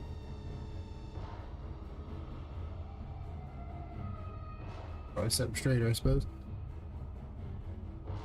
But I mean, you know, I got arms. I could do that. It's not really good on my back to lean forward anyway, or my neck. Alright, so went up the damage quite a bit. You gotta set up. I don't even know what the cost will be to use it. Cost is set on Poppet anyway.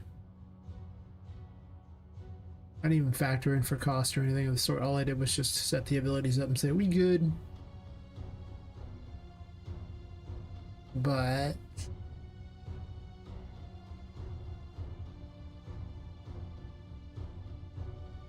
oh.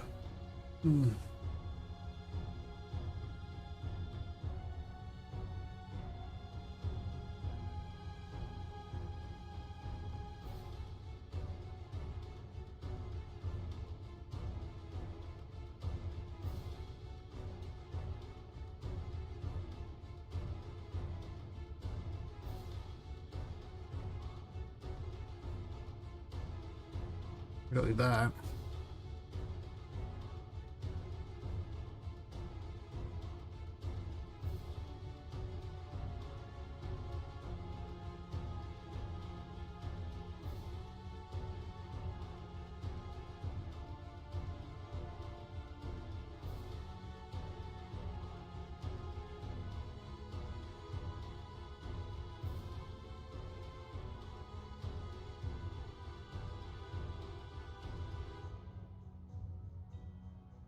I should make a macro for that crap. I always like the same things over and over and over, and it's kind of awkward.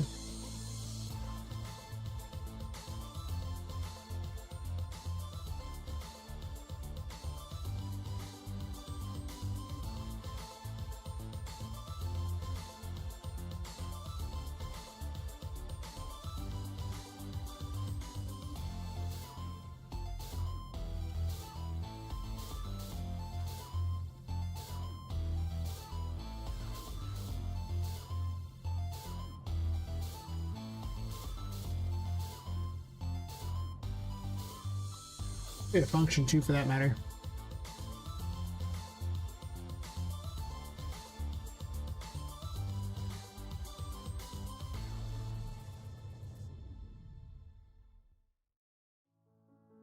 Has to be a macro, because if it's not a macro, then we can't use the other function inside it.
Would this be a function? I'm curious now. Let's double check that my understanding is correct or not.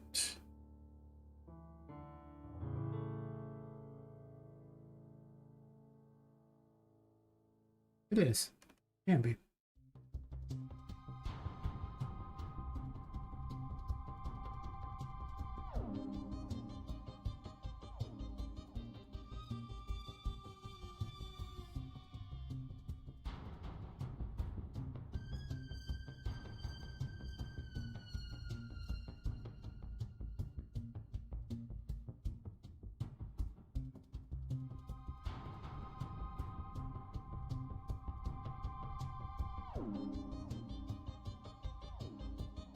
The problem with this is you can't have an output, right?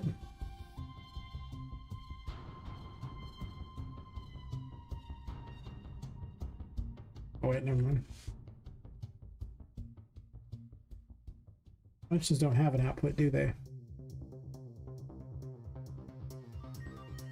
So you can't return either or. But it has to be the other. Okay, that's good to know. Gotta figure this crap out, you know? It's like a bunch of little stupid differences between the two. I can never remember all of them.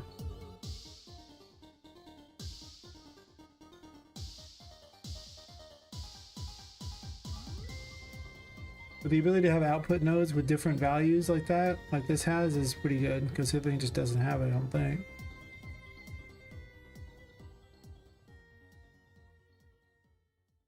That seems weird because, wait. There's a function, interfaces have,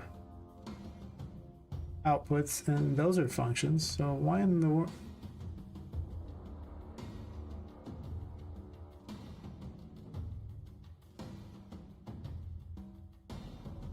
Oh, I see. You're gonna return node. Oh, then there's no major difference. They just call different things. Okay, that's cool.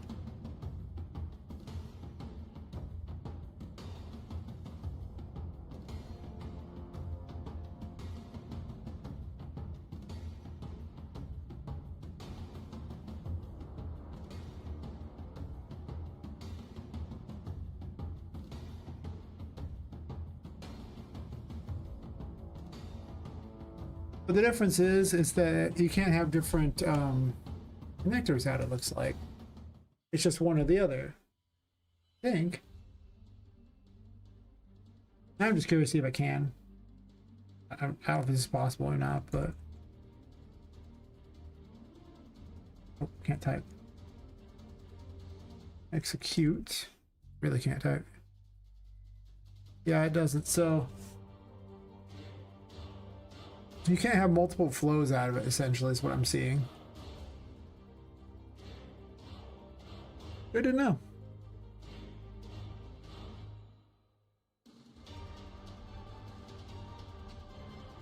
Macro is a little more useful for this particular purpose, I think. I just got tired of hunting down the exact same information every time and then just having to change the name here. And sure, I gotta promote this to a variable because... Well, actually, I don't have to. I could just make a string, right? What's weird is it doesn't have the option to just type in a name here. That's bizarre.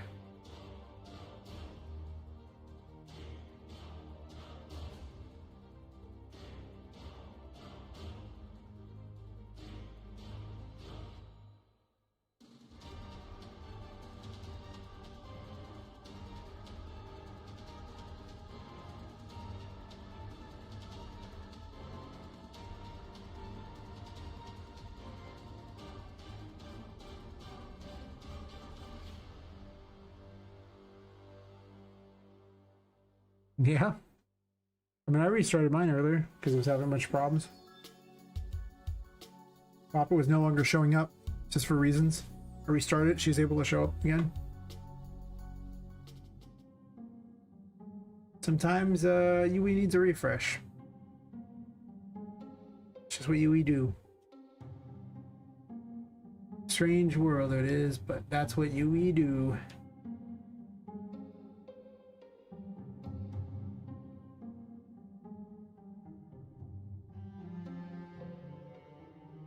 Yeah, there's lots of weird little finicky things that UE does. You just kind of get used to them after a while.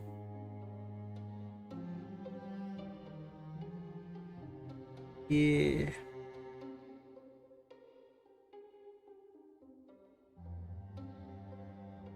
Can I just have a string? Is that possible? Do I have to actually turn it into a thingy? I could set string, but then at that point, how much am I really saving? Is there like a make string?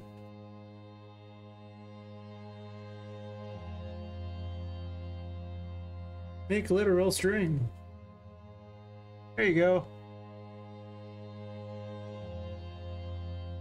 Seemed kind of dumb to make a friggin' variable there and have to set the variable and do all that. I just want a string. That's it. That's all. I want a string.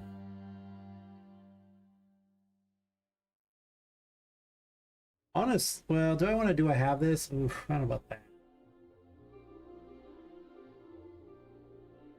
Mostly I just didn't want to have to constantly find, like, you know, the player stats for the curse thing, do this, see if I have it. Then if I do blah blah blah, do this, why? That's like so much more work than just to make literal string and then can I afford to use it?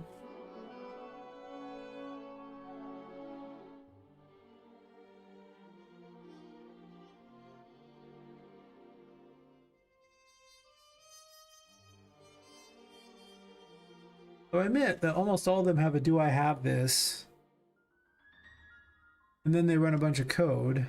Oops.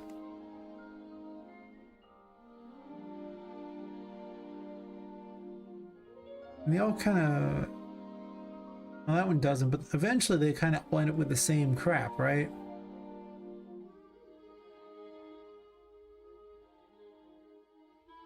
Well, that's not a command initiated, this is. Yeah, it's do I have this, and then can I afford this?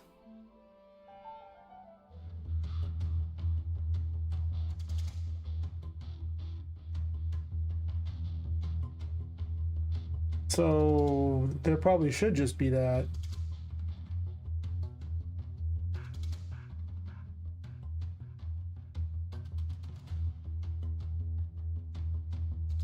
I'm curious about something.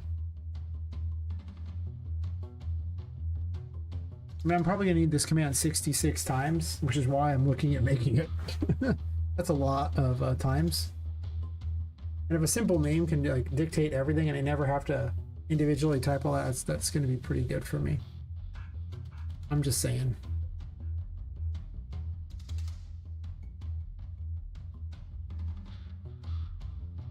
Not to mention less messy. Yeah, these things just have no other direction out of them. Only a macro can have that.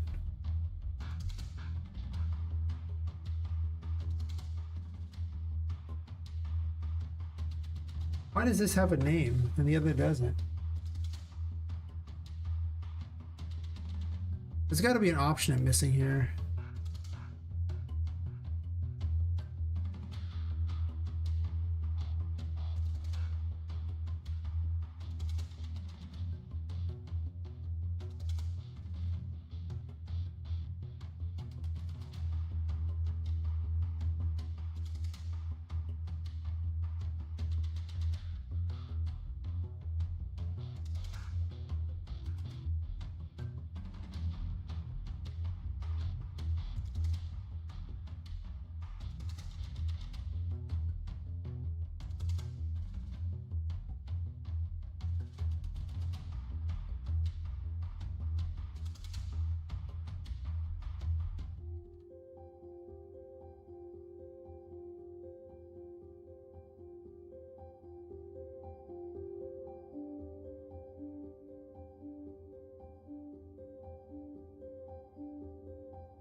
This is a string.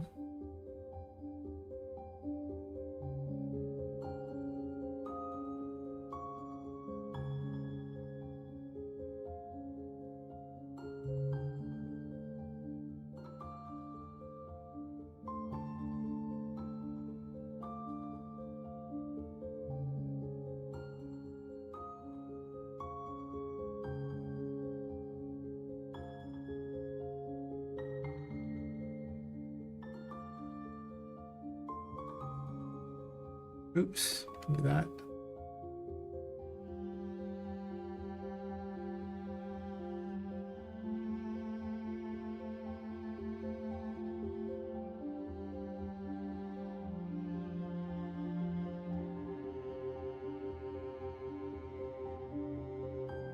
I think I can do it differently here because it says by ref.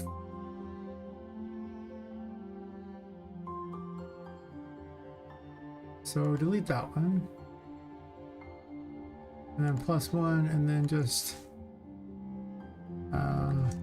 arrow name.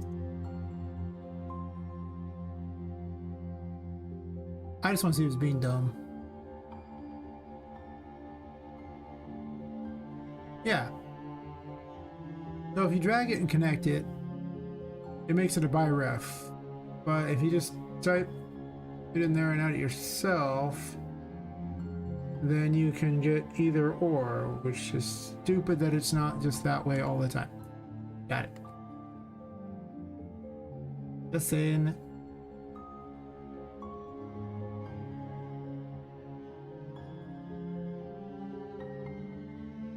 I was like, I don't need to make a literal friggin' string. That's so stupid.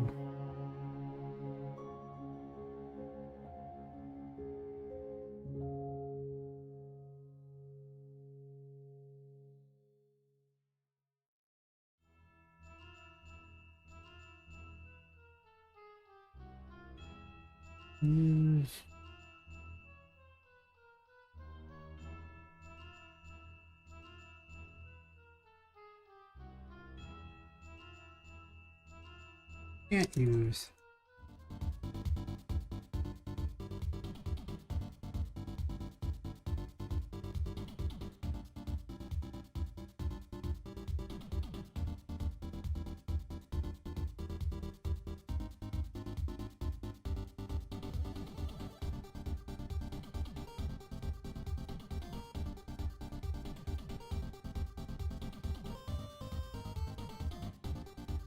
I could pretty it up, but I don't know if that matters much. You know? I mean, it's fine. I guess I could, but do I need to? I'd be very easy to pretty this up however you look at it, unfortunately.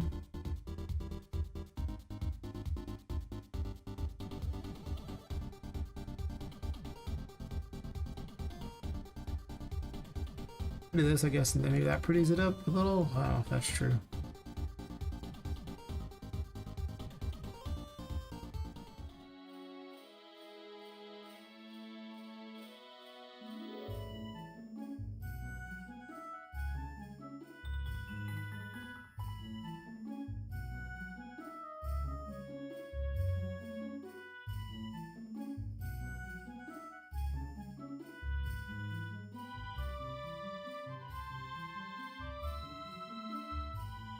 Perfect.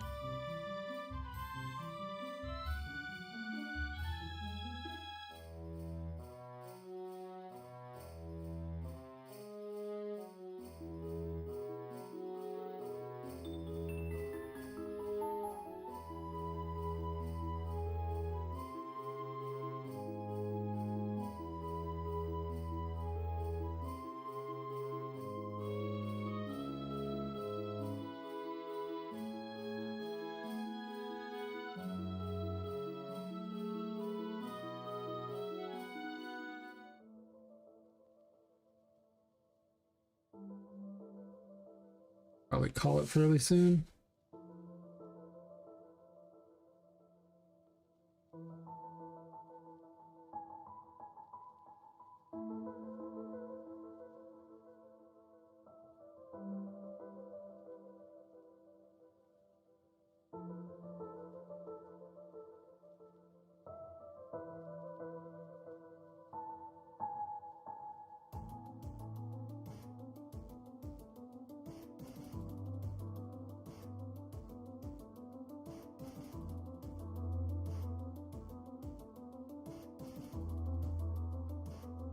How much better this is. Instead of all this code every single time, all the way up to here, just this one little bit of code.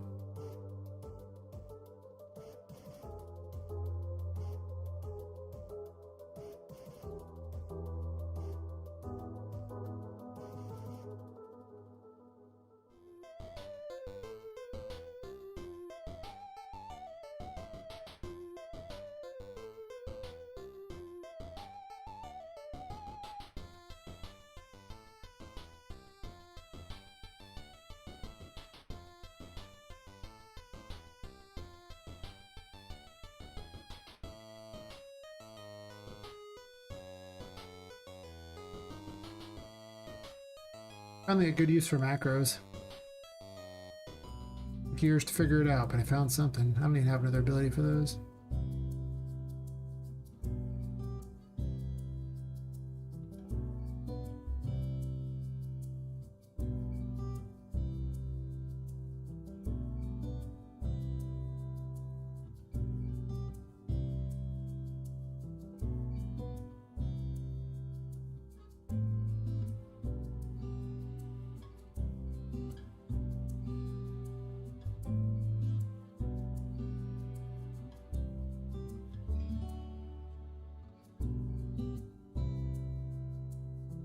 I should just number them, and this way I can always remember which one I'm looking for. I was thinking left mouse, right mouse, and I just do 1, 2, 3 and on. Might be a lot better than what I'm doing.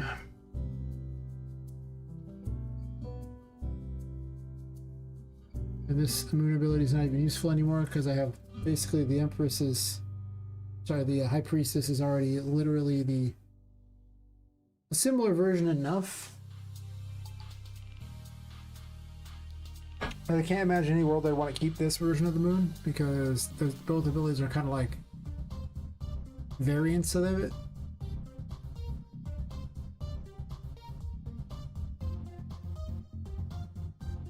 I think I'd rather just do variants than the others.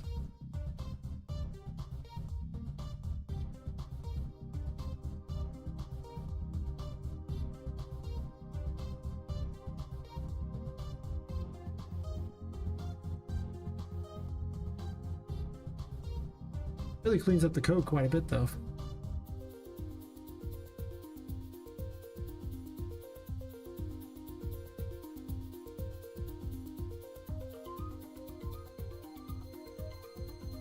You know?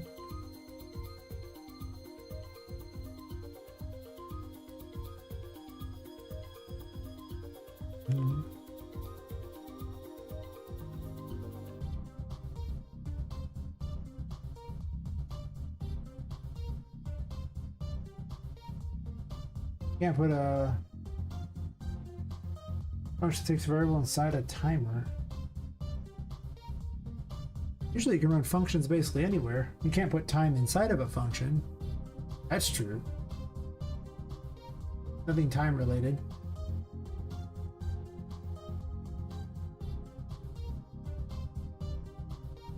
You should be able to run a function inside of something like a loop or whatever, or something like functions don't care about delays like around them, say. I see. Well, I guess there was a timer command too, for that matter.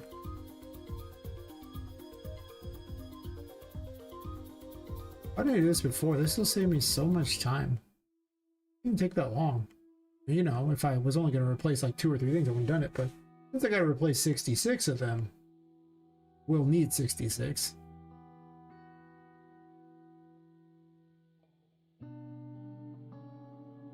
Seems reasonable enough.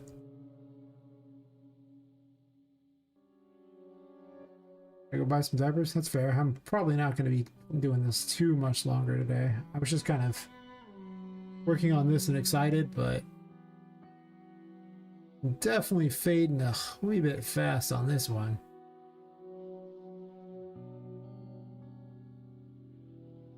But it's so cool to get rid of half of this garbage and make these way cleaner.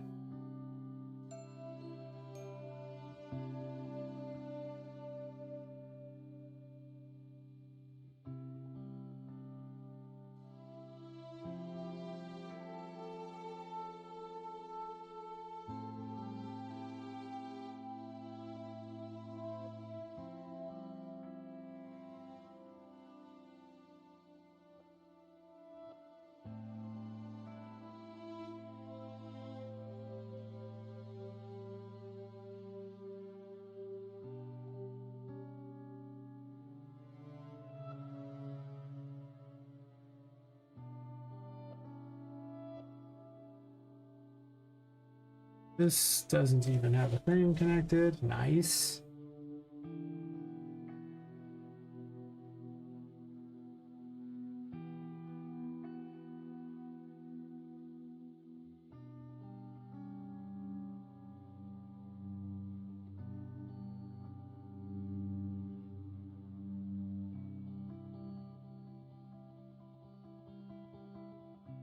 Most of these have a zero cost anyway, but this will check for all that crap and subtract whatever's necessary, so.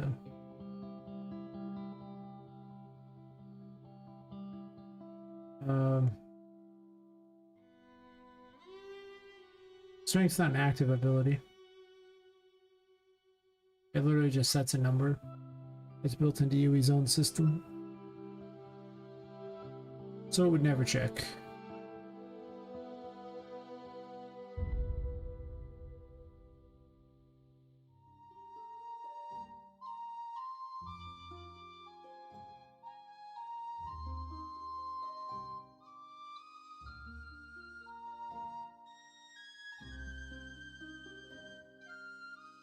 Oh, my second bot of the night. That's exciting.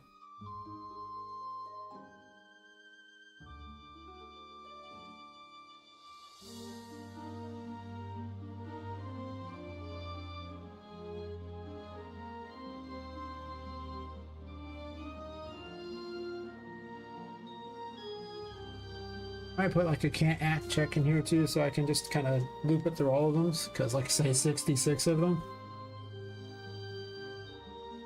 It's kind of a lot. He's used to have 3 attacks. Actually, this... I guess the full 3 on this one. Full 0 here.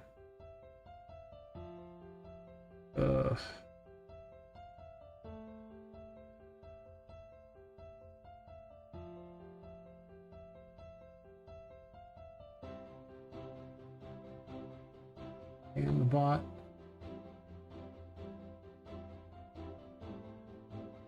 Ooh.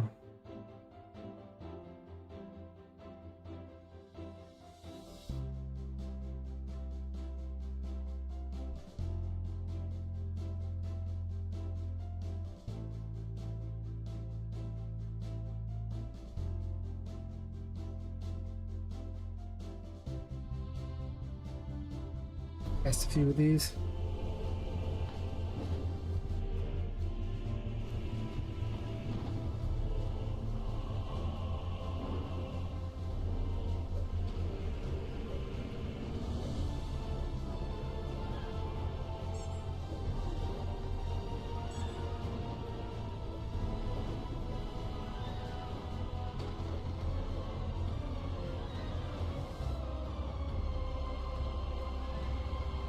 There's nothing to magician. If it works on 1 or 2, it'll work on all of them basically.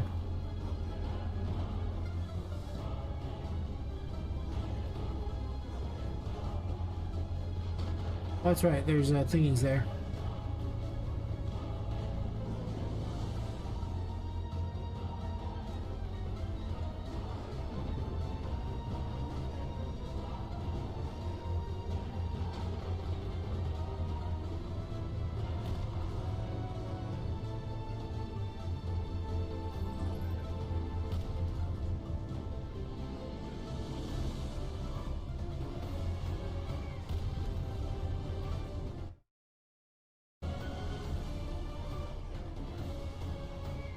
Will Poppet hairs stay forever? Awkward.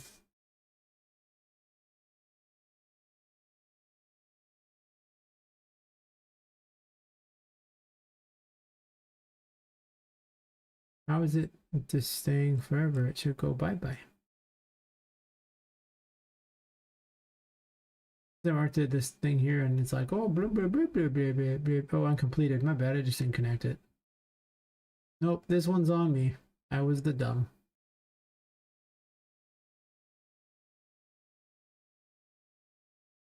Just saying. The dumb was me. The me was dumb.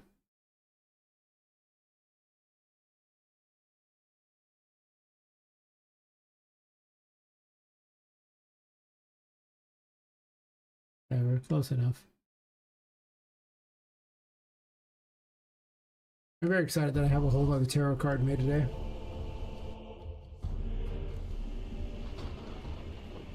I might shift the first ability over, because like I say, it's cool that this turns into these things. Lets you jump on them, but... maybe.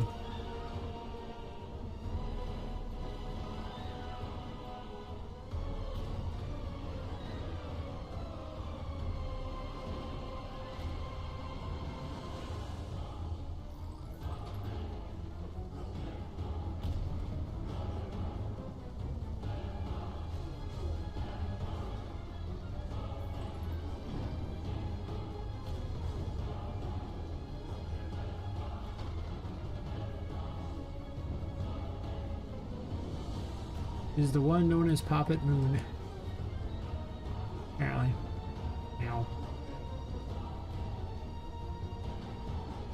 The explosive's gonna be a little bigger, I think.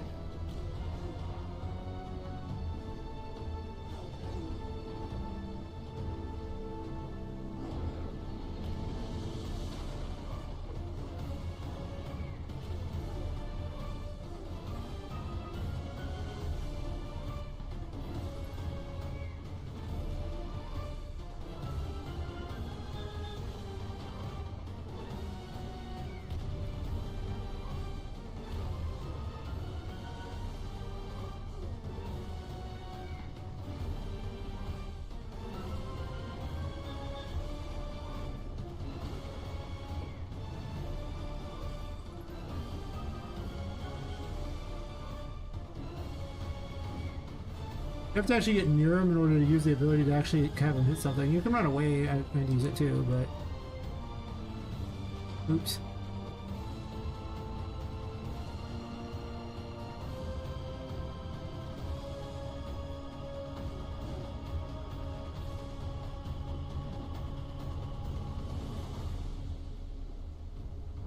You gotta get a very different stance. So you can also swing the weapon every time she uses the ability to. When she uses the explosive ability. I'll probably just use the same generic everything for that until I find a better animation. Well, I'm thinking about it. The Empress uses animations.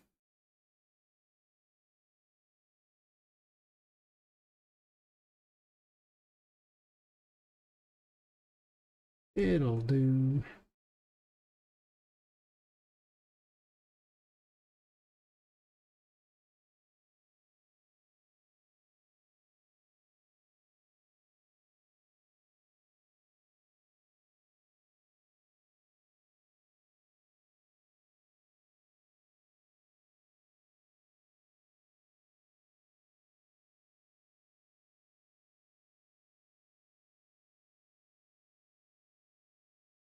Oops, gotta connect it.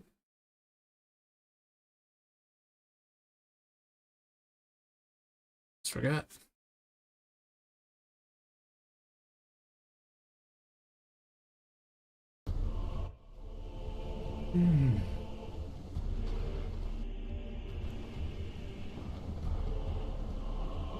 Pretty good day. Fixed some major problems. Got all new abilities.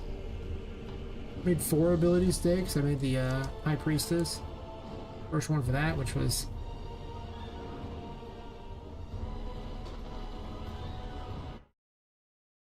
a thing. Oh wait.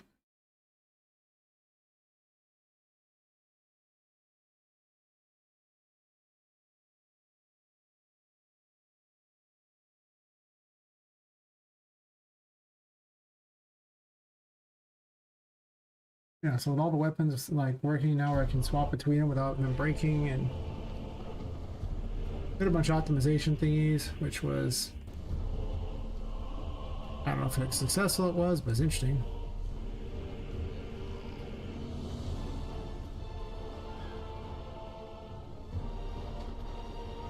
Oops.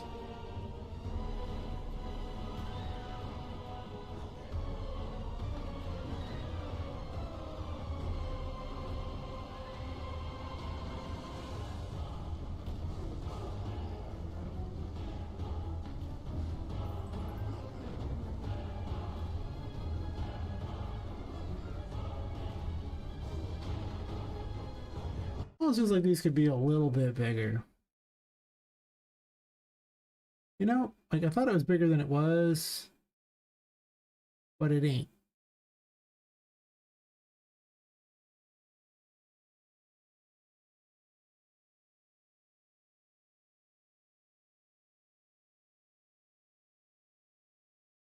That's right, sweet skills.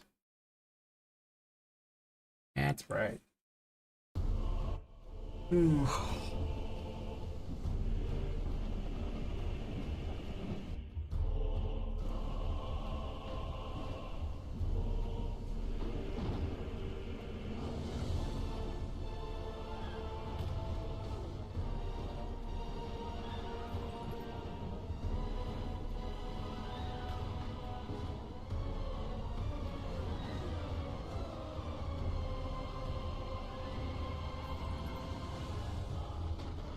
You aren't dancing.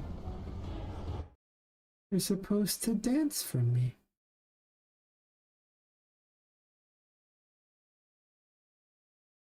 Oh.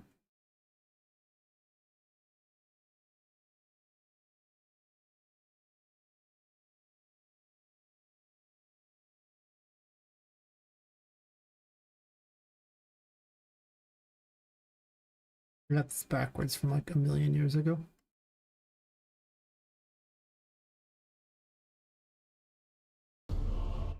Hmm.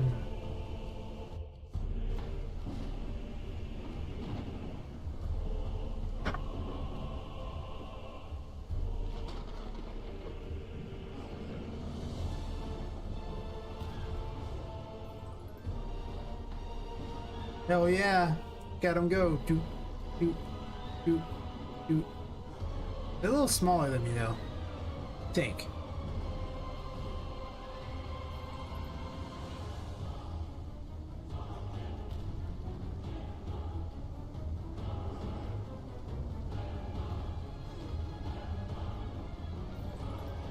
Do you? I mean, Unreal 5's awesome. I'm just saying.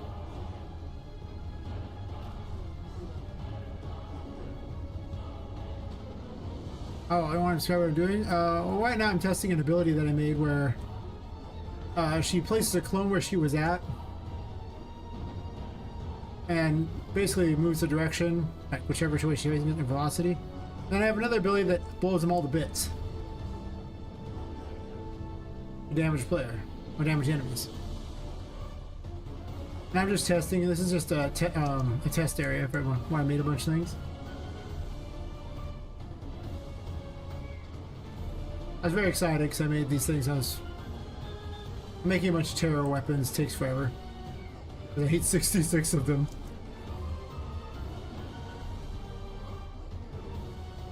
Is there something particular you want me to describe? Like, I mean, like the code I'm doing? Is that what you're after here, or are you like? There's so much I can describe. This one makes mushrooms that count up and then they explode. It's kind of similar to the other weapon. That's also it has a healing version too.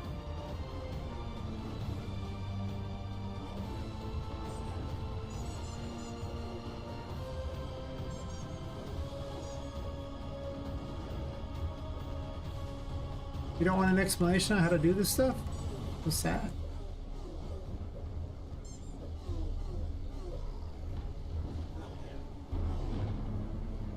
V5's amazing though. Aha, get bonked.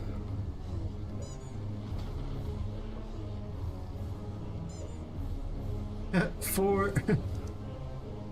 This is an enemy spawner. It doesn't have any kind of animations.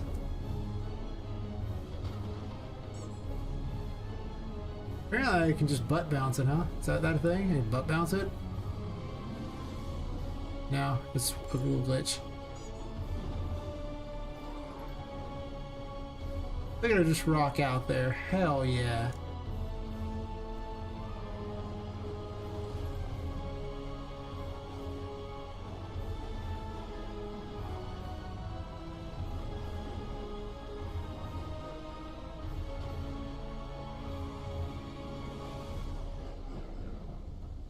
Poppet needs an idle dance or something. That'd be sweet. I character's running out of sanity. So many abilities to play with. Still so many to go.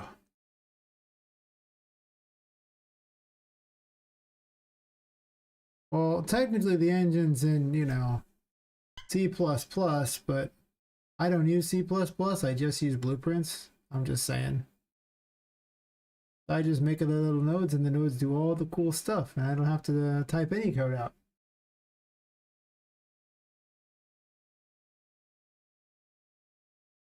The whole game's programmed in them.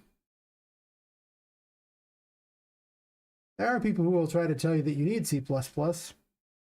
I like to think my game begs to differ.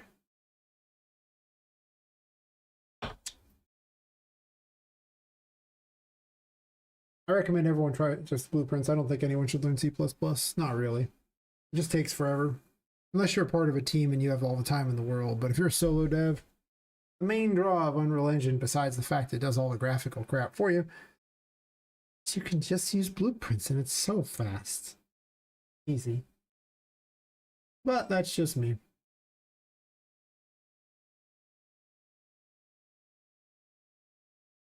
I'm cleaning up this character. This character represents like half the game. She's the player character, and she has so much code. So many graphs of so much code.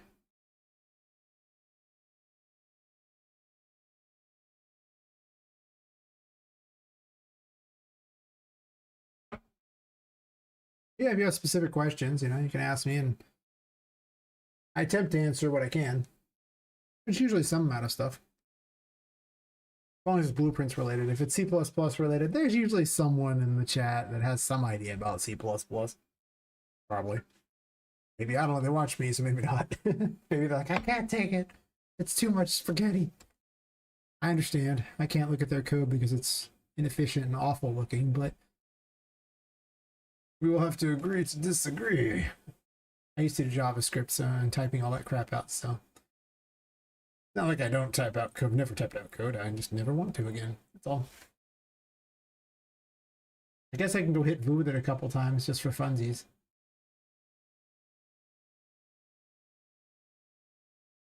Okay, well, let's get rid of that spawner. This probably is terrible against Voo. It's probably absolute garbage. Not every ability is good against her.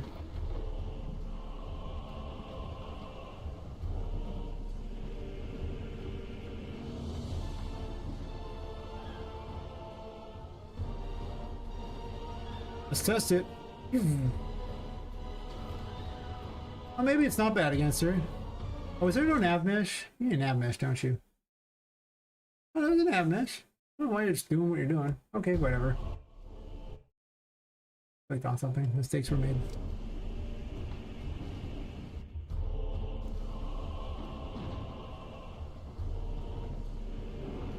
Yesterday I made her hat and her wand. Well, the hat wasn't that hard to make because I didn't do much of it, but I made the wand from scratch. I mean, just look at them go. Aren't they awesome? Why are you just standing there? I have so many questions.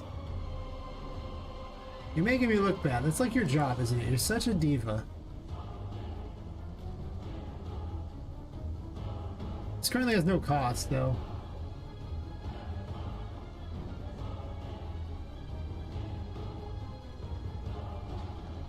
At a distance, she fights well. I need to work on her up close game because sometimes she just kind of freezes up, and I don't know why yet.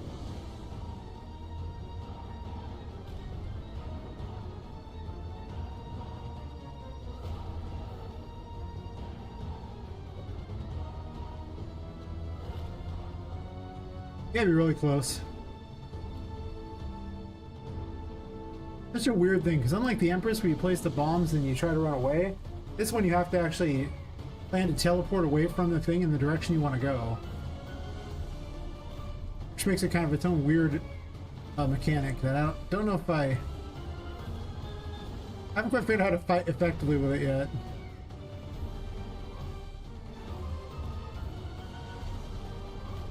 Because it has no cost, it's obviously overpowered for that regard. You're not invincible while you do the dash in this, though, so if you just take the hits and you like it, that's pretty much the plan. You also have to know when to detonate them, and they all detonate. Unlike the Empress's bombs that do not work like that, they just activate and blow anybody up. These, not so much.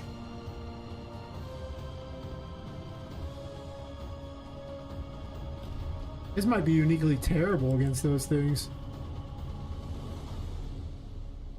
Like the Empress was busted against them. It's curious to see how a mechanic that's somewhat similar can be way worse against something. Now that I test it.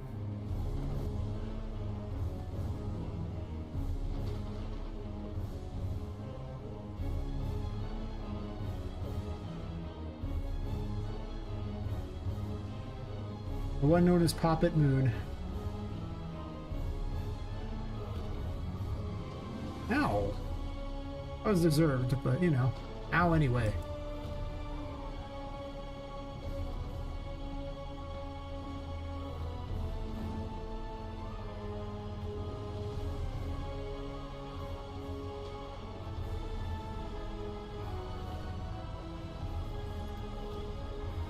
It's like you plant a bomb at their feet and then run away. That's what the strategy behind this thing is. Plant bomb at feet and run away.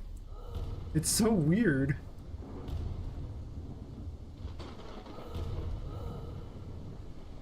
Can you use your super ability? You're gonna make me look bad again. Also the music ended again. I don't know why this music won't loop.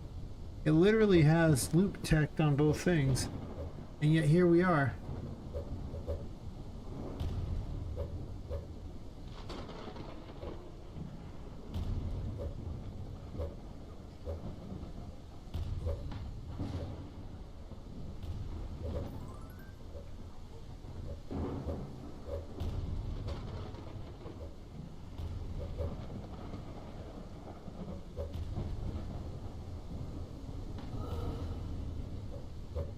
Would she take damage? She's not supposed to take damage here. Ugh.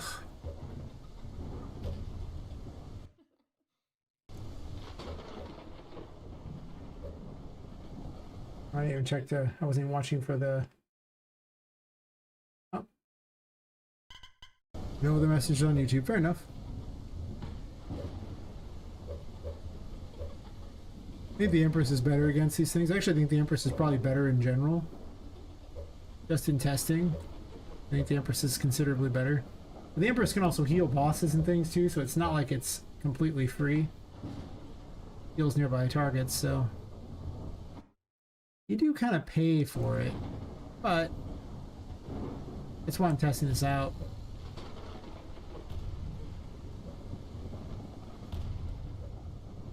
It's actually surprisingly hard to hit with. I guess you could run away all the time.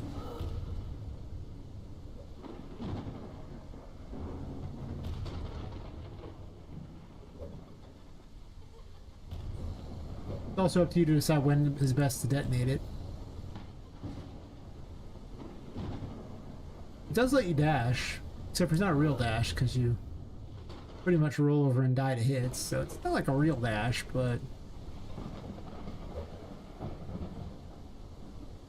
it's weirdly fun, even if it is bizarrely hard to use.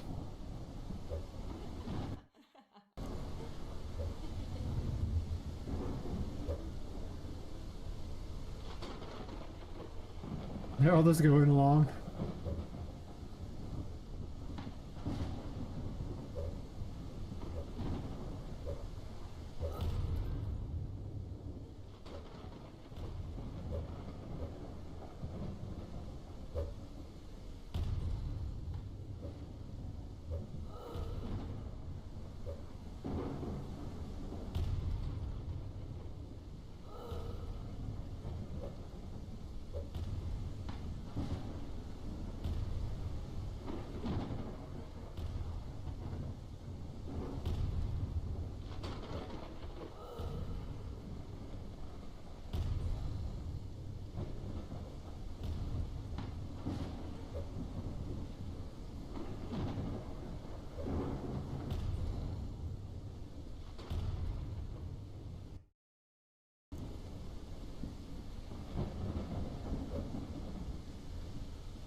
Yeah. Yeah, if I could fix her up close game, she'd probably be pretty good. But right now, she's just not got it.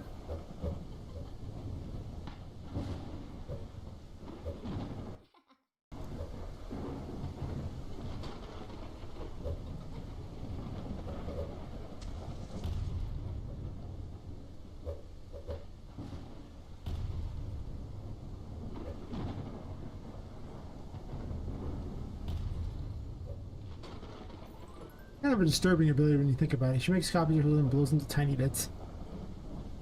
Ends up with a lot of blood all over the place too, which is kind of funny.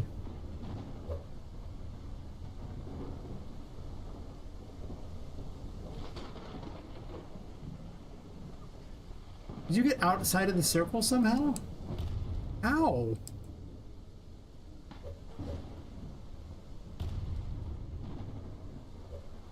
Oh, yeah, it is. It's definitely fun. Even if she does weird crap and it's glitchy as hell.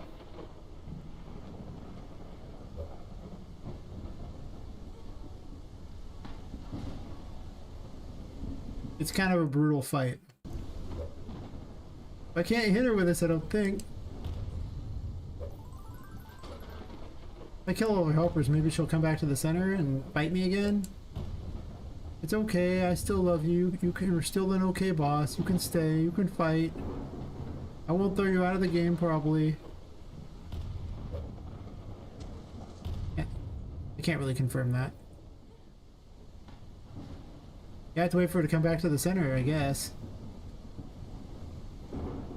Really? You're like a pixel of health. You suck.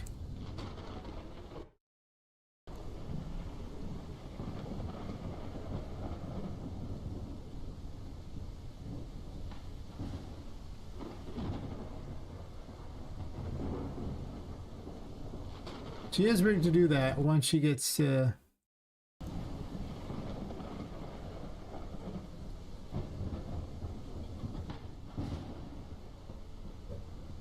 right? There she is. Okay, good.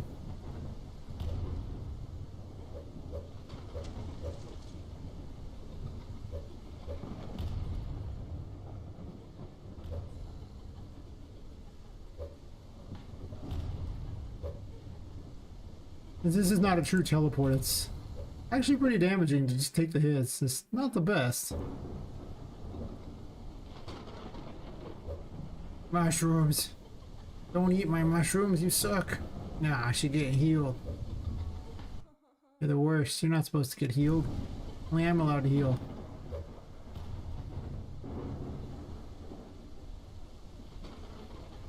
More fun with the music. I don't know why that music doesn't loop. It's driving me crazy that it doesn't. Cause both the cue is set to loop. The actual like audio thing is set to loop, and yet it doesn't.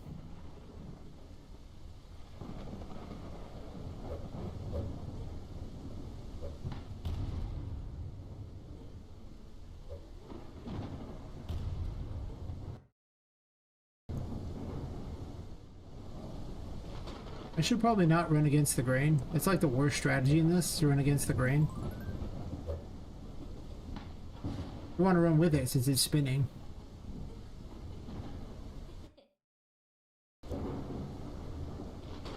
I guess I'll use this for healing, huh? I try not to blow things up with it because I want to keep win with the moon.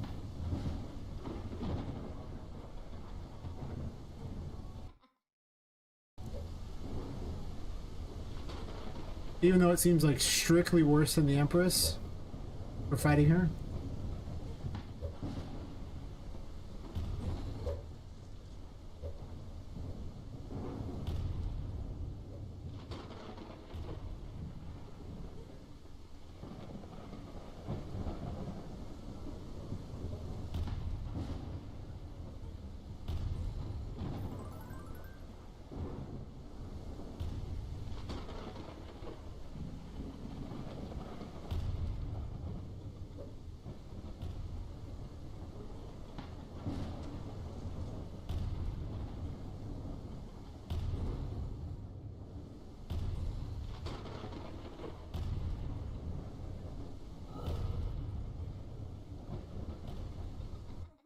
Jesus.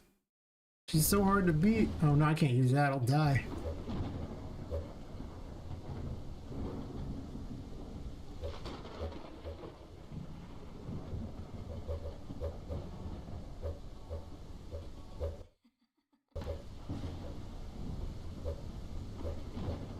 I don't think I'd specifically want to use the moon against this fight. Just in testing, it seems like it's pretty bad against this fight. Like, it ain't awful, but it's, in its current form, not really there. And it does more damage than everything, too. It does a lot. But it's so hard to connect with it, even with its range, and it's just really hard to connect with. I'm probably using it in a dumb way. I think that's part of the problem. Because if I use it in a better way, it would probably be much stronger, whereas the Empress would just blow the crap out of these things. Like, you just drop some bombs and the Empress is just like, ha ha ha.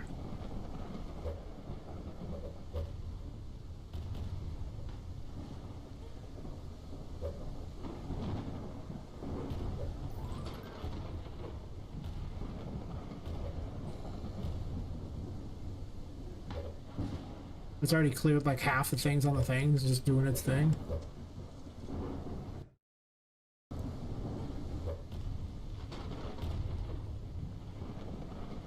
Whoa. Okay, well, apparently Vu has decided to fight me out here. Alright, Vu. This battle continues, except for one problem. You're basically invincible because I can't hit you with those things, unless for some reason you've glitched. Hope for the glitch. Hope for the glitch. He glitched? Is it possible to beat you? Listen.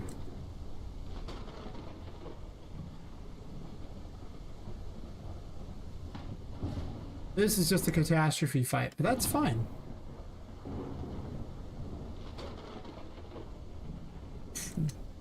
Going up.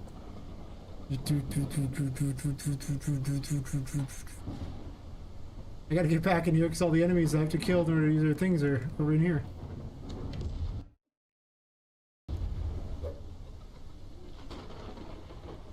I gotta kill her a while ago with the fool or anything else.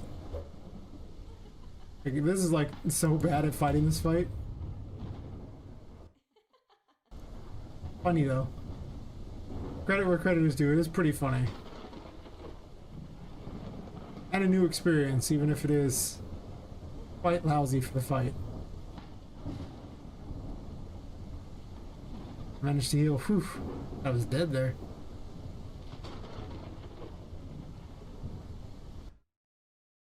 Okay. Where's the last helpers?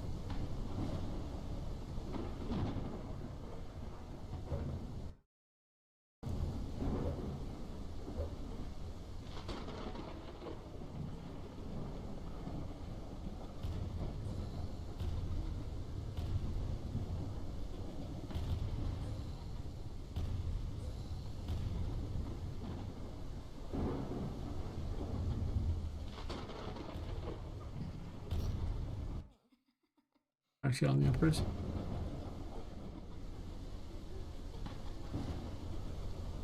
Good candle. I like how there's a dancing poppet wandering around periodically just for funsies.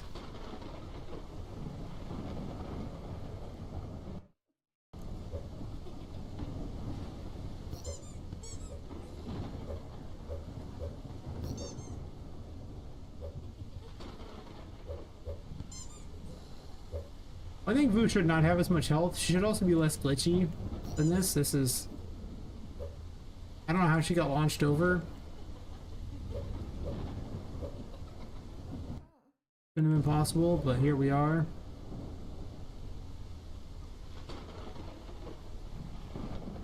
And for some reason, her helpers, I guess she just...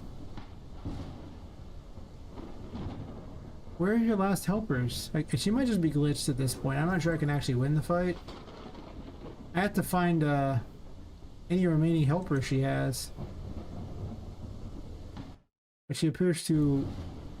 Either she launched them outside or she's glitched.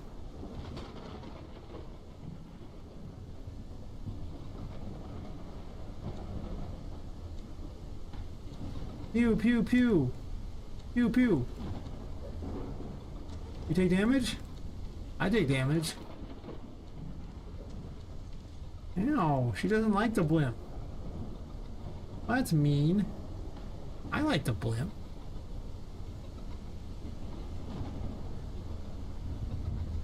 Blimp doesn't have lights on it though. No, no. Hide out by this. Yeah, I think she's glitched because I can't find her any other of the helpers. And her shield hasn't gone down, so.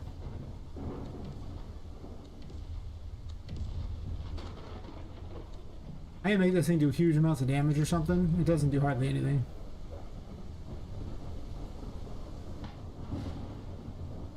Yeah. I had a lot of abilities to try to fight back, that's true.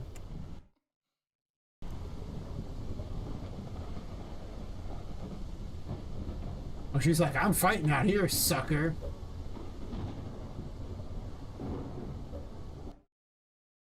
Just to confirm, you do not take damage, right? You hit her. The life bar ain't moving though. Yeah. Yeah, she's glitched. She's also not supposed to be able to leave that field either, but I don't see any minions.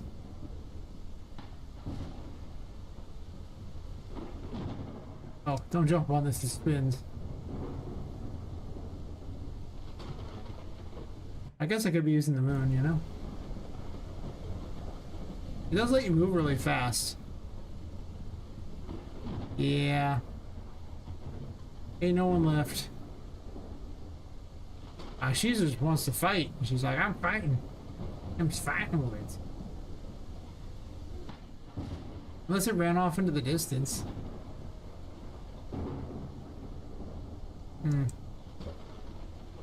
Oh well.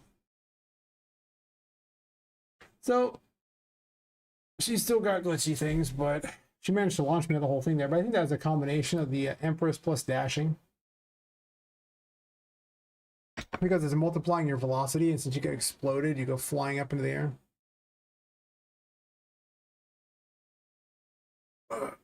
Alright, I think I'm gonna call it for the night. As exciting as this is. I'll be back a couple days from now, probably. My Monday, probably everyone else's Tuesday. Yeah. I'll say goodbye to the YouTube people first, and then I'll just raid out with the Twitch people, because I can't raid with the YouTube people, I wish I could. But for all the YouTube people and everyone else, game's called Poppet Quest. If you like it, follow or subscribe or something. Or just check back next time, and if not, thanks for swinging by. Catch you later, YouTube.